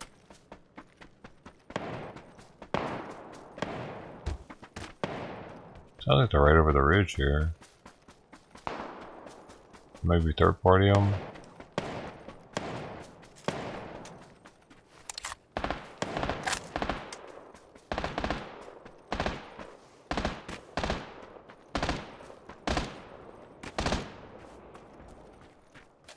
Oh, it's about to get hairy. Where they at? Where they at? Are they down there? God dang, I thought they were closer. Well, there's one. Oh, another one saw me though. GG. Damn.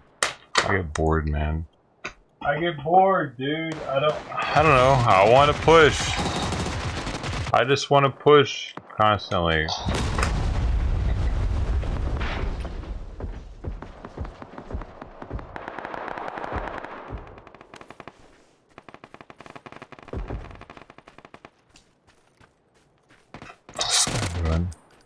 What that guy's doing. Oh yeah, hey, they might still get this though. There's only 8 people left. Hey, don't worry about me. You can't do that with me, but don't die at that in the storm, please. Oh no, he's gonna die. Get your blue chip. No, you can't. You can't. You're about to die though. I'm sorry. Oh, bro, what are you bait? Oh, stupid. Wait, I got your. Oh shit, sweet. Yeah, maybe. Yeah, you should be close enough. Hopefully, I don't know. You're not gonna have much health though, man. That's the only thing. And it smacks right now. Yeah, no. Ah, damn it. Maybe blue. You gotta come back over here, bro. Oh, no. God, no. Ah, it was so close, Jesus. dude. Thanks for trying. Yeah, This guy might still cinch it. There's only 4 people left. Got this Maximus.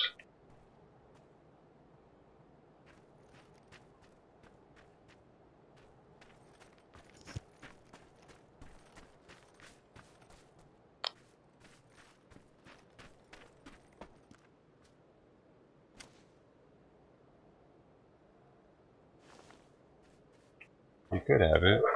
I've seen crazier shit happen on here. Especially if there's 2 squads left. Thankfully he's got a suppressor.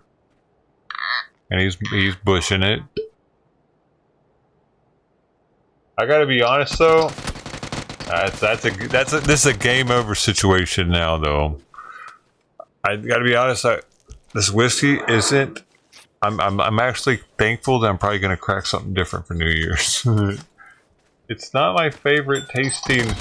It tastes kind of weird, actually. And for the price, I wish it would not taste so weird. God dang, it tastes funny. It smells. Yo. Wait, where'd I get shot from though? I don't even know where it came from. Like dude, it tastes like. Hold up.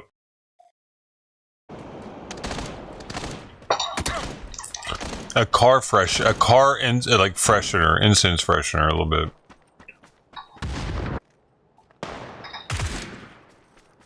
New car scents mixed with vanilla.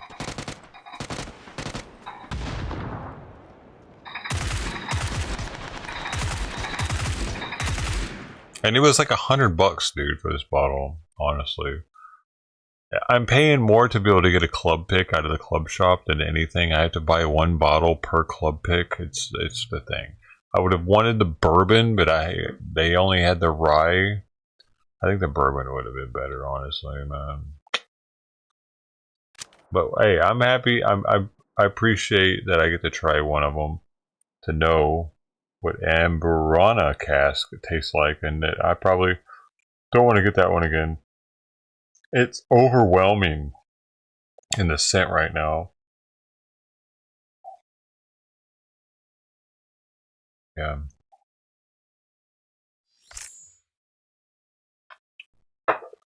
But it's really easily drinkable. It's one of them easy drinkers. 8 kills, 800 damage.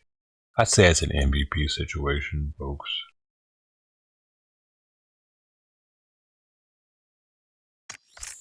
There are lots of MVP situations around here.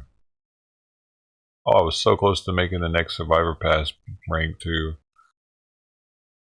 Looks like I gotta get back in there.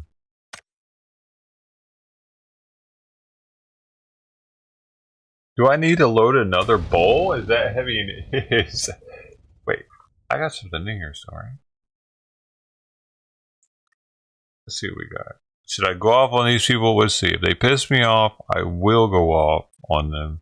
If they don't piss me off, I won't go off on them. Them's are the rules. Let's see. What's up, man? How you doing?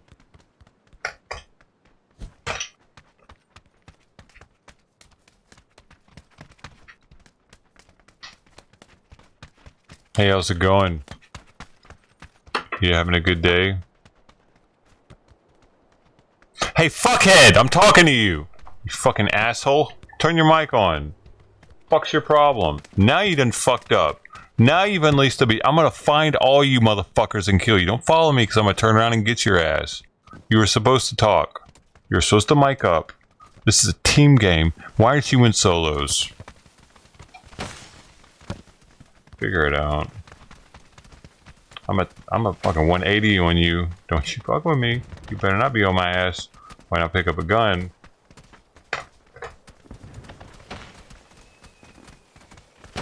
I'm a dab. I'm following. You know what? I'm gonna follow the Klansman.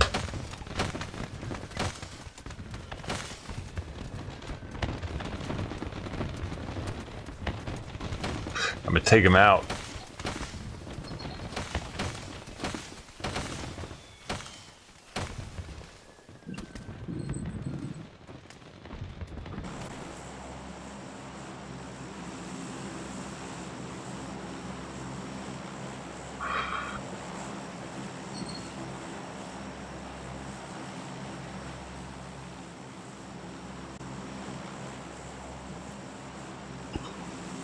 Doe Show on Twitch, by the way. Doe Show on Twitch, the Doe Show on YouTube. You can find me on Twitter. Well, not live on Rumble right now. Kick, D Live, Africa TV. You ever heard of that shit? I'm even live there. We're in Korea, motherfucker. Where else? There's somebody.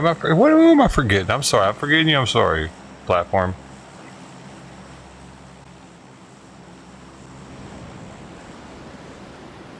You don't talk enough for me to remember you. That's what it is.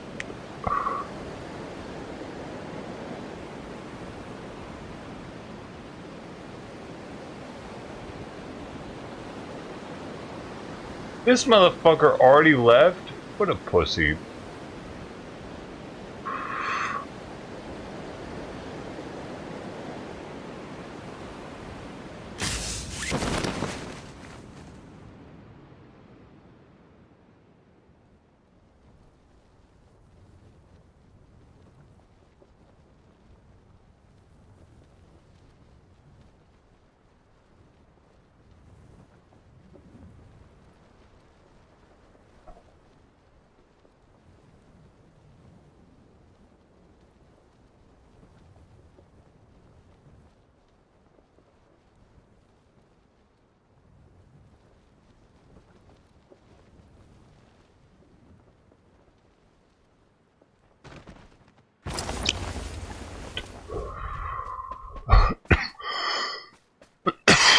Yo.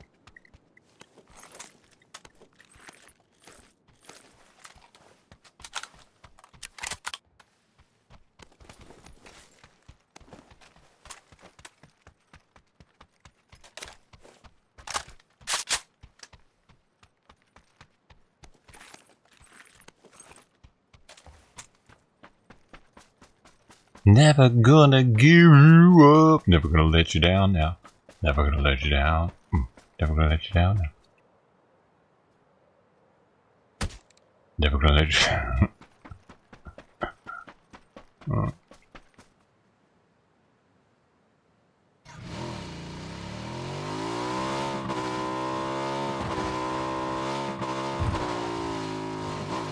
Hey, Green. You smoking on that, Green?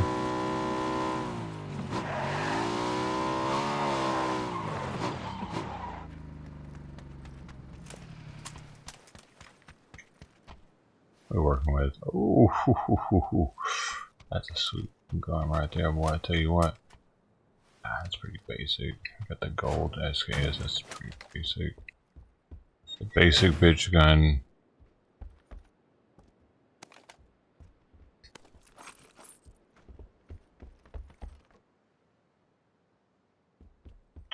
How you doing, Green?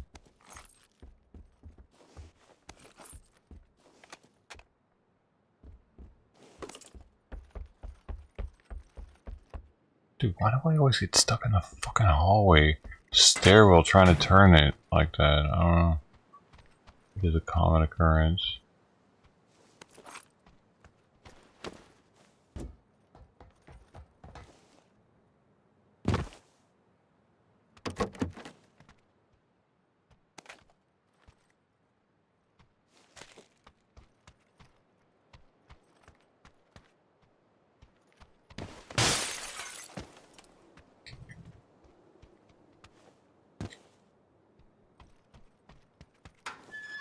Mont Blanc.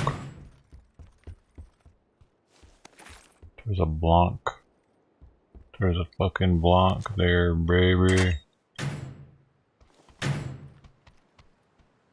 you know what I'm saying? Blanc-tastic.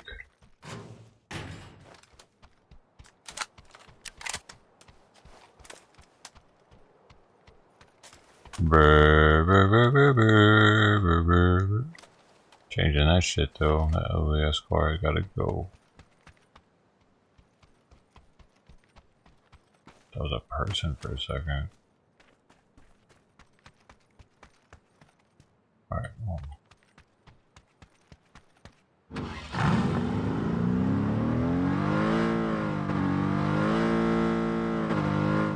Oh, he's back? Orange is actually back.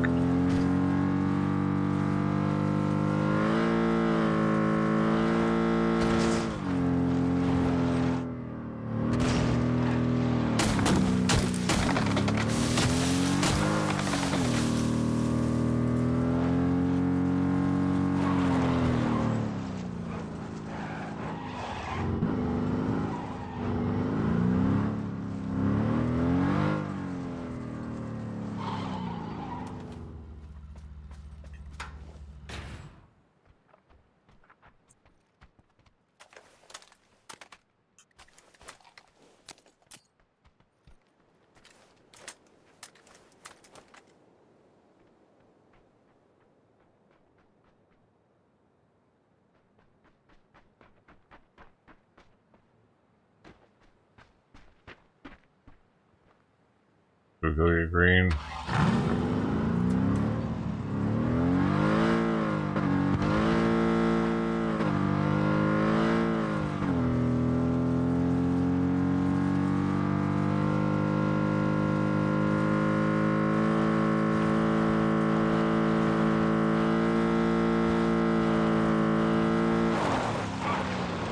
Where's green going?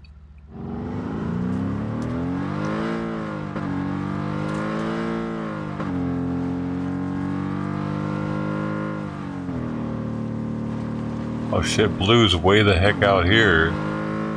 Alright, man. Captain Save-A-Ho to the rescue! Da da da da!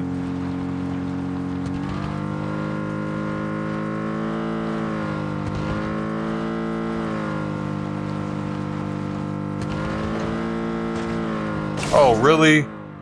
Are you fucking serious? This game gets fucking stupid as shit sometimes, dude. What the? Like, really? I'm in an SUV. It acts like I'm in the sports car or something. The only car you can really drive and not give a shit about is the buggy, dude. Every other car would do some dumb shit like that.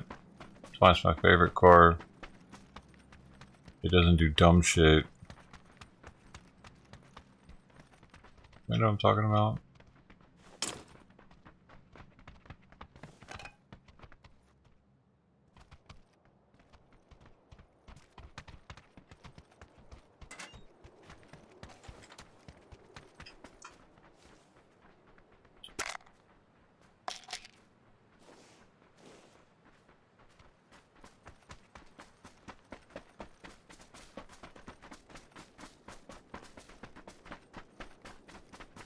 Damn, man. Blue, find a car and help us. Fucker. What you doing? You're not moving. Move! Move and find a car. Stop picking shit up.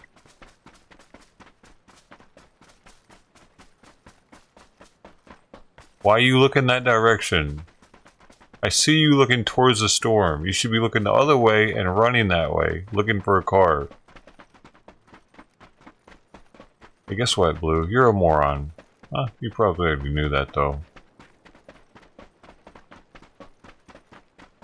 Come talk shit right back to me, though. I'm live on Twitch and YouTube and all the other bullshit platforms.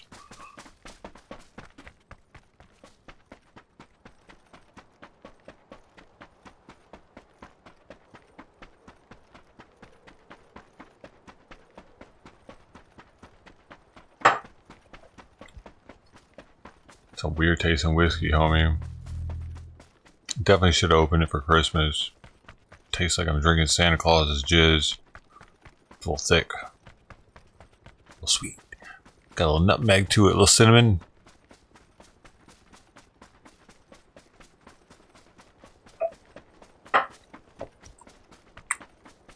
Ho ho ho! Mmm. Mmm.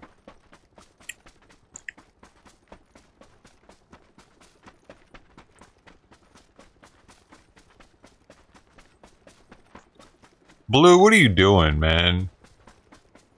You're not even moving. I cared about you for nothing.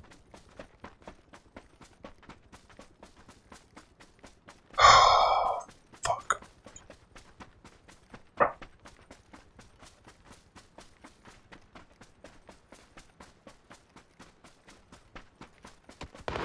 Oh, really? Yes. Where is this asshole? Yeah, I see him. Let me get closer. I want to get his shit.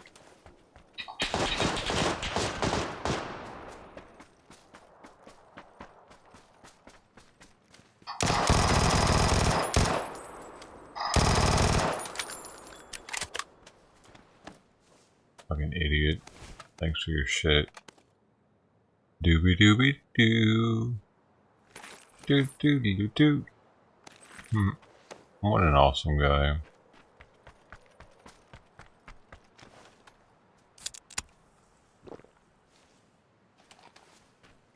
I'm coming.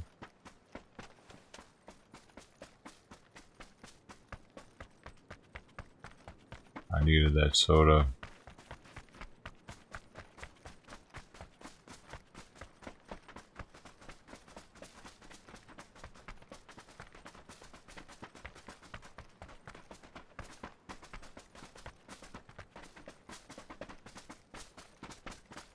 That dude was my holiday sweetheart.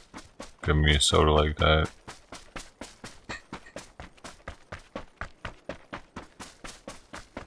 Oh shit, Blue about to go down, no. Blue, god dang it. I ran all the way out there for you and we died. Orange, you need health? I got something. If you need something, just stop if you need something. Yo, motherfucker. Orange, you gotta heal, man. Oh, maybe you just got one of them and you're just trying to stretch it out. Hopefully. I don't know, man. You stretched out a little too much now. You ain't gonna be able to do that. Oh, now we're fucked. Yeah, we're actually fucked now. Orange is about to drop. Alright, stop moving. Oh, cancel. Alright, there's a first aid right there next to you. Just pick that up and use it right when you get up.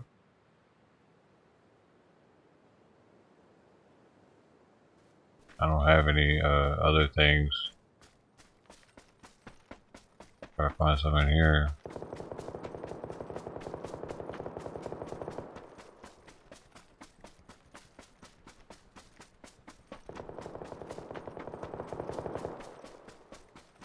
Shit. I need some soda or something. With the quickness. Oh wait, what? Fucking jammer pack. Wait. Oh, I can't.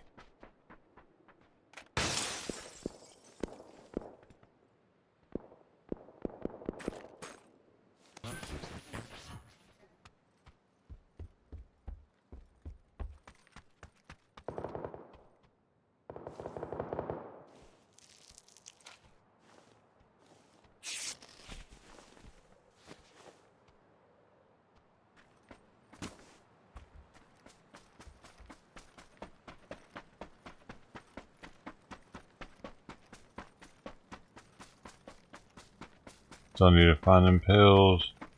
Not looking good right now.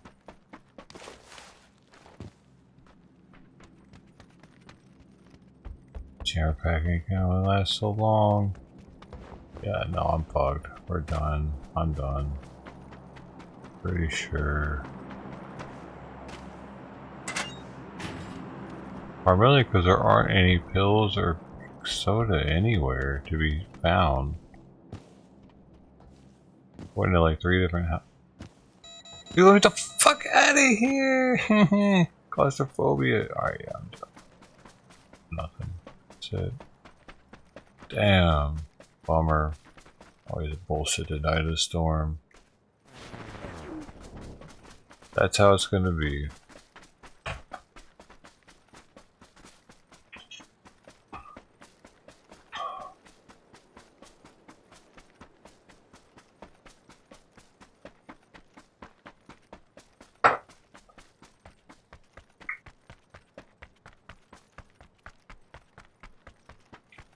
Man, that's a weird tasting whiskey. Wait, is there a car right here? No. And no. Wait, I bet he has shit on him though. I didn't realize his body was right there. Come on, bitch. Orange dropped? I didn't realize orange dropped. I didn't have shit to save him with anyway. But I might be staying in here with whatever this guy's got. Oh, you think?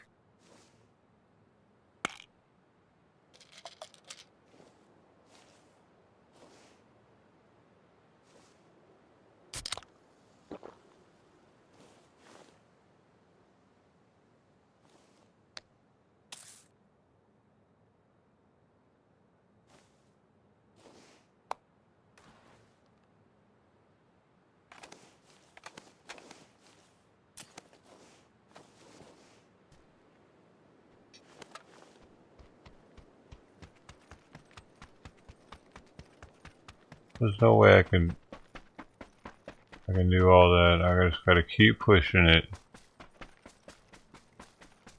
I don't even know where the fuck his body's at. How far can I go?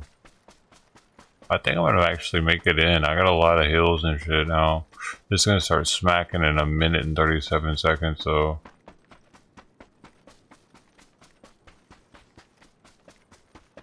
Which I will not be in the zone yet, but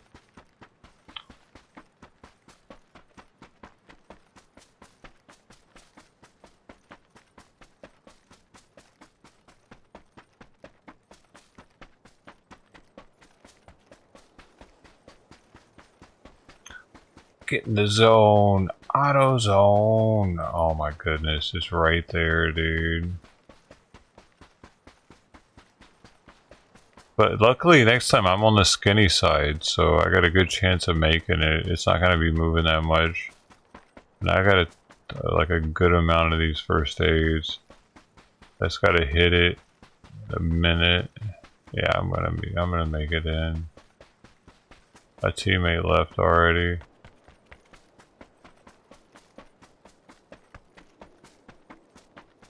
Alright, let's see. I think I can go ahead and make it in first and then hit it actually. That way I don't waste any.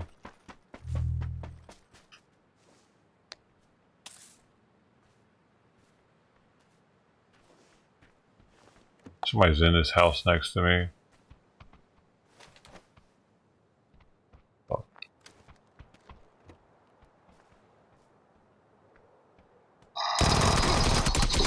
Why did I was shooting right at his forehead? Alright.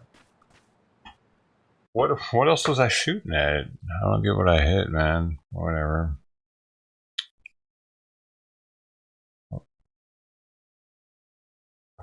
The red dot doesn't hit where the red dot says it's gonna hit.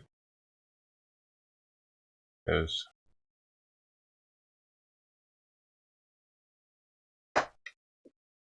Was I not pointing right at his forehead? Hey, you wanna get high, man?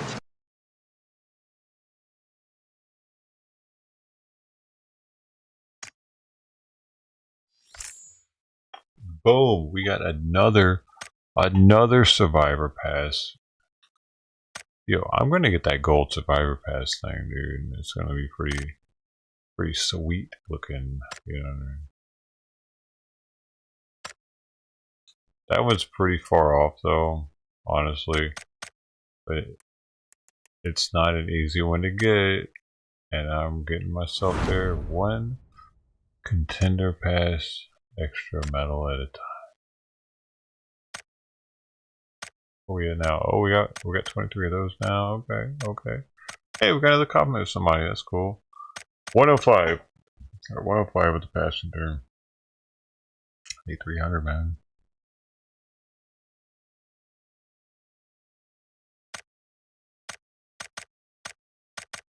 77 on the ace though. Sharpshooters next. Sharpshooters next. Who did that want to get high thing? You ready? Is it my turn? It's 5:55. Make a wish. It's West Coast time though. I know most of y'all aren't on my time. But you know, West Coast is the best coast, right? I mean, that's why you're here. You know which coast is the best coast, right? Weed-wise, for sure, it's the West Coast. California easily has the best weed in the country, and California that would also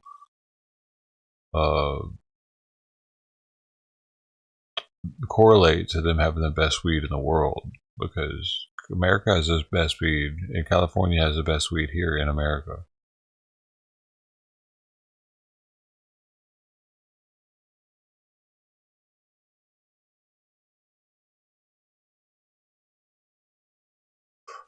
These are the facts.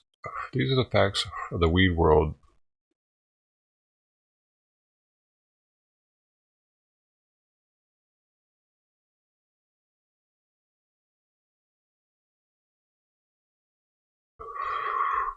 I gave Simon his heart med soon, like right now actually.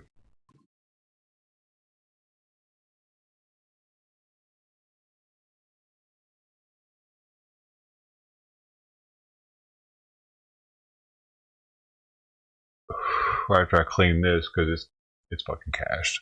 I'm not even hitting anything. It's just I'm just sitting here sucking on something. You know how I like it. I just wish there was more meat involved. 3 inches thick, at least 3 inches thick of meat involved, so that I could really suck on it and get all the juices out.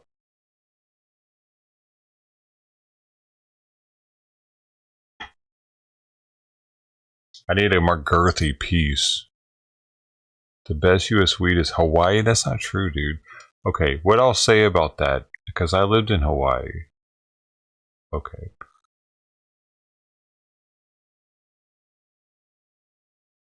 You won't find shitty weed in Hawaii, ever. All they have is at least mids to high. You know, mids to high. There's not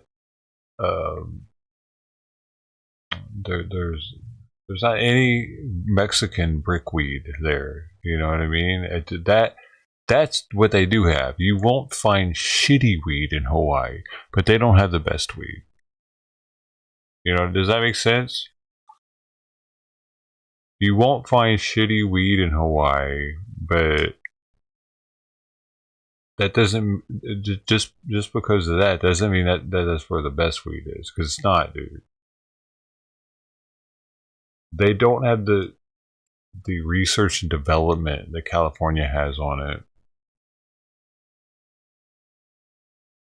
A bunch of nerds are here. A bunch of nerds, Silicon Valley types, and a bunch of there's a lot of money here. Invest in different ventures with weed. You know, it's so much about California. There's many reasons why. Sure, Hawaii might be able to grow the best weed naturally because of the climate, because the humidity level is ideal, is perfect for plant growth. Different strains, though, grow better, grow differently in different climates, almost as if they're meant for the people of that culture, like the aliens put them here for us.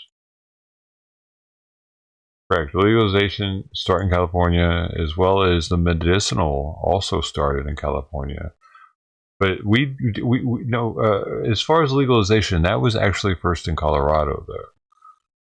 Yeah, it was second in California. I moved to Colorado because of that, and I experienced Cannabis Cup during right after they legalized it. I went to their Cannabis Cup, walked around, hung out.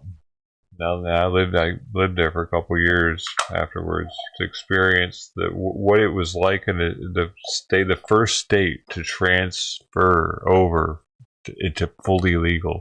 I wanted to experience that. That's one of the main reasons why I moved back to Colorado.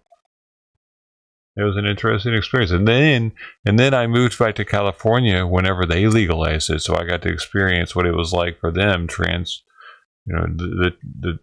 the transformation of going from one to the other and having that in the system, because I'd already experienced medical here before. I don't know. I thought it'd be cool to see what happened firsthand, because I don't know what's going on in Colorado with the weed industry, or if I were to move away from here, vice versa. So I had to live here to experience it.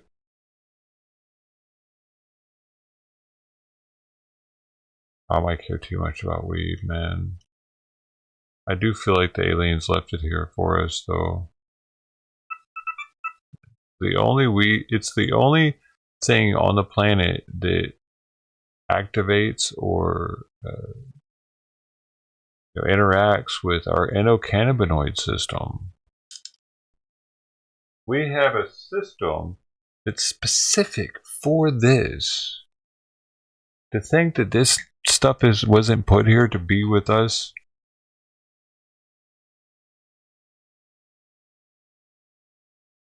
Seems ignorant to me, man. It seems very ignorant, like we're just plain stupid. They don't want to see it. Real estate pricing, why make indoor grows more profitable elsewhere. That too. Yeah, it's expensive to try to have a grow business in Hawaii, so you can put more money into other things when the rent's not so high. But the rent's high here too, but that's kind of a necessary evil for California, because they need to knock it the fuck off. So if they raise me again, I'm probably gonna move.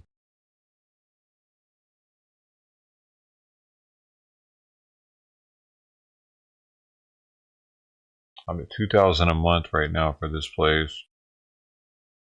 I do have a garage and a parking place, and it's a 2-bedroom, so that's pretty decent actually for Long Beach. I live at one of the cheapest beaches you can live at in California, Long Beach.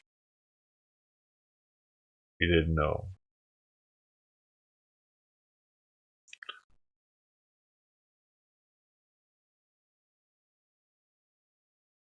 Yeah, 2K is not bad for living. I could ride my bike to the beach, and I have from here. I could walk to it too. It'd take me a little bit longer, of course, but biking is comfortable from here. Not too bad.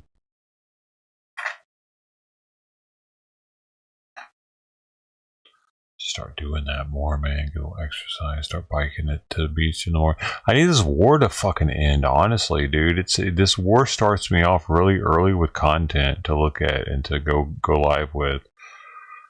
I like whenever there's an East Coast thing or like an overseas thing, it screws me all up, dude. It's got me all fucked up. Well, it's a never-ending story with that, ain't it? Oxnard is cheap. Yeah, but that's not the beach, dude. If I'm gonna live, like, the whole reason for me to live in California, I don't go to the beach, but just knowing that I can go to the beach, that's it. That makes any kind of weird sense. Hold on, let me adjust some volume levels. This might be too loud. Hey, yo, no, we're good.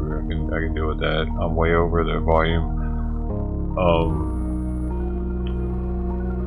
But you know what I mean? Knowing that I can go to Hollywood and I can be there in 40 minutes if there's something, or you know,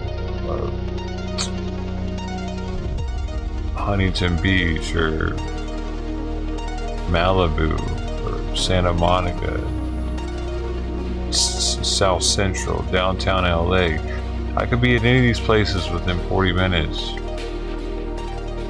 But primarily I can be close to the water. I can go to the beach anytime I want.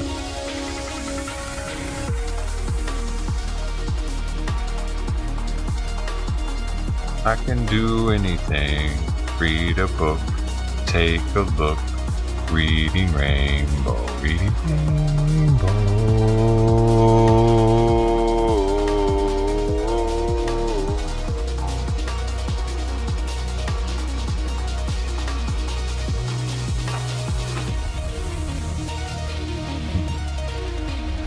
No homo. Cheers, y'all. If you don't like my music, you can leave. It's okay. You don't harm my feelings.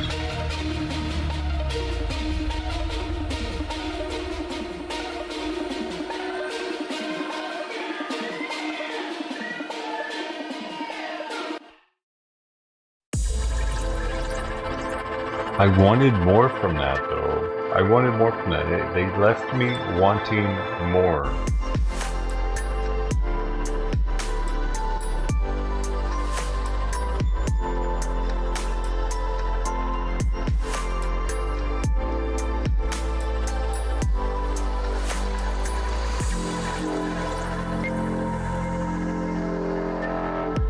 Rockstars at the beach, though? I don't know about that. Are you sure?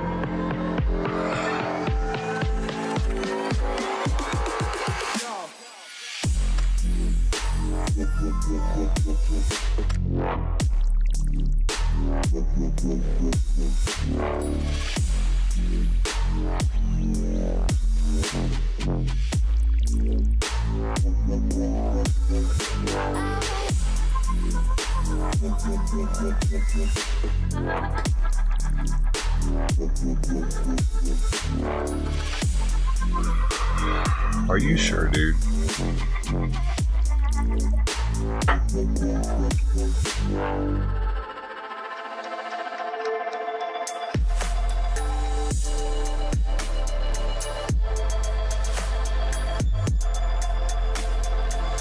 Are you sure, dude? Don't think I've forgotten. Are you sure, dude?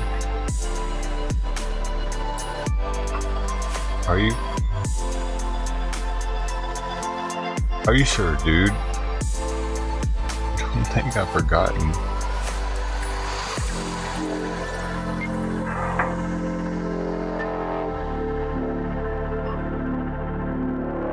Forgotten.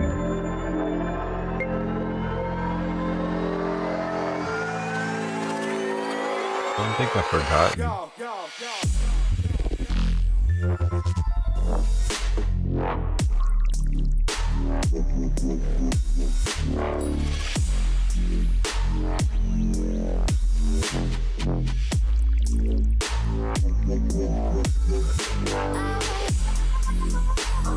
Oh, this is cached.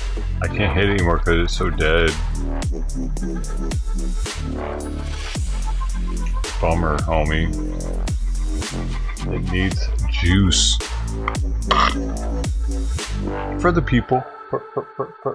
Hey, you gotta listen to this. I don't know what it is. Now, you know what? I'm gonna make it know. I'm gonna make it know what it is.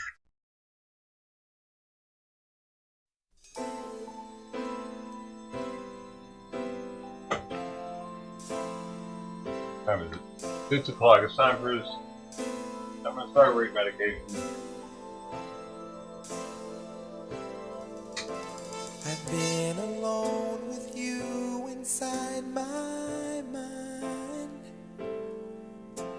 and in my dreams I've kissed your lips 1,000 times. I sometimes see you pass outside my door. Hello, is it me you're looking for? I can see it in your eyes, I can see it in your smile.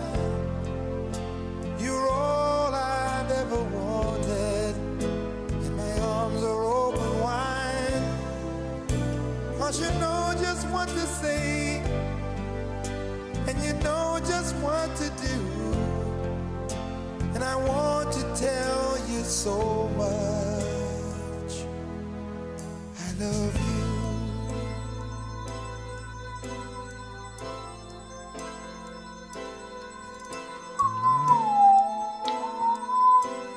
Oh man, how you doing? I long to see the sunlight in your hair and tell you time and time again how much I care. Sometimes I feel my heart will overflow. Hello, I've just got to let you know, 'cause I wonder where you are, and I wonder what you do. Are you somewhere feeling lonely, or is someone loving you? Tell me how to win your heart, for I haven't got a clue. But let me start by saying I love you.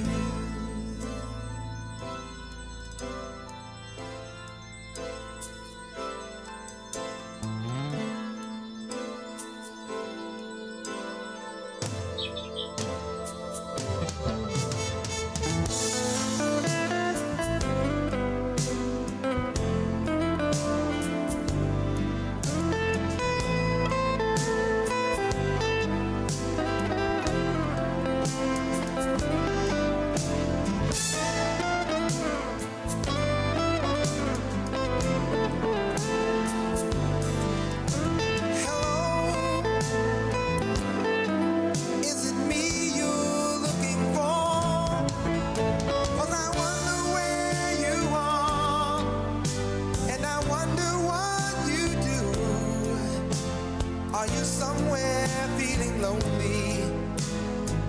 Is someone loving you? Tell me how to win your heart, for I haven't got a clue. But let me start by saying I love you.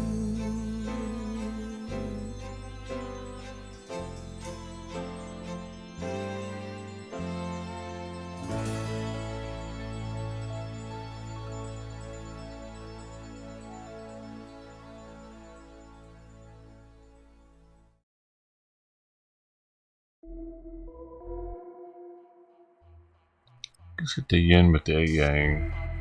Let's get it. Put that in your ass. Fuck you.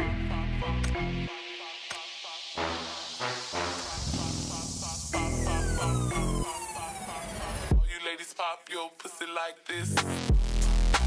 Shake your shake your shake your shake your body, don't stop, don't miss, just do it, do it, do it. My dick, my back,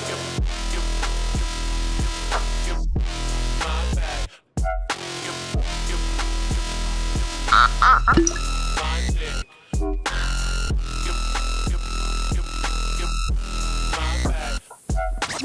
Slow up until the crack of dawn. My neck, my back, my neck, my back.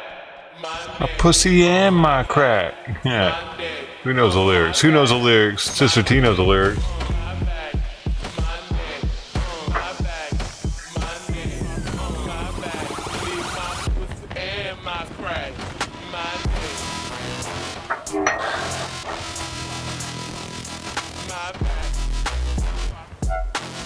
Sit, sit, sit, sit.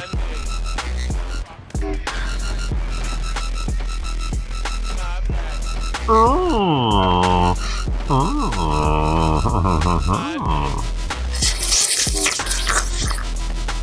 Who else is juiced up, ready to go? Are you juicy? I like juicy players. I'm so juicy. Can't help myself. I'm about to juice all over the place. I wish I could hear you more because it made me juicier. I can barely hear you. I need to hear you all up in my ear hole. That's a little better.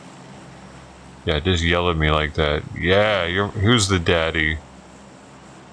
I'm the fucking daddy. Oh my goodness, I better jump out of the plane. My daddy used to beat me.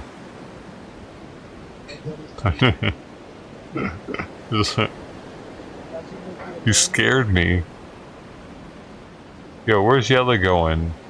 Yo, Yella Belly.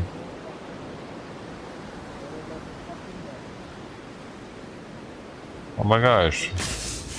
My grandma, she works here. She works, this is a nursery, but they have they also sell methamphetamine. Yeah, but I don't do this shit either. That's why I'm like, yo, we're there. Yeah, see, it's a Chinese place. Yep, that's it. This is the one. I wish they would fuck with. Yo, I hear them. These guys want to fucking die, I think.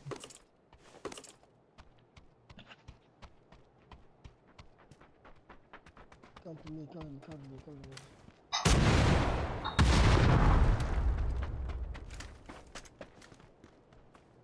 Oh no, he's gonna get me. Cause I ain't got a good short range weapon now. Come to me. Oh, there's two of them here. They're gonna suck though, dude. They always suck. Why am I not finding a short range weapon? Everything's... No, I got one. Alright, now it's go time. Are you ready? Come to me. Come to you. Motherfucker's about to die now. Holy shit! Alright, you done pissed me off now, SA. Fucking guy. Right here.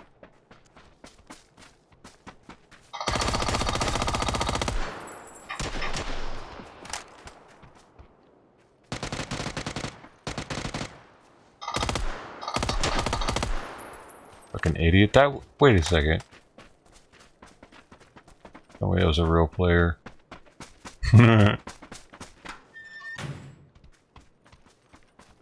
Oh, right here.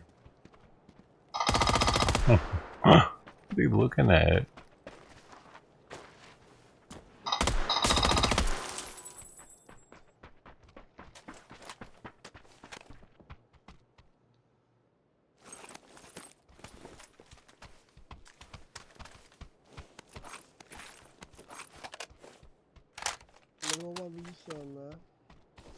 What's that?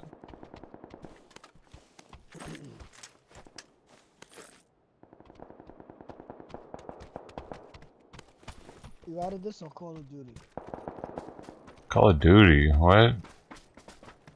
You gotta play PubG or Call of Duty? Call of Duty. That's Call of Duty. Oh, sure. Call of Duty. Yeah, there's PubG and then there's Call of Duty. Yeah.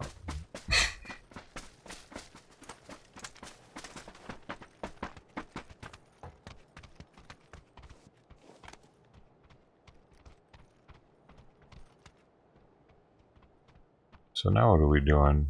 We in the zone, baby. We just chilling. Alright, what do you want to do though? He's taking his clothes off over here. I just got a random kill. Sweet. Thought that was done business. Yo, there's somebody right here with us. What the fuck? Yo, are you shooting me? Yo, what the fuck? Where's it coming from? Where is this coming from?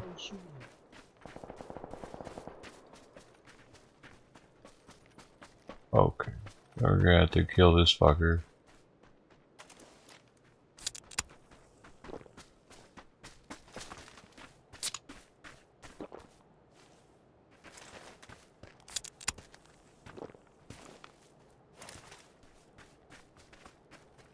It seemed like it was somewhere over here. I hope that isn't number one is trying to shoot us. Oh no, he's right here. Where you going? Fuck.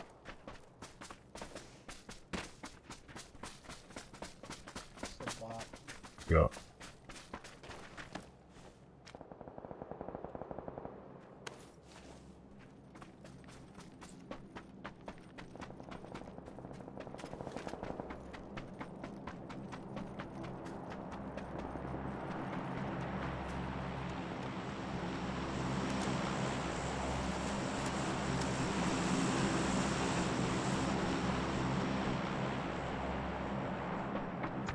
Now what do we do?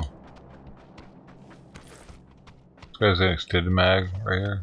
Anybody needs a extended for AR.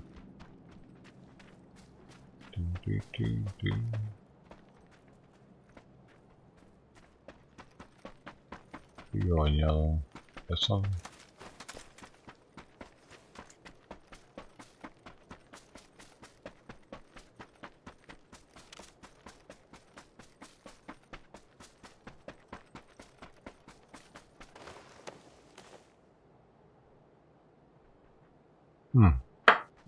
Lou. Lou's here? He said, hey Lou. Why'd you say hey, Lou?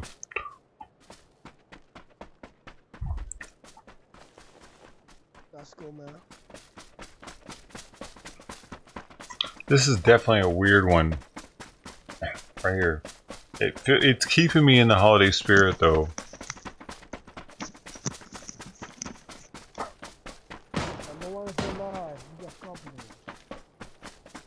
Usually when the motherfuckers just start randomly moving. Stop moving, they're going for that mic. Wait, is somebody here? No, I was accidentally shooting. Oh, okay. So somebody just landed on you or something. I said, I'll come back. Nah, man, we all good. Let's keep it pushing forward. Let's just check to each location, work our way down to the middle of the circle. Since we're already close, we just move on foot the whole time. It'll be just alright. Every little thing will be alright. So every little thing just gonna be alright. She knows. She knows.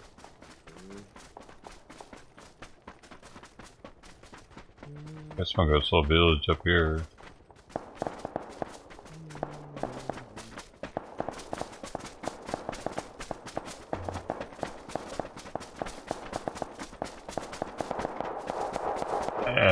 we gotta build a third party a little something.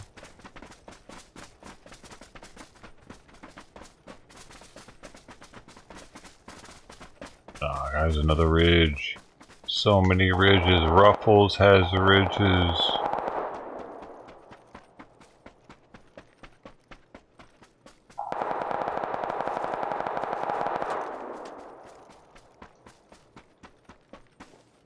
Oh yeah, dang it. Still can't. First scope. It's 2 times I ain't gonna cut it.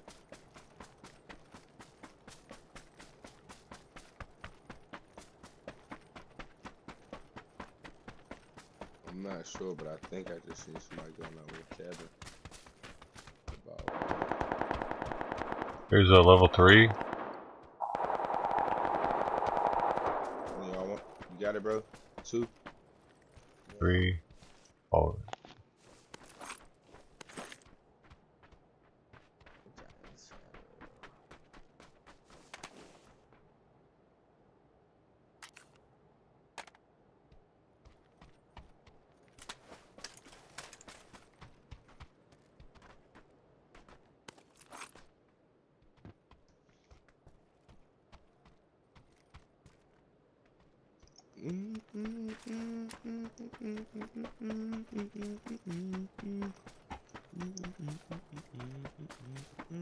They never get tired running. No, not on this one. Not on this game. No, but if I'm not boosted, then I won't run as fast. If I don't have like max yellow bar from the pills and the sodas, I won't run as quick. But yeah, you can run forever on this one. Some games, yeah, it makes you stop running after a while. Not this one.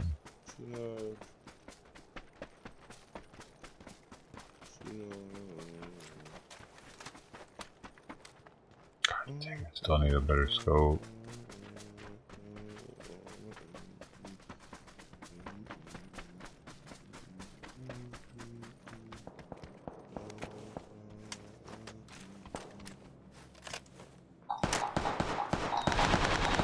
Dude, these people are right here.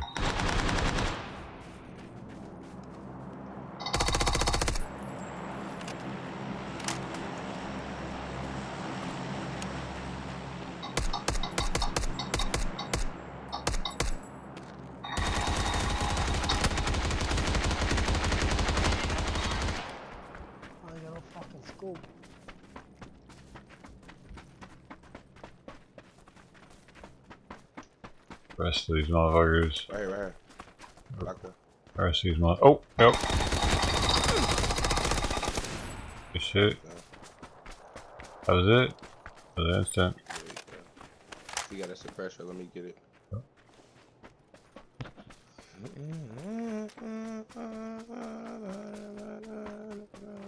We got no goodie box.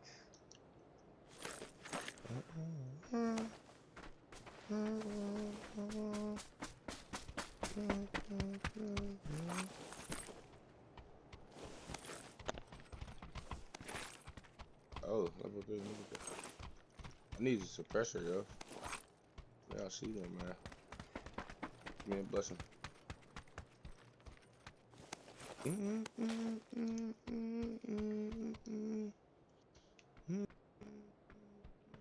I had to mute that, I'm sorry. I'm still hearing him through Yellow's mic somehow. Yeah, wait, didn't I fucking mute him?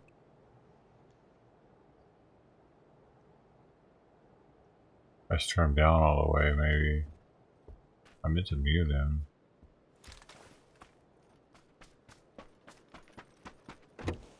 I don't ever want to hear you hum. Okay? Ever. You never. In this battle.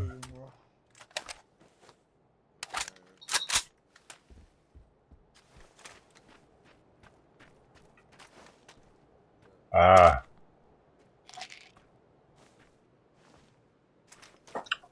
What? Oh, the running thing.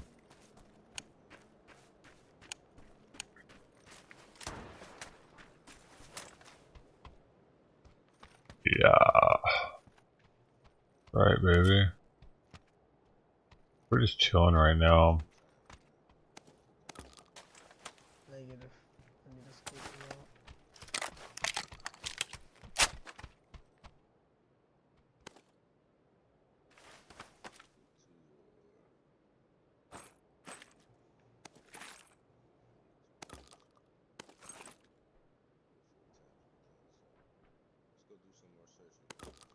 Here's an SMG suppressor.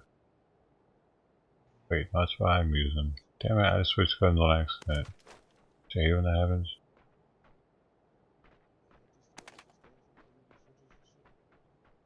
Fuck. What am I doing?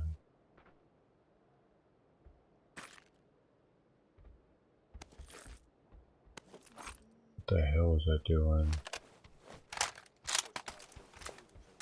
Tripping.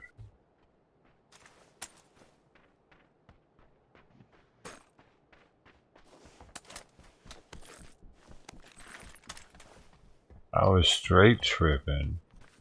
Not even the gay tripping.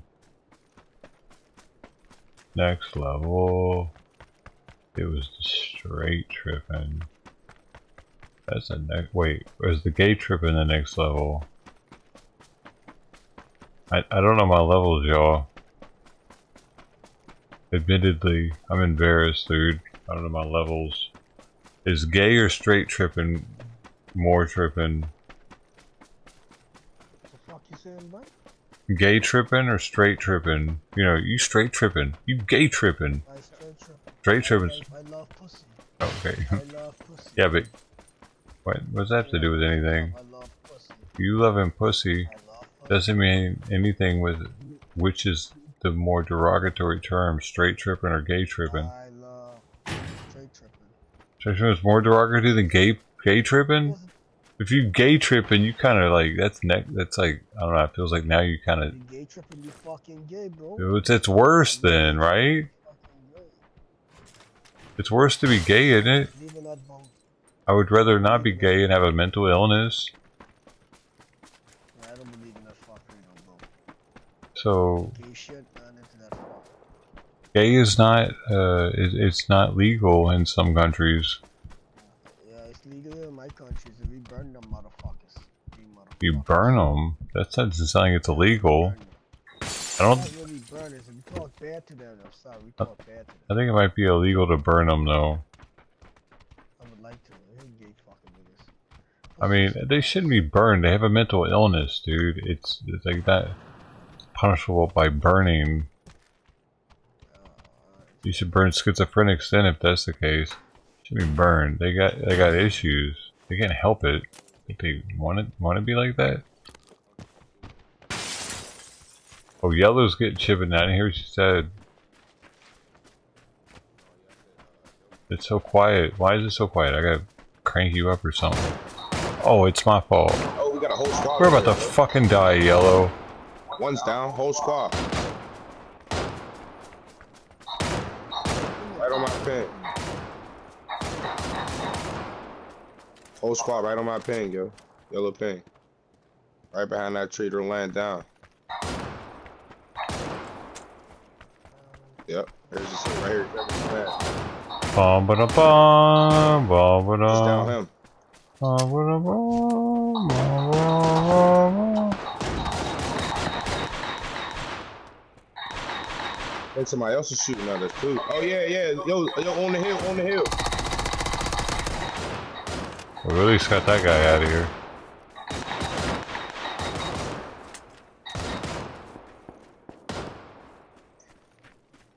On the rice field. Oh my lord, he wasn't even shooting at me. I don't see the next guy. Yo, somebody else is shooting at us. Oh, middle of the rice field. He gotta be.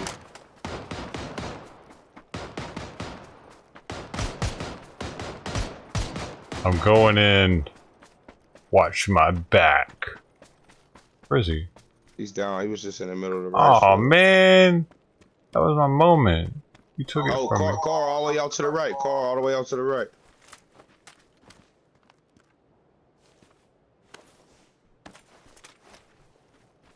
Put y'all boots on, y'all. Let's get them moving. Boot scooting boogie. Heck yeah. Try not to shoot unless we get shot at, because people probably don't see us until, you feel me? Gotta hit your juice if you can. Get your sodas or something. Y'all ain't got it.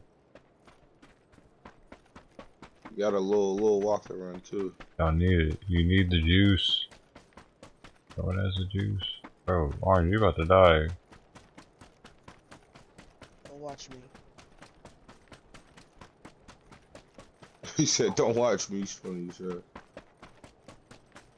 Sure.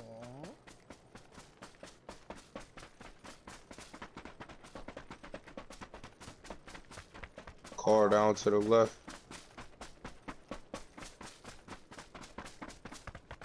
How are you? You're African American, are you? I see you running all fast as shit, but like, you're quicker than both of us. I ain't technically I ain't African American. That's what they label us. God dang, this guy's on one right now. I get hit. From where? Cause there's somebody out there to the left. Oh, I see him. You see him at the tree? I need you to hit him because I gotta heal. Fuck, I gotta heal now. About to die. I'm dead. Shit. I knew I shouldn't have stopped and saved y'all punk ass motherfuckers, man. You what? You still would have made it. No, y'all good. I definitely would have made it. I dropped 6. You would have. Alright, come on.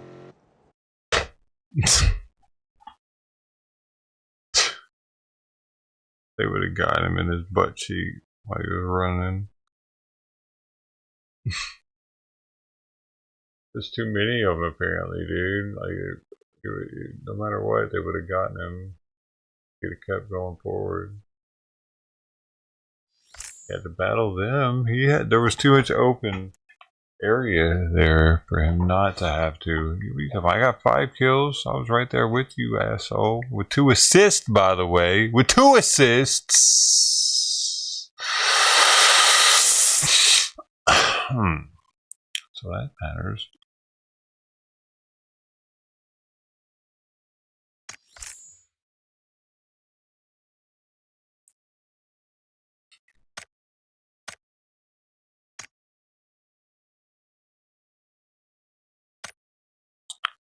Doesn't it?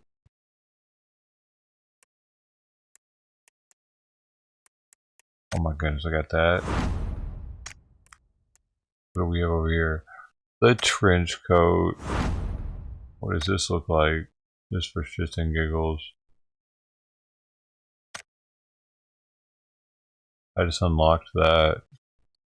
Do you like it, Sister T? I should get me shot, dude.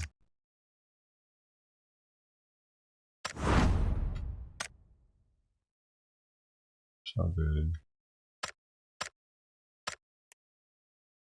It's very unnatural, so it's easy to see. I don't like it either. I want that bike though. How's reception still in events? Oh shit. How does it act like I can get something in here?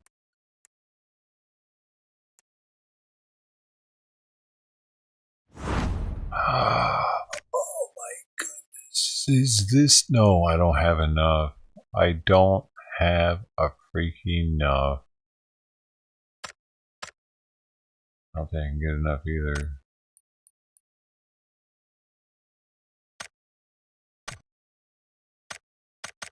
I can't.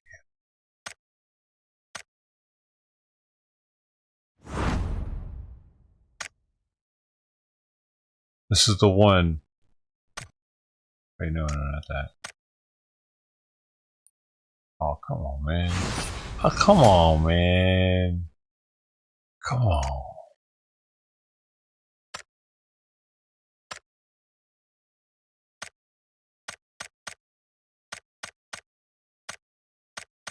Alright, no compliments, I get it.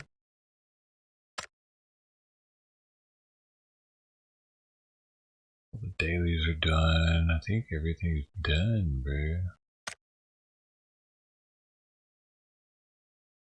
Not for this one.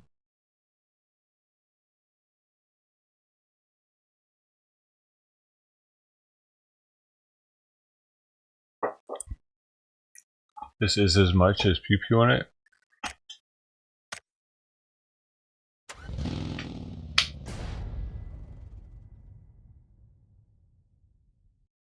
Get Simon up in about 10 minutes, see if he wants to eat something before I pull his food up. Cause it's about that time.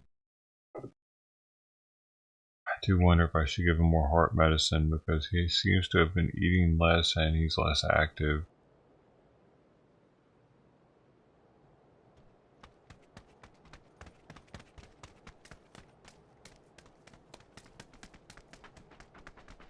Oh, this is as much fun as PPUing it.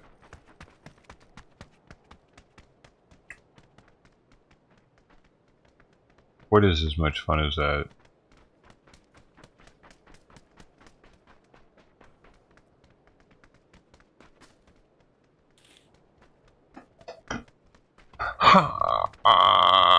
Pool man, you clean pools or what? Oh, I had a friend that did that for a while. Now he fights forest fires.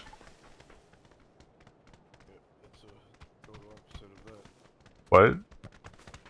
That's the total opposite of that. Yeah, man. Yeah, he never liked it. You sound like you didn't like it either. No, I did it for 14 years. So I find a nice government job. Hey, that's what he has. He works for the forest, whatever, forestry, national forestry shit. Interesting. The what? Man, these fucking fireworks. No, for water and sewer. Oh, trippy, man. Yeah. It's a thing, I guess. On the sewer. Yeah, no, I paid well. First you go into the cleaning pools, then you start working for the government. Yeah. It's funny how that works. Nobody wakes up and says, hey, you know what, I'm going to go work at a sewer plant. No, it's just an opportunity comes up and you jump at it. Yeah, man, that hopefully it doesn't stink too bad for you every day. It does. It smells like shit. Yeah. But we call it money. So you like the smell of shit at this point? I don't like it. Well, I mean, but it's just get used to it. right? I know. I know what you mean. You get used to it. Like everything else. I'm always having to change my cat's litter box. So I know what you mean. Yeah, me too. Doesn't even bother you anymore. Those wet, juicy ones that they don't even cover up because they're assholes that day. They don't even bother. I'm definitely not going to make it there now unless I slow roll it. We got all this right here. Looks like it's pretty clear. Yeah, we can jump. We can land wherever. I'll follow you. Not to mention, actually, it looks like people are going to be going where I marked, so we can hit up all this here. And let's see where the map is. So perfect. Right in the center.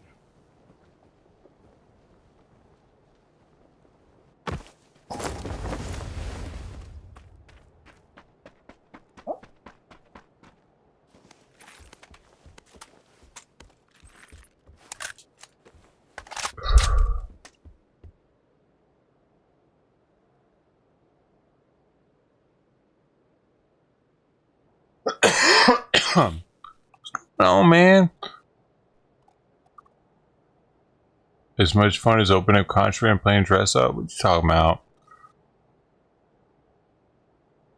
I need to get some more G-Coin.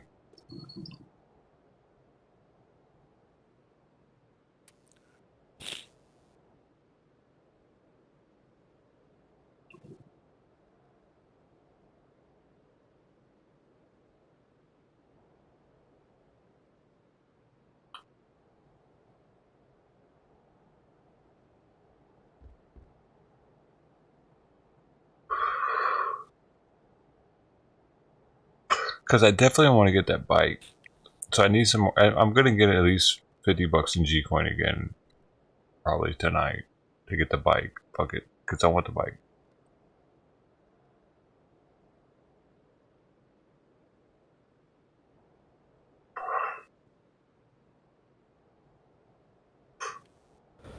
Is that okay? Do I get the permission?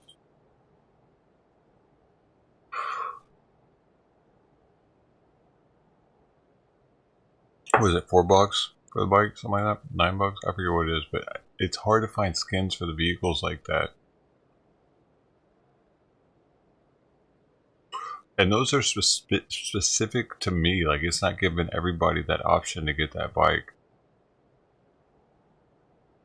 Supposedly, that's what it says. Like, those are chosen for me to choose from. That's why they when I clicked on them, they all opened. They should be different for everybody. Maybe everybody gets one vehicle skin. But if you don't purchase the vehicle skin, you're kind of silly. Because they're pretty rare. It's nice to like have the vehicle skin, I think. I mean, you're either silly or you're just like, you don't have any extra money. I get that. You don't have any extra money. You're not trying to put anything at all towards the game you're playing. That happens. There's a lot actually on here. A lot of people that play this are like, dude, you gave them money? Like a loser. I love this game. It's like,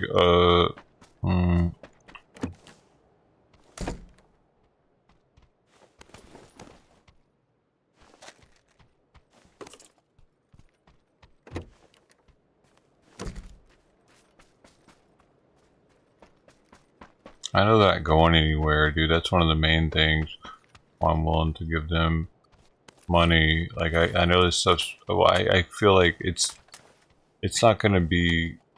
They're not going to easily just go away. They got a lot going on. They got, like, competitions that are happening in other countries. In the Middle East, Asia.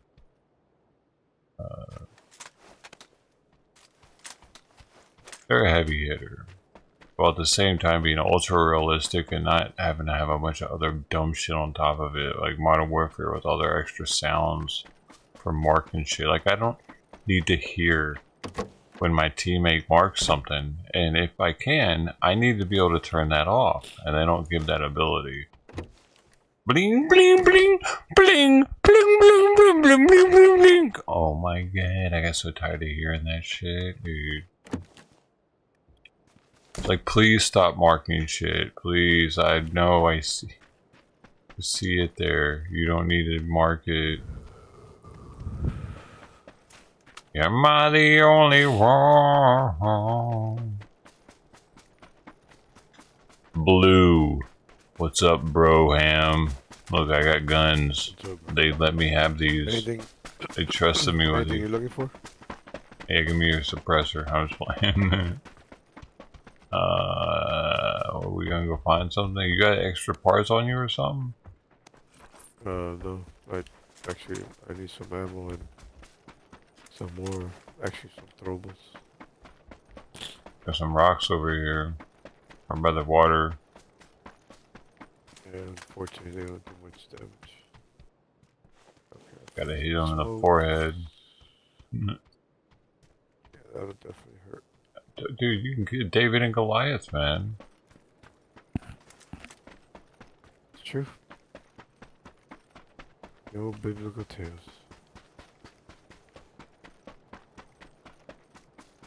Alright, I got all the ammo I need.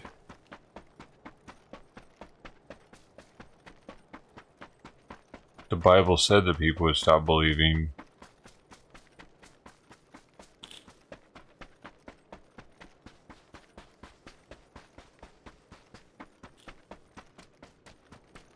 The third temple. That's all we're waiting on, though, for Revelations. The Jews have to build the third temple. This motherfucker about to try to run over me.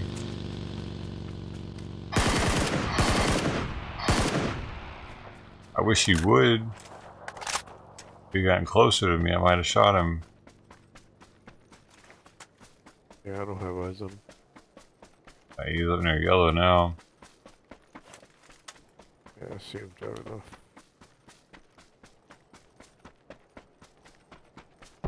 He was like, dude, Lou, I'm live on Twitch right now. Doshow. DOESHOW. We'd be glad to have you, cool man. No, I would. I'm naked, from the waist down. Yeah. I can't do it on stream though. It's under the desk.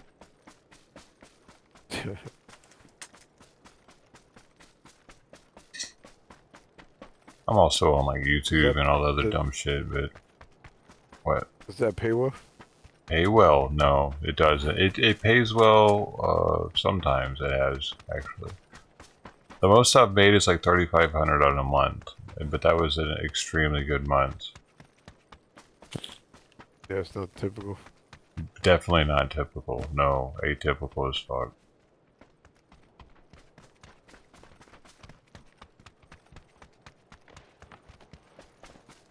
Something to remember though. I appreciate my community for sure. I should appreciate them more. I should suck all their cocks. Yeah, probably. I think I should. You know what? Guys, hey guys, if you're in the community and you want your cock sucked, Lou, well, everybody but Lou. I think he actually wants me to suck his cock. Everybody else, I'll think about it. Probably not, though. Alright, let's go. I would refrain from the cocksucking. Yeah, I just want to give him hope, you know, so there's a chance, you know, like give him like, oh, really? I mean, I have a chance with a famous guy. I'm not famous. I'm famous, not at all. Well, I mean, it's interesting. I've known in multiple countries, but I wouldn't consider myself famous at all. But like, say like 200 years ago, if people knew about you in multiple countries, it'd be like, whoa, for real? You know people in multiple countries? But now it's like, really? It's whatever, dude. Internet. Yeah, my daughter and her friends, they play Roblox. Mm-hmm. So they watch a lot of the streamers and all that shit. And there's one in particular that you can call in, or you gotta send an email with like stuff. She tells you what she's gonna stream about. Okay. And you can send in stuff, and she made all her friends made Care Bear cupcakes, and the girl, she live streamed how much she liked them, and she only picked out of like thousands of entries about maybe 4 or 5 art projects that she liked, and that was one of them. Oh, she picks her daughters? Wow, man. That's pretty cool. Yeah, that was cool. It was cool. 'Cause her and her friends, they worked hard on making the cupcakes and making them like Care Bears. Oh, that's cute. Yeah, it was cool. So she's like a super wholesome streamer. I'm definitely not that. But oh yeah, she's a young. That's cool. Yeah, there's a lot of like wholesome streamers out there. I'm just not that. I'm not a wholesome guy, I guess. But I appreciate the wholesome streamers. It's the titty streamers that piss me off. The Twitch titty streamers, you know what I'm talking about? Yeah. It's I don't know, it's just a little bit annoying. Are you watching the titty streamers? I hear in your voice a little bit. Nope. I don't even watch Twitch, to be honest. Well, maybe you should. Or YouTube. Are you to watch YouTube? Yeah. Yeah, I'm on there as well at the moment. So that's the Doe Show for there. I think you can type in John Doe 1980 like my name is and find me through Google. Actually, I've been doing this for so long. What? I'll look it up when I log off. If you don't, show, like I'm DOA show or yeah, just John Doe 1980 and you'll find me. You can find my YouTube through there probably. It's just whatever is on here. I'm semi PlayStation famous. Okay, here we go.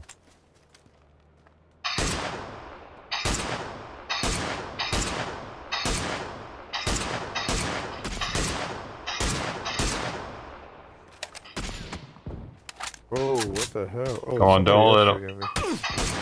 Oh my god, how are they pinging me, dude? Makes me feel like they're cheating when shit happens that fast. A little bit. Alright, we're both dead because, Oh, yeah, hold on. Maybe. Oh, we're both dead. Ah, got knocked. Damn.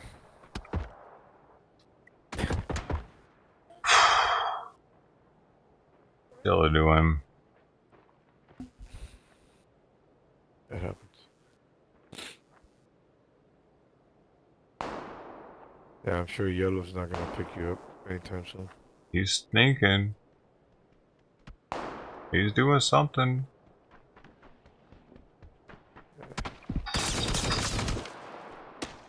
Damn. Pick up red. Pick up No, red. no, no. You guys gotta Did they see you? Take him inside. Take him inside. Yo. Oh my goodness. Oh, he destroyed you. GG, man. Alright, bro. I'll watch your stuff later. If you want to squad up, we can. Give me an invite.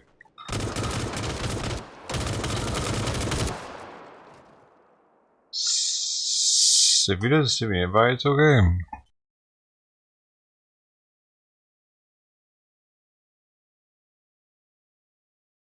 Should I send him an invite? I can do that. Boom. I got what it takes.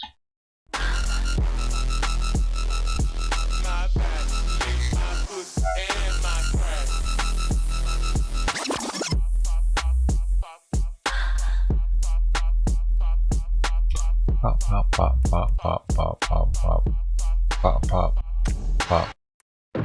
As one agency memo Communication says, specialist. no answer to the moral question. The safe houses were not the only testing grounds. Millions of dollars would be spent on LSD research at universities throughout the country, and word would begin to spread on campus about this so-called mind-blowing drug. I was showing work colleagues how you have commands. Oh yeah? Which ones? Which command is your favorite command, Lou? Hey, check this out. Have you ever heard of Rare Character? Fucking whiskey expert. This one's not very good. It tastes like funded and supported and encouraged hundreds of young psychiatrists to experiment with this drug. the finish that it has, this barrel that it has. Discovering that it was an intelligence-enhancing consciousness-raising experience. I can't get it to fucking focus.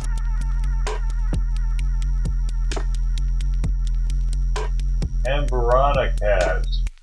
Do that. Rye with Amberana cask. Barrel strength. I don't know, man. It tastes like I'm drinking some like spiced apple fucking cider or some shit.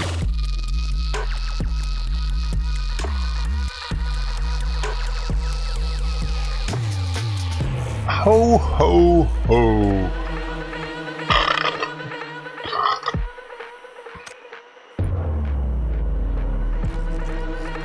He never sent me a thing, bro. He got offline. He's not gonna ever be our friend, is he?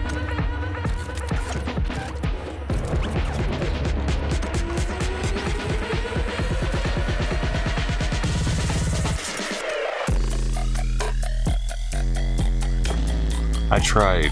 What else am I supposed to do?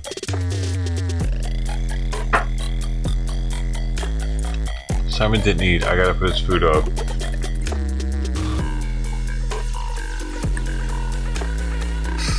Okay, I gotta... whatever.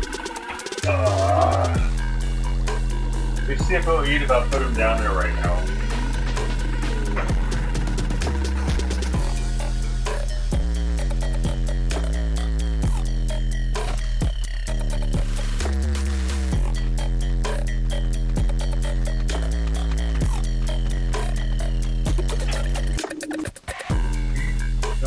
Alright. Heavy there. You want to eat? Alright.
Let's get retarded in here.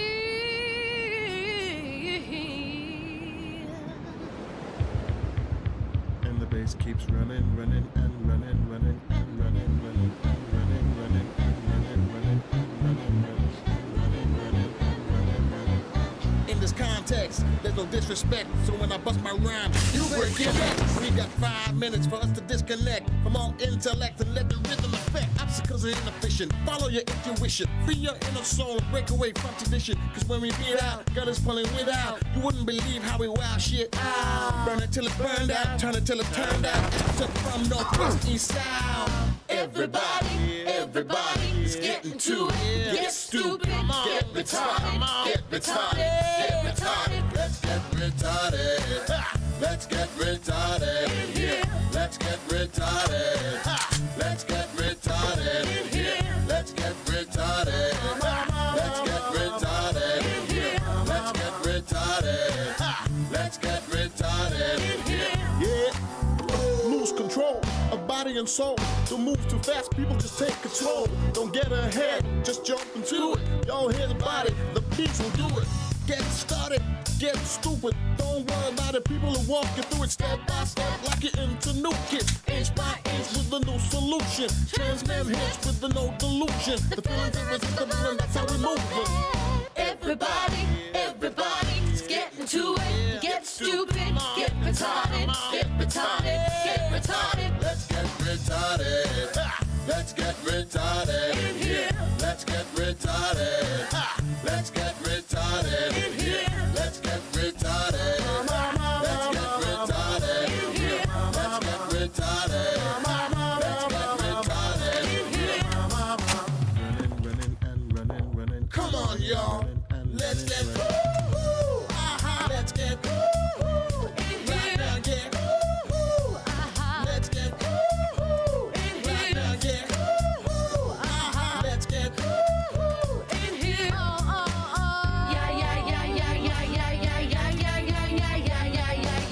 Let's get ill, that's the deal. That the gator will bring the butt top drill. Lose your mind, this is the time. Y'all test this drill just to bring your spine. Just pop your head like epilepsy. Up inside your club or in your Bentley.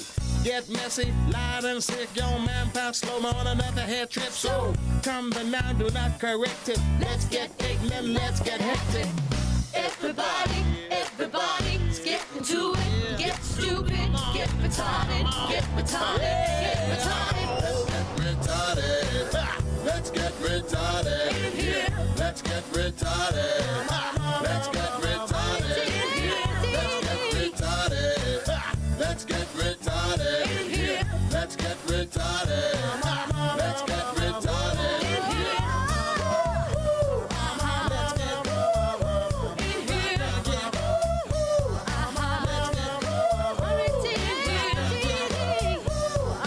Let's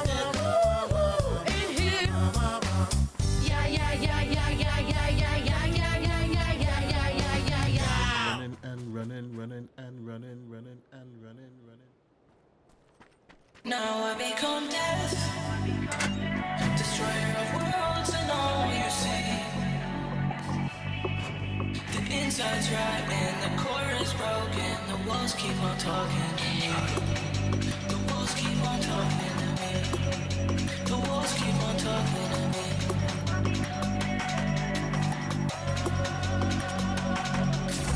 The shadow people are in your walls.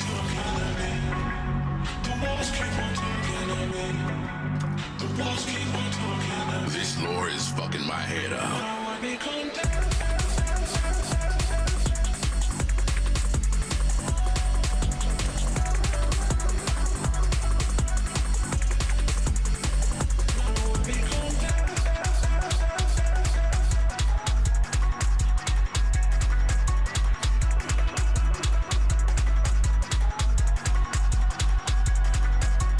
Lore seeker.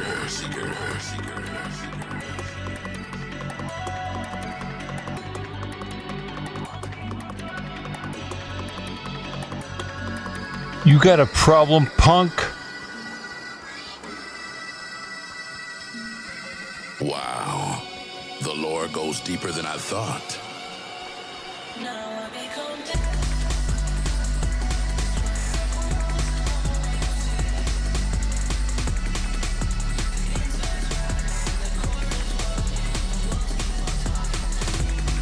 You little shit.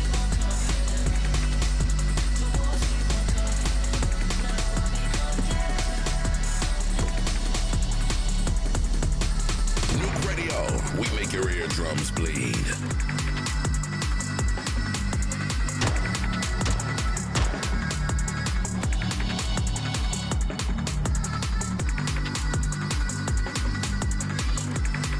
Massive project. I think it must be the... This isn't just lore, it's a life. I played some other shit, didn't it?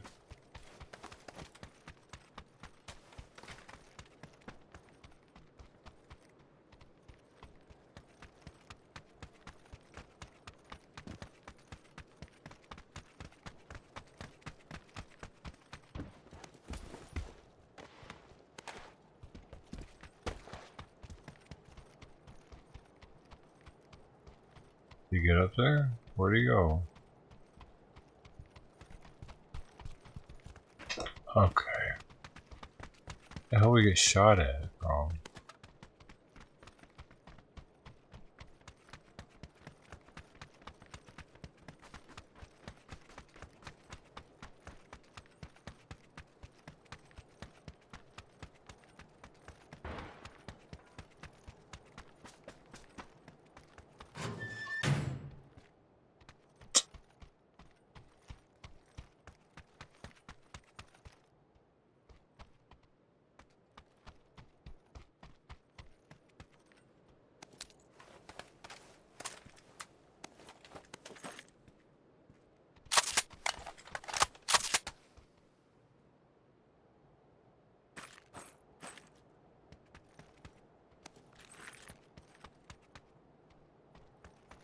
Dooby-dooby-doo.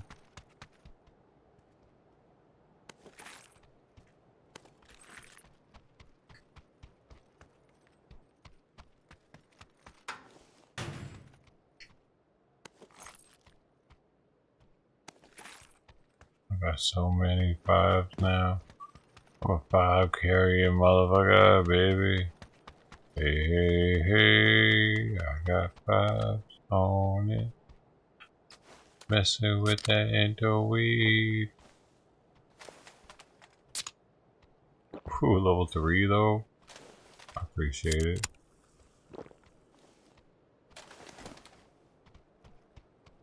Yes, sir. With more fives.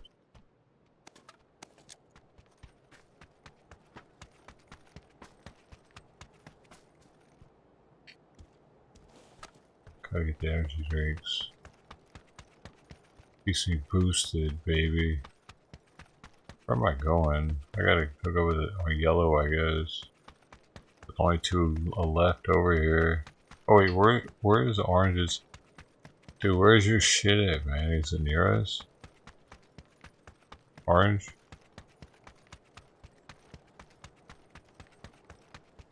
Orange. Damn, it's in the blue? That's not gonna work. That's not gonna work for me.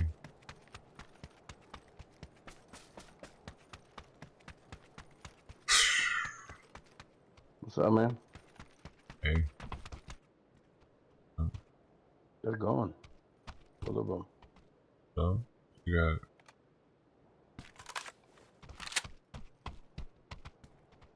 It's only you and me left, so.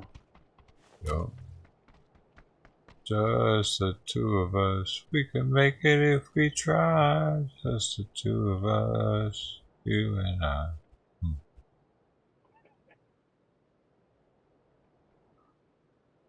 A homo. It's a 3. Oh, we have it. You want Level it? 3. Oh, alright. Oh, you got the level 3. Okay.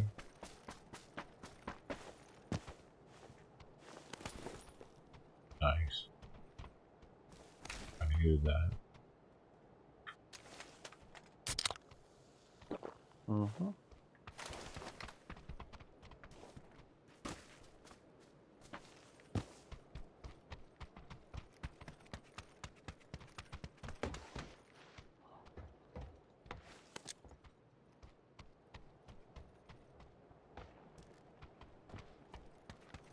Yeah, we gotta move though. Someone's gonna head on, head on. Yippee-ki-yay, motherfucker. Die Hard is one of the best Christmas movies.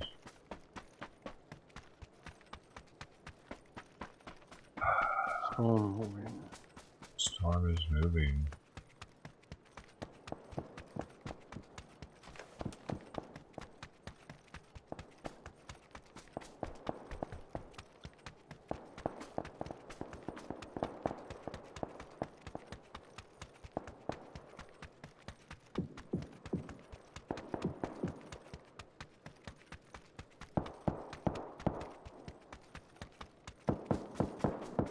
There's a car up here. Don't see one yet.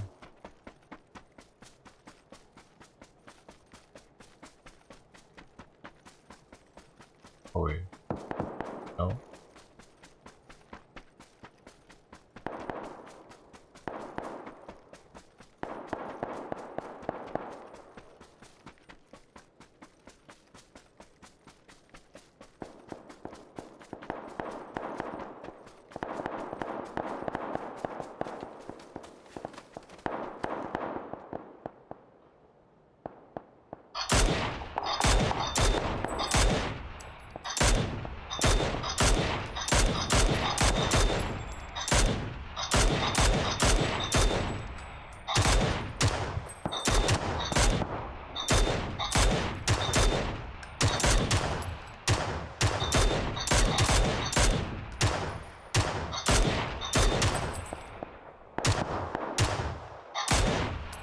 Gotta be a bot.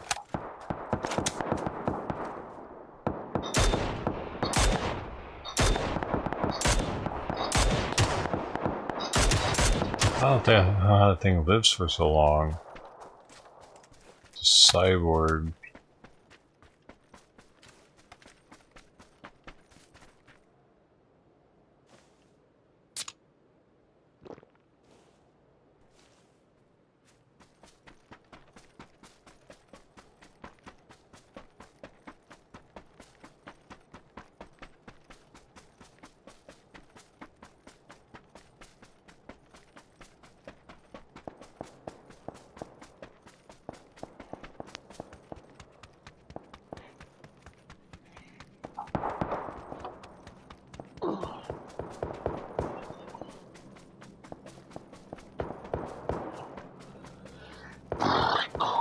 Rico. Ricolino.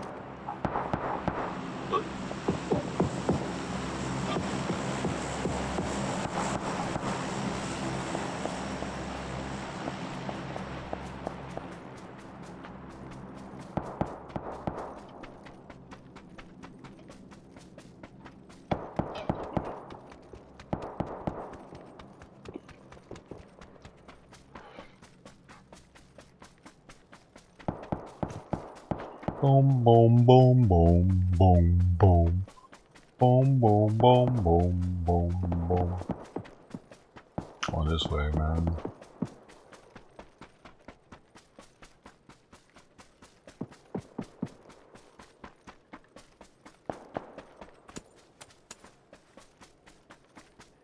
I'm right behind you.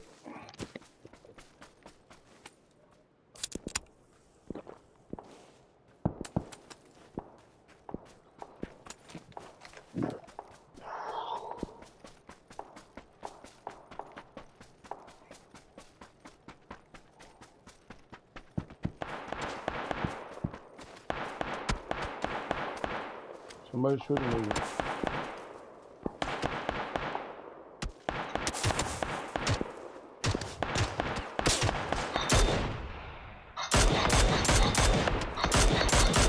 Motherfucker.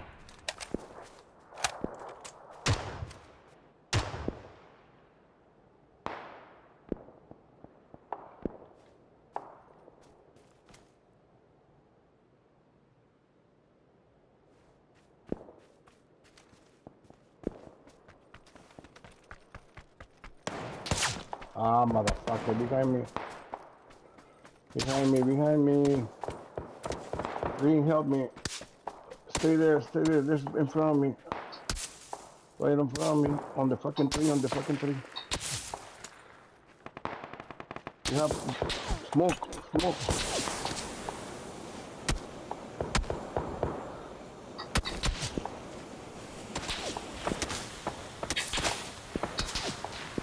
Fuck it.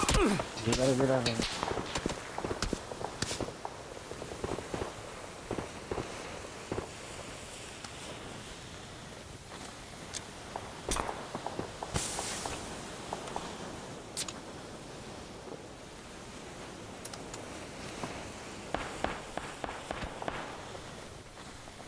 Smart right next to us. Fuck.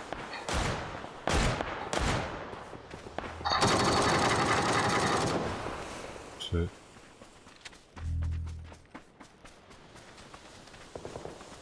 One more. Yep.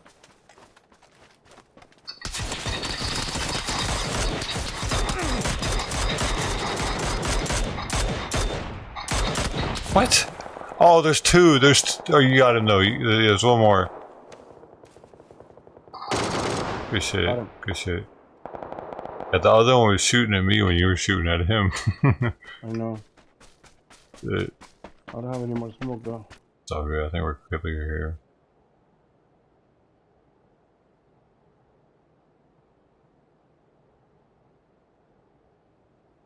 Lucky there were only 3.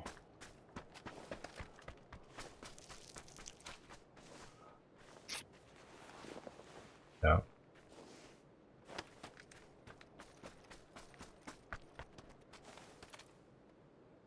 Damn, we have to push left. I think we guys run on the fat side. Just gonna boost up totally.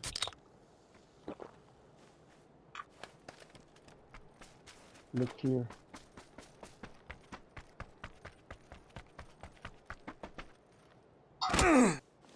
Huh?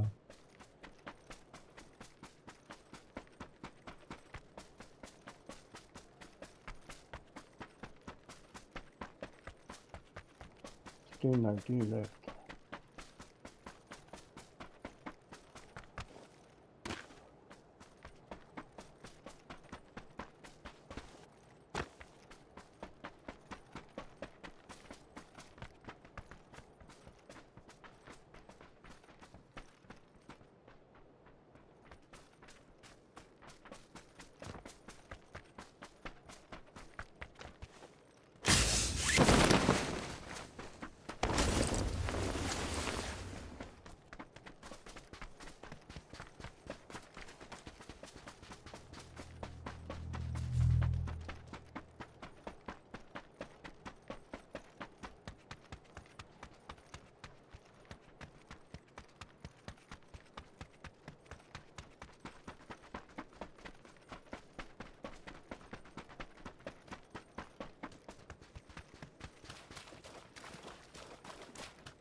Bae.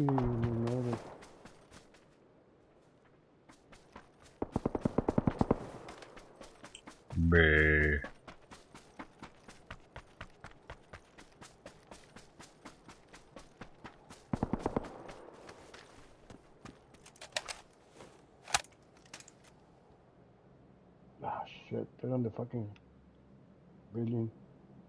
You see him? No, but I see the cars right there.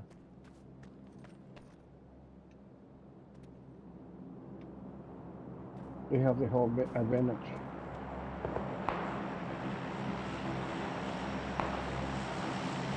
Oh, there's another team on that side too. We should go push on the left. Let's push on the left.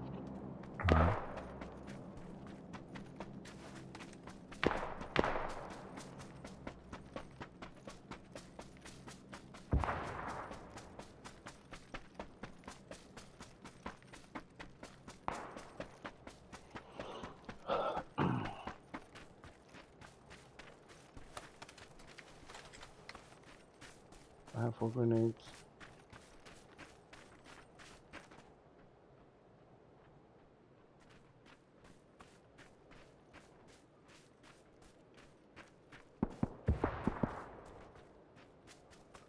Oh, yep. Okay, I have a fence. The fence on the backside. There's one on the... I don't think he saw me.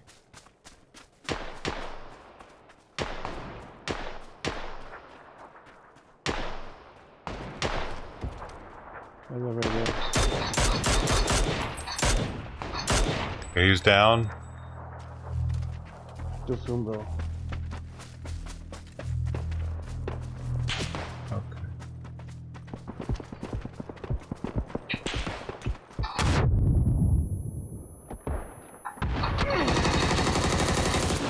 Okay, his teammates down. They're all dead. Okay, now we just gotta worry about the person that he was shooting at. Oh, he was got in a field right now? Running across 2? Oh my god, there's multiples and they're pinging me. I gotta run. Jesus Christ. Yeah, I can't even stop. Yeah, GG. Damn it. Damn it. GG, man. Good game. Shit.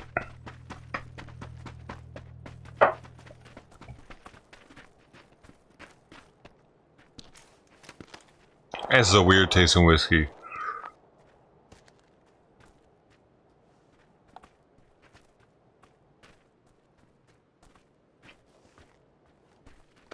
It'll get you drunk.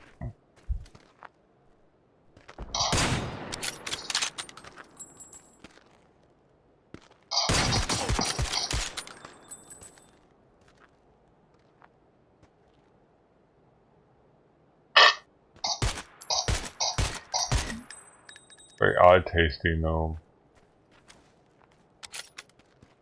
I'm about to get a different one for New Year's Eve. I'm actually glad I opened it early because it's so weird. It's so holiday and festive tasting. It's meant for like this time before New Year's. At New Year's or during, it would have started getting kind of weird. It's got so much like baking spice notes to it. What's that wood they use, man? Amberana cask. Definitely did something I ain't never tasted before. And I've tasted a lot of different whiskeys, dude. You've seen it with that advent calendar and everything else. Like this one definitely is unique. There's nothing like this. I guess that in itself is worthy of the price, maybe, because it's a unique experience. I thought it was Californian though. This says it's bourbon.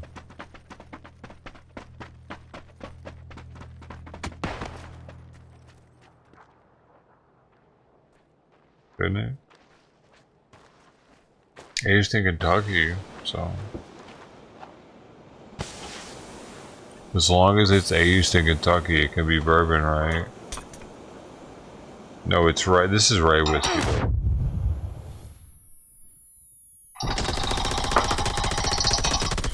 Got the rice spirits up in there.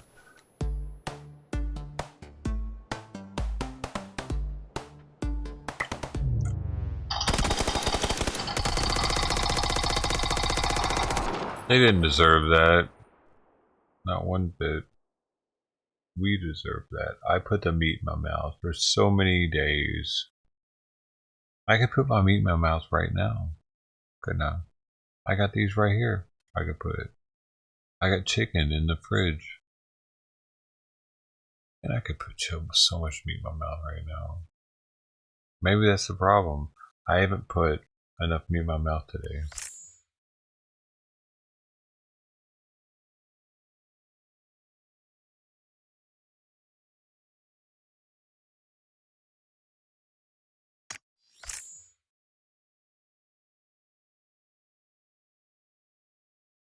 Something to think about.